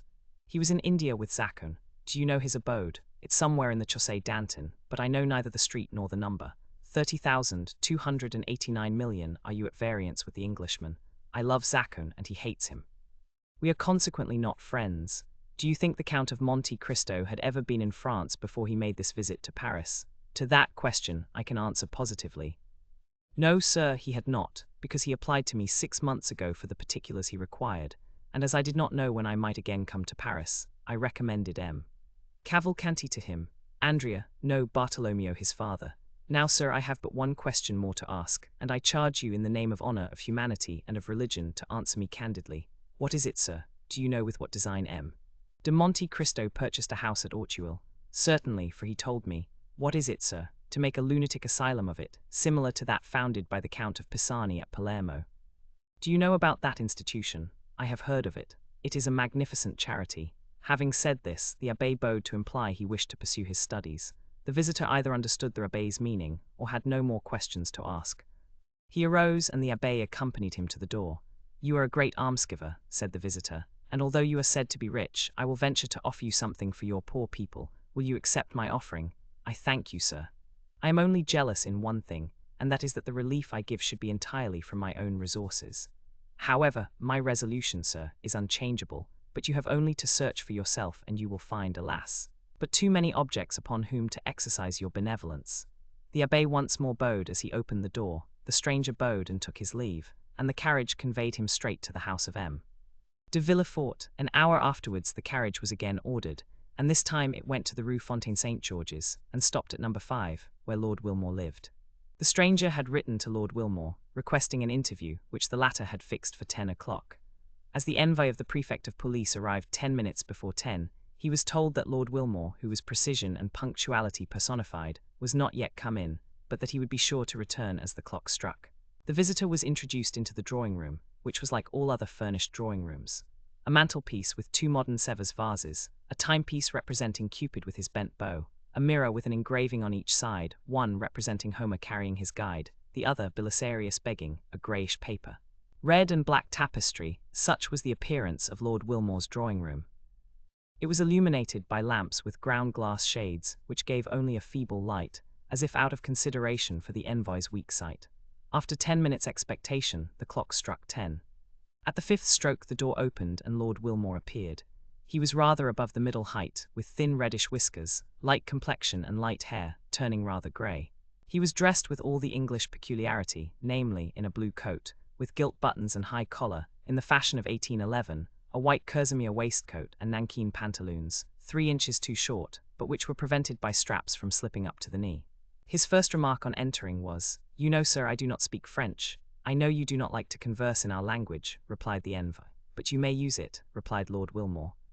"I understand it, and I," replied the visitor, changing his idiom, "know enough of English to keep up the conversation. Do not put yourself to the slightest inconvenience." "Or," said Lord Wilmore, with that tone which is only known to natives of Great Britain. The envoy presented his letter of introduction, which the latter read with English coolness, and having finished, "I understand," said he, "perfectly. 30,293 million." Then began the questions, which were similar to those which had been addressed to the Abbé Busoni. But as Lord Wilmore, in the character of the Count's enemy, was less restrained in his answers, they were more numerous. He described the youth of Monte Cristo, who, he said, at 10 years of age, entered the service of one of the petty sovereigns of India who make war on the English. It was there Wilmore had first met him and fought against him, and in that war Zacon had been taken prisoner, sent to England and consigned to the hulks, whence he had escaped by swimming. Then began his travels, his duels, his caprices. Then the insurrection in Greece broke out, and he had served in the Grecian ranks. While in that service he had discovered a silver mine in the mountains of Thessaly, but he had been careful to conceal it from everyone. After the Battle of Navarino, when the Greek government was consolidated, he asked of King Otho a mining grant for that district, which was given him. Hence that immense fortune, which, in Lord Wilmore's opinion, possibly amounted to 1 or 2 millions per annum, a precarious fortune, which might be momentarily lost by the failure of the mine. "But," asked the visitor, "do you know why he came to France?" "He is speculating in railways," said Lord Wilmore, "and as he is an expert chemist and physicist, he has invented a new system of telegraphy, which he is seeking to bring to perfection." "How much does he spend yearly?" asked the prefect. "Not more than 500,000 or 600,000 francs," said Lord Wilmore. "He is a miser." Hatred evidently inspired the Englishman, who, knowing no other reproach to bring on the Count, accused him of avarice. "Do you know his house at Auteuil?" "Certainly. What do you know respecting it? Do you wish to know why he bought it?" "Yes. The Count is a speculator, who will certainly ruin himself in experiments. He supposes there is in the neighborhood of the house he has bought a mineral spring equal to those at Bagnes, Luchon, and Cauteretz. He is going to turn his house into a bad house, as the Germans term it. He has already dug up all the garden 2 or 3 times to find the famous spring, and, being unsuccessful, he will soon purchase all the contiguous houses. Now, as I dislike him, and hope his railway, his electric telegraph, or his search for baths, will ruin him, I am watching for his discomfiture, which must soon take place. What was the cause of your quarrel? When he was in England he seduced the wife of one of my friends. Why do you not seek revenge? I have already fought 3 duels with him, said the Englishman. The first with the pistol, the second with the sword, and the third with the saber. And what was the result of those duels? The first time he broke my arm. The second he wounded me in the breast, and the third time made this large wound. The Englishman turned down his shirt collar and showed a scar, whose redness proved it to be a recent one. So that you see there is a deadly feud between us. But, said the envoy, you do not go about it in the right way to kill him, if I understand you correctly. Or, said the Englishman, I practice shooting every day, and every other day Grasire comes to my house. This was all the visitor wished to ascertain, or rather, all the Englishman appeared to know. The agent arose, and having bowed to Lord Wilmore, who returned his salutation with the stiff politeness of the English, he retired. Lord Wilmore, having heard the door close after him, returned to his bedroom, where with one hand he pulled off his light hair, his red whiskers, his false jaw, and his wound, to resume the black hair, dark complexion, and pearly teeth of the Count of Monte Cristo. It was M. de Villefort, and not the prefect, who returned to the house of M. de Villefort. The procureur felt more at ease, although he had learned nothing really satisfactory, and for the first time since the dinner party at Auteuil, he slept soundly. Chapter 70. The ball. It was in the warmest days of July, when in due course of time the Saturday arrived upon which the ball was to take place at M. de Morcerf's. It was 10 o'clock at night. The branches of the great trees in the garden of the Count's house stood out boldly against the azure canopy of heaven, which was studded with golden stars, but where the last fleeting clouds of a vanishing storm yet lingered. From the apartments on the ground floor might be heard the sound of music, with the whirl of the waltz and gallop, while brilliant streams of light shone through the openings of the Venetian blinds. At this moment, the garden was only occupied by about 10 servants, who had just received orders from their mistress to prepare the supper, the serenity of the weather continuing to increase. Until now, it had been undecided whether the supper should take place in the dining room, or under a long tent erected on the lawn, but the beautiful blue sky, studded with stars, had settled the question in favor of the lawn.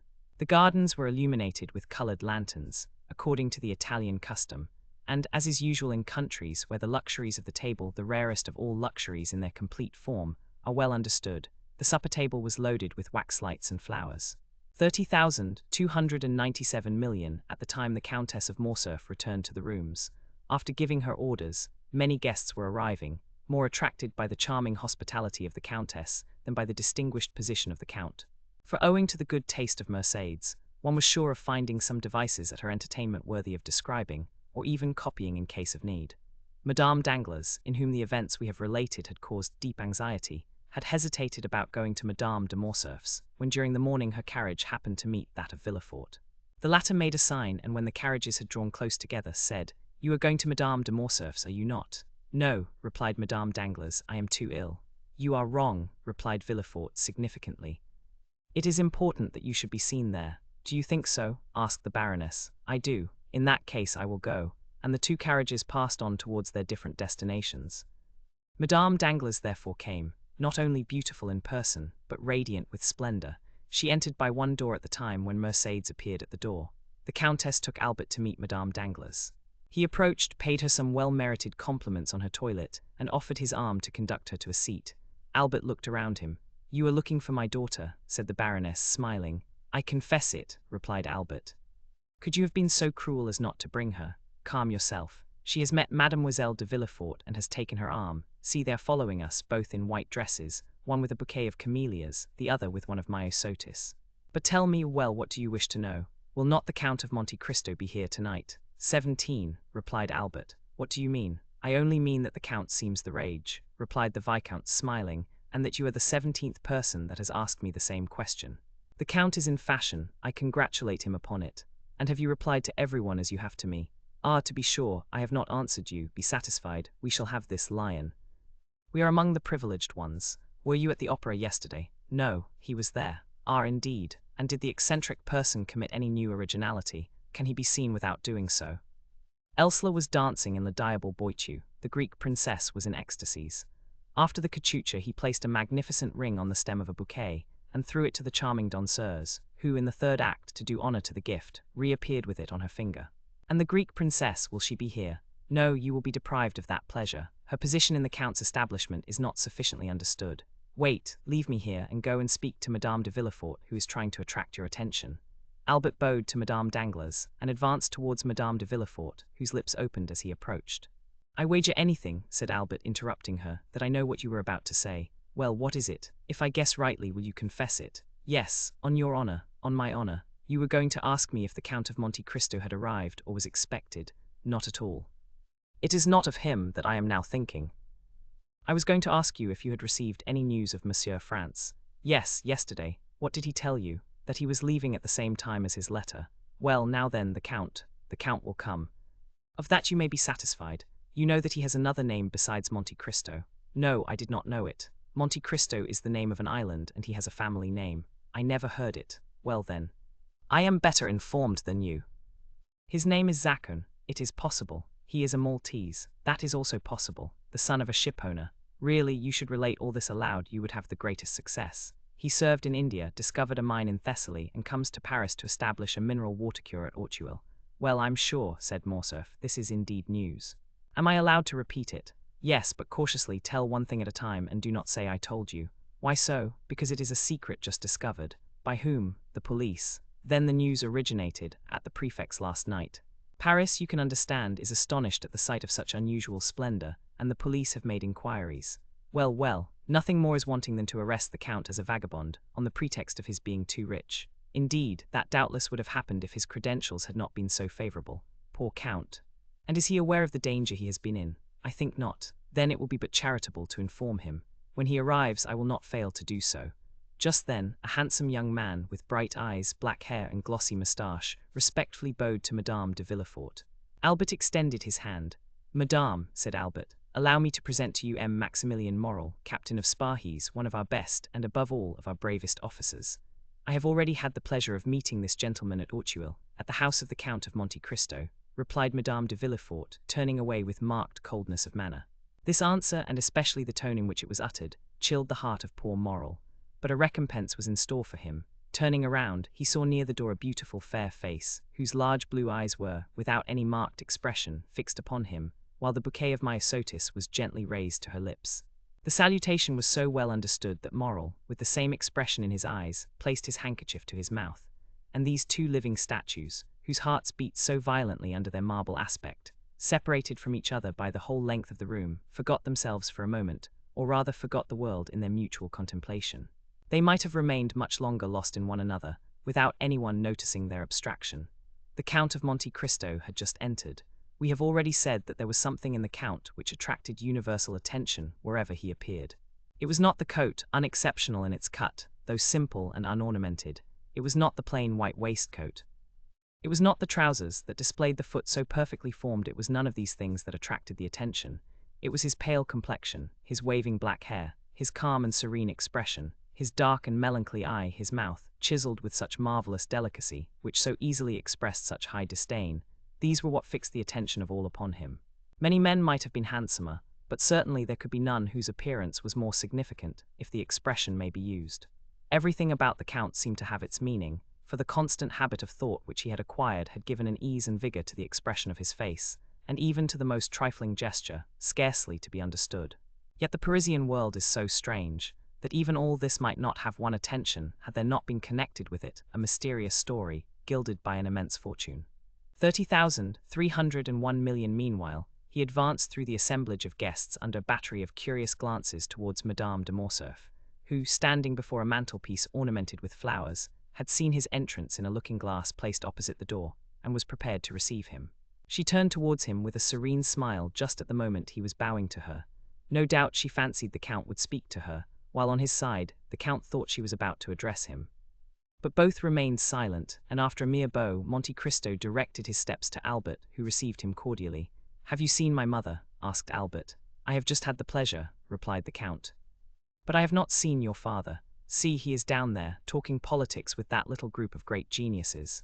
"Indeed," said Monte Cristo, "and so those gentlemen down there are men of great talent." "I should not have guessed it. And for what kind of talent are they celebrated? You know there are different sorts. That tall, harsh-looking man is very learned. He discovered, in the neighborhood of Rome, a kind of lizard with a vertebra more than lizards usually have, and he immediately laid his discovery before the Institute. The thing was discussed for a long time, but finally decided in his favor. I can assure you the vertebra made a great noise in the learned world, and the gentleman, who was only a knight of the Legion of Honor, was made an officer." "Come," said Monte Cristo, "this cross seems to me to be wisely awarded. I suppose, had he found another additional vertebra, they would have made him a commander." "Very likely," said Albert. "And who can that person be who has taken it into his head to wrap himself up in a blue coat embroidered with green? Oh, that coat is not his own idea. It is the Republic's, which deputed David XII to devise a uniform for the academicians." "Indeed," said Monte Cristo. "So this gentleman is an academician. Within the last week he has been made one of the learned assembly. And what is his especial talent?" "His talent? I believe he thrusts pins through the heads of rabbits, he makes fowls eat madder, and punches the spinal marrow out of dogs with whalebone. And he is made a member of the Academy of Sciences for this." "No." "Of the French Academy. But what has the French Academy to do with all this? I was going to tell you. It seems that his experiments have very considerably advanced the cause of science, doubtless." "No." "That his style of writing is very good. This must be very flattering to the feelings of the rabbits into whose heads he has thrust pins, to the fowls whose bones he has dyed red, and to the dogs whose spinal marrow he has punched out." Albert laughed. "And the other one?" demanded the Count. "That one? Yes, the third, the one in the dark blue coat. Yes, he is a colleague of the Count, and one of the most active opponents to the idea of providing the Chamber of Peers with a uniform. He was very successful upon that question. He stood badly with the liberal papers, but his noble opposition to the wishes of the court is now getting him into favor with the journalists. They talk of making him an ambassador.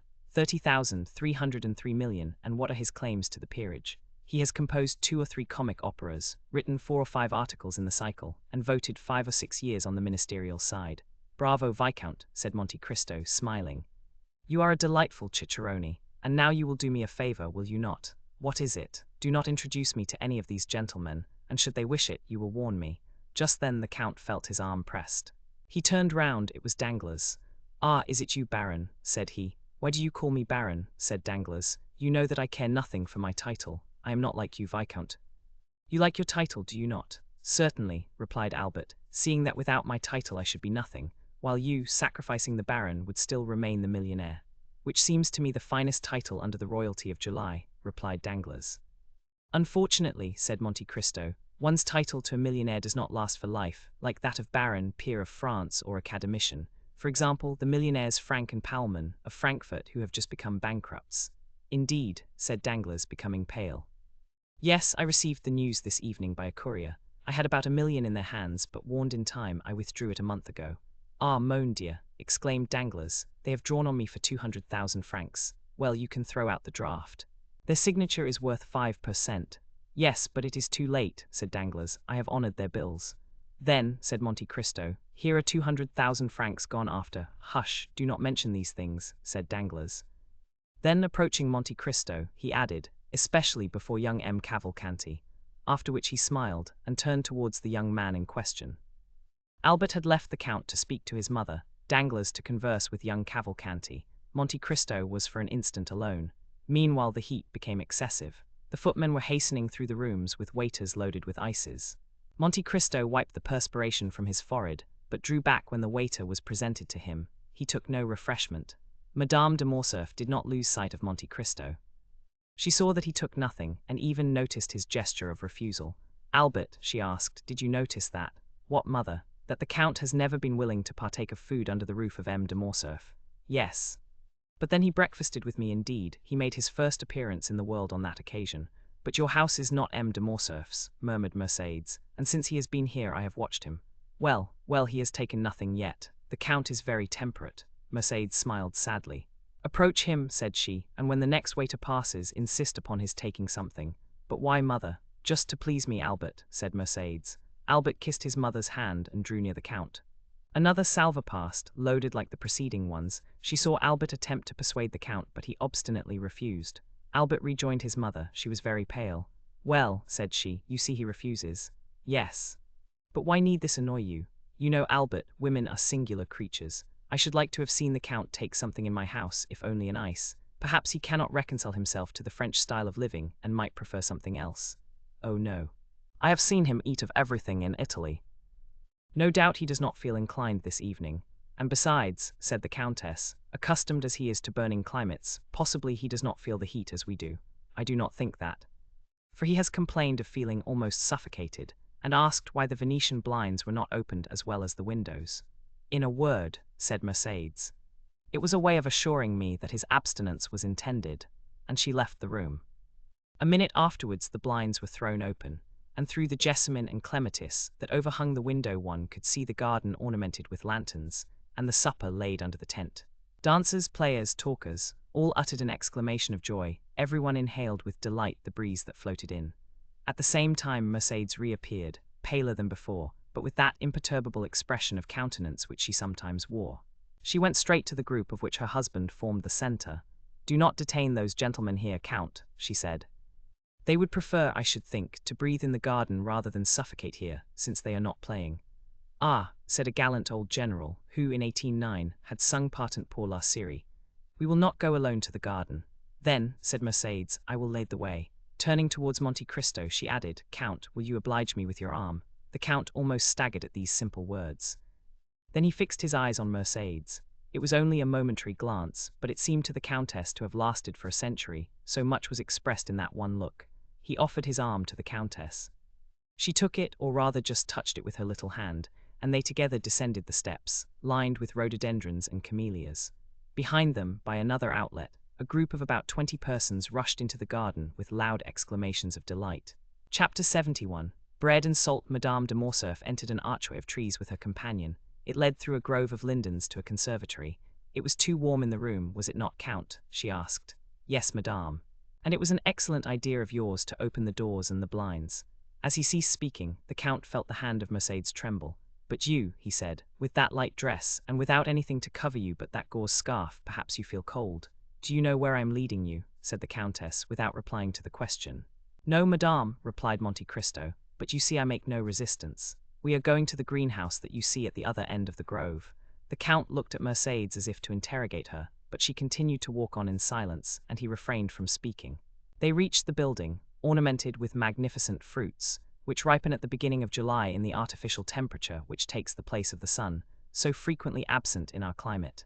The Countess left the arm of Monte Cristo and gathered a bunch of muscatel grapes. See, Count, she said, with a smile so sad in its expression that one could almost detect the tears on her eyelids. See, our French grapes are not to be compared, I know, with yours of Sicily and Cyprus, but you will make allowance for our northern sun. The Count bowed but stepped back. Do you refuse? Said Mercédès in a tremulous voice. Pray excuse me, madame, replied Monte Cristo, but I never eat muscatel grapes. Mercédès let them fall and sighed. A magnificent peach was hanging against an adjoining wall, ripened by the same artificial heat. Mercédès drew near and plucked the fruit. Take this peach, then, she said. The Count again refused. What again? She exclaimed, in so plaintive an accent that it seemed to stifle a sob. Really, you pain me. A long silence followed. The peach, like the grapes, fell to the ground. Count, added Mercédès with a supplicating glance, there is a beautiful Arabian custom, which makes eternal friends of those who have together eaten bread and salt under the same roof. I know it, madame, replied the Count. But we are in France and not in Arabia, and in France eternal friendships are as rare as the custom of dividing bread and salt with one another.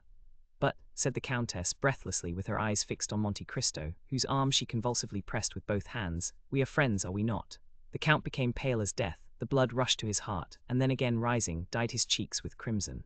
His eyes swam like those of a man suddenly dazzled. Certainly, we are friends, he replied. Why should we not be? The answer was so little like the one Mercédès desired, that she turned away to give vent to a sigh, which sounded more like a groan. Thank you, she said, and they walked on again. They went the whole length of the garden without uttering a word. Sir, suddenly exclaimed the Countess, after their walk had continued 10 minutes in silence, is it true that you have seen so much, travelled so far, and suffered so deeply? I have suffered deeply, madame, answered Monte Cristo. But now you are happy? Doubtless, replied the Count, since no one hears me complain. And your present happiness, has it softened your heart? My present happiness equals my past misery, said the Count. Are you not married? Asked the Countess. I married, exclaimed Monte Cristo, shuddering. Who could have told you so? No one told me you were, but you have frequently been seen at the opera with a young and lovely woman. She is a slave whom I bought at Constantinople, madame, the daughter of a prince. I have adopted her as my daughter, having no one else to love in the world.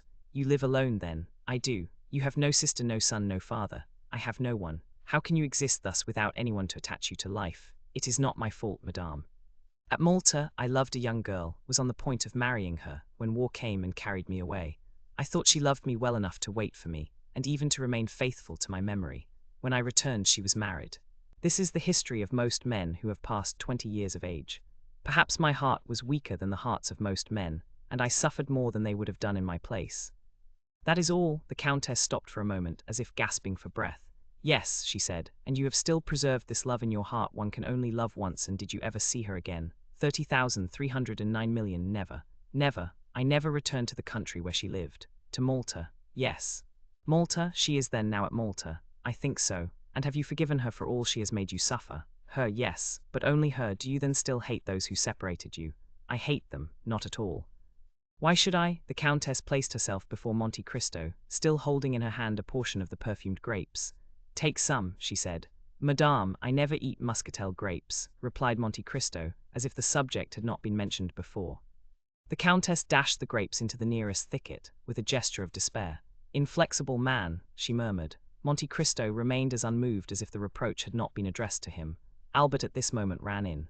Oh, mother, he exclaimed, such a misfortune has happened. What has happened? Asked the Countess, as though awakening from a sleep to the realities of life. Did you say a misfortune? Indeed, I should expect misfortunes. M. de Villefort is here. Well, he comes to fetch his wife and daughter.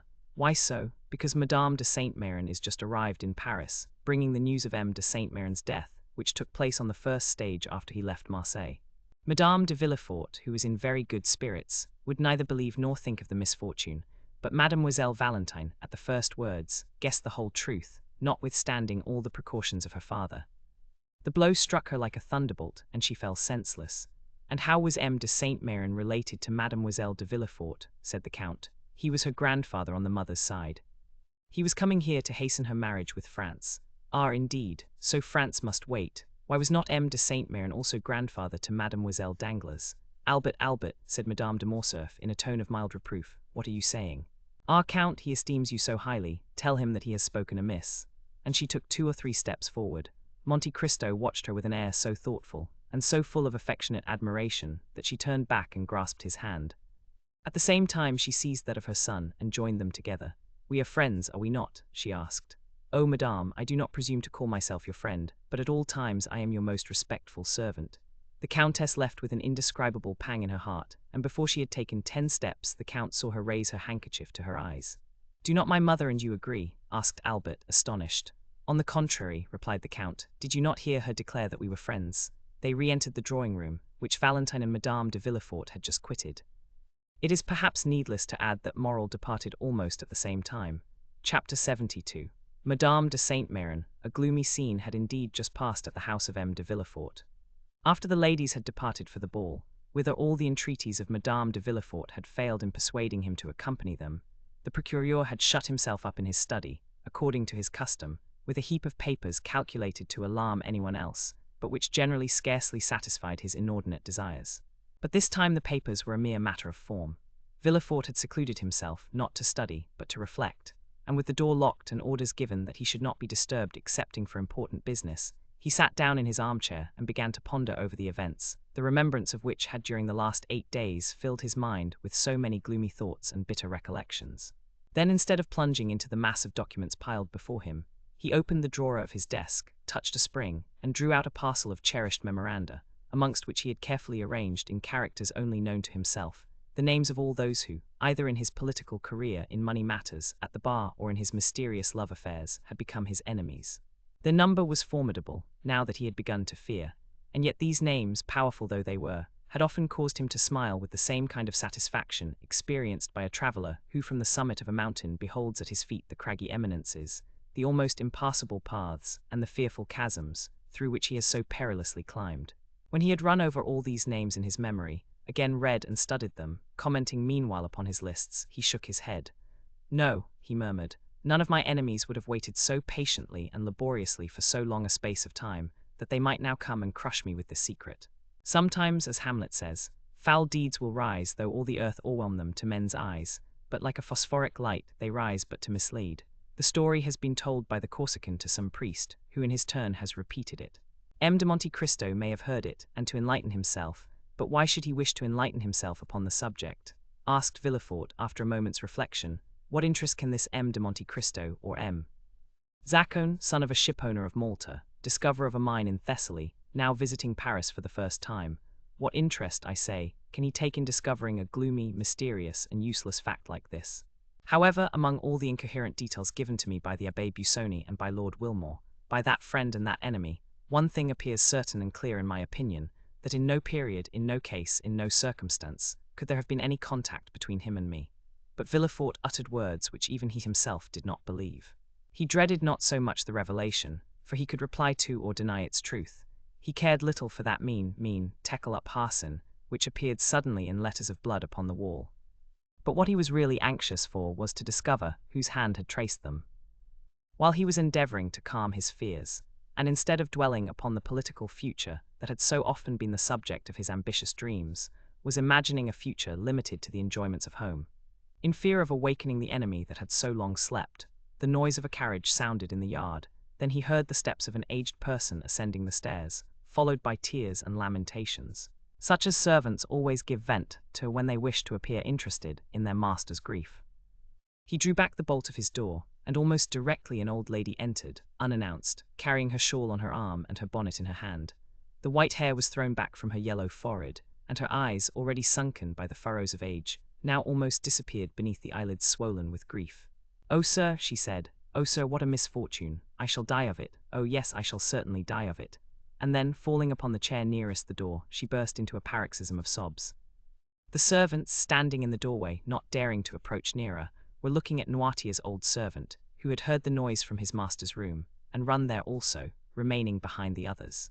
Villefort rose and ran towards his mother-in-law, for it was she. "Why, what can have happened?" he exclaimed. "What has thus disturbed you? Is M. de Saint-Méran with you?" M. de Saint-Méran is dead, answered the old Marchioness without preface and without expression. She appeared to be stupefied. Villefort drew back and, clasping his hands together, exclaimed, "Dead." "So suddenly, a week ago," continued Madame de Saint-Méran. "We went out together in the carriage after dinner. M. de Saint-Méran had been unwell for some days. Still, the idea of seeing our dear Valentine again inspired him with courage, and notwithstanding his illness he would leave. At 6 leagues from Marseille, after having eaten some of the lozenges he is accustomed to take, he fell into such a deep sleep that it appeared to me unnatural. Still I hesitated to wake him, although I fancied that his face was flushed, and that the veins of his temples throbbed more violently than usual. However, as it became dark and I could no longer see, I fell asleep. I was soon aroused by a piercing shriek, as from a person suffering in his dreams, and he suddenly threw his head back violently. I called the valet, I stopped the postilion, I spoke to M. de Saint-Méran, I applied my smelling salts, but all was over, and I arrived at Aix by the side of a corpse." Villefort stood with his mouth half open, quite stupefied. "Of course you sent for a doctor?" "Immediately, but as I have told you, it was too late." "Yes, but then he could tell of what complaint the poor Marquis had died." "Oh yes, sir, he told me." "It appears to have been an apoplectic stroke." "And what did you do then?" M. de Saint-Méran had always expressed a desire, in case his death happened during his absence from Paris, that his body might be brought to the family vault. "I had him put into a leaden coffin, and I am preceding him by a few days." "Oh, my poor mother," said Villefort, "to have such duties to perform at your age after such a blow. God has supported me through all." "And then, my dear Marquis, he would certainly have done everything for me that I performed for him. It is true that since I left him, I seem to have lost my senses. I cannot cry. At my age they say that we have no more tears. Still I think that when one is in trouble one should have the power of weeping. Where is Valentine, sir? It is on her account I am here. I wish to see Valentine." 30,315,000,000 Villefort thought it would be terrible to reply that Valentine was at a ball, so he only said that she had gone out with her stepmother, and that she should be fetched. "This instant, sir, this instant, I beseech you," said the old lady. Villefort placed the arm of Madame de Saint-Méran within his own, and conducted her to his apartment. "Rest yourself, mother," he said. The Marchioness raised her head at this word, and beholding the man who so forcibly reminded her of her deeply regretted child, who still lived for her in Valentine, she felt touched at the name of mother, and bursting into tears, she fell on her knees before an armchair, where she buried her venerable head. Villefort left her to the care of the women, while old Barrois ran, half scared, to his master, for nothing frightens old people so much as when death relaxes its vigilance over them for a moment in order to strike some other old person. Then, while Madame de Saint-Méran remained on her knees, praying fervently, Villefort sent for a cab, and went himself to fetch his wife and daughter from Madame de Morcerf's. He was so pale when he appeared at the door of the ballroom that Valentine ran to him, saying, "Oh, father, some misfortune has happened." "Your grandmamma has just arrived, Valentine," said M. de Villefort. "And grandpapa?" inquired the young girl, trembling with apprehension. M. de Villefort only replied by offering his arm to his daughter. It was just in time, for Valentine's head swam, and she staggered. Madame de Villefort instantly hastened to her assistance, and aided her husband in dragging her to the carriage, saying, "What a singular event! Who could have thought it? Ah, yes, it is indeed strange." And the wretched family departed, leaving a cloud of sadness hanging over the rest of the evening. At the foot of the stairs, Valentine found Barrois awaiting her. "M. Noirtier wishes to see you tonight," he said, in an undertone. "Tell him I will come when I leave my dear grandmamma," she replied, feeling with true delicacy that the person to whom she could be of the most service just then was Madame de Saint-Méran. Valentine found her grandmother in bed. Silent caresses, heart-wrung sobs, broken sighs, burning tears were all that passed in this sad interview, while Madame de Villefort, leaning on her husband's arm, maintained all outward forms of respect, at least towards the poor widow. She soon whispered to her husband, "I think it would be better for me to retire, with your permission, for the sight of me appears still to afflict your mother-in-law." Madame de Saint-Méran heard her. "Yes, yes," she said softly to Valentine, "let her leave, but do you stay." Madame de Villefort left, and Valentine remained alone beside the bed, for the procureur, overcome with astonishment at the unexpected death, had followed his wife. Meanwhile, Barrois had returned for the first time to old Noirtier, who, having heard the noise in the house, had, as we have said, sent his old servant to inquire the cause. On his return, his quick, intelligent eye interrogated the messenger. "Alas, sir," exclaimed Barrois, "a great misfortune has happened. Madame de Saint-Méran has arrived, and her husband is dead." M. de Saint-Méran and Noirtier had never been on strict terms of friendship. Still, the death of one old man always considerably affects another. Noirtier let his head fall upon his chest, apparently overwhelmed and thoughtful. Then he closed one eye, in token of inquiry. Barrois asked Mademoiselle Valentine. Noirtier nodded his head. She is at the ball, as you know, since she came to say goodbye to you in full dress. Noirtier again closed his left eye. Do you wish to see her? Noirtier again made an affirmative sign. Well, they have gone to fetch her, no doubt, from Madame de Morcerf's. I will await her return and beg her to come up here. Is that what you wish for? Yes, replied the invalid. Barrois therefore, as we have seen, watched for Valentine and informed her of her grandfather's wish. Consequently, Valentine came up to Noirtier, on leaving Madame de Saint-Méran, who in the midst of her grief had at last yielded to fatigue and fallen into a feverish sleep. Within reach of her hand, they placed a small table upon which stood a bottle of orangeade, her usual beverage, and a glass. Then, as we have said, the young girl left the bedside to see M. Noirtier.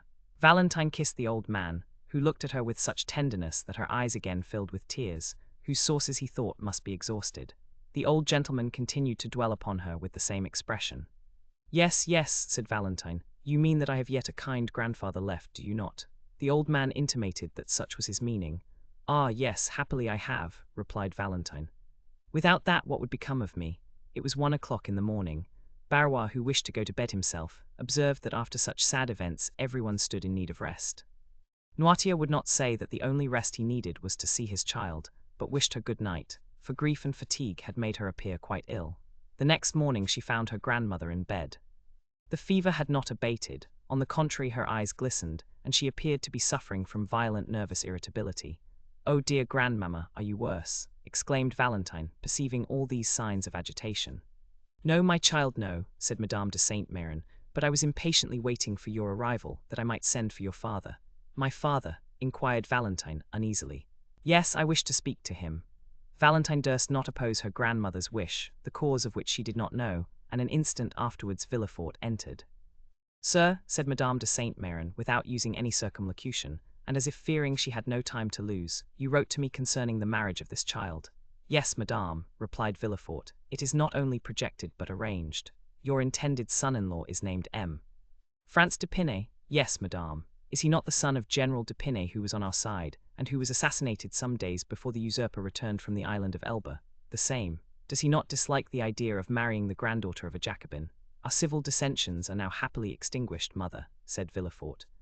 M. d'Épinay was quite a child when his father died. He knows very little of M. Noirtier, and will meet him, if not with pleasure, at least with indifference. Is it a suitable match, in every respect, and the young man is regarded with universal esteem. You approve of him. He is one of the most well-bred young men I know. During the whole of this conversation Valentine had remained silent.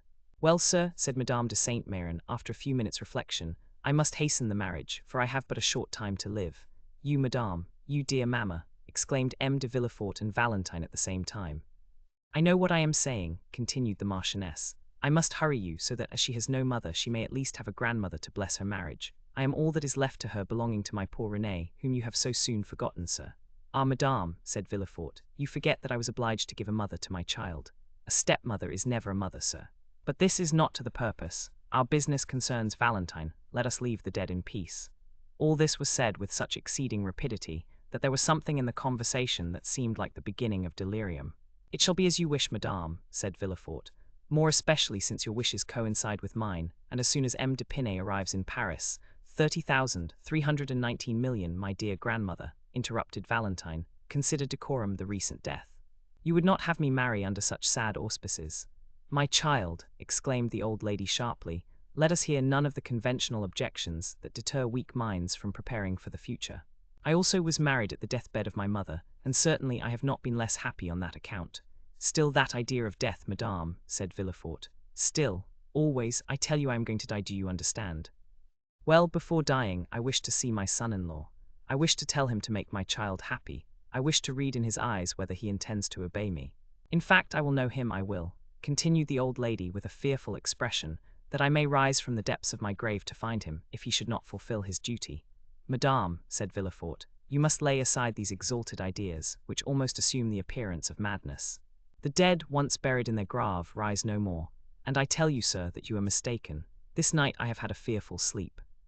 It seemed as though my soul were already hovering over my body. My eyes, which I tried to open, closed against my will, and what will appear impossible above all to you, sir, I saw with my eyes shut, in the spot where you are now standing, issuing from that corner where there is a door leading into Madame Villefort's dressing-room, I saw, I tell you, silently enter, a white figure."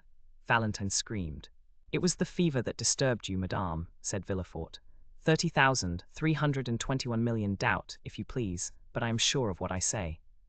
I saw a white figure, and as if to prevent my discrediting the testimony of only one of my senses, I heard my glass removed, the same which is there now on the table. Oh, dear mother, it was a dream. So little was it a dream, that I stretched my hand towards the bell. But when I did so, the shade disappeared. My maid then entered with a light, but she saw no one. Phantoms are visible to those only who ought to see them. It was the soul of my husband. Well, if my husband's soul can come to me, why should not my soul reappear to guard my granddaughter? The tie is even more direct, it seems to me.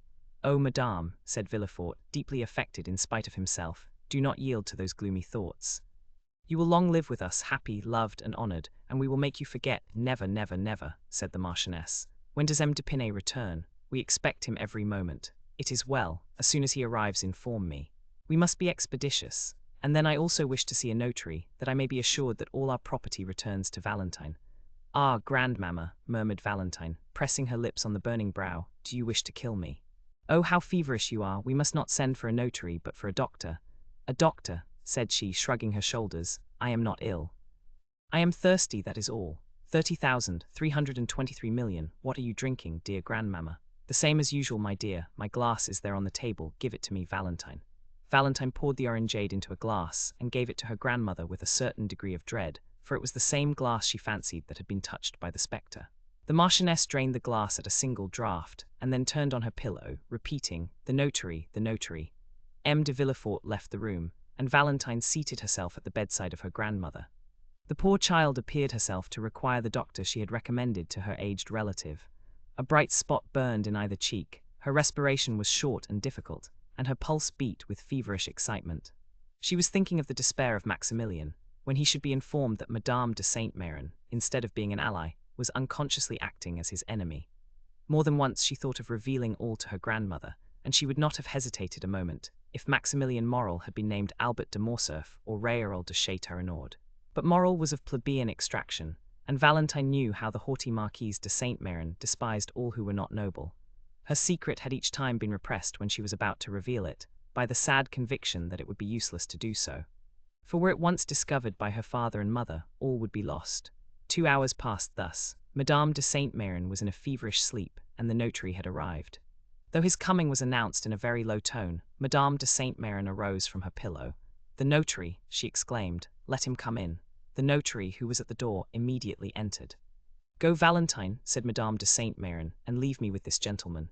But grandmamma, leave me go. The young girl kissed her grandmother, and left with her handkerchief to her eyes.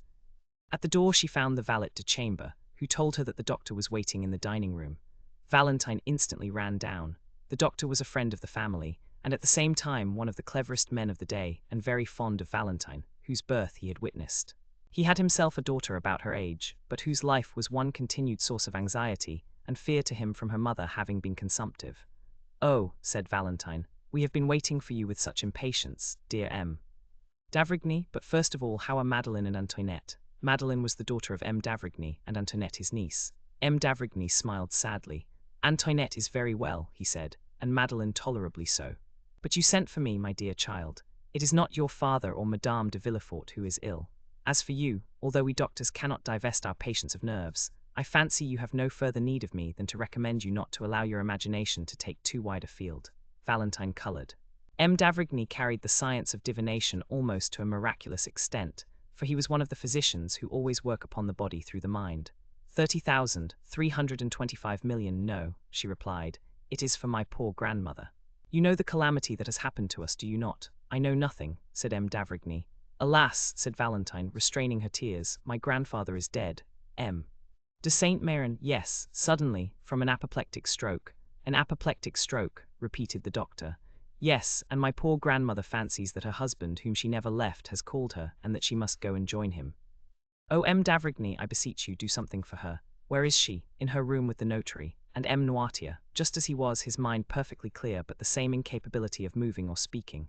And the same love for you, my dear child. Yes, said Valentine, he was very fond of me. Who does not love you? Valentine smiled sadly.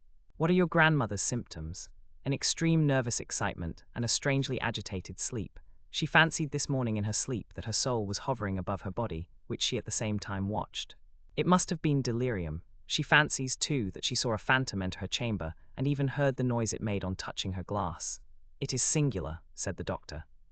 I was not aware that Madame de Saint-Méran was subject to such hallucinations.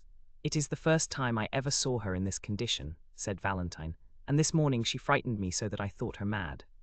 And my father, who you know is a strong-minded man, himself appeared deeply impressed. We will go and see, said the doctor. What you tell me seems very strange. The notary here descended, and Valentine was informed that her grandmother was alone. Go upstairs, she said to the doctor. And you? Oh, I dare not, she forbade my sending for you, and as you say I am myself agitated, feverish and out of sorts. I will go and take a turn in the garden to recover myself. The doctor pressed Valentine's hand, and while he visited her grandmother, she descended the steps. We need not say which portion of the garden was her favourite walk. After remaining for a short time in the parterre surrounding the house, and gathering a rose to place in her waist or hair, she turned into the dark avenue which led to the bench. Then from the bench she went to the gate. As usual, Valentine strolled for a short time among her flowers, but without gathering them. The mourning in her heart forbade her assuming this simple ornament, though she had not yet had time to put on the outward semblance of woe. 30,327 million. She then turned towards the avenue. As she advanced, she fancied she heard a voice speaking her name. She stopped astonished, then the voice reached her ear more distinctly, and she recognized it to be that of Maximilian. Chapter 73. The promise. It was indeed Maximilian Morrel, who had passed a wretched existence since the previous day. With the instinct peculiar to lovers, he had anticipated after the return of Madame de Saint-Méran and the death of the Marquis, that something would occur at M. de Villefort's in connection with his attachment for Valentine. His presentiments were realized, as we shall see, and his uneasy forebodings had goaded him pale and trembling to the gate under the chestnut trees.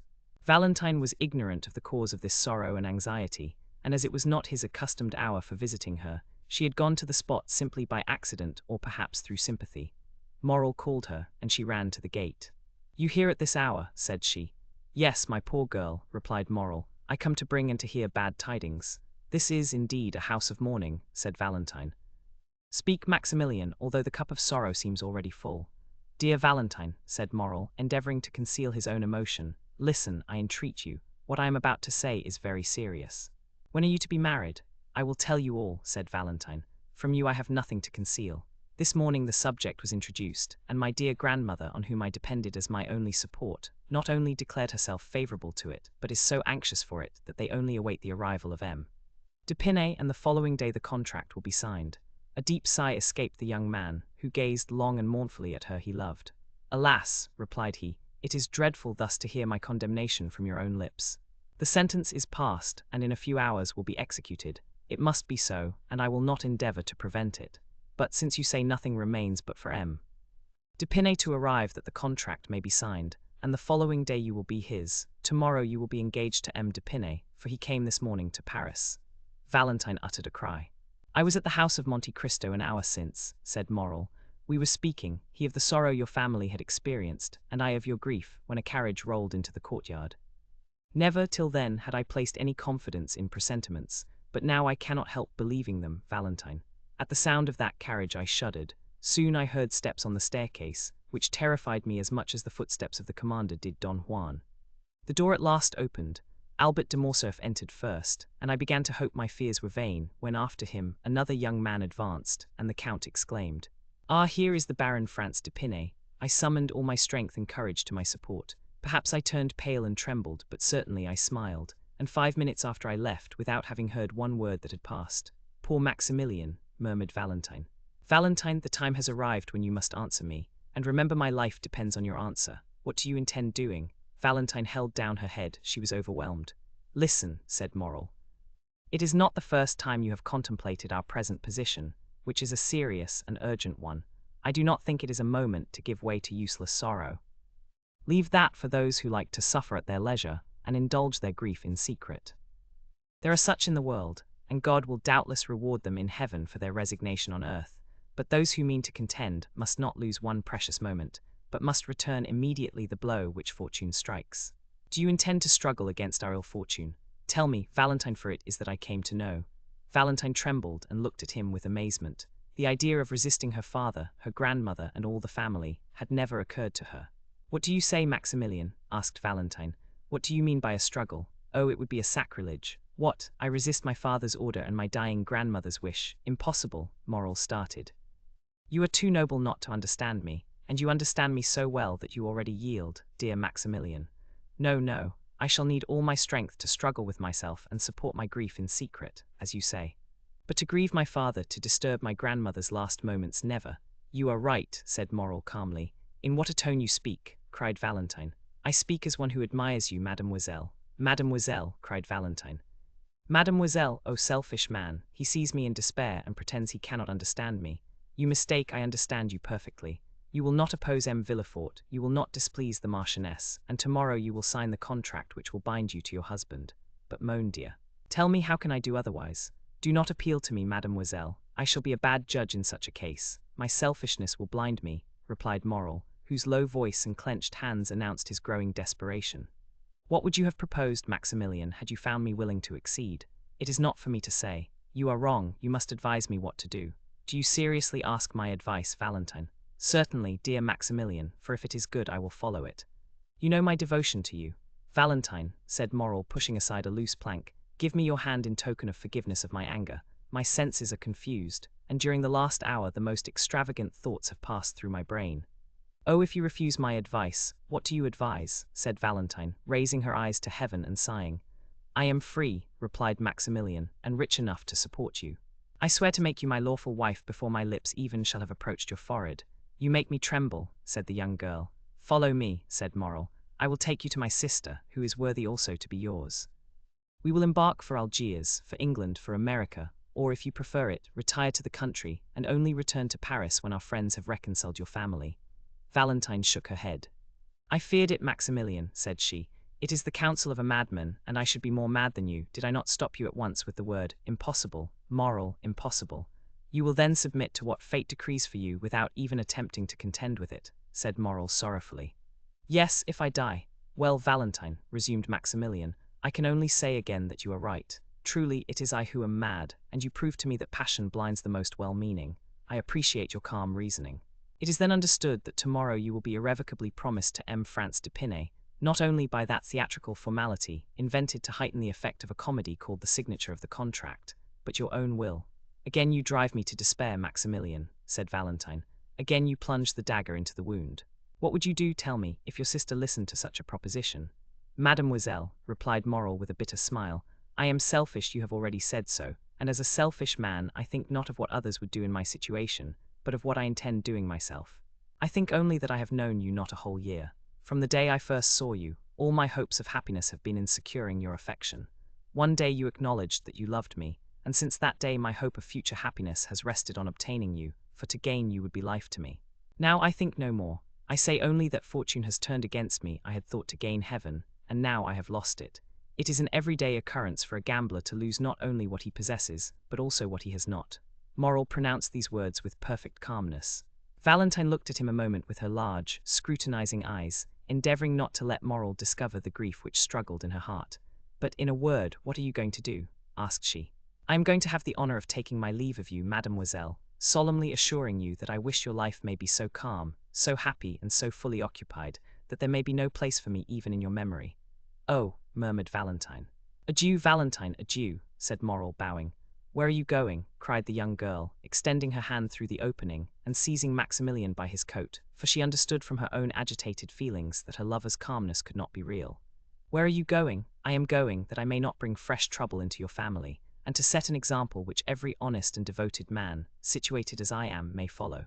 Before you leave me, tell me what you are going to do, Maximilian. The young man smiled sorrowfully. Speak, speak, said Valentine, I entreat you. Has your resolution changed, Valentine? It cannot change, unhappy man, you know it must not, cried the young girl. Then adieu, Valentine. Valentine shook the gate with a strength of which she could not have been supposed to be possessed, as Morrel was going away, and passing both her hands through the opening, she clasped and wrung them. I must know what you mean to do, said she. Where are you going? Oh, fear not, said Maximilian, stopping at a short distance. I do not intend to render another man responsible for the rigorous fate reserved for me.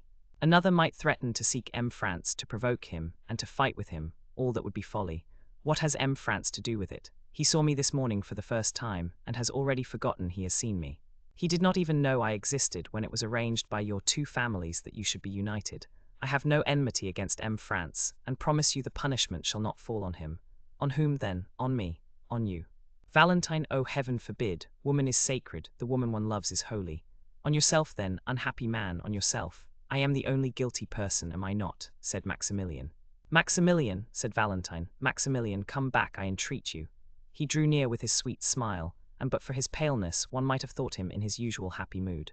Listen, my dear, my adored Valentine, said he in his melodious and grave tone.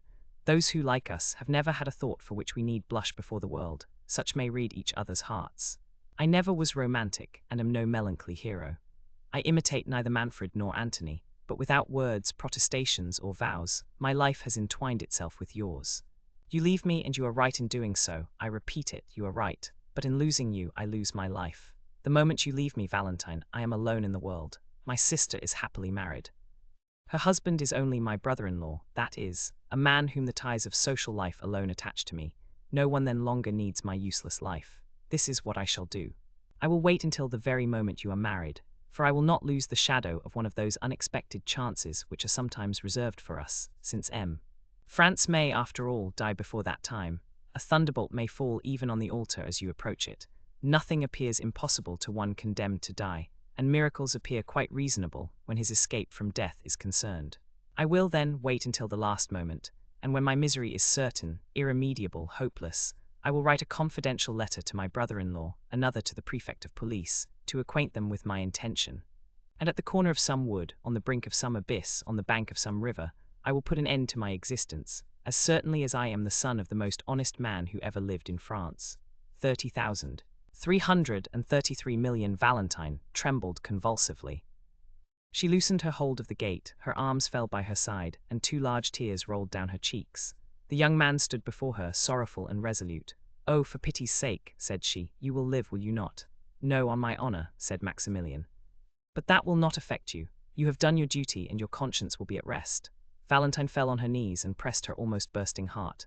Maximilian, said she, Maximilian, my friend, my brother on earth, my true husband in heaven, I entreat you, do as I do, live in suffering. Perhaps we may one day be united. Adieu, Valentine, repeated Moral. My God, said Valentine, raising both her hands to heaven with a sublime expression, I have done my utmost to remain a submissive daughter. I have begged, entreated, implored. He has regarded neither my prayers, my entreaties, nor my tears. It is done, cried she, wiping away her tears and resuming her firmness. I am resolved not to die of remorse, but rather of shame. Live, Maximilian, and I will be yours. Say, when shall it be? Speak, command, I will obey. Moral, who had already gone some few steps away, again returned, and pale with joy extended both hands towards Valentine through the opening. Valentine, said he, dear Valentine, you must not speak thus, rather let me die. Why should I obtain you by violence if our love is mutual? Is it from mere humanity you bid me live? I would then rather die. Truly, murmured Valentine, who on this earth cares for me if he does not?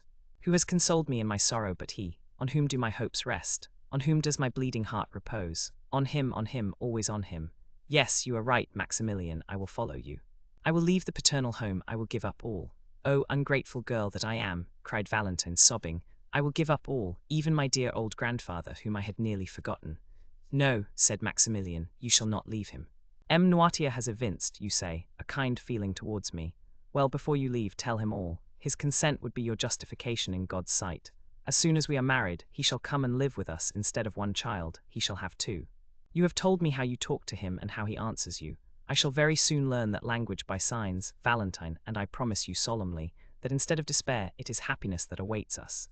Oh, see, Maximilian, see the power you have over me, you almost make me believe you. And yet, what you tell me is madness, for my father will curse me, he is inflexible, he will never pardon me. Now listen to me, Maximilian. If by artifice, by entreaty, by accident, in short, if by any means I can delay this marriage, will you wait? Yes, I promise you, as faithfully as you have promised me, that this horrible marriage shall not take place, and that if you are dragged before a magistrate or a priest, you will refuse. I promise you by all that is most sacred to me in the world, namely, by my mother. We will wait, then, said Moral. Yes, we will wait, replied Valentine, who revived at these words. There are so many things which may save unhappy beings such as we are. I rely on you, Valentine, said Moral. All you do will be well done. Only if they disregard your prayers, if your father and Madame de Saint-Méran insist that M. de Pinay should be called tomorrow to sign the contract, then you have my promise, Maximilian. Instead of signing, I will go to you, and we will fly. But from this moment until then, let us not tempt Providence, let us not see each other. It is a miracle, it is a providence that we have not been discovered. If we were surprised, if it were known that we met thus, we should have no further resource. You are right, Valentine. But how shall I ascertain? From the notary M. Deschamps, I know him, and for myself I will write to you, depend on me. I dread this marriage, Maximilian, as much as you. Thank you, my adored Valentine, thank you. That is enough. When once I know the hour, I will hasten to this spot. You can easily get over this fence with my assistance. A carriage will await us at the gate, in which you will accompany me to my sister's. They're living, retired, or mingling in society, as you wish. We shall be enabled to use our power to resist oppression, and not suffer ourselves to be put to death like sheep, which only defend themselves by sighs. Yes, said Valentine, I will now acknowledge you are right, Maximilian. And now are you satisfied with your betrothal? Said the young girl sorrowfully. My adored Valentine, words cannot express one half of my satisfaction. Valentine had approached, or rather, had placed her lips so near the fence that they nearly touched those of Morrel, which were pressed against the other side of the cold and inexorable barrier. Adieu then, till we meet again, said Valentine, tearing herself away. I shall hear from you. Yes, thanks, dear love, adieu. The sound of a kiss was heard, and Valentine fled through the avenue. Morrel listened to catch the last sound of her dress brushing the branches, and of her footstep on the gravel, then raised his eyes with an ineffable smile of thankfulness to heaven for being permitted to be thus loved, and then also disappeared. The young man returned home and waited all the evening and all the next day without getting any message. It was only on the following day, at about 10 o'clock in the morning, as he was starting to call on M.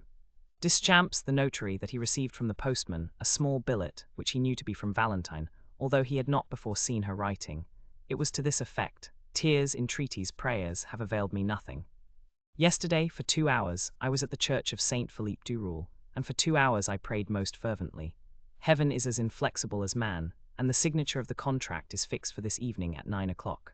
I have but one promise and but one heart to give. That promise is pledged to you, that heart is also yours. This evening then, at 8:45 at the gate. Your betrothed, Valentine de Villefort. P.S. My poor grandmother gets worse and worse. Yesterday her fever amounted to delirium. Today her delirium is almost madness. You will be very kind to me, will you not, Morrel, to make me forget my sorrow in leaving her thus? I think it is kept a secret from Grandpapa Noirtier that the contract is to be signed this evening. Morrel went also to the notary, who confirmed the news that the contract was to be signed that evening. Then he went to call on Monte Cristo and heard still more. France had been to announce the ceremony, and Madame de Villefort had also written to beg the Count to excuse her not inviting him. The death of M. de Saint-Méran and the dangerous illness of his widow would cast a gloom over the meeting which she would regret should be shared by the Count, whom she wished every happiness. The day before, France had been presented to Madame de Saint-Méran, who had left her bed to receive him, but had been obliged to return to it immediately after. It is easy to suppose that Morrel's agitation would not escape the Count's penetrating eye. Monte Cristo was more affectionate than ever, indeed. His manner was so kind that several times Morrel was on the point of telling him all. But he recalled the promise he had made to Valentine, and kept his secret. The young man read Valentine's letter 20 times in the course of the day. It was her first, and on what an occasion. Each time he read it, he renewed his vow to make her happy. How great is the power of a woman who has made so courageous a resolution! What devotion does she deserve from him for whom she has sacrificed everything? How ought she really to be supremely loved? She becomes at once a queen and a wife, and it is impossible to thank and love her sufficiently. Morrel longed intensely for the moment when he should hear Valentine say, "Here I am, Maximilian. Come and help me." He had arranged everything for her escape. 2 ladders were hidden in the clover field. A cabriolet was ordered for Maximilian alone, without a servant, without lights. At the turning of the first street they would light the lamps, as it would be foolish to attract the notice of the police by too many precautions. Occasionally he shuddered. He thought of the moment when, from the top of that wall, he should protect the descent of his dear Valentine, pressing in his arms for the first time her of whom he had yet only kissed the delicate hand. When the afternoon arrived and he felt that the hour was drawing near, he wished for solitude. His agitation was extreme. A simple question from a friend would have irritated him. He shut himself in his room and tried to read, but his eye glanced over the page without understanding a word, and he threw away the book, and for the second time sat down to sketch his plan, the ladders and the fence. At length the hour drew near. Never did a man deeply in love allow the clocks to go on peacefully. Morrel tormented his so effectually that they struck 8 at 6:30. He then said, "It is time to start." The signature was indeed fixed to take place at 9 o'clock, but perhaps Valentine will not wait for that. Consequently, Morrel, having left the Rue Meslay at 8:30 by his timepiece, entered the Cloverfield while the clock of Saint Philippe du Roule was striking 8. The horse and cabriolet were concealed behind a small ruin, where Morrel had often waited. The night gradually drew on, and the foliage in the garden assumed a deeper hue. Then Morrel came out from his hiding place with a beating heart, and looked through the small opening in the gate. There was yet no one to be seen. The clock struck 8:30, and still another half-hour was passed in waiting, while Morrel walked to and fro, and gazed more and more frequently through the opening. The garden became darker still, but in the darkness he looked in vain for the white dress, and in the silence he vainly listened for the sound of footsteps. The house, which was discernible through the trees, remained in darkness, and gave no indication that so important an event as the signature of a marriage contract was going on. Morrel looked at his watch, which wanted 9:15, but soon the same clock he had already heard strike 2 or 3 times rectified the error by striking 9:30. This was already half an hour past the time Valentine had fixed. It was a terrible moment for the young man. The slightest rustling of the foliage, the least whistling of the wind, attracted his attention and drew the perspiration to his brow. Then he tremblingly fixed his ladder, and not to lose a moment, placed his foot on the first step. Amidst all these alternations of hope and fear, the clock struck 10. "It is impossible," said Maximilian, "that the signing of a contract should occupy so long a time without unexpected interruptions. I have weighed all the chances, calculated the time required for all the forms. Something must have happened." And then he walked rapidly to and fro, and pressed his burning forehead against the fence. Had Valentine fainted? Or had she been discovered and stopped in her flight? These were the only obstacles which appeared possible to the young man. The idea that her strength had failed her in attempting to escape, and that she had fainted in one of the paths, was the one that most impressed itself upon his mind. "In that case," said he, "I should lose her, and by my own fault." He dwelt on this idea for a moment, then it appeared reality. He even thought he could perceive something on the ground at a distance. He ventured to call, and it seemed to him that the wind wafted back an almost inarticulate sigh. At last the half-hour struck. It was impossible to wait longer. His temples throbbed violently, his eyes were growing dim. He passed one leg over the wall, and in a moment leaped down on the other side.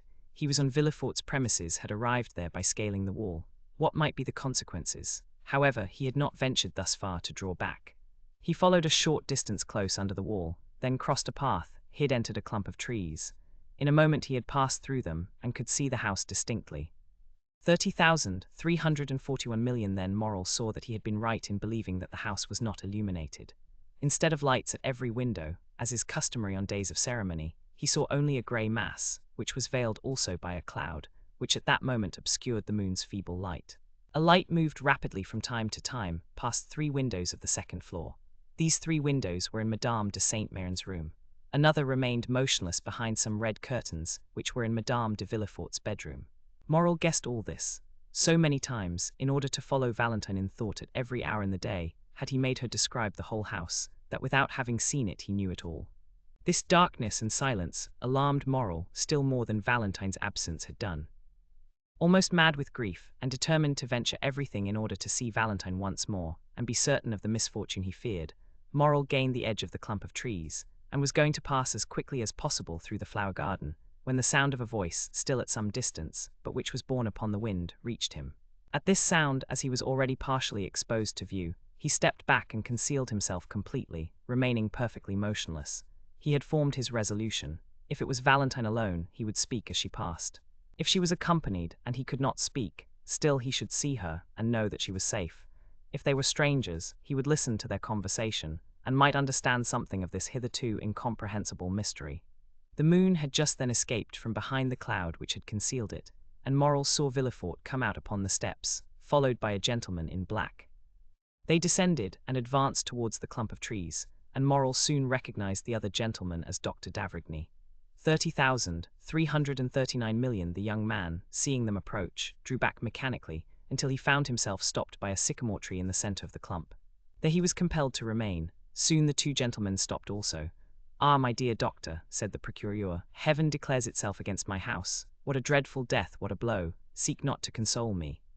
"Alas, nothing can alleviate so great a sorrow. The wound is too deep and too fresh. Dead, dead." The cold sweat sprang to the young man's brow, and his teeth chattered. Who could be dead in that house, which Villefort himself had called accursed? "My dear M. de Villefort," replied the doctor, with a tone which redoubled the terror of the young man, "I have not led you here to console you. On the contrary, what can you mean? Asked the procureur, alarmed. I mean that behind the misfortune which has just happened to you, there is another, perhaps still greater. Can it be possible? Murmured Villefort, clasping his hands. What are you going to tell me? Are we quite alone, my friend? Yes, quite, but why all these precautions? Because I have a terrible secret to communicate to you, said the doctor. Let us sit down. Villefort fell rather than seated himself. The doctor stood before him, with one hand placed on his shoulder. Morrel, horrified, supported his head with one hand, and with the other pressed his heart, lest its beatings should be heard. Dead, dead, repeated he within himself, and he felt as if he were also dying. Speak, doctor, I am listening, said Villefort. Strike, I am prepared for everything. Madame de Saint-Méran was, doubtless, advancing in years, but she enjoyed excellent health. Morrel began again to breathe freely, which he had not done during the last 10 minutes. Grief has consumed her, said Villefort. Yes, grief, doctor. After living 40 years with the Marquis. It is not grief, my dear Villefort, said the doctor. Grief may kill, although it rarely does, and never in a day, never in an hour, never in 10 minutes. Villefort answered nothing. He simply raised his head, which had been cast down before, and looked at the doctor with amazement. Were you present during the last struggle? Asked M. d'Avrigny. I was, replied the procureur. You begged me not to leave. Did you notice the symptoms of the disease to which Madame de Saint-Méran has fallen a victim? I did.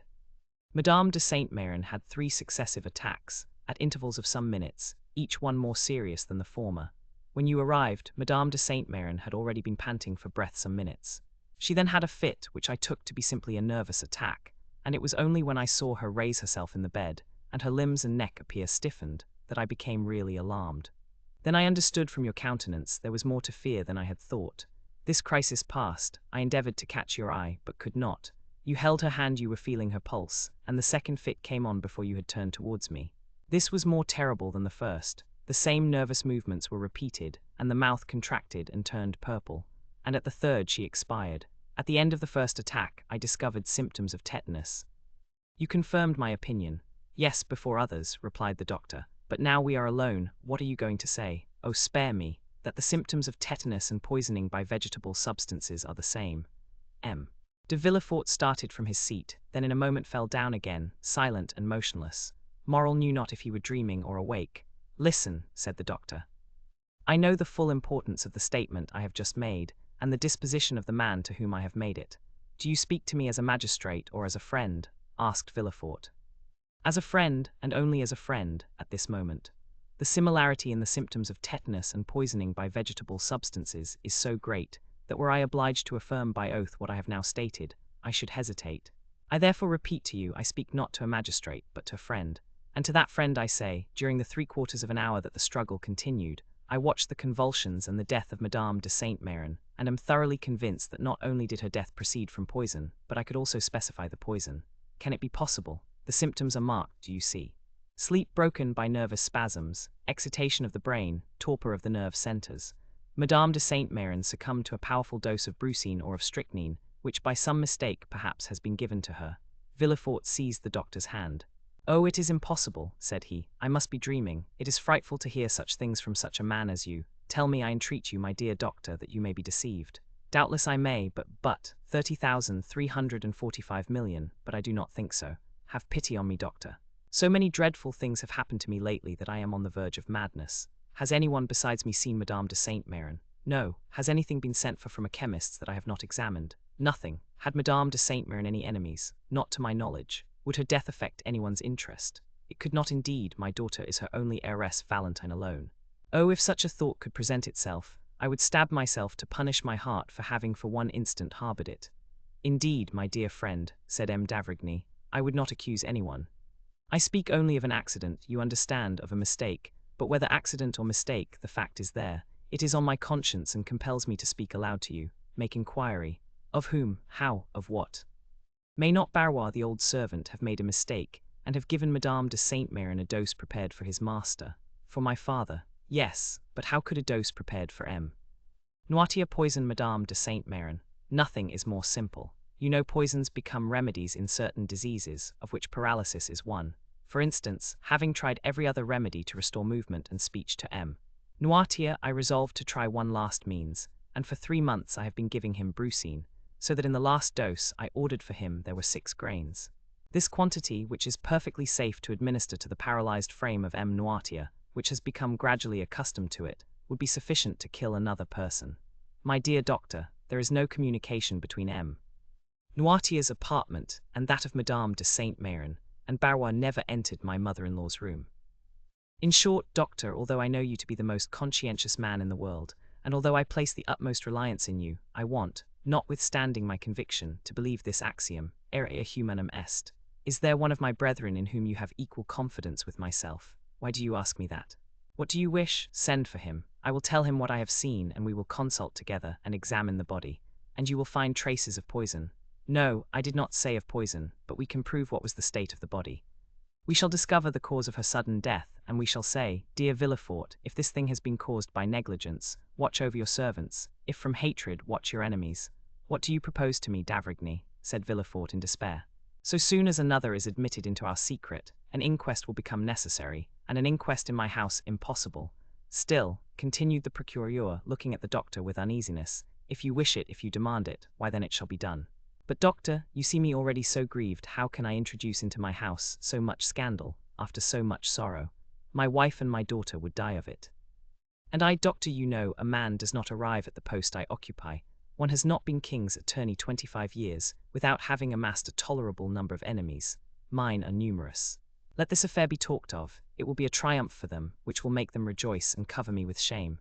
Pardon me, doctor, these worldly ideas. Were you a priest I should not dare tell you that, but you are a man, and you know mankind. Doctor, pray recall your words. You have said nothing, have you? My dear M. de Villefort, replied the doctor, my first duty is to humanity. I would have saved Madame de Saint-Méran if science could have done it. But she is dead, and my duty regards the living. Let us bury this terrible secret in the deepest recesses of our hearts. I am willing, if anyone should suspect this, that my silence on the subject should be imputed to my ignorance. Meanwhile, sir, always watch carefully, for perhaps the evil may not stop here, and when you have found the culprit, if you find him, I will say to you, you are a magistrate, do as you will. I thank you, doctor, said Villefort with indescribable joy. I never had a better friend than you. And as if he feared Dr. d'Avrigny would recall his promise, he hurried him towards the house. When they were gone, Morrel ventured out from under the trees, and the moon shone upon his face, which was so pale it might have been taken for that of a ghost. I am manifestly protected in a most wonderful but most terrible manner, said he. But Valentine, poor girl, how will she bear so much sorrow? As he thought thus, he looked alternately at the window with red curtains and the 3 windows with white curtains. The light had almost disappeared from the former. Doubtless Madame de Villefort had just put out her lamp, and the night lamp alone reflected its dull light on the window. At the extremity of the building, on the contrary, he saw one of the 3 windows open. A wax light placed on the mantelpiece threw some of its pale rays without, and a shadow was seen for one moment on the balcony. Morrel shuddered. He thought he heard a sob. It cannot be wondered at that his mind, generally so courageous, but now disturbed by the 2 strongest human passions, love and fear, was weakened even to the indulgence of superstitious thoughts. Although it was impossible that Valentine should see him, hidden as he was, he thought he heard the shadow at the window call him. His disturbed mind told him so. This double error became an irresistible reality, and by one of the incomprehensible transports of youth, he bounded from his hiding place, and with 2 strides, at the risk of being seen, at the risk of alarming Valentine, at the risk of being discovered by some exclamation which might escape the young girl, he crossed the flower garden, which by the light of the moon resembled a large white lake. And having passed the rows of orange trees which extended in front of the house, he reached the step, ran quickly up and pushed the door, which opened without offering any resistance. Valentine had not seen him. Her eyes, raised towards heaven, were watching a silvery cloud gliding over the azure, its form that of a shadow mounting towards heaven. Her poetic and excited mind pictured it as the soul of her grandmother. Meanwhile, Morrel had traversed the anteroom and found the staircase, which, being carpeted, prevented his approach being heard, and he had regained that degree of confidence that the presence of M. de Villefort even would not have alarmed him. He was quite prepared for any such encounter. He would at once approach Valentine's father and acknowledge all, begging Villefort to pardon and sanction the love which united 2 fond and loving hearts. Morrel was mad. Happily he did not meet anyone. Now, especially, did he find the description Valentine had given of the interior of the house useful to him. He arrived safely at the top of the staircase, and while he was feeling his way, a sob indicated the direction he was to take. He turned back, a door partly open enabled him to see his road, and to hear the voice of one in sorrow. He pushed the door open and entered. At the other end of the room, under a white sheet which covered it, lay the corpse, still more alarming to Morrel since the account he had so unexpectedly overheard.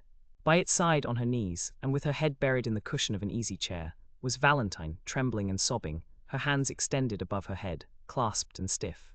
She had turned from the window, which remained open, and was praying in accents that would have affected the most unfeeling. Her words were rapid, incoherent, unintelligible, for the burning weight of grief almost stopped her utterance. The moon shining through the open blinds made the lamp appear to burn paler, and cast a sepulchral hue over the whole scene. Morrel could not resist this. He was not exemplary for piety. He was not easily impressed, but Valentine's suffering, weeping, wringing her hands before him, was more than he could bear in silence. He sighed and whispered a name, and the head bathed in tears and pressed on the velvet cushion of the chair, a head like that of a Magdalene by Correggio, was raised and turned towards him. Valentine perceived him without betraying the least surprise. A heart overwhelmed with one great grief is insensible to minor emotions. Morrel held out his hand to her. Valentine, as her only apology for not having met him, pointed to the corpse under the sheet, and began to sob again. Neither dared for some time to speak in that room. They hesitated to break the silence which death seemed to impose. At length Valentine ventured. "My friend," said she, "how came you here?" "Alas, I would say you are welcome, had not death opened the way for you into this house." "Valentine," said Morrel with a trembling voice, "I had waited since 8:30, and did not see you come. I became uneasy, leaped the wall, found my way through the garden, when voices conversing about the fatal event—" "What voices?" asked Valentine. Morrel shuddered as he thought of the conversation of the doctor and M. de Villefort, and he thought he could see through the sheet the extended hands, the stiff neck, and the purple lips. "Your servants," said he, who were repeating the whole of the sorrowful story. "From them I learned it all, but it was risking the failure of our plan to come up here, love." "Forgive me," replied Morrel, "I will go away." "No," said Valentine, "you might meet someone." "Stay, but if anyone should come here." The young girl shook her head. "No one will come," said she. "Do not fear, there is our safeguard," pointing to the bed. "But what has become of M. d'Épinay?" replied Morrel. 30,349 million francs arrived to sign the contract, just as my dear grandmother was dying. "Alas," said Morrel with a feeling of selfish joy, for he thought this death would cause the wedding to be postponed indefinitely. "But what redoubles my sorrow," continued the young girl, as if this feeling was to receive its immediate punishment, "is that the poor old lady, on her deathbed, requested that the marriage might take place as soon as possible. She also, thinking to protect me, was acting against me." "Hark," said Morrel. They both listened. Steps were distinctly heard in the corridor and on the stairs. "It is my father, who has just left his study." "To accompany the doctor to the door," added Morrel. "How do you know it is the doctor?" asked Valentine, astonished. "I imagined it must be," said Morrel. Valentine looked at the young man. They heard the street door close, then M.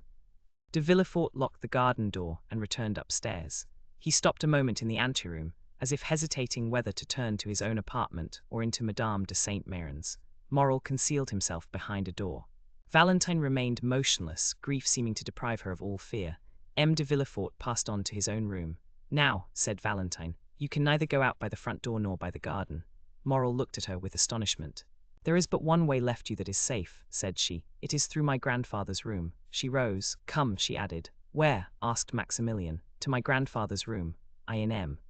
Noirtier's apartment." "Yes, can you mean it, Valentine? I have long wished it. He is my only remaining friend, and we both need his help. Come." "Be careful, Valentine," said Morrel, hesitating to comply with the young girl's wishes. "I now see my error. I acted like a madman in coming in here. Are you sure you are more reasonable?" "Yes," said Valentine, "and I have but one scruple, that of leaving my dear grandmother's remains, which I had undertaken to watch." "Valentine," said Morrel, "death is in itself sacred." "Yes," said Valentine. "Besides, it will not be for long." She then crossed the corridor, and led the way down a narrow staircase to M. Noirtier's room. Morrel followed her on tiptoe. At the door they found the old servant. "Barrois," said Valentine, "shut the door and let no one come in." She passed first. Noirtier, seated in his chair and listening to every sound, was watching the door. He saw Valentine, and his eye brightened. There was something grave and solemn in the approach of the young girl which struck the old man, and immediately his bright eye began to interrogate. "Dear grandfather," said she hurriedly, "you know poor grandmamma died an hour since, and now I have no friend in the world but you." His expressive eyes evinced the greatest tenderness. "To you alone, then, may I confide my sorrows and my hopes?" The paralytic motioned, "Yes." Valentine took Maximilian's hand. "Look attentively, then, at this gentleman." The old man fixed his scrutinizing gaze with slight astonishment on Morrel. "It is M. Maximilian Morrel," said she. the son of that good merchant of Marseille whom you doubtless recollect. Yes, said the old man. He brings an irreproachable name, which Maximilian is likely to render glorious, since at 30 years of age he is a captain, an officer of the Legion of Honor. The old man signified that he recollected him.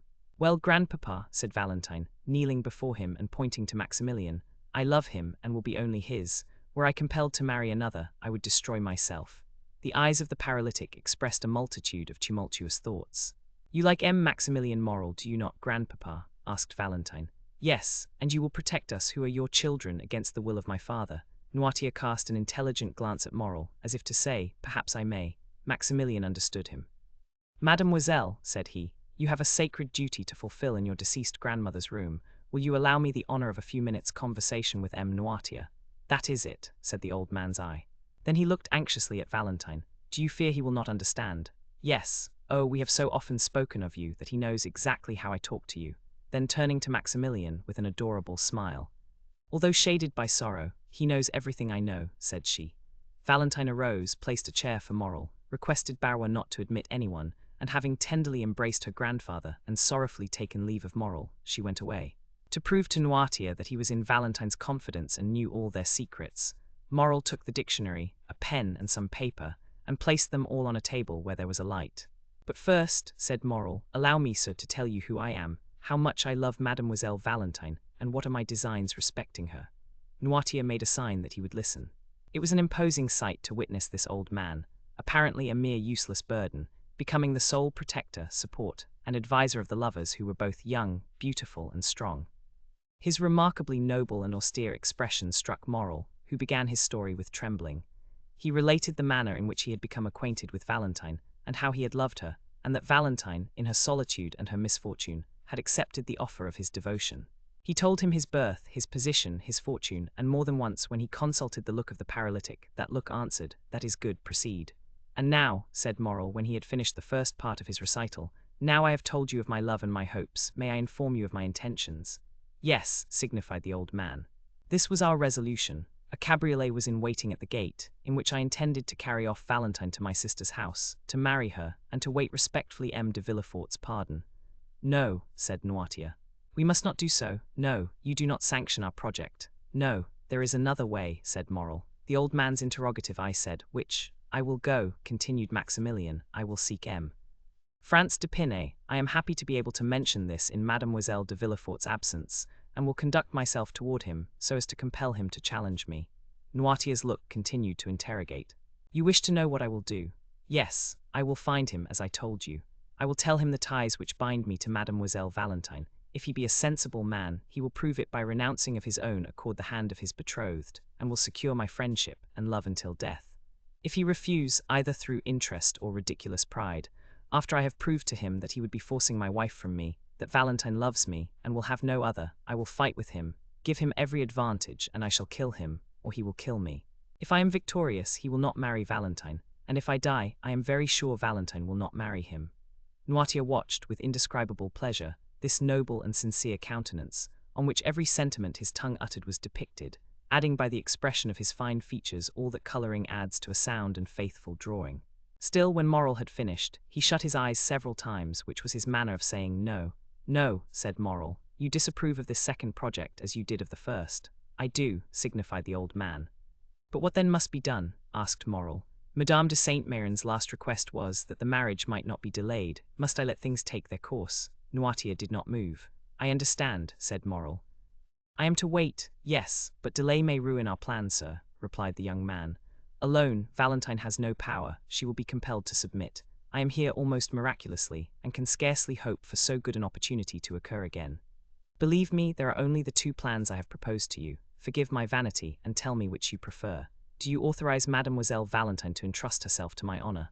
No. Do you prefer I should seek M. d'Épinay? No. Whence then will come the help we need from chance? Resumed Morrel. No. From you. Yes. You thoroughly understand me, sir. Pardon my eagerness, for my life depends on your answer. Will our help come from you? Yes. You are sure of it? Yes. There was so much firmness in the look which gave this answer. No one could, at any rate, doubt his will if they did his power. Oh, thank you 1,000 times. But how, unless a miracle should restore your speech, your gesture, your movement, how can you, chained to that armchair, dumb and motionless, oppose this marriage? A smile lit up the old man's face, a strange smile of the eyes in a paralyzed face. Then I must wait, asked the young man. Yes, but the contract, the same smile returned. Will you assure me it shall not be signed? Yes, said Noirtier. The contract shall not be signed, cried Morrel. Oh, pardon me, sir. I can scarcely realize so great a happiness. Will they not sign it? No, said the paralytic. Notwithstanding that assurance, Morrel still hesitated. This promise of an impotent old man was so strange that instead of being the result of the power of his will, it might emanate from enfeebled organs. Is it not natural that the madman, ignorant of his folly, should attempt things beyond his power? The weak man talks of burdens he can raise, the timid of giants he can confront, the poor of treasures he spends, the most humble peasant in the height of his pride calls himself Jupiter. Whether Noirtier understood the young man's indecision, or whether he had not full confidence in his docility, he looked uneasily at him. What do you wish, sir? Asked Morrel. That I should renew my promise of remaining tranquil. Noirtier's eye remained fixed and firm, as if to imply that a promise did not suffice. Then it passed from his face to his hands. Shall I swear to you, sir? Asked Maximilian. Yes, said the paralytic with the same solemnity. Morrel understood that the old man attached great importance to an oath. He extended his hand. I swear to you on my honor, said he, to await your decision respecting the course I am to pursue with M. D'Épinay, that is right, said the old man. Now, said Morrel, do you wish me to retire? Yes, without seeing Mademoiselle Valentine. Yes, Morrel made a sign that he was ready to obey. But, said he, first allow me to embrace you as your daughter did just now. Noirtier's expression could not be understood. The young man pressed his lips on the same spot, on the old man's forehead, where Valentine's had been. Then he bowed a second time and retired. He found outside the door the old servant, to whom Valentine had given directions. Morrel was conducted along a dark passage, which led to a little door opening on the garden, soon found the spot where he had entered, with the assistance of the shrubs gained the top of the wall, and by his ladder was in an instant in the clover field where his cabriolet was still waiting for him. He got in it, and thoroughly wearied by so many emotions, arrived about midnight in the Rue Meslay, threw himself on his bed and slept soundly. Thank you for listening. If you enjoyed this story, don't forget to follow the reading lantern and let its light guide you to your next great tale.